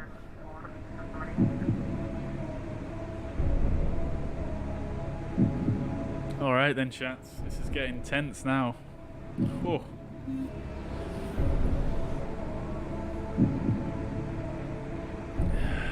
Right.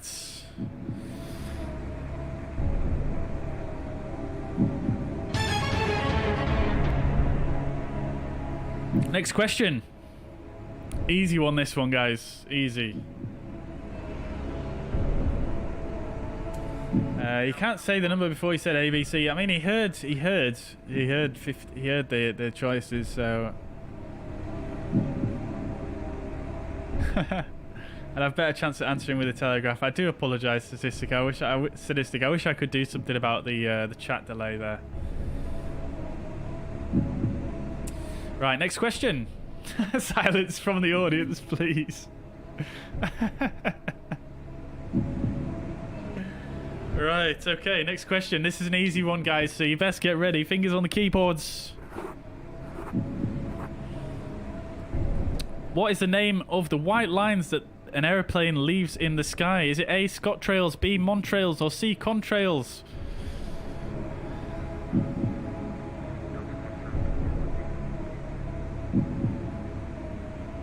Thomas Rask first up. It is, of course, C for Contrails. Whoa, the chat's going so quickly. Come on now. Yes, of course, it's C, Contrails. C, nicely done. Thomas, another point on the scoreboard there, sir. Very well done there. All right. This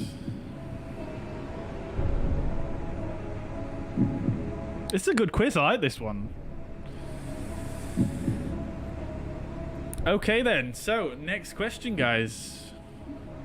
Are we ready?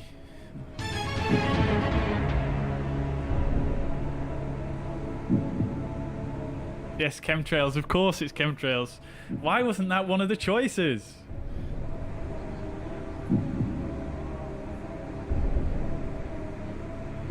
Alright, next question. What is generally considered to be the world's oldest airline, which was established in 1919? Was it A, KLM, B, Qantas, or C, Delta Airlines?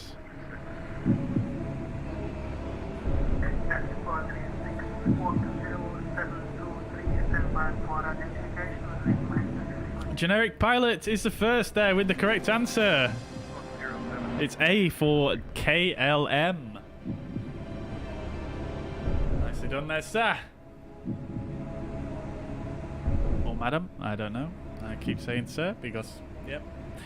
Right.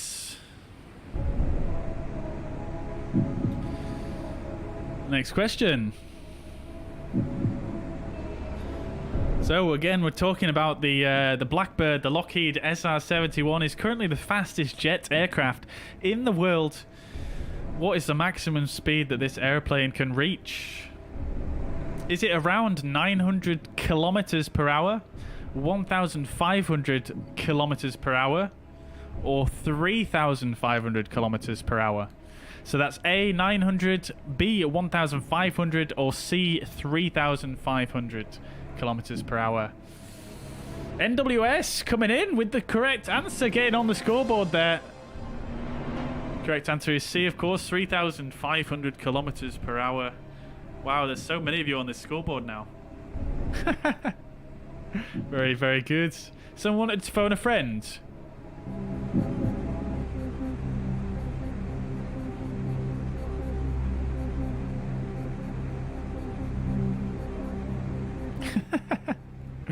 Okay, we carry on. Can you ask the presenter? No, you can't ask the presenter. No, that's not how this works. You can ask the presenter after the quiz.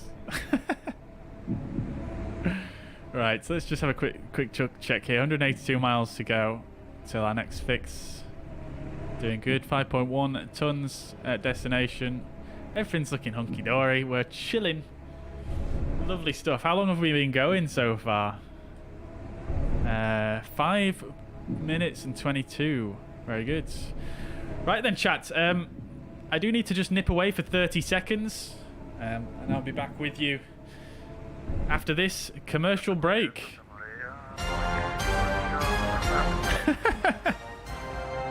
I'm back with you.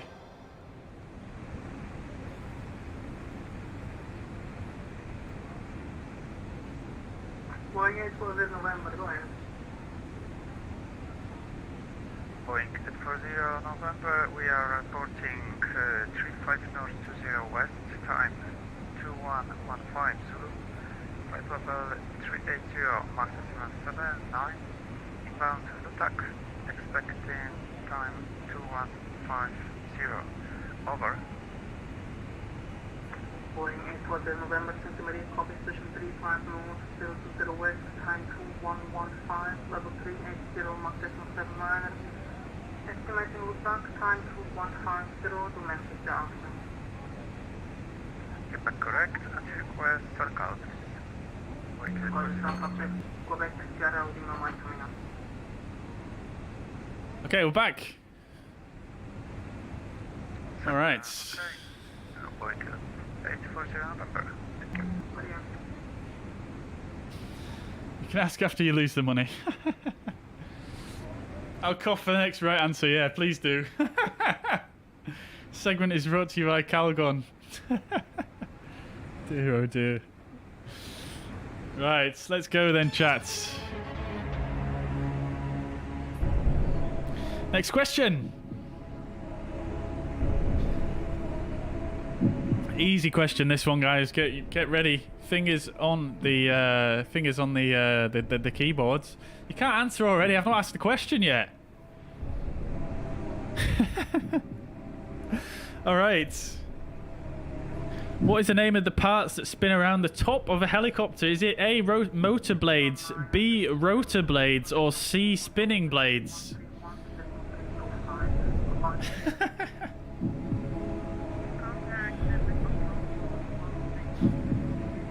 NWS coming in with the right answer there. It is indeed rotor blades for B.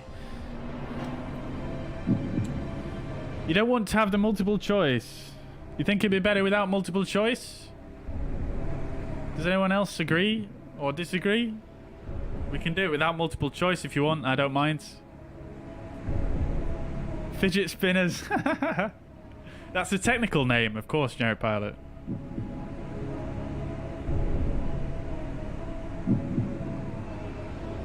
Okay, I'm not seeing any no's so far for... Right, okay, it's harder for you. Right, okay. So no multiple choice from now on then. So let's up the tension here. Let's up the tension. Here we go. All right, now, this question we had earlier on. We had a similar question to this earlier on, but this is kind of the reverse. So you actually already know the answer to this technically, just from what we've been speaking about today. So in 1927, Charles Lindbergh became the first person to cross which ocean in a solo non-stop flight with his airplane, the Spirit St. Louis?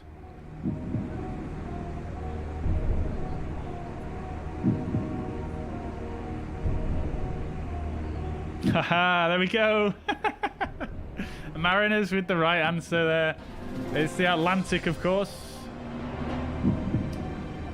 Very good, very good, very good. Mariner on the scoreboard. Nicely done there, sir. Alright. Because the issue with some of these questions is that if they don't have multiple choice, it's a little bit strange, the answer. Like, it'd be quite difficult to do the answer in chat, but maybe I just skip those ones. Alright, so next question. Despite its name, what is the actual colour of the black box in an aeroplane, also known as the flight data recorder?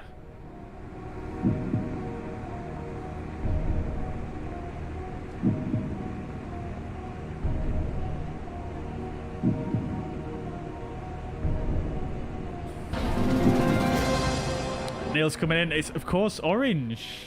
Orange is the correct answer there. Very good, Neil. Catching up to Generic Pilot there on the scores. So there's 2 points that divide Fizzy and Generic, and 2 points that divide Generic and Neil, who are both all in first, second, and third place, respectively. Had some on my desk over the day. Very good, Neil. Very good. Yeah. Very nice. What were they doing on your desk? Were you investigating? Or were they just salvage type jobbies? Right, next question.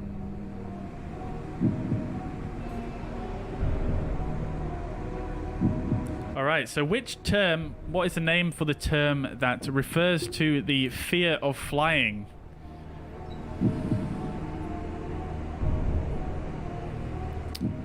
What is the term that refers to the fear of flying?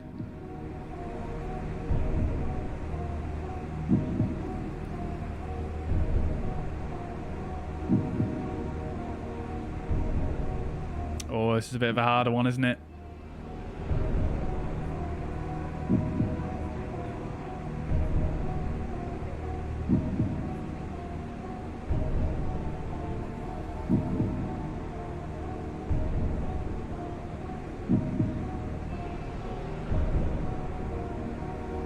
Ah, very good, Neil. Very good.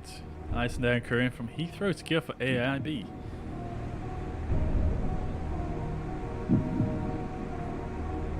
Very interesting, dude. Sounds like you've got an interesting job there. I'm still not seeing any correct answers. Has everybody just got their heads down in Google now, just trying to find it?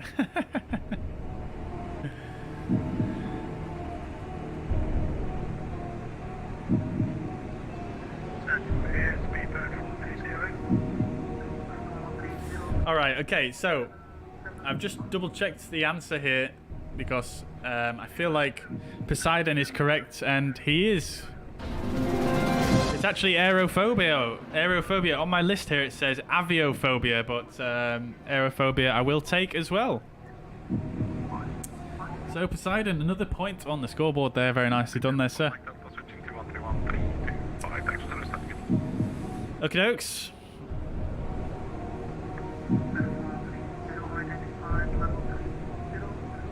Alright, what is the most common cause of non-fatal injuries associated with aeroplanes?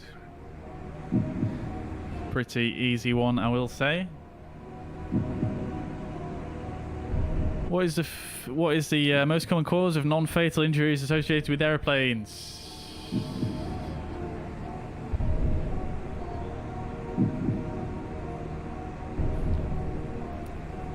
Clear air turbulence. Yeah, I'll take that. Turbulence is the answer, but I'll take that.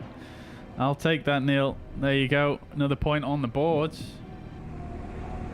Flushing the self down the loo. Yeah, I imagine that would be pretty, yeah.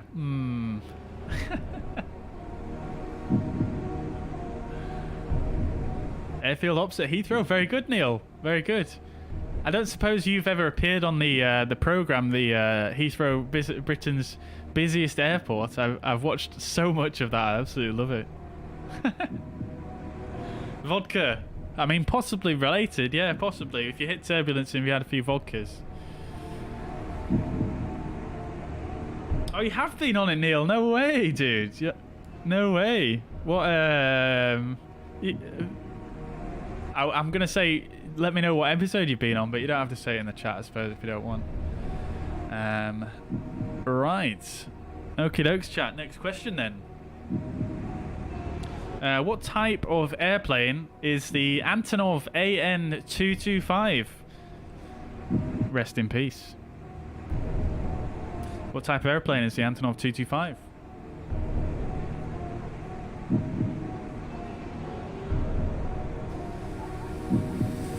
Cargo is the correct answer there, Neil. Very good, very good. Freight as well. I would have taken Mariner, but I think Neil beat you to it there, I'm afraid. Oh, Neil is storming up the scoreboard here. Absolutely storming up there. Right. Next question.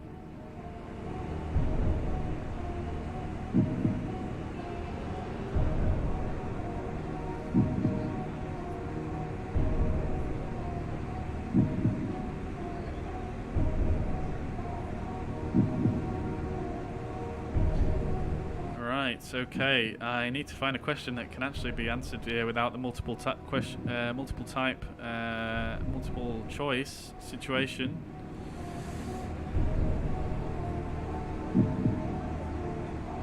Alright, I'm just going to say this one as a multiple choice because I don't think there's any other way we can say it. So, which of the following is not one of the 4 main forces that act on an airplane and help it fly? Wait a minute. Oh no, we've got double music. Hang on. There we go. Which of the following is not one of the 4 main forces that act on an airplane and help it fly? Is it A, yaw, B, weight, or C, thrust?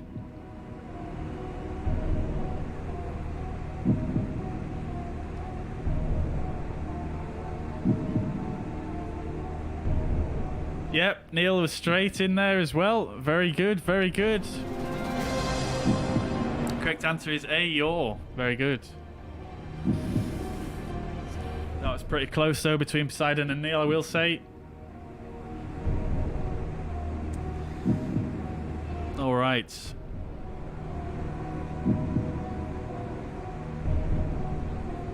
Alright, this is going to have to be a multiple choice as well. I'm afraid, but it's going to have to be. Which type of aircraft has wings but no motor? Is it A, a blimp, B, a glider, or C, a dirigible?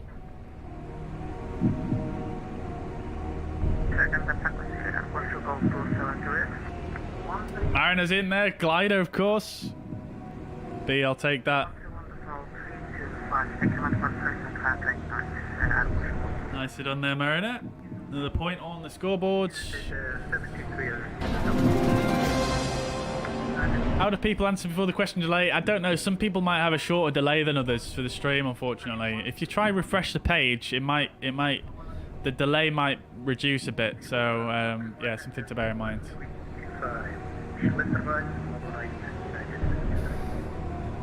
Right.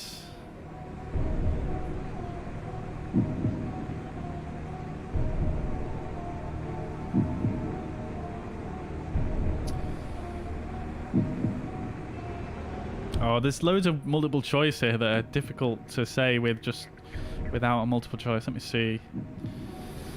Okay.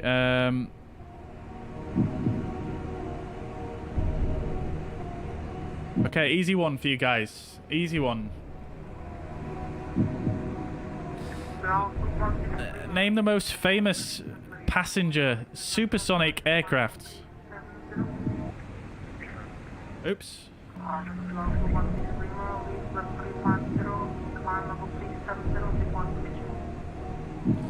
Generic pilot, there we go. Of course, it's the Concorde. Easy peasy, that one. Oh, wow. First place is currently tied between 3 people.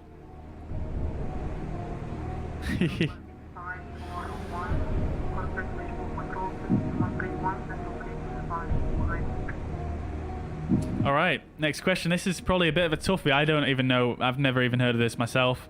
But next question. In 2015, how many days did the Solar Impulse 2 aeroplane travel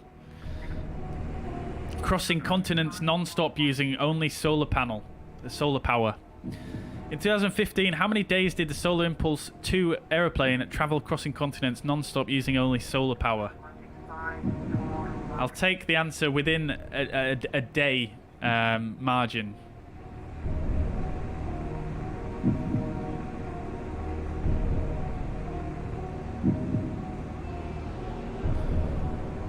Oh, some very bold guesses coming out here.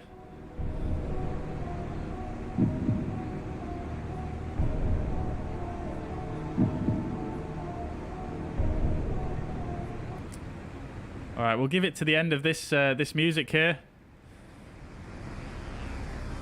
and I'm just going to call whoever was closest. In the 2015, how many days did the Solar Impulse 2 aeroplane travel crossing continents non-stop using only solar power? How many days did it last for?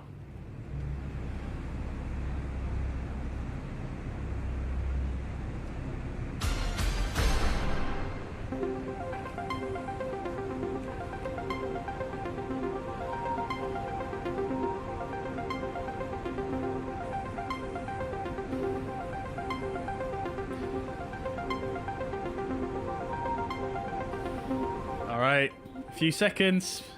Just make a guess. Right. The correct answer is almost 5 days. So Mariner was the closest there with the guess of 7. So nicely done there, Mariner. Another point on the scoreboard. Right. Okay, we're getting close to the end here, guys. Getting close to the end. Right.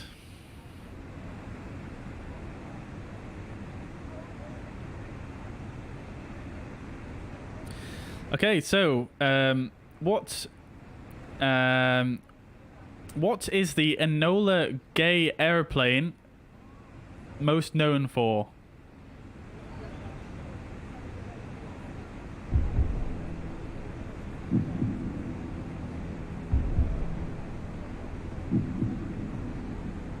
I want a quite a specific answer here.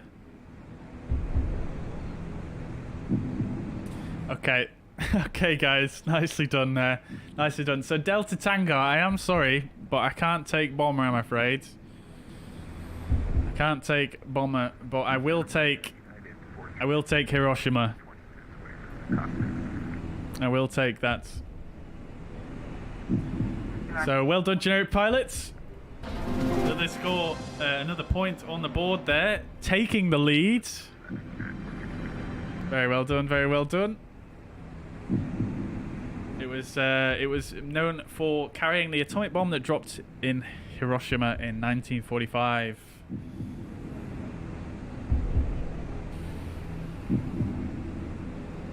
All right. So, next question. During World War II, Allied pilots used the term Foo Fighters to describe what? During World War II, Allied pilots used the term Foo Fighters to describe what? And it's not a band.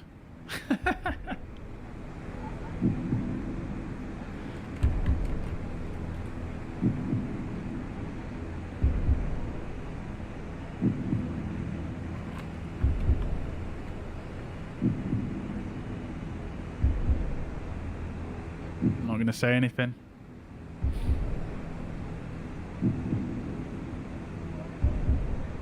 I'm going to give you guys a minute on that. I'm not seeing any correct answers yet.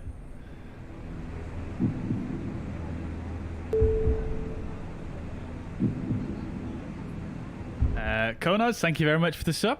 Much appreciated.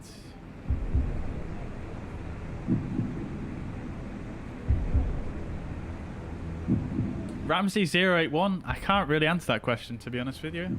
I have no idea. I mean, to be fair, I upload and stream pretty regularly, and have been doing for the last nearly 3 years, so that might have something to do with it. I don't know about yourself, sir.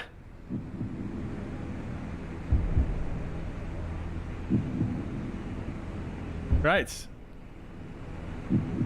Oh, okay. FCAM coming in. Welcome to the chat, FCAM. I don't think I've seen you in the chat up until this point, but that is indeed the correct answer there. Correct answer indeed was UFOs.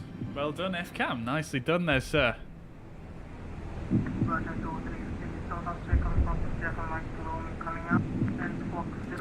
Nice. Very well done. Very well done. 074, over South Tower Season. All right. Final question, guys. Final question. And this could be the decider. This could be the decider. Which aircraft is the longest continuously produced military model for over 6 decades due to its solid design? Which aircraft is the longest continuously produced military model for over 6 decades due to its solid design?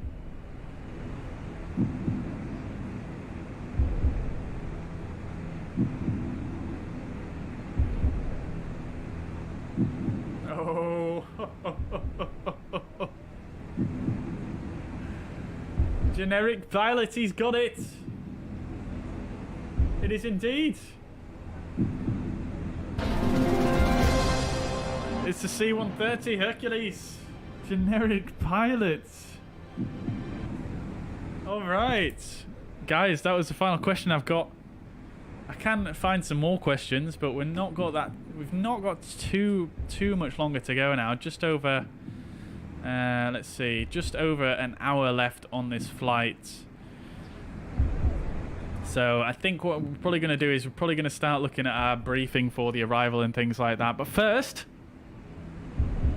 we shall reveal the winners of the quiz. Alright, so in last place, a joint last place is Mohammed, Wayne H, Sean D, Newboy, Schutz, Pedersen, NW, and FCAM, all with 1 point.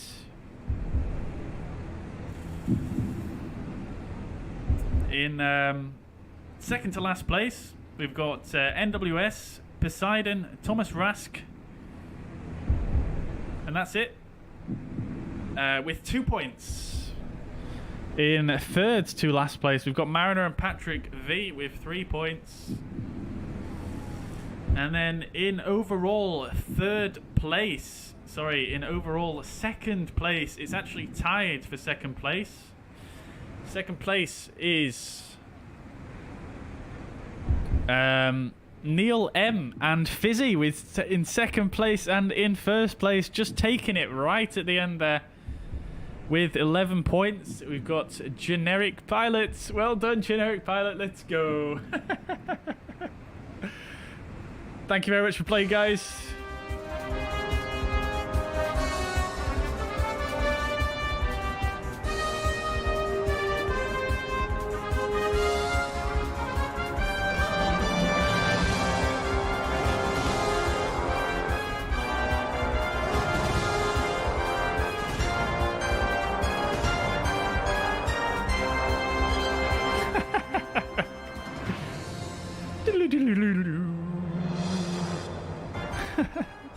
Oh, okay.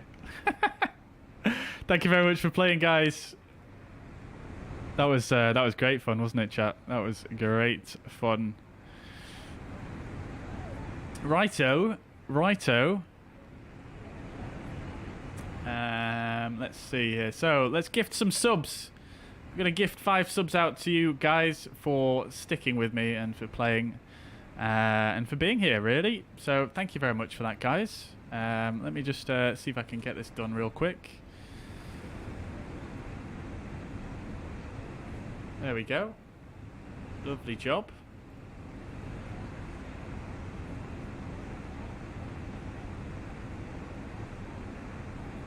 And there we go.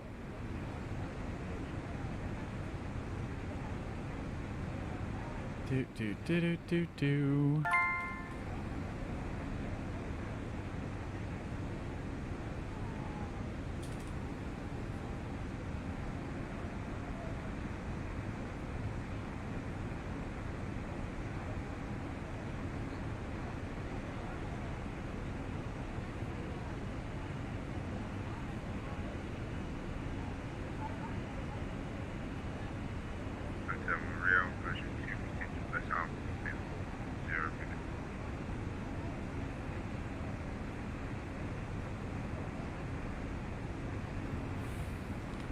Version 236 confirm how long? 10 minutes. Fine. Bear with me, chat. I've got to do the old verifications. There we go.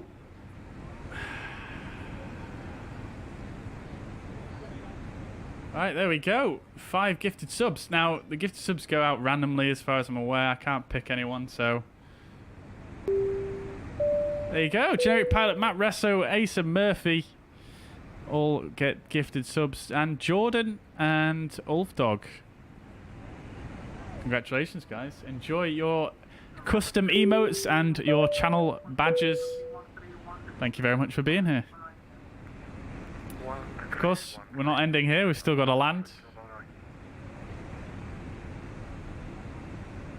Thank you, thank you. Right. Mariner, thank you very much for the £3.20 super chat there as well, dude. Much appreciated, dude. Fix indeed. I mean, well, I'm not going to say anything. I'm not going to say anything. Enjoy your memberships, guys. I like how it dishes out the gifted memberships, though, to clearly people who have spent a lot of time in the channel. So that's quite nice. Very good indeed. All right. Okie dokes then, chat. So let's see how we are doing. We just passed over 4220 north. So let's see how we're doing on the fuel situation. 4220 north. We should have 7.1 tons on board. We've actually got 7.6, so we're actually doing very, very nice indeed on fuel. We're gonna have an hour and a half left when we land here. Looking very, very good. Right, okie dokes. So I'm just gonna take 2 minutes here, chat, and I will be back. I'll be back with you. Hey, Shuts, dude, you're far too kind. Let's let the notification come through. Is it going to come through? There we go. Lovely. Shuts, thank you very much, dude, for the £10 super chat. Much appreciated. Very kind of you, dude. Very, very kind of you, dudes. Thank you. And Patrick for becoming a silver member as well, guys. You're amazing. Thank you so much. I love that you can gift memberships on YouTube now as well. I didn't actually know about that feature until pretty much just now. Until earlier on today. So, yeah, amazing stuff. Thank you very much, Chris. And thank you very much, Patrick. Appreciate your support as ever. I'm just going to take 30 seconds here and I'll be back with you.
Right.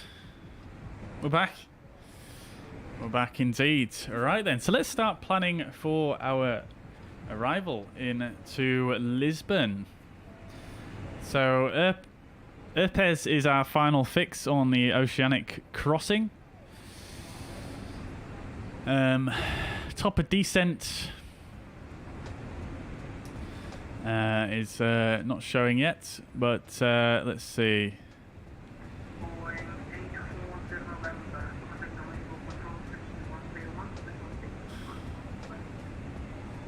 Yeah, so it's probably about 400 miles away, roughly speaking. Yeah, just under 400 miles away. So it's actually, yeah, sorry, 382 miles. I'm smart. I'm so smart. FCAM, thank you very much for the £5 tip. Much appreciated. Thank you very much, dude. It's very generous of you. Thank you, thank you, thank you. 325, control for Boeing 840 November. Thank you for... Beautiful. Beautiful. Right, 379 miles stop descent. Right, let's have a bit of a look at the arrivals then. But first, we'll go ahead and we shall check the weather. So, let's see. Is this going to work? This wasn't working earlier, was it? I'm not sure why it's not working very well at the moment, but... I mean, usually this works pretty flawlessly, doesn't it? But it just doesn't seem to work at the moment. Ah, there we go. There we go. Okay, so we've got information Zulu. ILS approach runway 20. Transition level 55. After landing, vacate via Hotel 1. Advise if unable. Medium and light... medium and LGT aircraft. Expect position uniform for departure.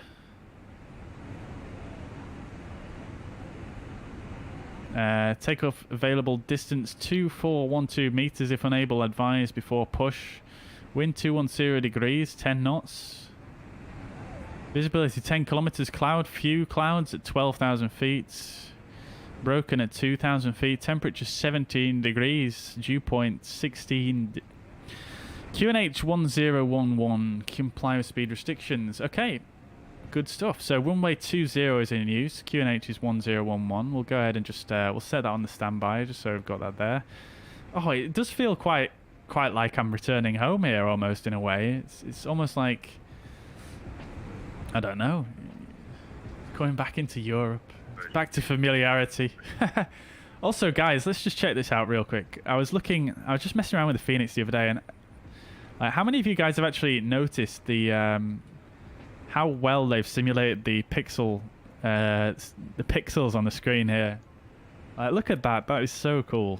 You can see all the individual pixels and whatnot. It's just brilliant.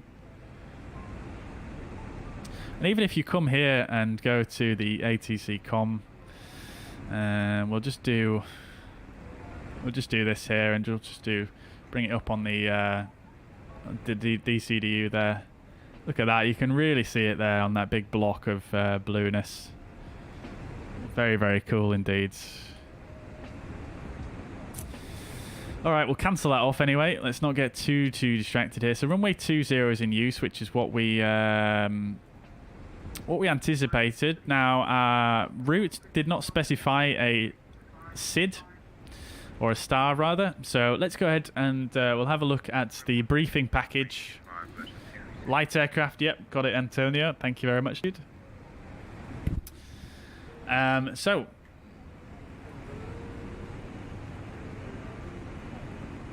let's have a quick look at the briefing package then and see what we can expect. So expect star clearance from an en route controller.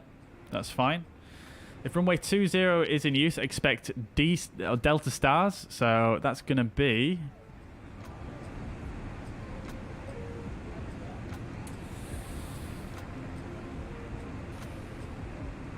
Let's just put D in to make things easier here. Yeah, so we're probably going to get, let's face it, we're probably going to get the Bijan 5 Delta, I imagine, because that is our last fix before the airport. And if we have a look here, we can see Bijan right here. Not to scale, obviously, the charts, but Bijan and then into the airport. So it's probably going to be that, isn't it? Let's face it. So we'll plan for that. I think that makes the most sense. So coming back to here. Star clearance is not a clearance to descend. Comply with speed restrictions. Speed restrictions published on the Star. Altitude-based speed restrictions, so we've got 280 between flight levels 245 and 100, 250 below 100, 220 below 70, and 200 below 4,000 feet, which is normal for Lisbon. We've pulled into here before, so we know those speeds. Indicated airspeed between 180 and 160 when established on the final approach segment, and thereafter 160 knots until 4 nautical miles from the threshold. I'm just gonna fix the volume here because we turned the sim way down for the music there, the soundboard. Alright, so additionally, ATC may request specific speeds for accurate spacing. Only accept what you can fly. If you're assigned a star procedure or clearance that you do not understand or do not know how to fly, speak up. Ground ops vacate the runway expeditiously if landing on runway 02, vacate via Hotel 4, or runway 20, vacate via Hotel 1. If unable, request another exit on first contact with tower.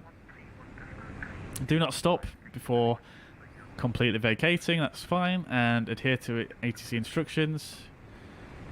Right. Rapid exit taxiways, Hotel November. Okay, these are just changes.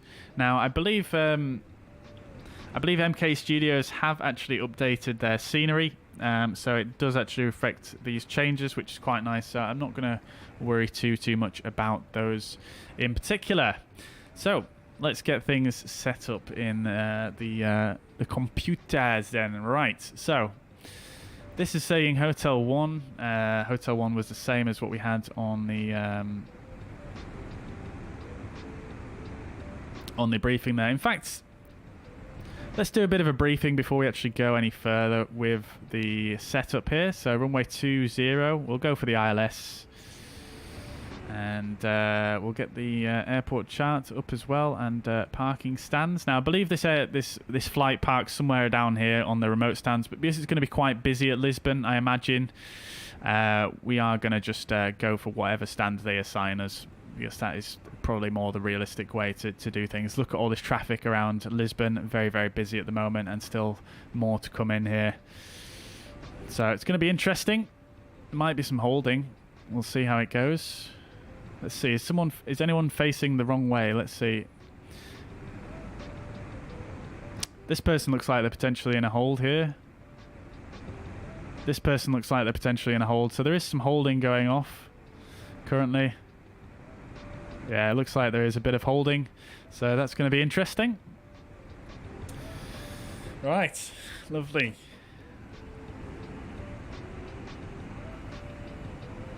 Dead Ghost Ash, welcome to the chat. These flights are a long slog, says Mariner. Yeah, they are pretty much a big slog, aren't they? Really, but I am enjoying it.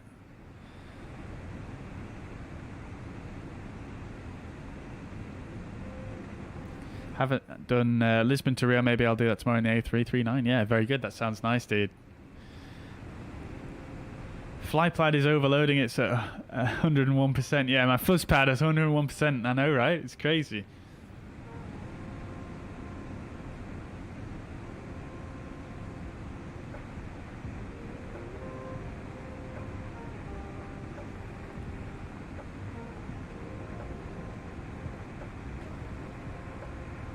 No worries at all, Ulfdog. No worries. No worries. I mean, you are a member now, so do with that what you wish, my friend. Didn't know they changed the runway numbers. Last time I flew to Lisbon, it was 0321. Yes, indeed, indeed. Dead Goat Ash, greetings from Portugal. Good evening, sir. I hope you're doing well. Welcome indeed.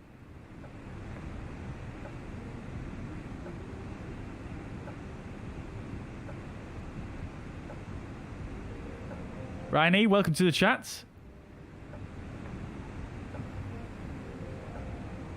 If I landed in Porto, I'd wave at you from bedroom window. Very good, Ash. Amazing, dude.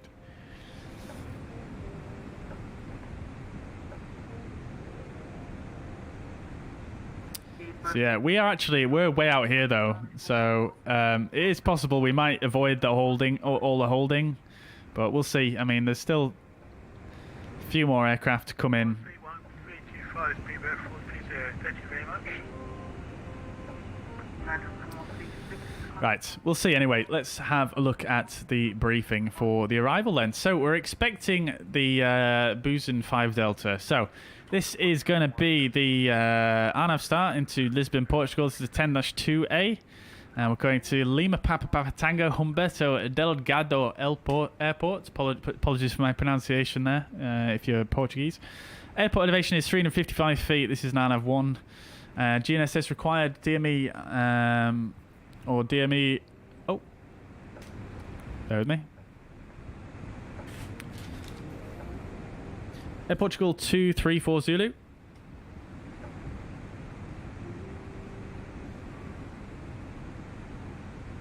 Air Portugal 234 Zulu is with you. Delivery for Santa Maria will now be closing. Overhead Airbus, contact visual control 131 325. Once again, overhead Airbus 131 325. Overhead Air Pairs 131.325 for Air Portugal 234. Fantastic work. Thank you. Bye-bye. All right. Any aircraft still on frequency of the Santa Maria will now be closing. Montego Uniform 122 rest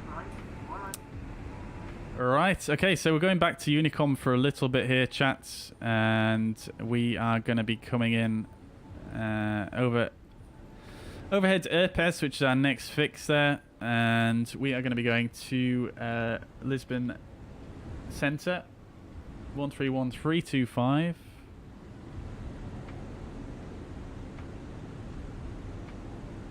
It was very difficult to hear that guy there, but we'll tune that on the standby.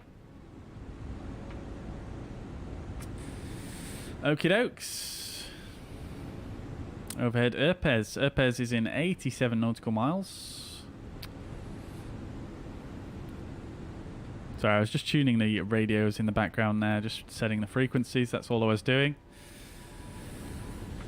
Right, okie dokes. So, for the arrival, like I said, airport elevation 355. We've been through this. Expect radar vectoring or instructions to follow specified waypoints. When planning stars, vertical profile, and explicit ATC descent clearance is always required. Non-ANAV aircraft shall proceed on airways to either Echo Sierra Papa, Lima India Sierra, or Foxtrot Tango Mike, and expect ATC instructions for final approach. That's not applicable to us. Wasted my breath there. So we're going to expect the Bijan 5 Delta because they are using runway 20 currently, and it does state expect the Delta stars when it's runway 20. We've got the speed restrictions, which we've already been through, and the start is as follows. So we're going to come in at Bijan max 280 knots, maximum flight level 250, then out to Ekmar 250 knots is the max there. We're then going to take a left turn, Papa Tango 414, pin him, and then up to Umupi, max 220 knots there, and then a right turn to Papa Tango 415. Minimum altitude, minimum flight level there is flight level 070. Then a right turn to Papa Tango 411. Then a right turn to Upcat, which is max 180 knots and minimum altitude of 4,000 feet. This is also the clearance limit, and should not proceed past that point without any clearance from ATC. We do also have a holding there at Upcat, which we might be required. Minimum holding altitude is 4,000 feet, and inbound course of 205 degrees. Right, okie doke. So that is the star. And then from there, we're going to transition on to the ILS for runway 20. That's what we're going to anticipate. ILS runway 20, this is the 11-3. Localizer identifier and frequency is India Lima Bravo and 109.5. Final approach course is 205 degrees. Final approach fix is Upcat at 4,000 feet. Minimums we'll look at below. Runway elevation is 347 feet. And the MSA is highest in the north at 4,000 and 3,000 to the south, based on the Lisbon VOR. Right, so the actual ILS itself is a standard 3 degrees, platform altitude of 4,000 feet at upcat, which we already discussed, and we'll be descending down, like I say, 3 degrees. It's 11.3 mile final. And the minimums we're going to use today is we're going to use the Cat 1 ILS minimums for 547 feet. The airport itself has high intensity lighting and a PAPI to the left of the runway. For the go around, we're climbing straight ahead to flight level 70, contact ATC. Fairly simple for the go around there. Then once we land on runway 20, we want to vacate. Hotel 1 is where we've been asked to vacate, so we're going to come in like so. Hotel 1 is here, and then we can probably expect taxi to one of the remote stands down in this area. So it should be a fairly short taxi, possibly uniform, and then Foxtrot. Let's have a closer look here. So Hotel 1, uniform, and then Foxtrot maybe down to one of these stands. Or even potentially uniform and then Lima down here. I think that's probably the more likely scenario, but we'll see what happens. And that is it for the briefing. So let's make sure we've got everything in the box properly. So let's see where we are. 50 miles to Erpes. Runway 20 is what we're going to be using for the ILS. So for the start, we're going to use the Bijan 5 Delta. So we'll insert that. Let's just check it's not going to amend anything too crazy. There we go, lovely. Let's insert. So Erpes Bijan. Lovely stuff. That all looks good. Fantastic. Let's just make sure that all sort of makes sense on the plan view.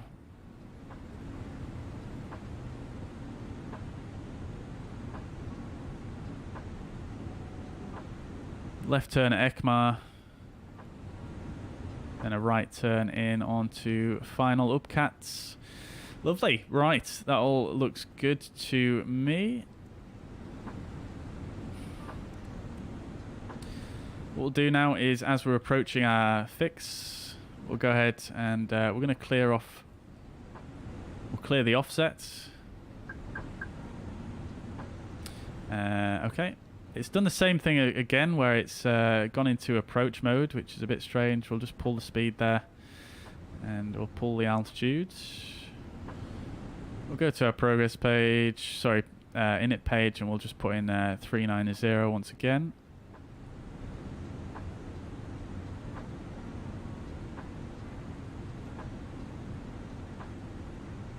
That's not working for us.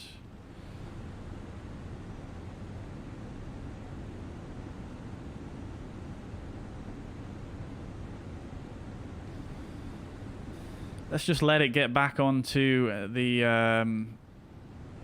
path first, and then we'll sort that out. So let's concentrate on getting the restrictions in properly here. So we've got a minimum, a maximum flight level here of 250 and a speed of 280 knots. That's correct.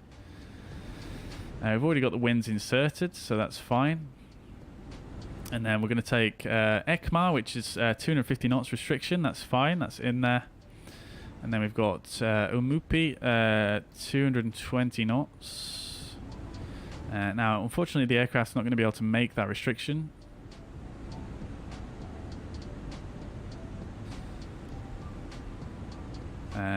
So, let's see what it's got here.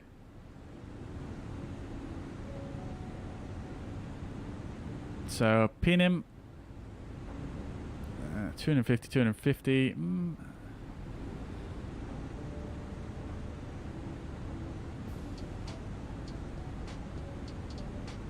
Yeah, so it's probably because of the descent profile. It's going to struggle to keep 220 there. So what we'll have to do is we'll just have to we'll have to keep in mind that issue there, and we'll possibly have to use some speed brake to try and bring ourselves down to the correct speeds. I think that would probably be the best way to deal with that.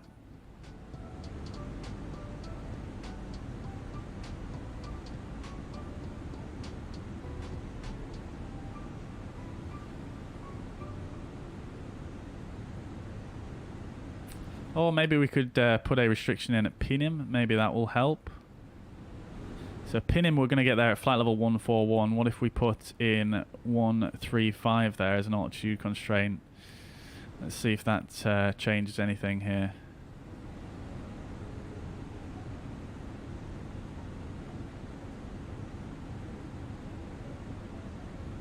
Nope, still doesn't do anything. Okay, that's fine. We'll just clear that out and we'll continue on as we said before. Right, so Papa Tango 415. We want to make sure we're above flight level 70, which will be, that's fine. And then Upcat is max 180 knots. And then 100 and then 4,000 feet minimum. The restriction is not in there, so let's go ahead and put that in. It's not going to make that one either. So again, we'll have to watch that as we come in. All right. So everything is in there correctly. The go around as well, a manual leg there. Continue straight ahead to flight level 70. That's in.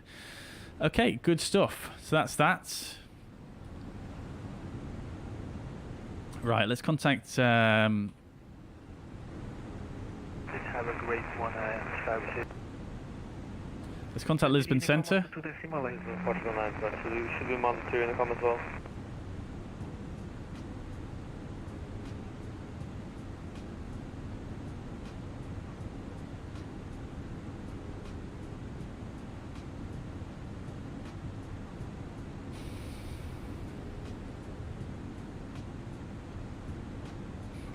Lisboa Control, very good evening. Air Portugal 234 Zulu, flight level 390, overhead Erpes. Portugal 234 Zulu, you were transmitting with the open microphone. Squawk 0715. Squawk 0715, Air Portugal 234 Zulu. Sorry about that. Air Portugal 216 Lima, any information about the star we're using? Can expect the blues and 5. Apparently I was transmitting with an open mic. I did not. Blues and 5 Delta arrival. Thank you very much, Air Portugal 216. God damn. Was it 0725 Charles 0735? I can't actually. 7 should Kilo, descent at level 250, hold the TechMar as correction, descent at level 270, hold the TechMar as published. Descent level 270, hold at second waypoint, Zinertek. Hold at ECMAR. Hold ECMAR as published, Zinertek. Right. Let's get the weather information in. So QNH is 1012, temperature is 16. Winds are 230 at 13 knots, so we've got a little bit of wind there. Lisbon Azor 175, passing flight level 230 direct Gunty. And then the minimum's 547 is in. Right. Let's see if we can fix this issue we had with regards to the performance page. Thinking it's on the approach now. Let's pull for 390. So we've got alt, that's fine. Now we'll go back to init and 390. Alt cruise, set manage speed, that's fine. So we'll set manage speed. Alt cruise, there we go, lovely stuff. And progress, sorry, perf, that's all good. Right, lovely. So LPPT 20, we'll stick in there. 267 miles to go till the runway threshold. Lovely. November Juliet Kilo, reduce minimum clean. Boa noite. Noite. Good evening, good night. Very good. I will try and remember that.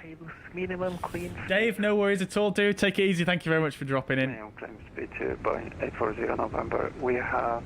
DK, welcome to the chat, dude. How across the pond in an A320, how many passengers did we have room for? We had room for 6. Around 20-minute delay, you can adjust your descent accordingly. Gotcha. 6 passengers. Lima, reduce minimum clean speed. Minimum clean speed, 16 Lima. Virgin 236, reduce minimum clean speed. Minimum clean speed, Virgin 236. Right, so we've got everything set up. Let's get the tray tables away now.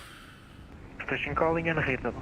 We'll get our seat forwards again into the proper position. And we're going to get ready to descend into Lisbon here, chats. Easy 463 Zulu, confirm. Easy 463 Zulu. What's your message? Easy 463 Zulu, 350 inbound exact.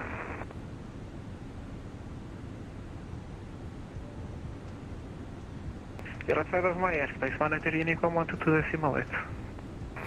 Negative on main side.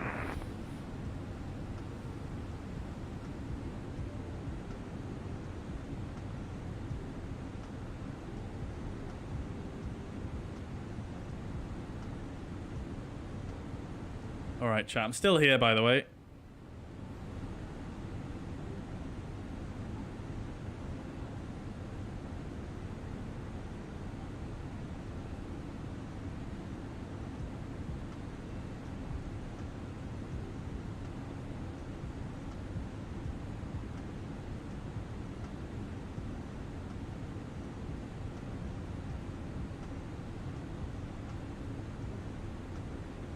Right. Would the 737 BBJ be able to get across the pond? Yeah, it should be able to quite easily because you can put extra fuel tanks in that. Go ahead, Air Portugal 234. Confirm you are holding a TechMar? Confirm we are just doing the whole entry, Air Portugal 234. Thank you.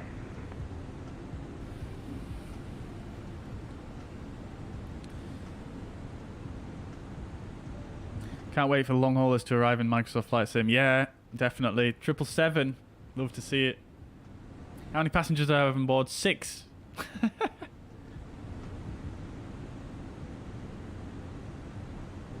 Neil, take it easy, dude. If you're still here, sorry I missed your message. Thank you very much for dropping by, dude.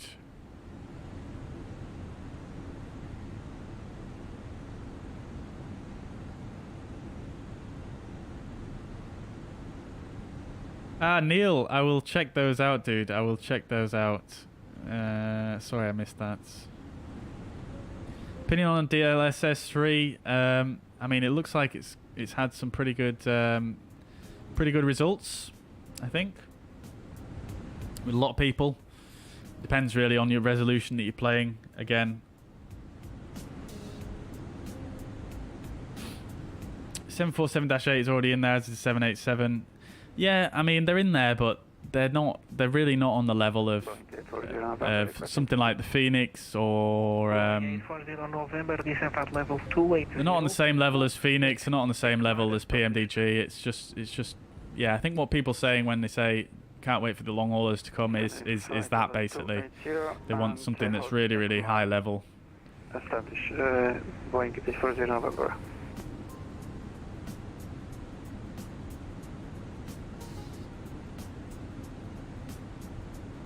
Alright, we'll set the TCAS 2 below as we're preparing for a descent here. 166 miles to go to top of descent. We've briefed everything. We can expect this controller to give us our clearance for a SID at some point. So A380 also coming with the fly-by-wire project. Yeah, that'll be really good though. That'll be really good. Looks like there's a holding sequence in Lisbon. Yep, indeed. I think I've heard one guy being asked to hold at ECMAR so far. So yeah, we're expecting potential for holding, although I'm a bit of an outside straggler. I'm still a bit further out than most people, so we'll see how it goes. Although there is still quite a lot of traffic in Lisbon. As you can see, guys, lots of quite a lot of aircraft there still. Still not landed. So we shall see how it goes. Did they say when they will release the A380? No, nothing said about that one just yet. Nothing said.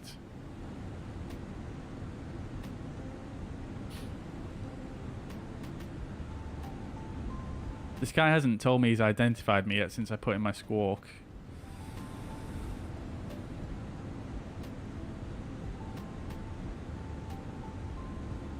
I really wish there was a way you could show an overlay on the sim to show that you're transmitting in vPilot, because I've done that a few times now where it's gone to open mic and I'm not really sure exactly why it does it.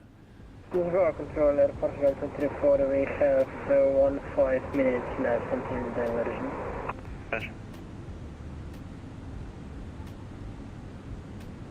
November Juliet Kilo, stop descent at level 280. Stop descent level 280, November Juliet Kilo. Boeing 840 November, stop descent at level 290. Stop descent 290, Boeing 840 November. Air Portugal 192, climb at level 260.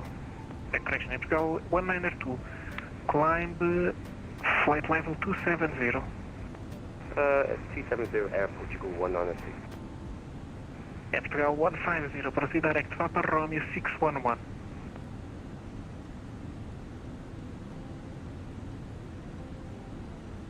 Portugal 150, Lisbon. Air Portugal 150, Lisbon.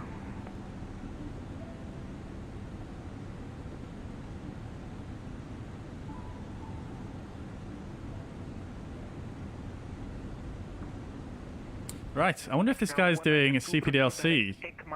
ECMAR, hold as published. Was that for me?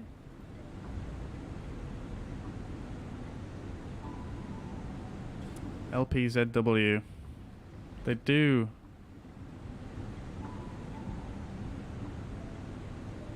Air Portugal 216 Lima, passing descent 20 miles.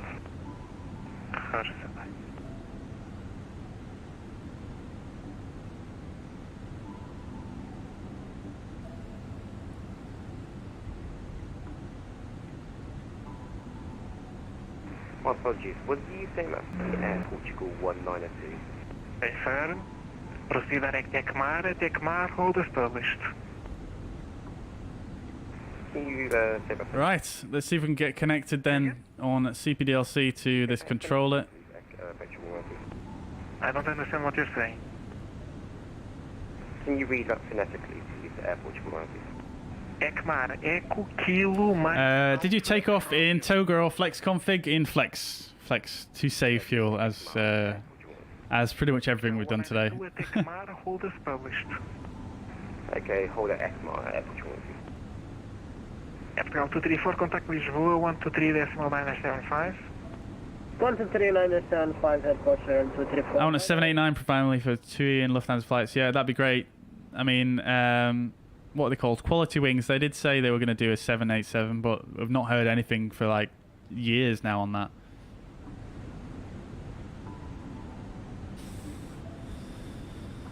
Right, we've sent a notification to this controller. He's not accepted it, but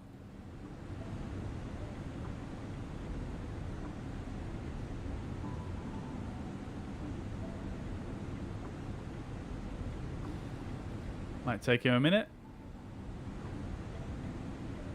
Although it doesn't actually say next center now, so I don't know if he rejected it or what.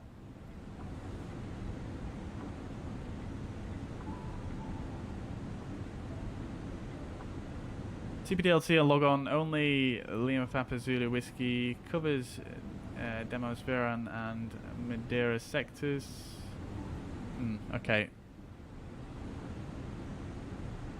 Let's try it one more time. I would love to use CPDLC today at some point. That's what I... that's one of the main reasons I flew this aircraft. Let's have a look at some landing performance as well. 6541 descent at level 250.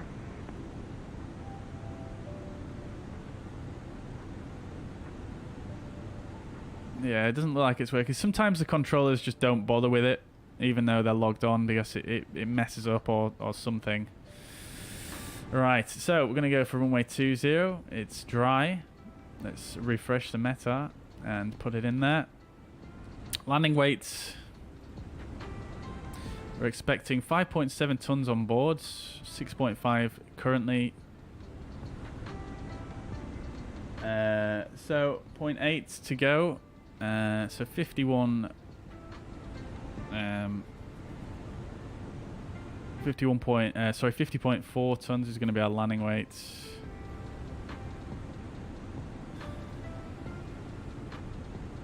That's going to give us a rollout of 1,803 meters. Auto thrust is going to be off. We'll do a flap full landing. Actually, no, it is quite windy though, isn't it? So maybe we do a flap 3. I think the reason why I was sent off heading 150 is because my stars aren't currently working. I'm unsure as to the reason why Air Portugal is up to date. However, I do have the waypoints Charlie India 20 and also Cat in my directory. Just confirm you're proceeding to ECMAR now? Yeah, proceeding to ECMAR right now, but just making aware of my issue. Roger. And you clear to hold at ECMAR?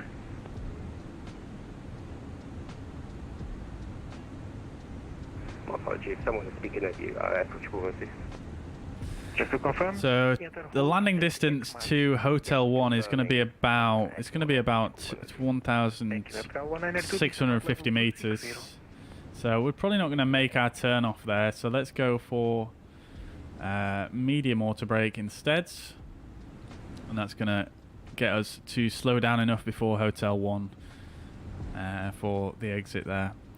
So medium auto brake is what we're going to use. Flap full and auto thrust off, idle reverse. That should do it. So medium auto brake is set. Let's see, has he accepted? No, he hasn't. I don't think it's gonna work for us. Air Portugal 216 Lima. Descend flight level 300. Drama on frequency. Yeah, something was going on there, wasn't it? Maths indeed. Yes. Quick maths, love to see it live on stream. So many people hold at AMS. It's going to be a long hold, yeah.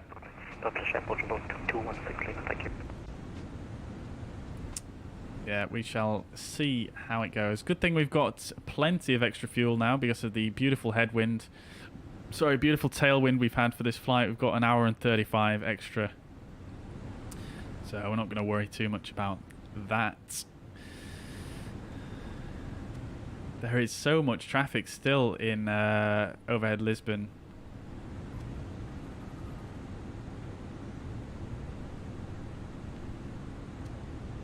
Yeah, it's actually probably going to be quite a long hold. Let's see.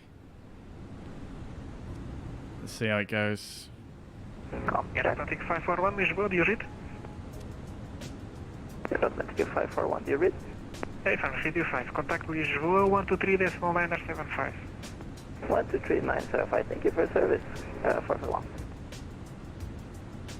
Heavy Division should be able to do more things with the 787. Kill the descent at level Yeah, 0. yeah, that'd be great if they could do. A320 project coming along well too. Yeah, it is indeed, isn't it? Yeah, I'm really looking forward to that. That's probably one of my favourite looking aircraft, I think.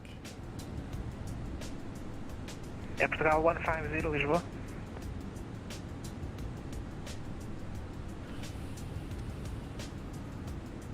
Control version 236, request descent.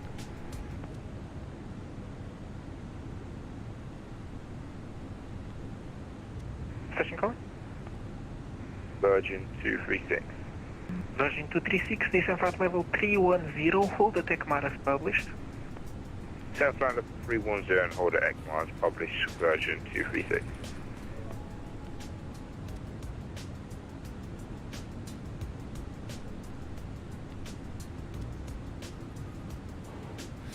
Right, sent the controller a message regarding CPDLC. Let's see what he comes back with. It's probably not working by the looks of things. Oh, it should be now. Okay, great stuff. Let's try it again. Okay, so it's LPZW.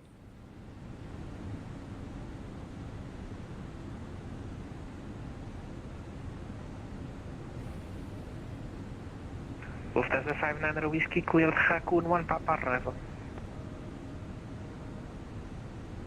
November 59er Whiskey, cleared Raccoon 59er departure.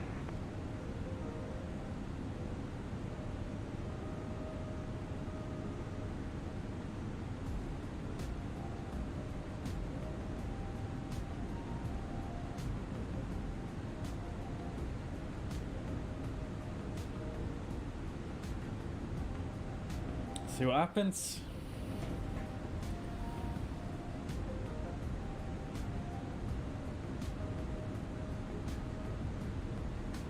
Boeing 840 November, descent at level 280.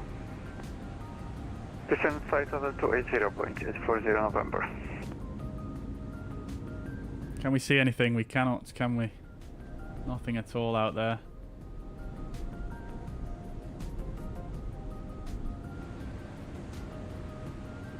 Oh, there we go. Lovely stuff. Log on accepted.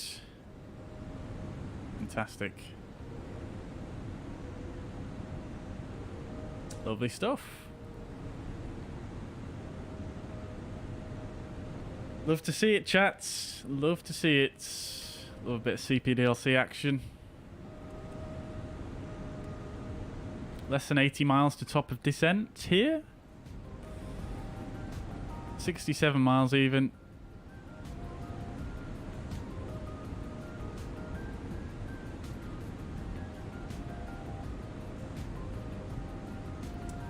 Lovely. Air Portugal 16. For your planning. You CPDLC Gatwick to Glasgow, cool as, yeah, do enjoy CPDLC. Only thing is though, I find the bell doesn't always ring in the Fenix for whatever reason. Not sure why that is. After the holder ECMA expects the direct to Umaki, uniform Mike, uniform Papa India, Air Portugal 16. Yeah, that's a very good point as well, generic pilot. Not many people flying that aircraft, are they? Okay, expect to hold at Umaki as well. Let's see, do we need to turn the volume up on here a bit?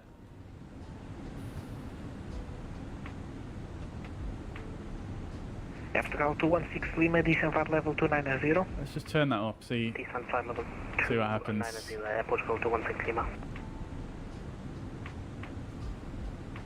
Full ATC all the way, very nice, dude. Very, very nice.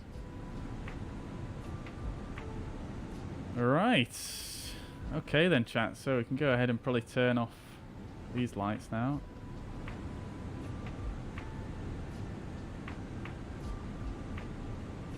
Can't see the knob at all. There it is.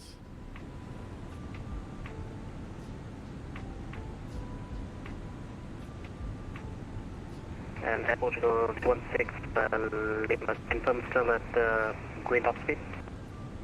That's what we can hear this. Oh, right. 50 miles doesn't sound like anything after all this way that we've come. 6.5 hours so far flying, an hour on the ground. Holy crap. Stream so far has been live 9 hours and 32 minutes. Holy crap. No crash yet? No, absolutely not. I am going to say, chat, though, that if the sim does crash for whatever reason, and I don't want to jinx things here, I probably am going to have to just end the stream, unfortunately, but I have faith. I have absolutely every faith. We've done many approaches into Lisbon and it's never crashed, so I'm feeling good. FPL 192, descent at level 250. 250, Air Portugal 102.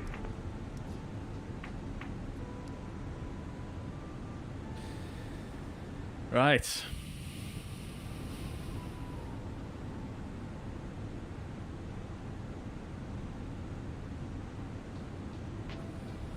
Just waiting to see what happens here, chat. Remember, we're probably going to have to use some speed brake on the descent here for to meet some restrictions.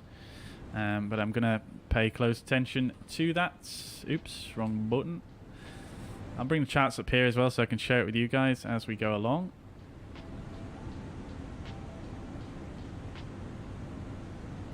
So Boozing 5 Delta is what we can expect for the arrival, and the approach is going to be ILS 20 is what we're expecting. Speedbird 430 requesting descent. Speedbird 430, descent at level 320, hold attack mar as published. Descent 320, hold at 8 mile, speed about 430. Just to confirm, hold at Ekmar. Lots of people being asked to hold at Ekmar. Echo Kilo Mike Alpha Romeo. It's a bit bright, is this, isn't it?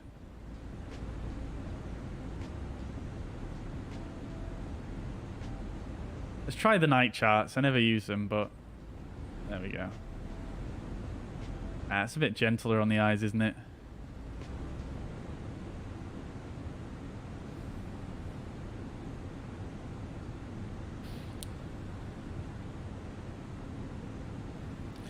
Your passengers like the Wi-Fi even though you don't have a Wi-Fi dome on your roof. Immersion slaughtered. Exactly. Yeah, unfortunately in self-loading cargo, for whatever reason, it either asks you to have Wi-Fi or in-flight entertainment, which short haulers generally, especially in Europe, don't have. So, yeah, very strange. 13975. If I had a crash over 9 hours, I'd probably just rage quit anyway. Yeah. I mean, I'm probably not going to be angry, but it's yeah, it's probably going to have to be an end to the stream there, unfortunately, as sad as that sounds. So can we have a show in the chat then? Who's been here since the beginning, or who at least witnessed the if I can speak, who witnessed the departure? Who has been here since that? Kilo, descent flight level 260. Omar says, I'm mad your airline pilot's lot, so much tech and so many buttons to push. Yeah, there's all sorts of stuff, isn't there? But like any aircraft, it becomes second nature really once you've done it a few times. LPPT has been here, very good. Schutz is still here. Yeah, can vouch for that. Rasso's been here since departure, very good. Matt Doyle departed Washington at 14:15 inbound to somewhere in Ukraine. Not sure what airfield that actually is. Is that Kiev? Cheese and wine, Alvapino, let's go. I would actually quite like some cheese and wine right now, I can't lie. Oh, you heard me on Gander. Very good, Matt. You heard me messing up my position reports. Very good, very good. Amazing, amazing. Yeah, I mean, I can't lie, chat. I think this has been quite successful. I think this has been quite successful for my first ever cross the pond. I think I've done quite well, to be honest. Boeing 840 November. Delta Tango start the start, very good. Generic pilot start the start, very good. Loads of people have been and gone, it's amazing. Been and gone and come back.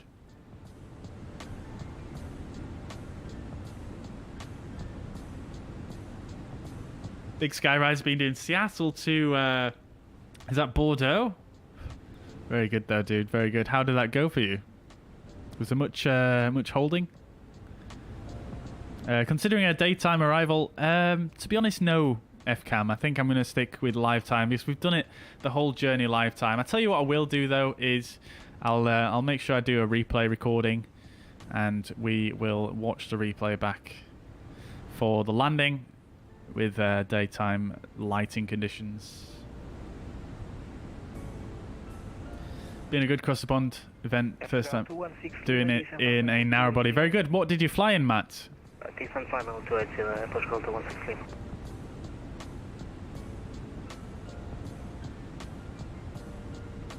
ATC message, descend to flight level 350. Wilco.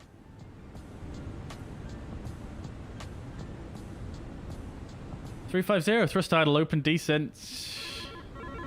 Yeah, see, there we go. It starts ringing quite a bit after it actually starts flashing. So descend to 350 is sent. Off we go, chats. Into Lisbon we come.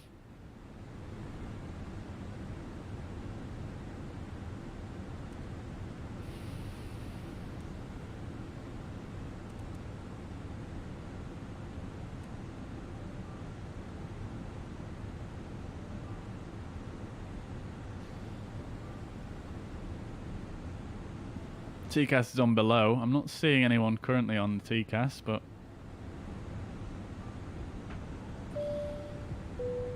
perhaps flaps are too... Oh my days, why is the speed going up so much? Pull the speed. Oh, it's targeting such a high speed there for the descent.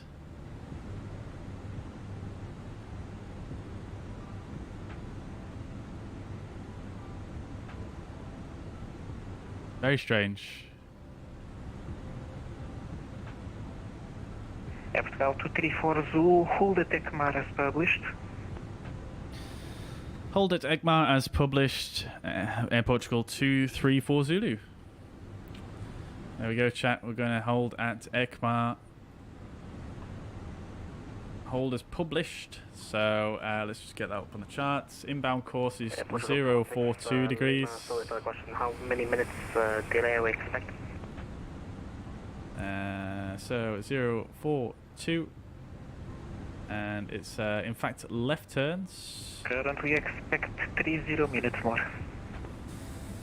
Right, 1 minute, 1 minute legs, that's fine. 042, left turns.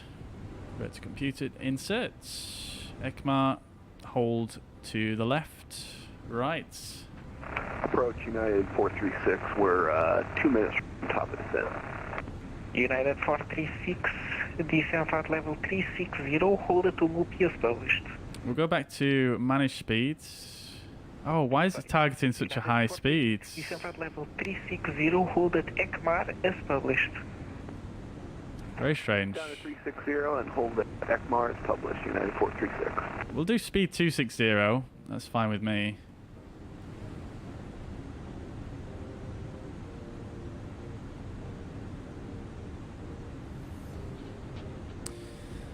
So the hold at ECMAR is 250 knots, so we'll need to slow down to that once we get there. Bijan max is 280 knots, and below flight level 250, but we've not been cleared down there yet, so we can't descend any further.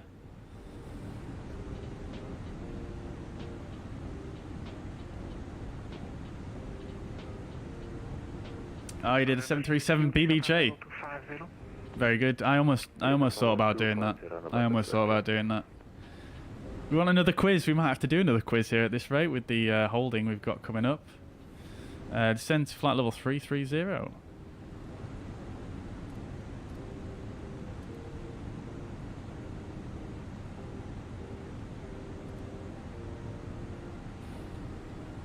So we're just working with the DCDU here, guys, if you're not seeing what I'm doing there. Version 236, descent at level 290. Turn flight level 290, version 236.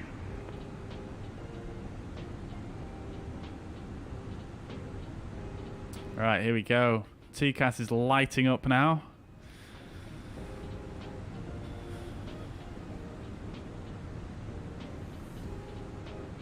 What speed should someone keep while cruising? It really depends really on your configuration and your weight.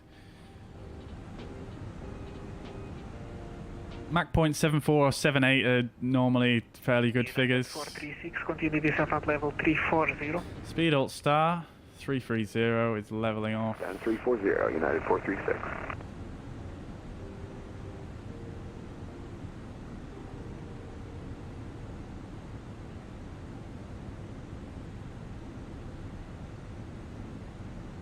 Right, okay.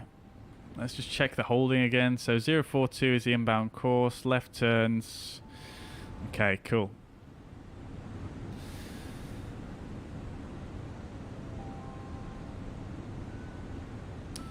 We can see some planes below us. Let's go. Look at that. It's a plane. It's in the holding. We can see the coastline. Very good. Stars up above. Love it. Absolutely love it.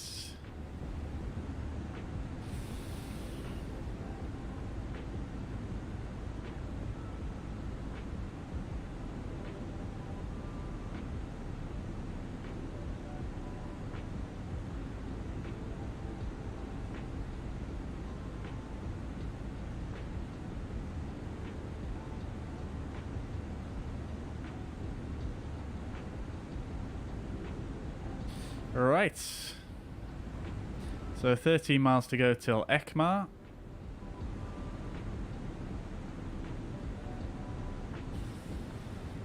November Juliet Kilo, continue descent at level 2. I'm going to do the hold at 220 knots. I think that would be sensible. I think 250 knots is probably going to be a bit much.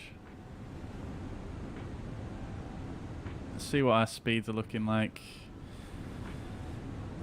Minimum clean speed is 199 knots. Okay, so that's fine.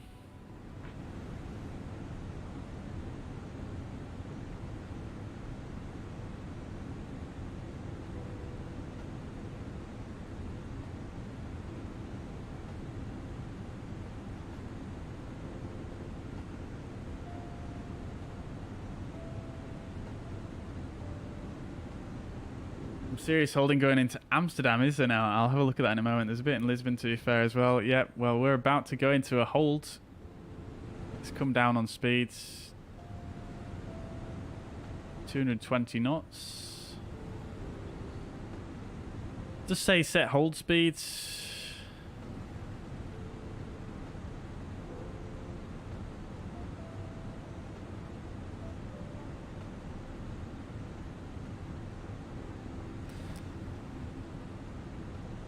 Seems to have escaped me how you actually set the hold speed. It's got immediate exit here. Let's see what happens. We're on selected speed anyway, so that's not an issue. Coming down to 220 knots. Speedbird 430, descent at level 300. Flight level 300, speedbird 430.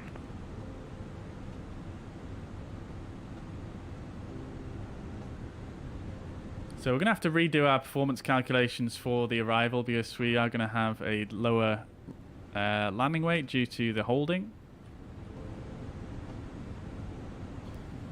Lovely stuff.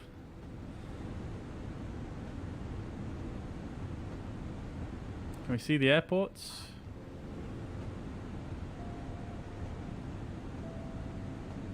Should be down there somewhere. Can't quite see it just yet due to the banking left turn.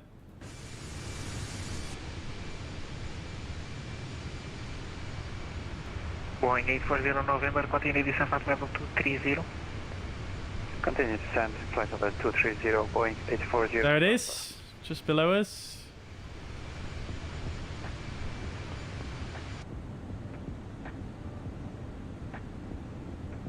Right.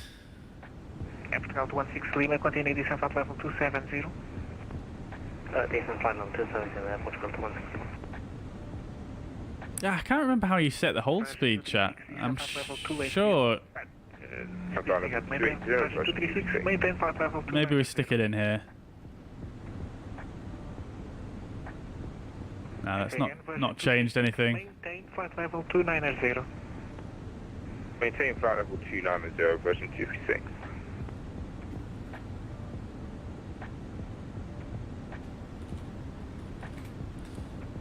I'm gonna have to look it up, chat. I've totally forgotten.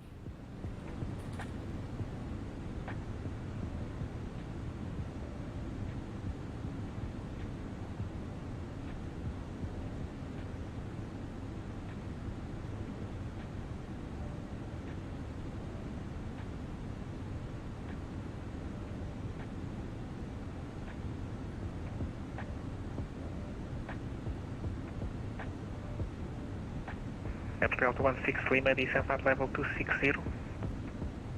60, protect Lima.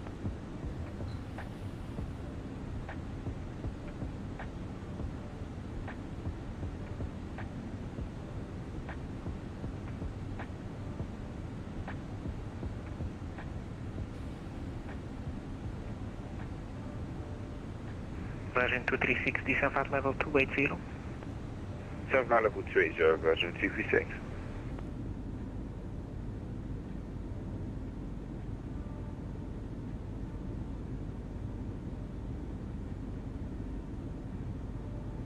Portugal 234 Zulu, descent at level 310. Descend for level 310, Air Portugal 2340.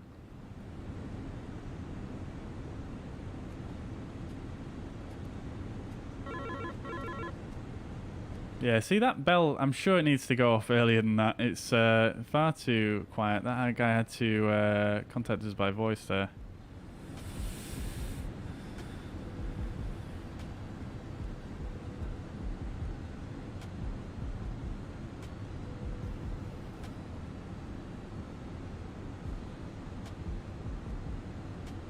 Right, so let's make an announcement to the passengers anyway, and let's say arrival delay.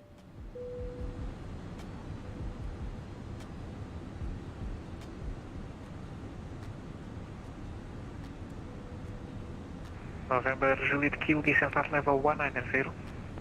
Descent at 190, November Juliet Kilo. Boeing 840 November, descent at level 210. Alright, I've got to watch this CPDLC like a hawk now, because I don't want to miss any more of his... 216 Lima, descent at level 240. 240 to 16 Lima. Virgin 236, descent at level 270. VS500's not really probably going to do anything at this stage, but just want to slow that rate of descent down as we come towards the level off. Level 290. 290, 430.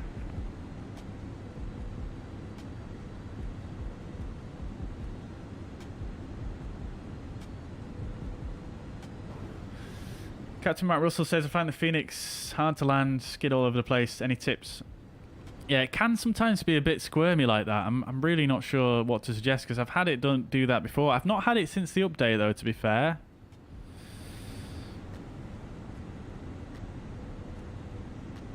Alt.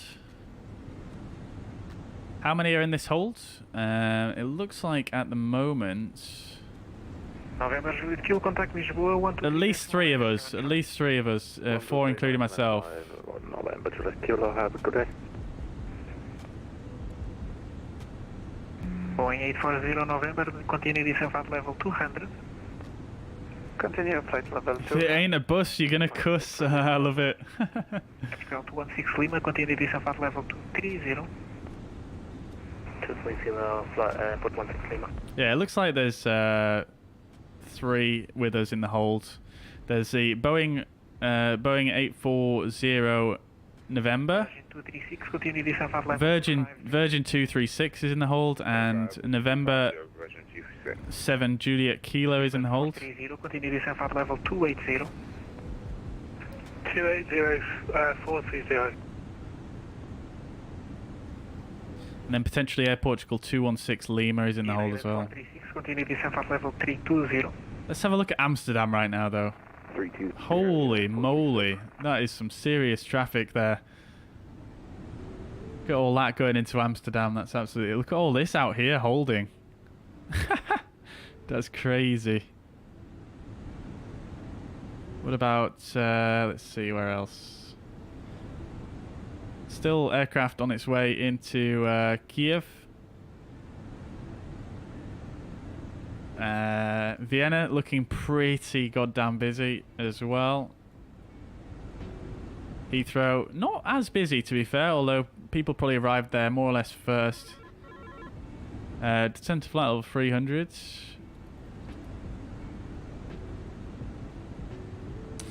Right, flight level 300, we'll just go VS minus 1,000 here because it's only 1,000 feet down. So VS 1,000.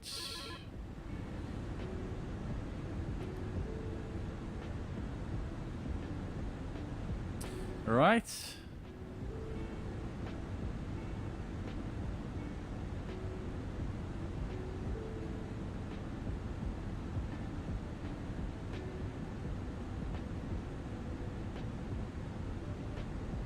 Sorry chat, forgot the fuzz pad was still up.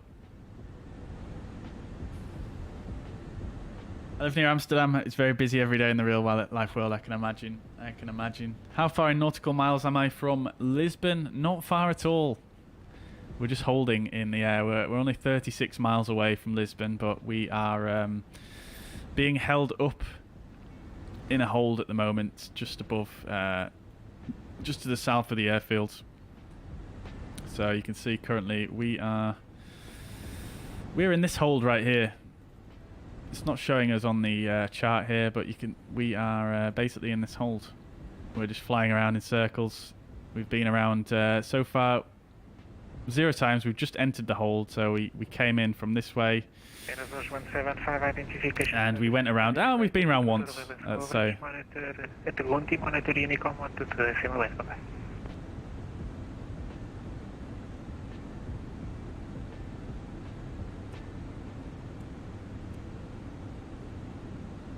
Air Portugal 16 Lima, continue descent at level 210.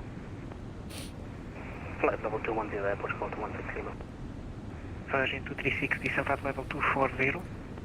Flight level 240, version 236.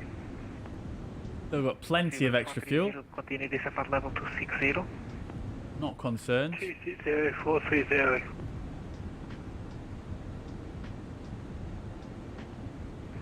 United 436, continue descent at level 310. Flight level 310, United 436.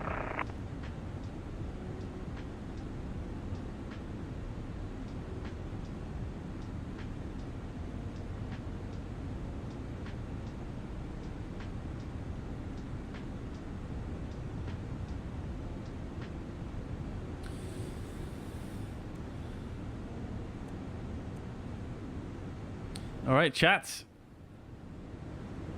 El Chocolate's still in the queue at Amsterdam. British Airways 221. Very good, very good. Is it going to get you down soon because you're quite high, being so close to the airport? Well, we're in a hold at the moment, Ulf Dog, so we're descending in the hold. So we're basically just flying in a circle, and we're going to descend on down and get sequenced in with the rest of the aircraft. I think I'll start doing night flights on Vatsim because there are a lot more controls online during the night. Yes, they are indeed, generally, especially descend flight level 290.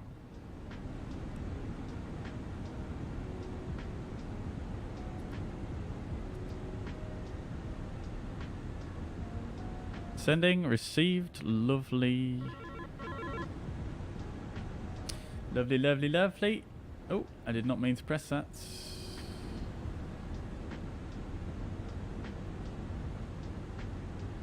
Well, it works. Version 236, continue descent at level 220. Descent flight level 220, version 236. Speedbird 430, continue descent at level 250. 250, Speedbird 430.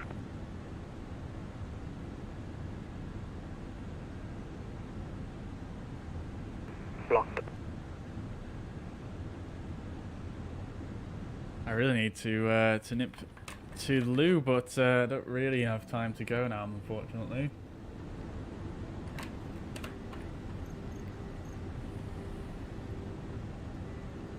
How are the frames at the moment? Feeling pretty good. We're probably getting around 40 frames at the moment, I imagine. Maybe a bit more.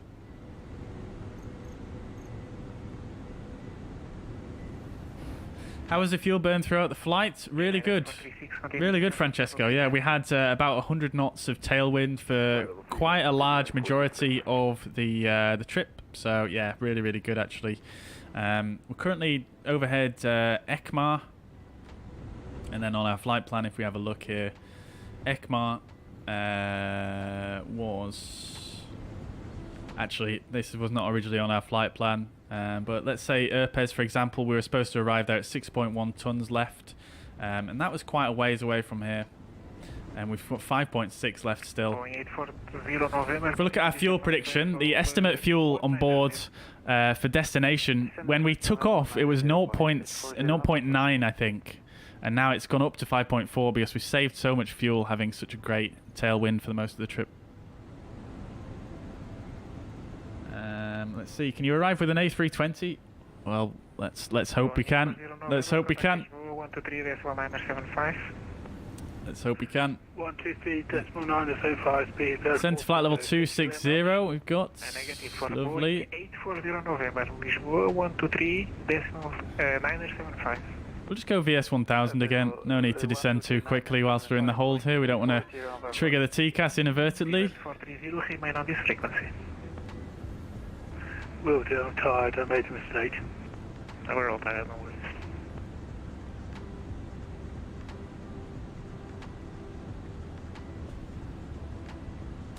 But yes, Matresso, yeah, you tend to get quite a few more controllers on in the evening.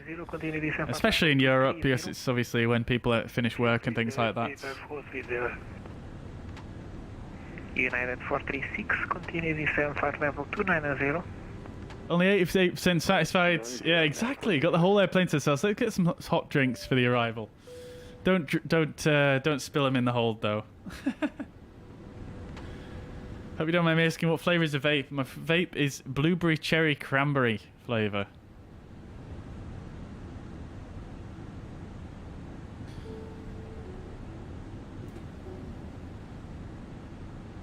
Right, let me just ask him if I can leave the cockpit. Air Portugal 234 Zulu requests to step away for about 1 minute. Portugal 234 Zulu, descent flight level 250 and a report back. Send 250 and report back, Air Portugal 234 Zulu. Right, there we go, chats. I'll be back in 30 seconds.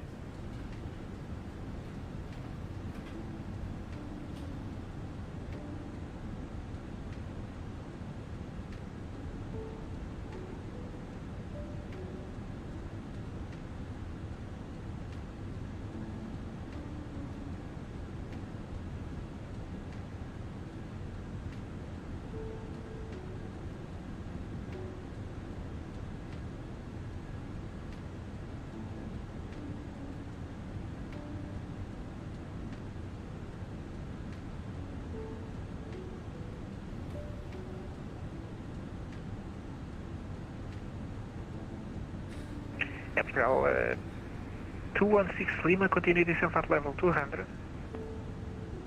Flight level 200, Air Portugal 216 Lima. Air Portugal 234 Zulu, we're back. Thank you. Cranberry is the best drink and flavour to ever exist. Yeah, I don't drink cranberry drinks that often, to be honest with you, but it is nice. It is nice, I can't lie. Let's see, I'm used to your channel. What yoke setup do I have? I have a... It's all in the video description, but I have the TCA... sorry, wrong button. 270, I have the TCA throttle quadrant and add-on and the side stick as well. I do have a different joystick as well, but I'm sort of sampling this for a bit. I've had it for a very long time, but just trying things differently. Look at that, we've got another aircraft over there somewhere in the darkness. We can just see them. Can we see any more? That is a question. Another one over there.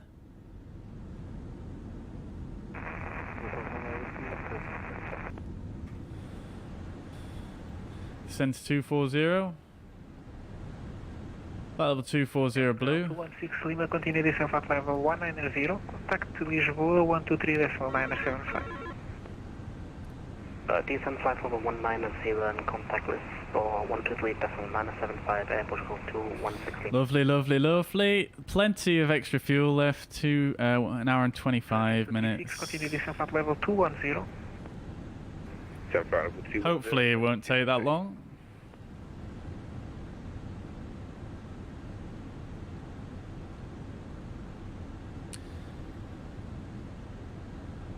Traffic is clearing out a bit though. Like I say, I think only probably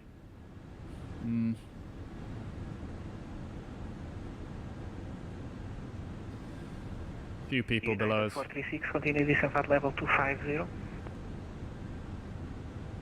Down to 250, United 436.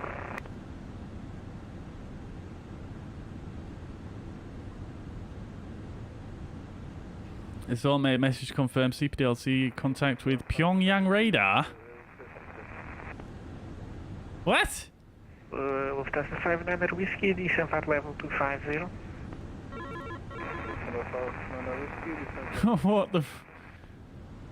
What the heck?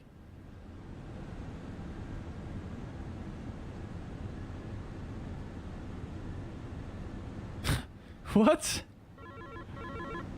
No. What am I supposed to do with that? Version 236, continue descent flight level 2. That's not right. 123.975. Whoa, whoa, whoa, whoa, whoa, whoa, what's going on with the speed here? 200. What in the world just happened there? On the level off, it just kicked up the speed by loads. 430, continue descent flight level 210. Settling back down though. 210, speed band 430. That is strange. That must be someone spamming or something on... let's just send him Roger. And then we'll just send it because there's no other way to clear it otherwise. No way. Love the stream, Bobby. Oh, love to see it. That's so cool. Thank you very much, whoever that was.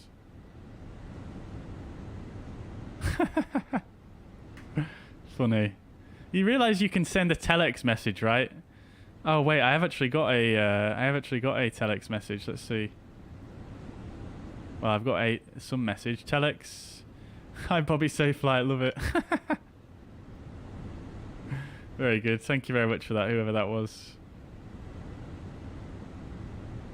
Oh, it's Mariner. Amazing, dude. Thank you.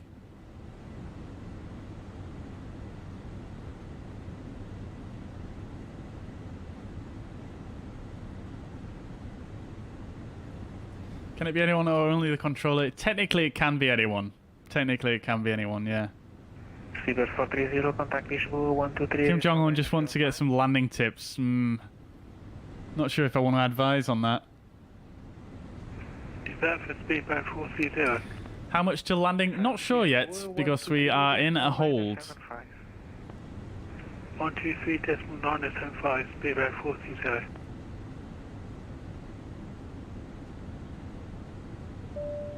Let's tell the passengers we've got an extended arrival delay.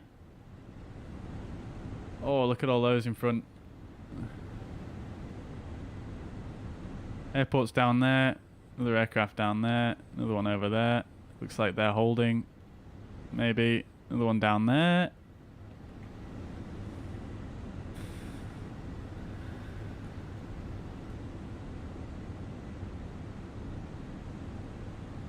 Oh my god, something crazy went... Something weird keeps happening with the weather. It happened again. I hope they can smooth that out. I know PMDG said something in the most recent update that they wanted to try and fix some stuff with regards to the smoothing of transitions in the weather.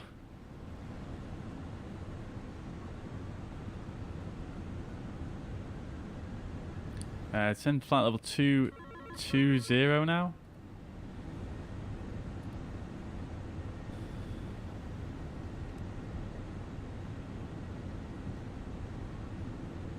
BS 1000 220 blue.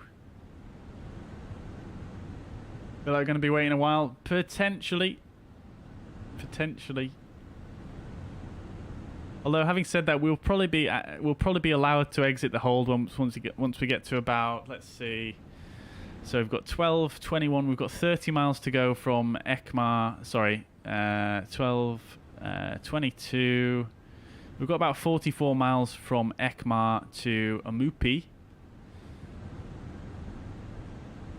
So if we go 44 times 3, that's 13,000 feet roughly. United 436, descent at level 240. Down to 240, United 436. Okay, we're going to go to approach now. Lovely stuff. 123.975.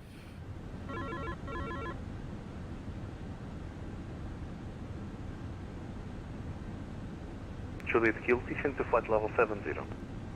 Descent flight level 70, November 7 And November 7, Juliet Kilo, fly heading 060.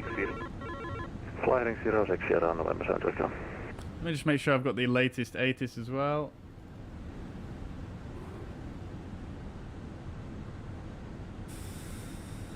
Lisbon approach, in Portugal 234 Zulu, levelling at flight level 220 in the hold at ECMA. We have information in November.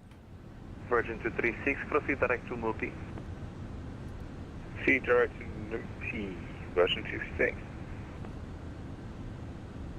Air Portugal 234 Zulu, Lisbon 175, descent to flight level 190. Say again for Air Portugal 234 Zulu. Portugal 234 Zulu, descent to flight level 190.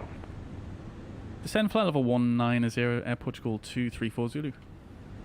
November 7, Juliet Kilo, fly heading 10. Right, VS 1000 190 is blue. Log off from the last controller there. Approach 119 out of decimal 1, good night. Approach 19-1 November 7 Kilo.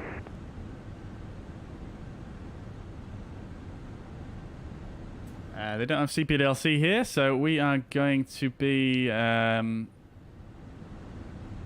speaking in voice from now on. Right, one thing I didn't do on the perf page was put in the transition level, which is flight level 55. Direct Papa Tango 415, Boeing 840 November. Thank you. Portugal 216 Lima, direct Papa Tango 415. Taken 216 Lima, apologies. Direct Papa Tango 415. Wind is now 220 at 11. Speedbird 4305, direct to Mupi, leave the old. QNH is now 1011, and the temperature is 17. Dew point has dropped to 14, which is quite comforting. Direct, repeat, leave out, speedbird 430. Virgin 236, proceed direct Papa Tango 415. Direct Papa Tango 415, Virgin 236. Speedbird 430, consider descent to flight level 160, report speed. Right, so as I was saying with regards to the approach... Mac decimal 57 at the moment. So we've got 44 Correction, Speedbird 430, reduced to 230 knots. So 13,000 feet. So once we get to flight level 2... 236, maintain 250 knots. Once we get somewhere close to here where we are currently, we're probably going to exit the hold in the next few thousand feet. Descend flight level 70, Boeing 840 November. Approach United 436, holding an X1, flight level 240. Yeah, probably at flight level 180, somewhere around that figure, we'll probably be asked to leave the hold, I think. I'm estimating. What is dew point? Dew point is the temperature at which okay, my mind's gone blank. It's at hang on one sec. Portugal 216 Lima, descend to flight level 100. It's the point at which I've completely, my mind's gone totally blank. I'm sure someone in the chat can tell you. Flight level 100. It's the Flight level 100, Air Portugal 216 Lima.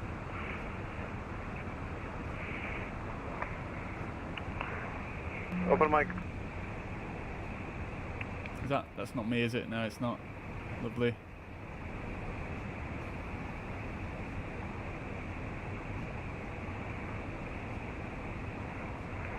Dew point is the temperature at which air becomes water vapor, basically. There we go. I had to look it up because because my mind's just fried at this point. Approach 119, 1, Boeing 840 November, thank you. So basically, what the concern is if if the dew point is close to the actual temperature, it's very, very likely you're going to get low potential for fog forming. Basically, that's the concern. Airport 116. Proceed direct Papa Tango 415. How many minutes am I from landing? Welcome back, by the way, Jason. I would probably say we're about half an hour. Reduced to 240 knots. 240. Because we've been in this hold for a while now, but I think we're about to exit it. Everyone. 340, leave the old. Proceed direct to Mupi. Direct to Omupi and leaving the hold. Air Portugal 234 Zulu. Portugal 234 Zulu, actually, proceed direct Papa Tango 415. Expedite Papa Tango 415. Air Portugal 234 Zulu. United 436, Lisbon. Right, we're going to go direct to Papa Tango 415. United 436, Lisbon overnight. Descend to flight level 200. Flight level 200, United 436. Portugal 234 Zulu, consider descent to flight level 100. Continue descent, flight level 100, Air Portugal 234 Zulu. Air Portugal 216 Lima, approach 119. Alright, so let's go. Thrust dial open, descent. We'll go back to manage speed now. And we are going to descend like a rocket here. Speedbird 430, reduce minimum. I'm probably going to pull the speed once it increases to probably about 260 knots or so. Actually, no, we want to be below 250, don't we? So. Speedbird 430, minimum clean speed. Minimum clean speed 430. And Speedbird 430, descend to flight level 100. Flight level 100, 430. Version 236, descend to flight level 100. So flight level 100, version. So we've got a nice little shortcut in there now. So it's looking good. Let's go to Navigraph. I'll show you guys where we're going. Yeah, oh, you can see my arrow now. 436, leave the old, fly heading 070. We've just been given a direct up to here, Papa Tango 415. Heading 070. So we're going to fly direct across here all the way to there, which is quite nice. Speed restriction 250 knots at ECMA, so that's what we're going to fly from here. Virgin 236, reduce speed to 220 knots. 220 knots, version 236. Right. I didn't check the RadNav page though, so 1095 ILB, that's all in, and 3 degrees. Lovely stuff, all looking good there, fantastic. Great. Probably not going to expect any more directs from this point. 236, approach 119.119. Right. 119.1 version 236. So, estimated fuel on board at destination is 5.1 tons now. 430, descend to flight level 100. So, landing weight is going to be now 49.8. Yeah, you started it now, trying to slow down a bit. Roger. United 436, continue left turn, direct to Mupi. 49.8. Very good. United 436.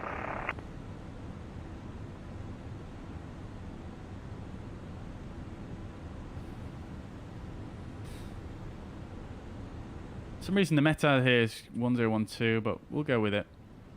Very short landing distance. We're going to be very nice and light when we land.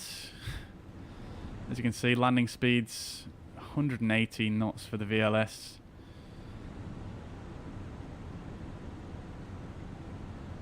We've got another company message. Who's this one from?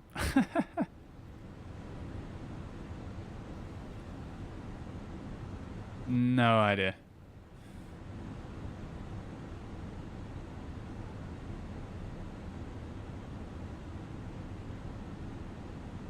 Speedbird 430, turn right heading 110. Here we go. Coming into Lisbon now. There's the airport. Speedbird 430, contact approach 119.118. 119.1. Thank you very much for ATC, Speedbird 430. See ya.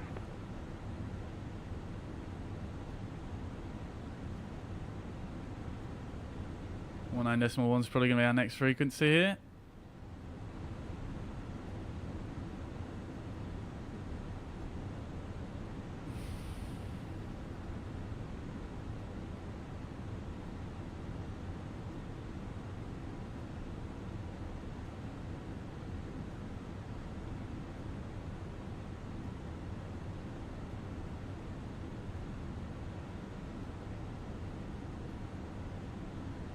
Here we go, chat. Are we there yet? Nearly, Carl. Nearly. Very, very close now.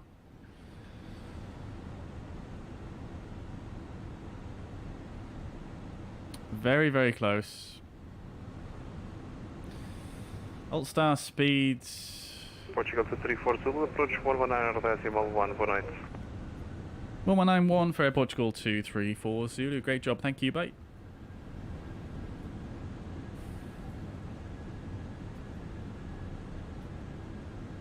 Lisbon approach, Air Portugal 234 Zulu, flight level 100, direct Papa Tango 415. Portugal 234 Zulu, Lisbon approach, hello, hit the speed 220 knots. Speed 220 knots, Air Portugal 234 Zulu. Portugal 234 Zulu, descent flight level 70. Descent flight level 70, Air Portugal 234 Zulu.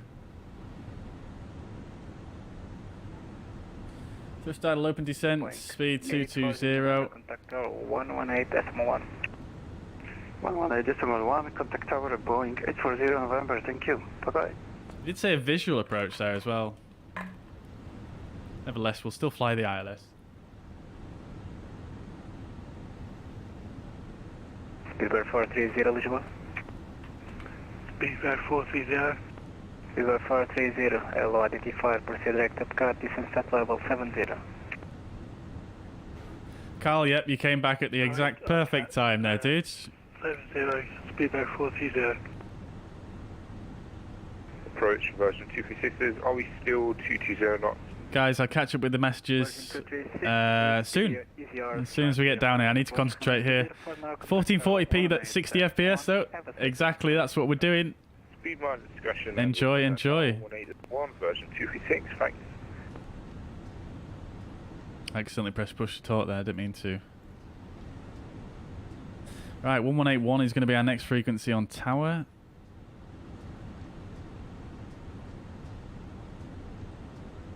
.181, lovely stuff.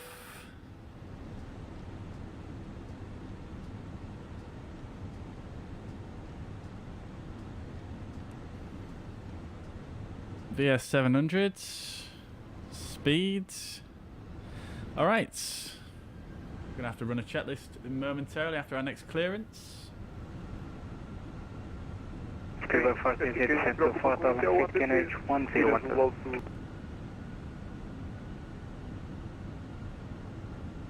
Blocked. Did you repeat that, please? You're blocked for Speedbird 430. Speedbird 430, descend to 4000 feet, QNH 1012. QNH 1012, 4000 feet, Speedbird 430.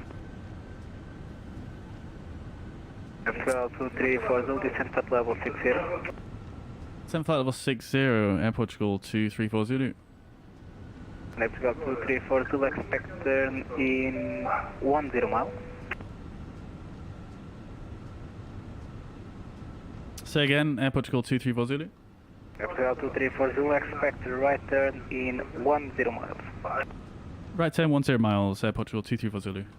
Right, so we're going to have a right turn in momentarily, so let's get the heading roughly dialed in here.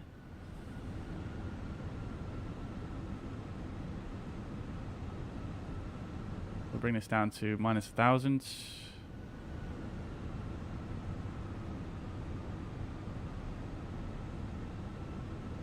We'll activate the approach phase because we're on selected speed now. It's not going to change anything for the moment.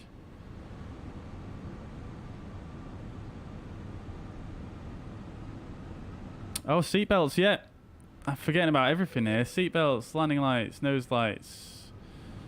Lovely stuff. Thank you for that. Let's start recording the replay so I don't forget it later.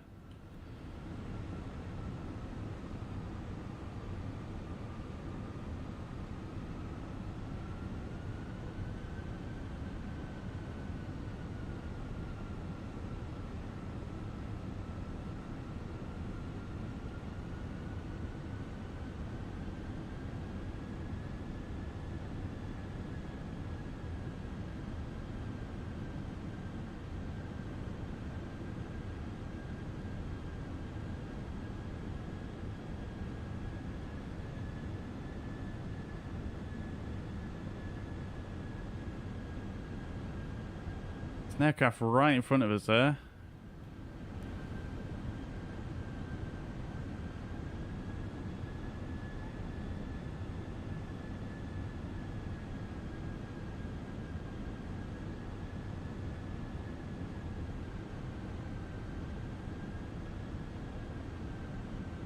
I'm going to bring the speed back. 234 Zulu, turn left heading 100. Left heading 100, Air Portugal 234 Zulu.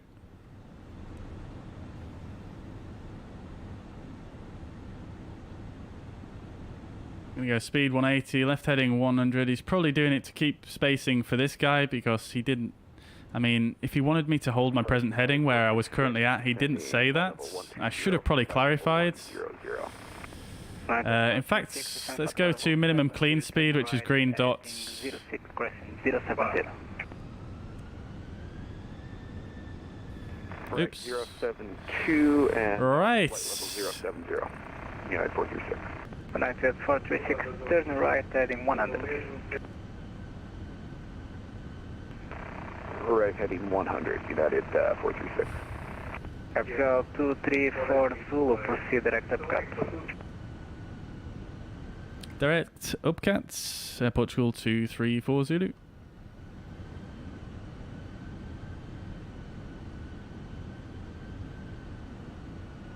Alright, here we go. Turning on to final. Or turning on to an interceptor final.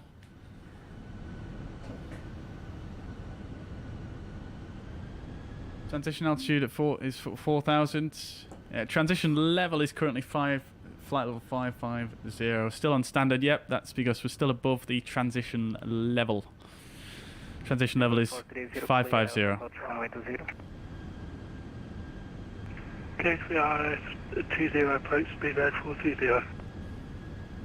FSL 234 Zulu descend to 4,000 feet, QNH 1012, brake, clear out approach runway 20.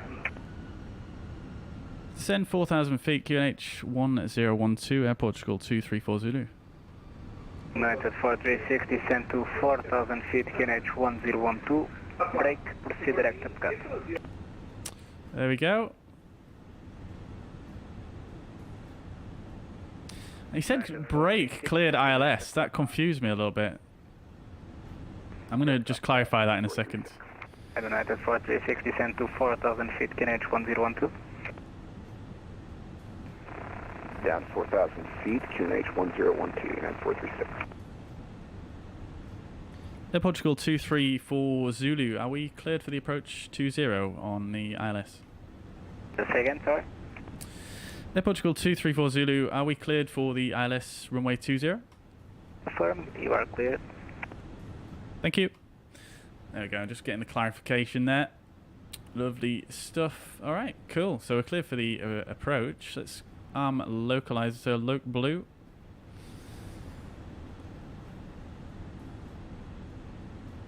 Speedbird 430, confirm establish on glide slope. Say again, 430. Confirm establish on glide slope. Yeah, should be about 30. Right, approach checklist bar ref is set.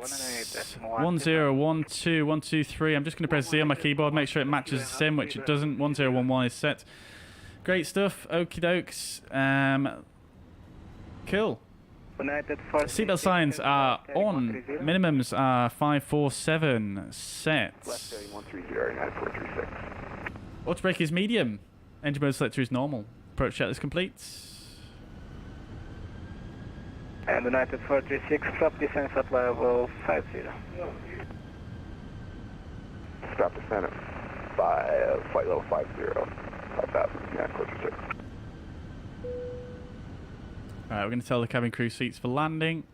A bit early, but I always forget otherwise, so we're going to do that now. All the lights are set, everything is looking good. Approach is armed, or localizer is armed even. And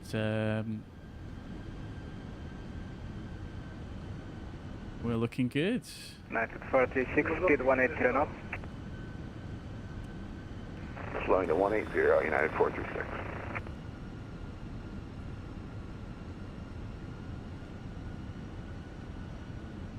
Call 2340, Zulu, confirm speed 180 knots.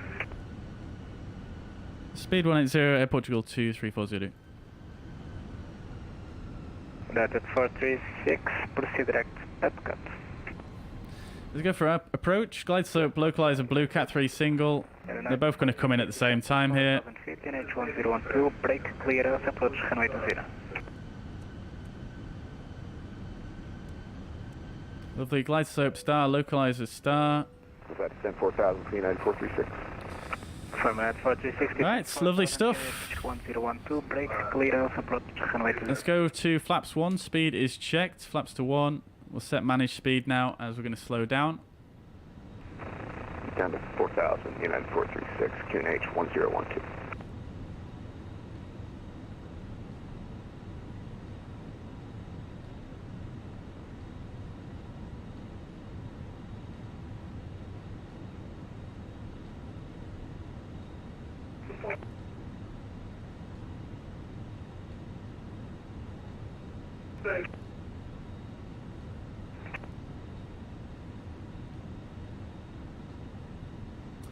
Okie dokies.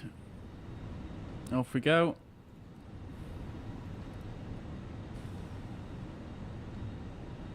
Whew. Here we go, chat. Thank Christ you didn't get a slot.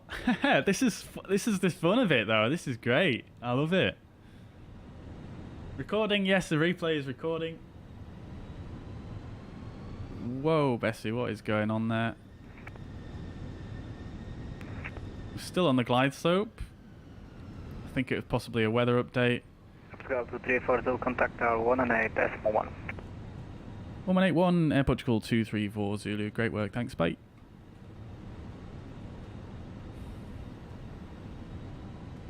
Right, speed is checked, flaps to 2 and gear down.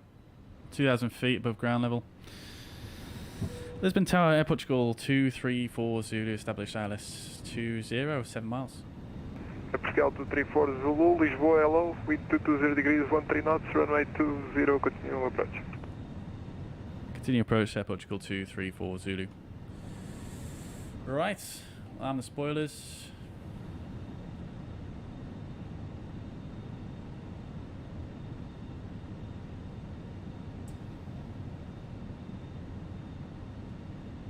Very light. Why not low auto brake? Well, because it's the last flight of the day, we don't need to worry about the brake temperature, and we want to vacate as expeditiously as possible. We want to make sure we make our exit for Hotel 1 because it's very, very busy here at this airport.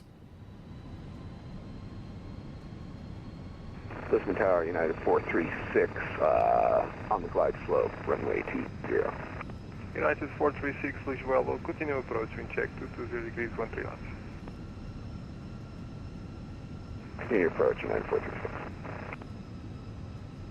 I'm not going to bother messing with anything at this stage. Right, let's go to flaps 3. Speed is checked. Flaps go into 3. It does this weird divey thing when it does the flaps these days, but we're still staying on the glide slope. We're still looking good.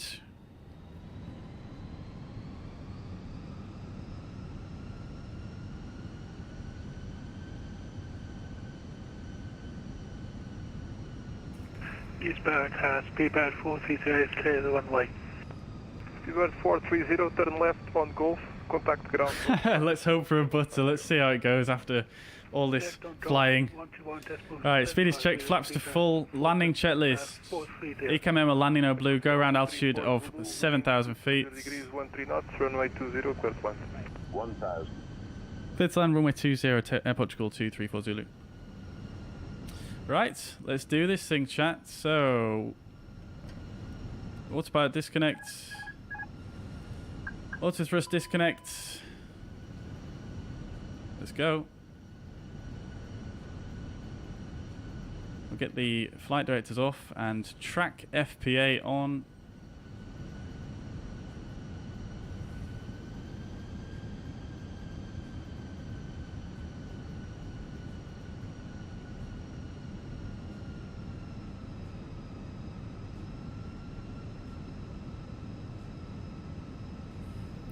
Oh, this is so nerve-wracking after such a long flight. Bit of turbulence there. Let's get back on the center line. I'm correcting. Speed's getting a bit low.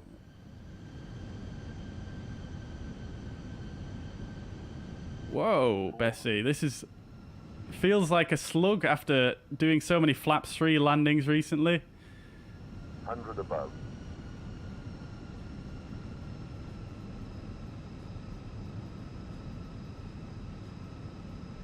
Minimum. Continue. Oh my god, I thought it was going to crash then. Visual. 100.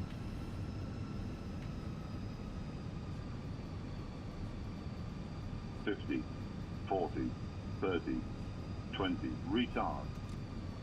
5.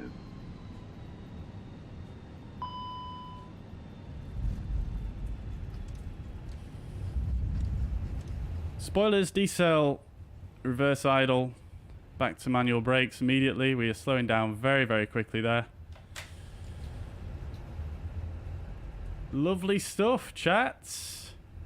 Oh my days. Whew. Landing rate predictions in the chat there. Let's go. Right, Hotel 1 is the next one on the left here.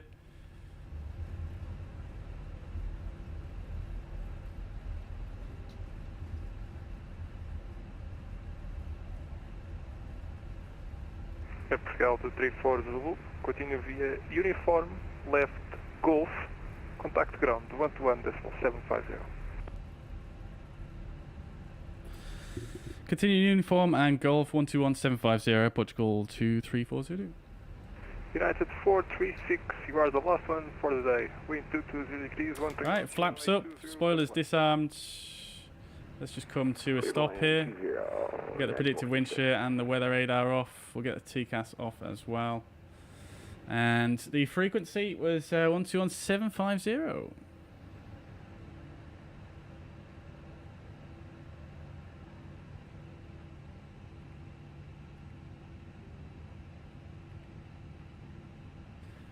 Lisbon ground, Air Portugal 234 Zulu on uniform. Air Portugal 2342, Lisbon ground, continue taxi via uniform, Golf Alpha extend 124. Uniform Golf Alpha and stand 124, Air Portugal 234 Zulu.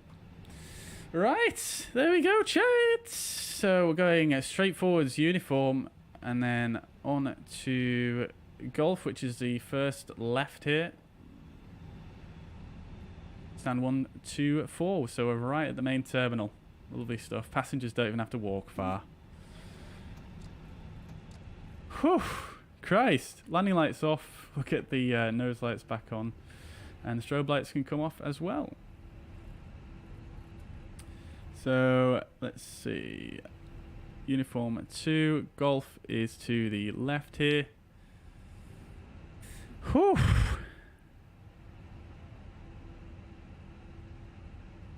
Pretty short taxi as well. Quite happy with that.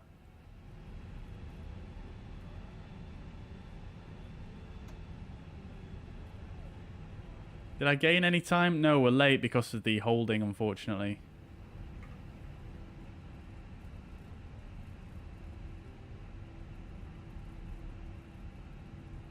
Kudos to ATC that's online. Yeah, kudos to all of the ATC. Absolutely brilliant today. After landing, check this radar and predicted wind shear off.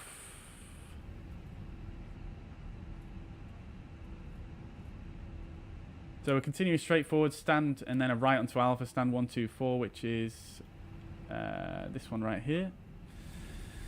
Let's see, we do have a GSX profile for this.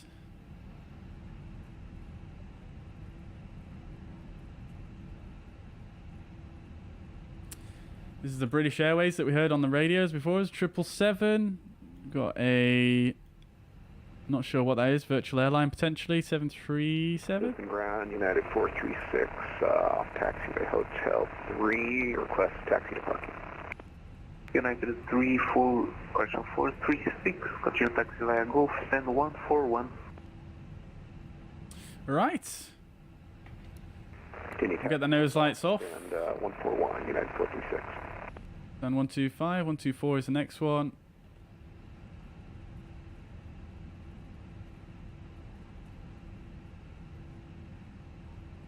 Got VDGS, love to see it.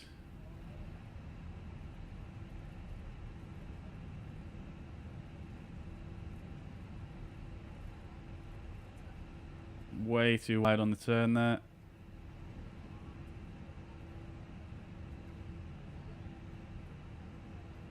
Oh my days, what the hell just happened? It just continued turning.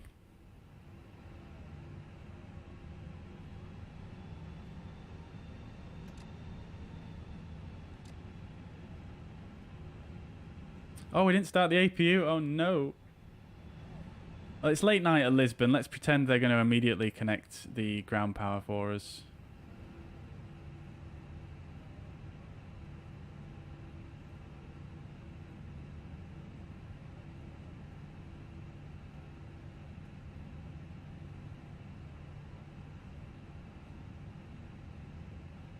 Oh no, too far. Oh well. We're going to do it. Parking brake is set. Right. Cool beans.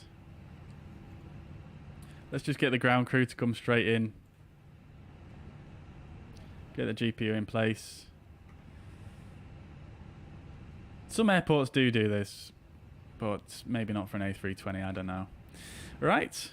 Engine 1, engine 2, or the other way around. Lovely stuff. Dome light on. Whew. Beacon light off. Fuel pumps are coming off. Seatbelt signs can come off now. We'll request a deboarding. Right, okay then, chats. Welcome to Lisbon. We've got another message. Landing rate predictions in the chat. I don't know if you guys have done any yet. I haven't looked, but let's have a look. If you've not had a landing rate prediction yet. Okay, 40 November. Thank you. Let's hear it. All ATC service for the cross the pond. Have a great evening. 7 hours 42 minutes block time, chat. 7 hours 42 minutes. Parking checklists. Chocks are in.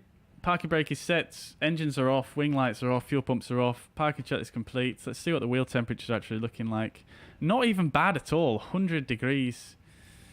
Absolutely so cool for a medium auto brake landing there. I'm actually amazed. Ground Air Portugal 277, apologise for the delay.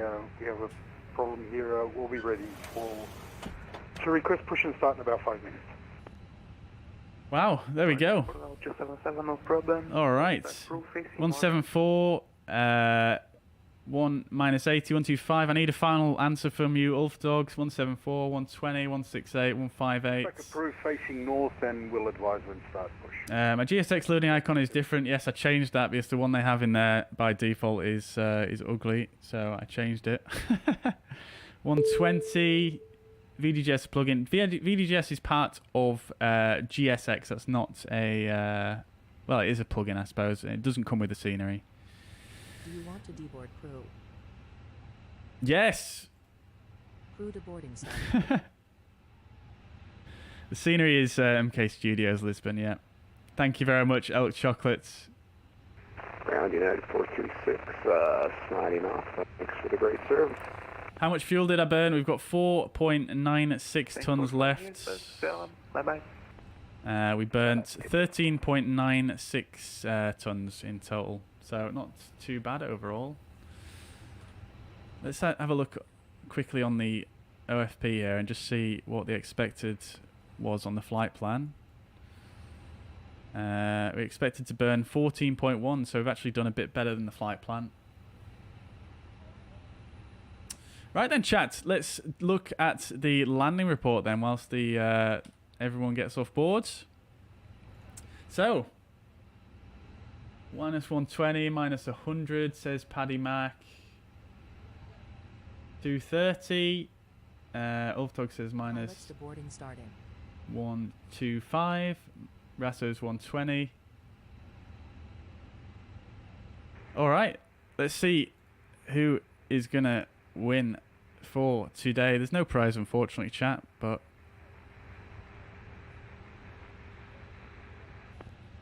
here we go. There we go. So let's see who won there. I think it was Paddy Mac with minus 100. It was 98 feet per minute. So very, very happy with that. 114 knots. So bang on VREF. G-force 0.95G. Yeah, heading was pretty much on point. Roll was good. Centerline deviation 4 feet to the left, and then touchdown zone, we absolutely nailed that. So I'm going to say that's probably one of the best landings I've done ever in the Phoenix, I have to say. Very nice. You can turn the transponder off now as well.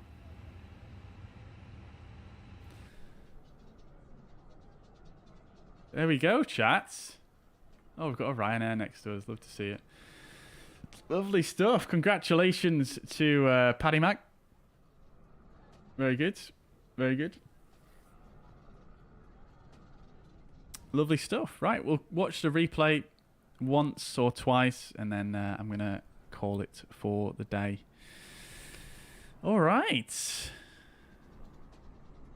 Self-loading cargo says not firm enough, apparently. But screw self-loading cargo. It doesn't work properly anyway. It's not even letting me do the deboarding. Yeah. Jobs. This is why it needs an update, because it has strange bugs like this. So we're just going to quit that. Right then, chats.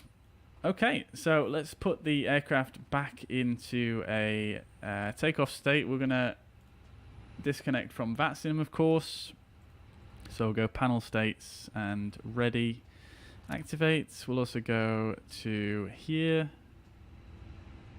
We'll do that and do that and do that. And we're just going to let the engine spool up nicely here. We'll set it to flaps full, and we'll arm the spoilers. For the replay, of course.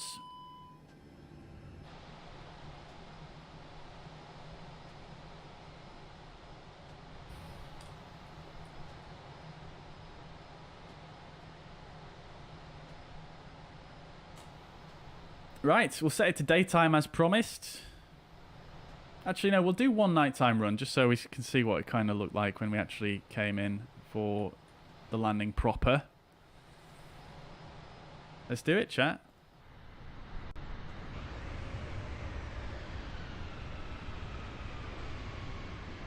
Let's do a fast forward here.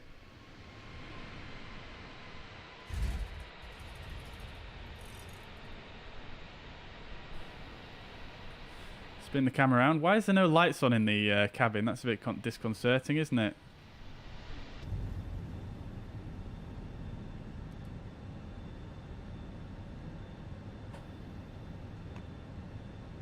There we go. Right. Lovely. I didn't do anything there. It just did that on its own. Right. Let's have a look at this. Oh, lights have gone off again. I have no idea what's going on there. It's probably something to do with the replay mode.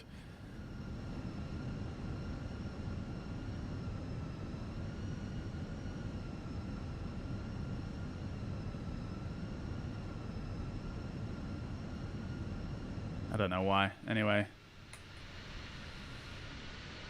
So the approach itself, I mean, it was a little bit skewy with. I did go off centerline a couple of times at quite a low altitude there. And then we got to 1 white on the final, short final. But there's some weird stuff with the Fenix at the moment. I don't know what to say.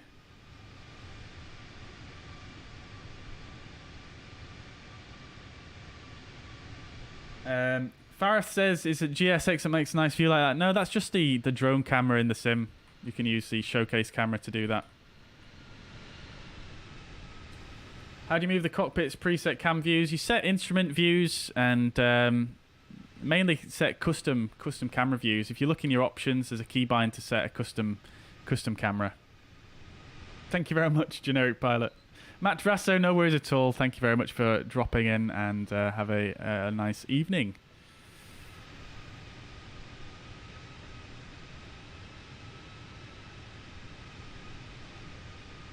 It's so weird without lights on in the cabin. I'm not sure what's gone on there. Look at the bridge in the background there. That is cool.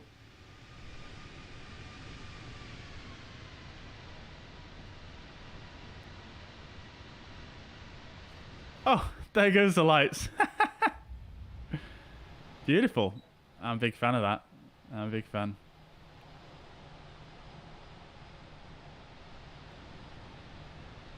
Right.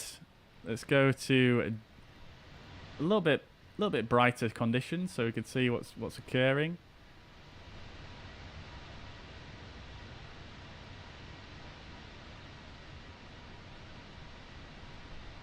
Go to something like that.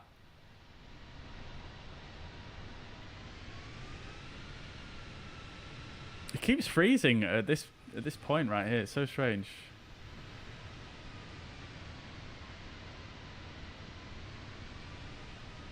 Slow-mo. I just want to get a screenshot with the bridge in the background there. That's so cool, isn't it?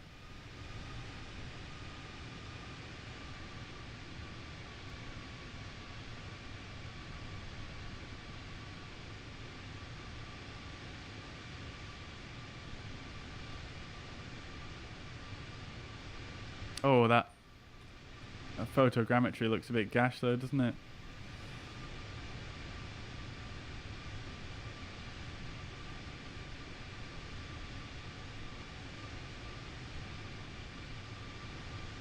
Let's just see if we can get a little bit of the runway in at the bottom of the shot here.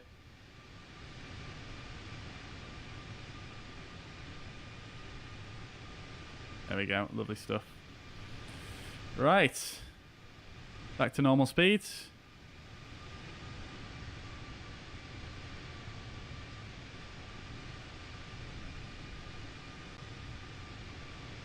Quite a high flare, but not too bad. Little bit of a float there, but nevertheless still touched down perfectly. Absolutely love it. Can't complain at all about that one. Let's just see that one more time.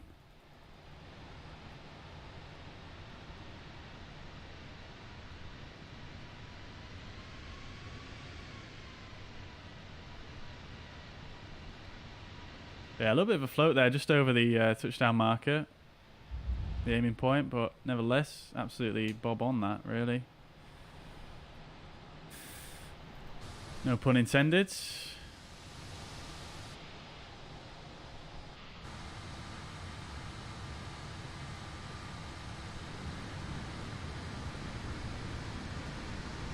Oh, look at this, though. Woof.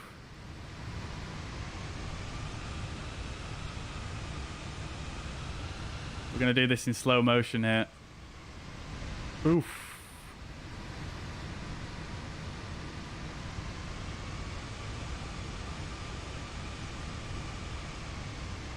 Yeah, really quite nice on the center line there. Really cannot fault that.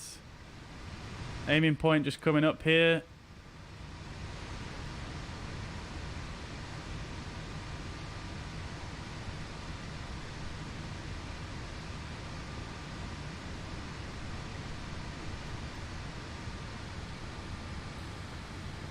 Can't fault it. Cannot fault it.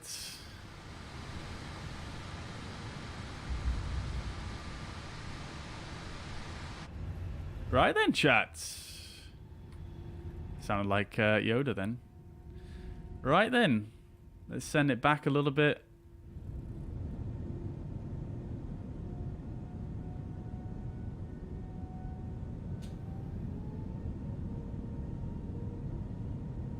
Look at that view though, that is pretty epic, isn't it?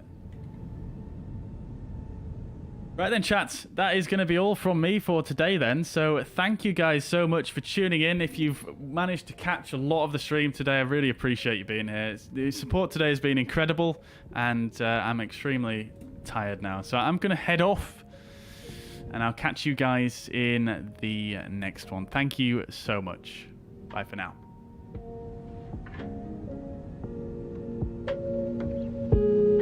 you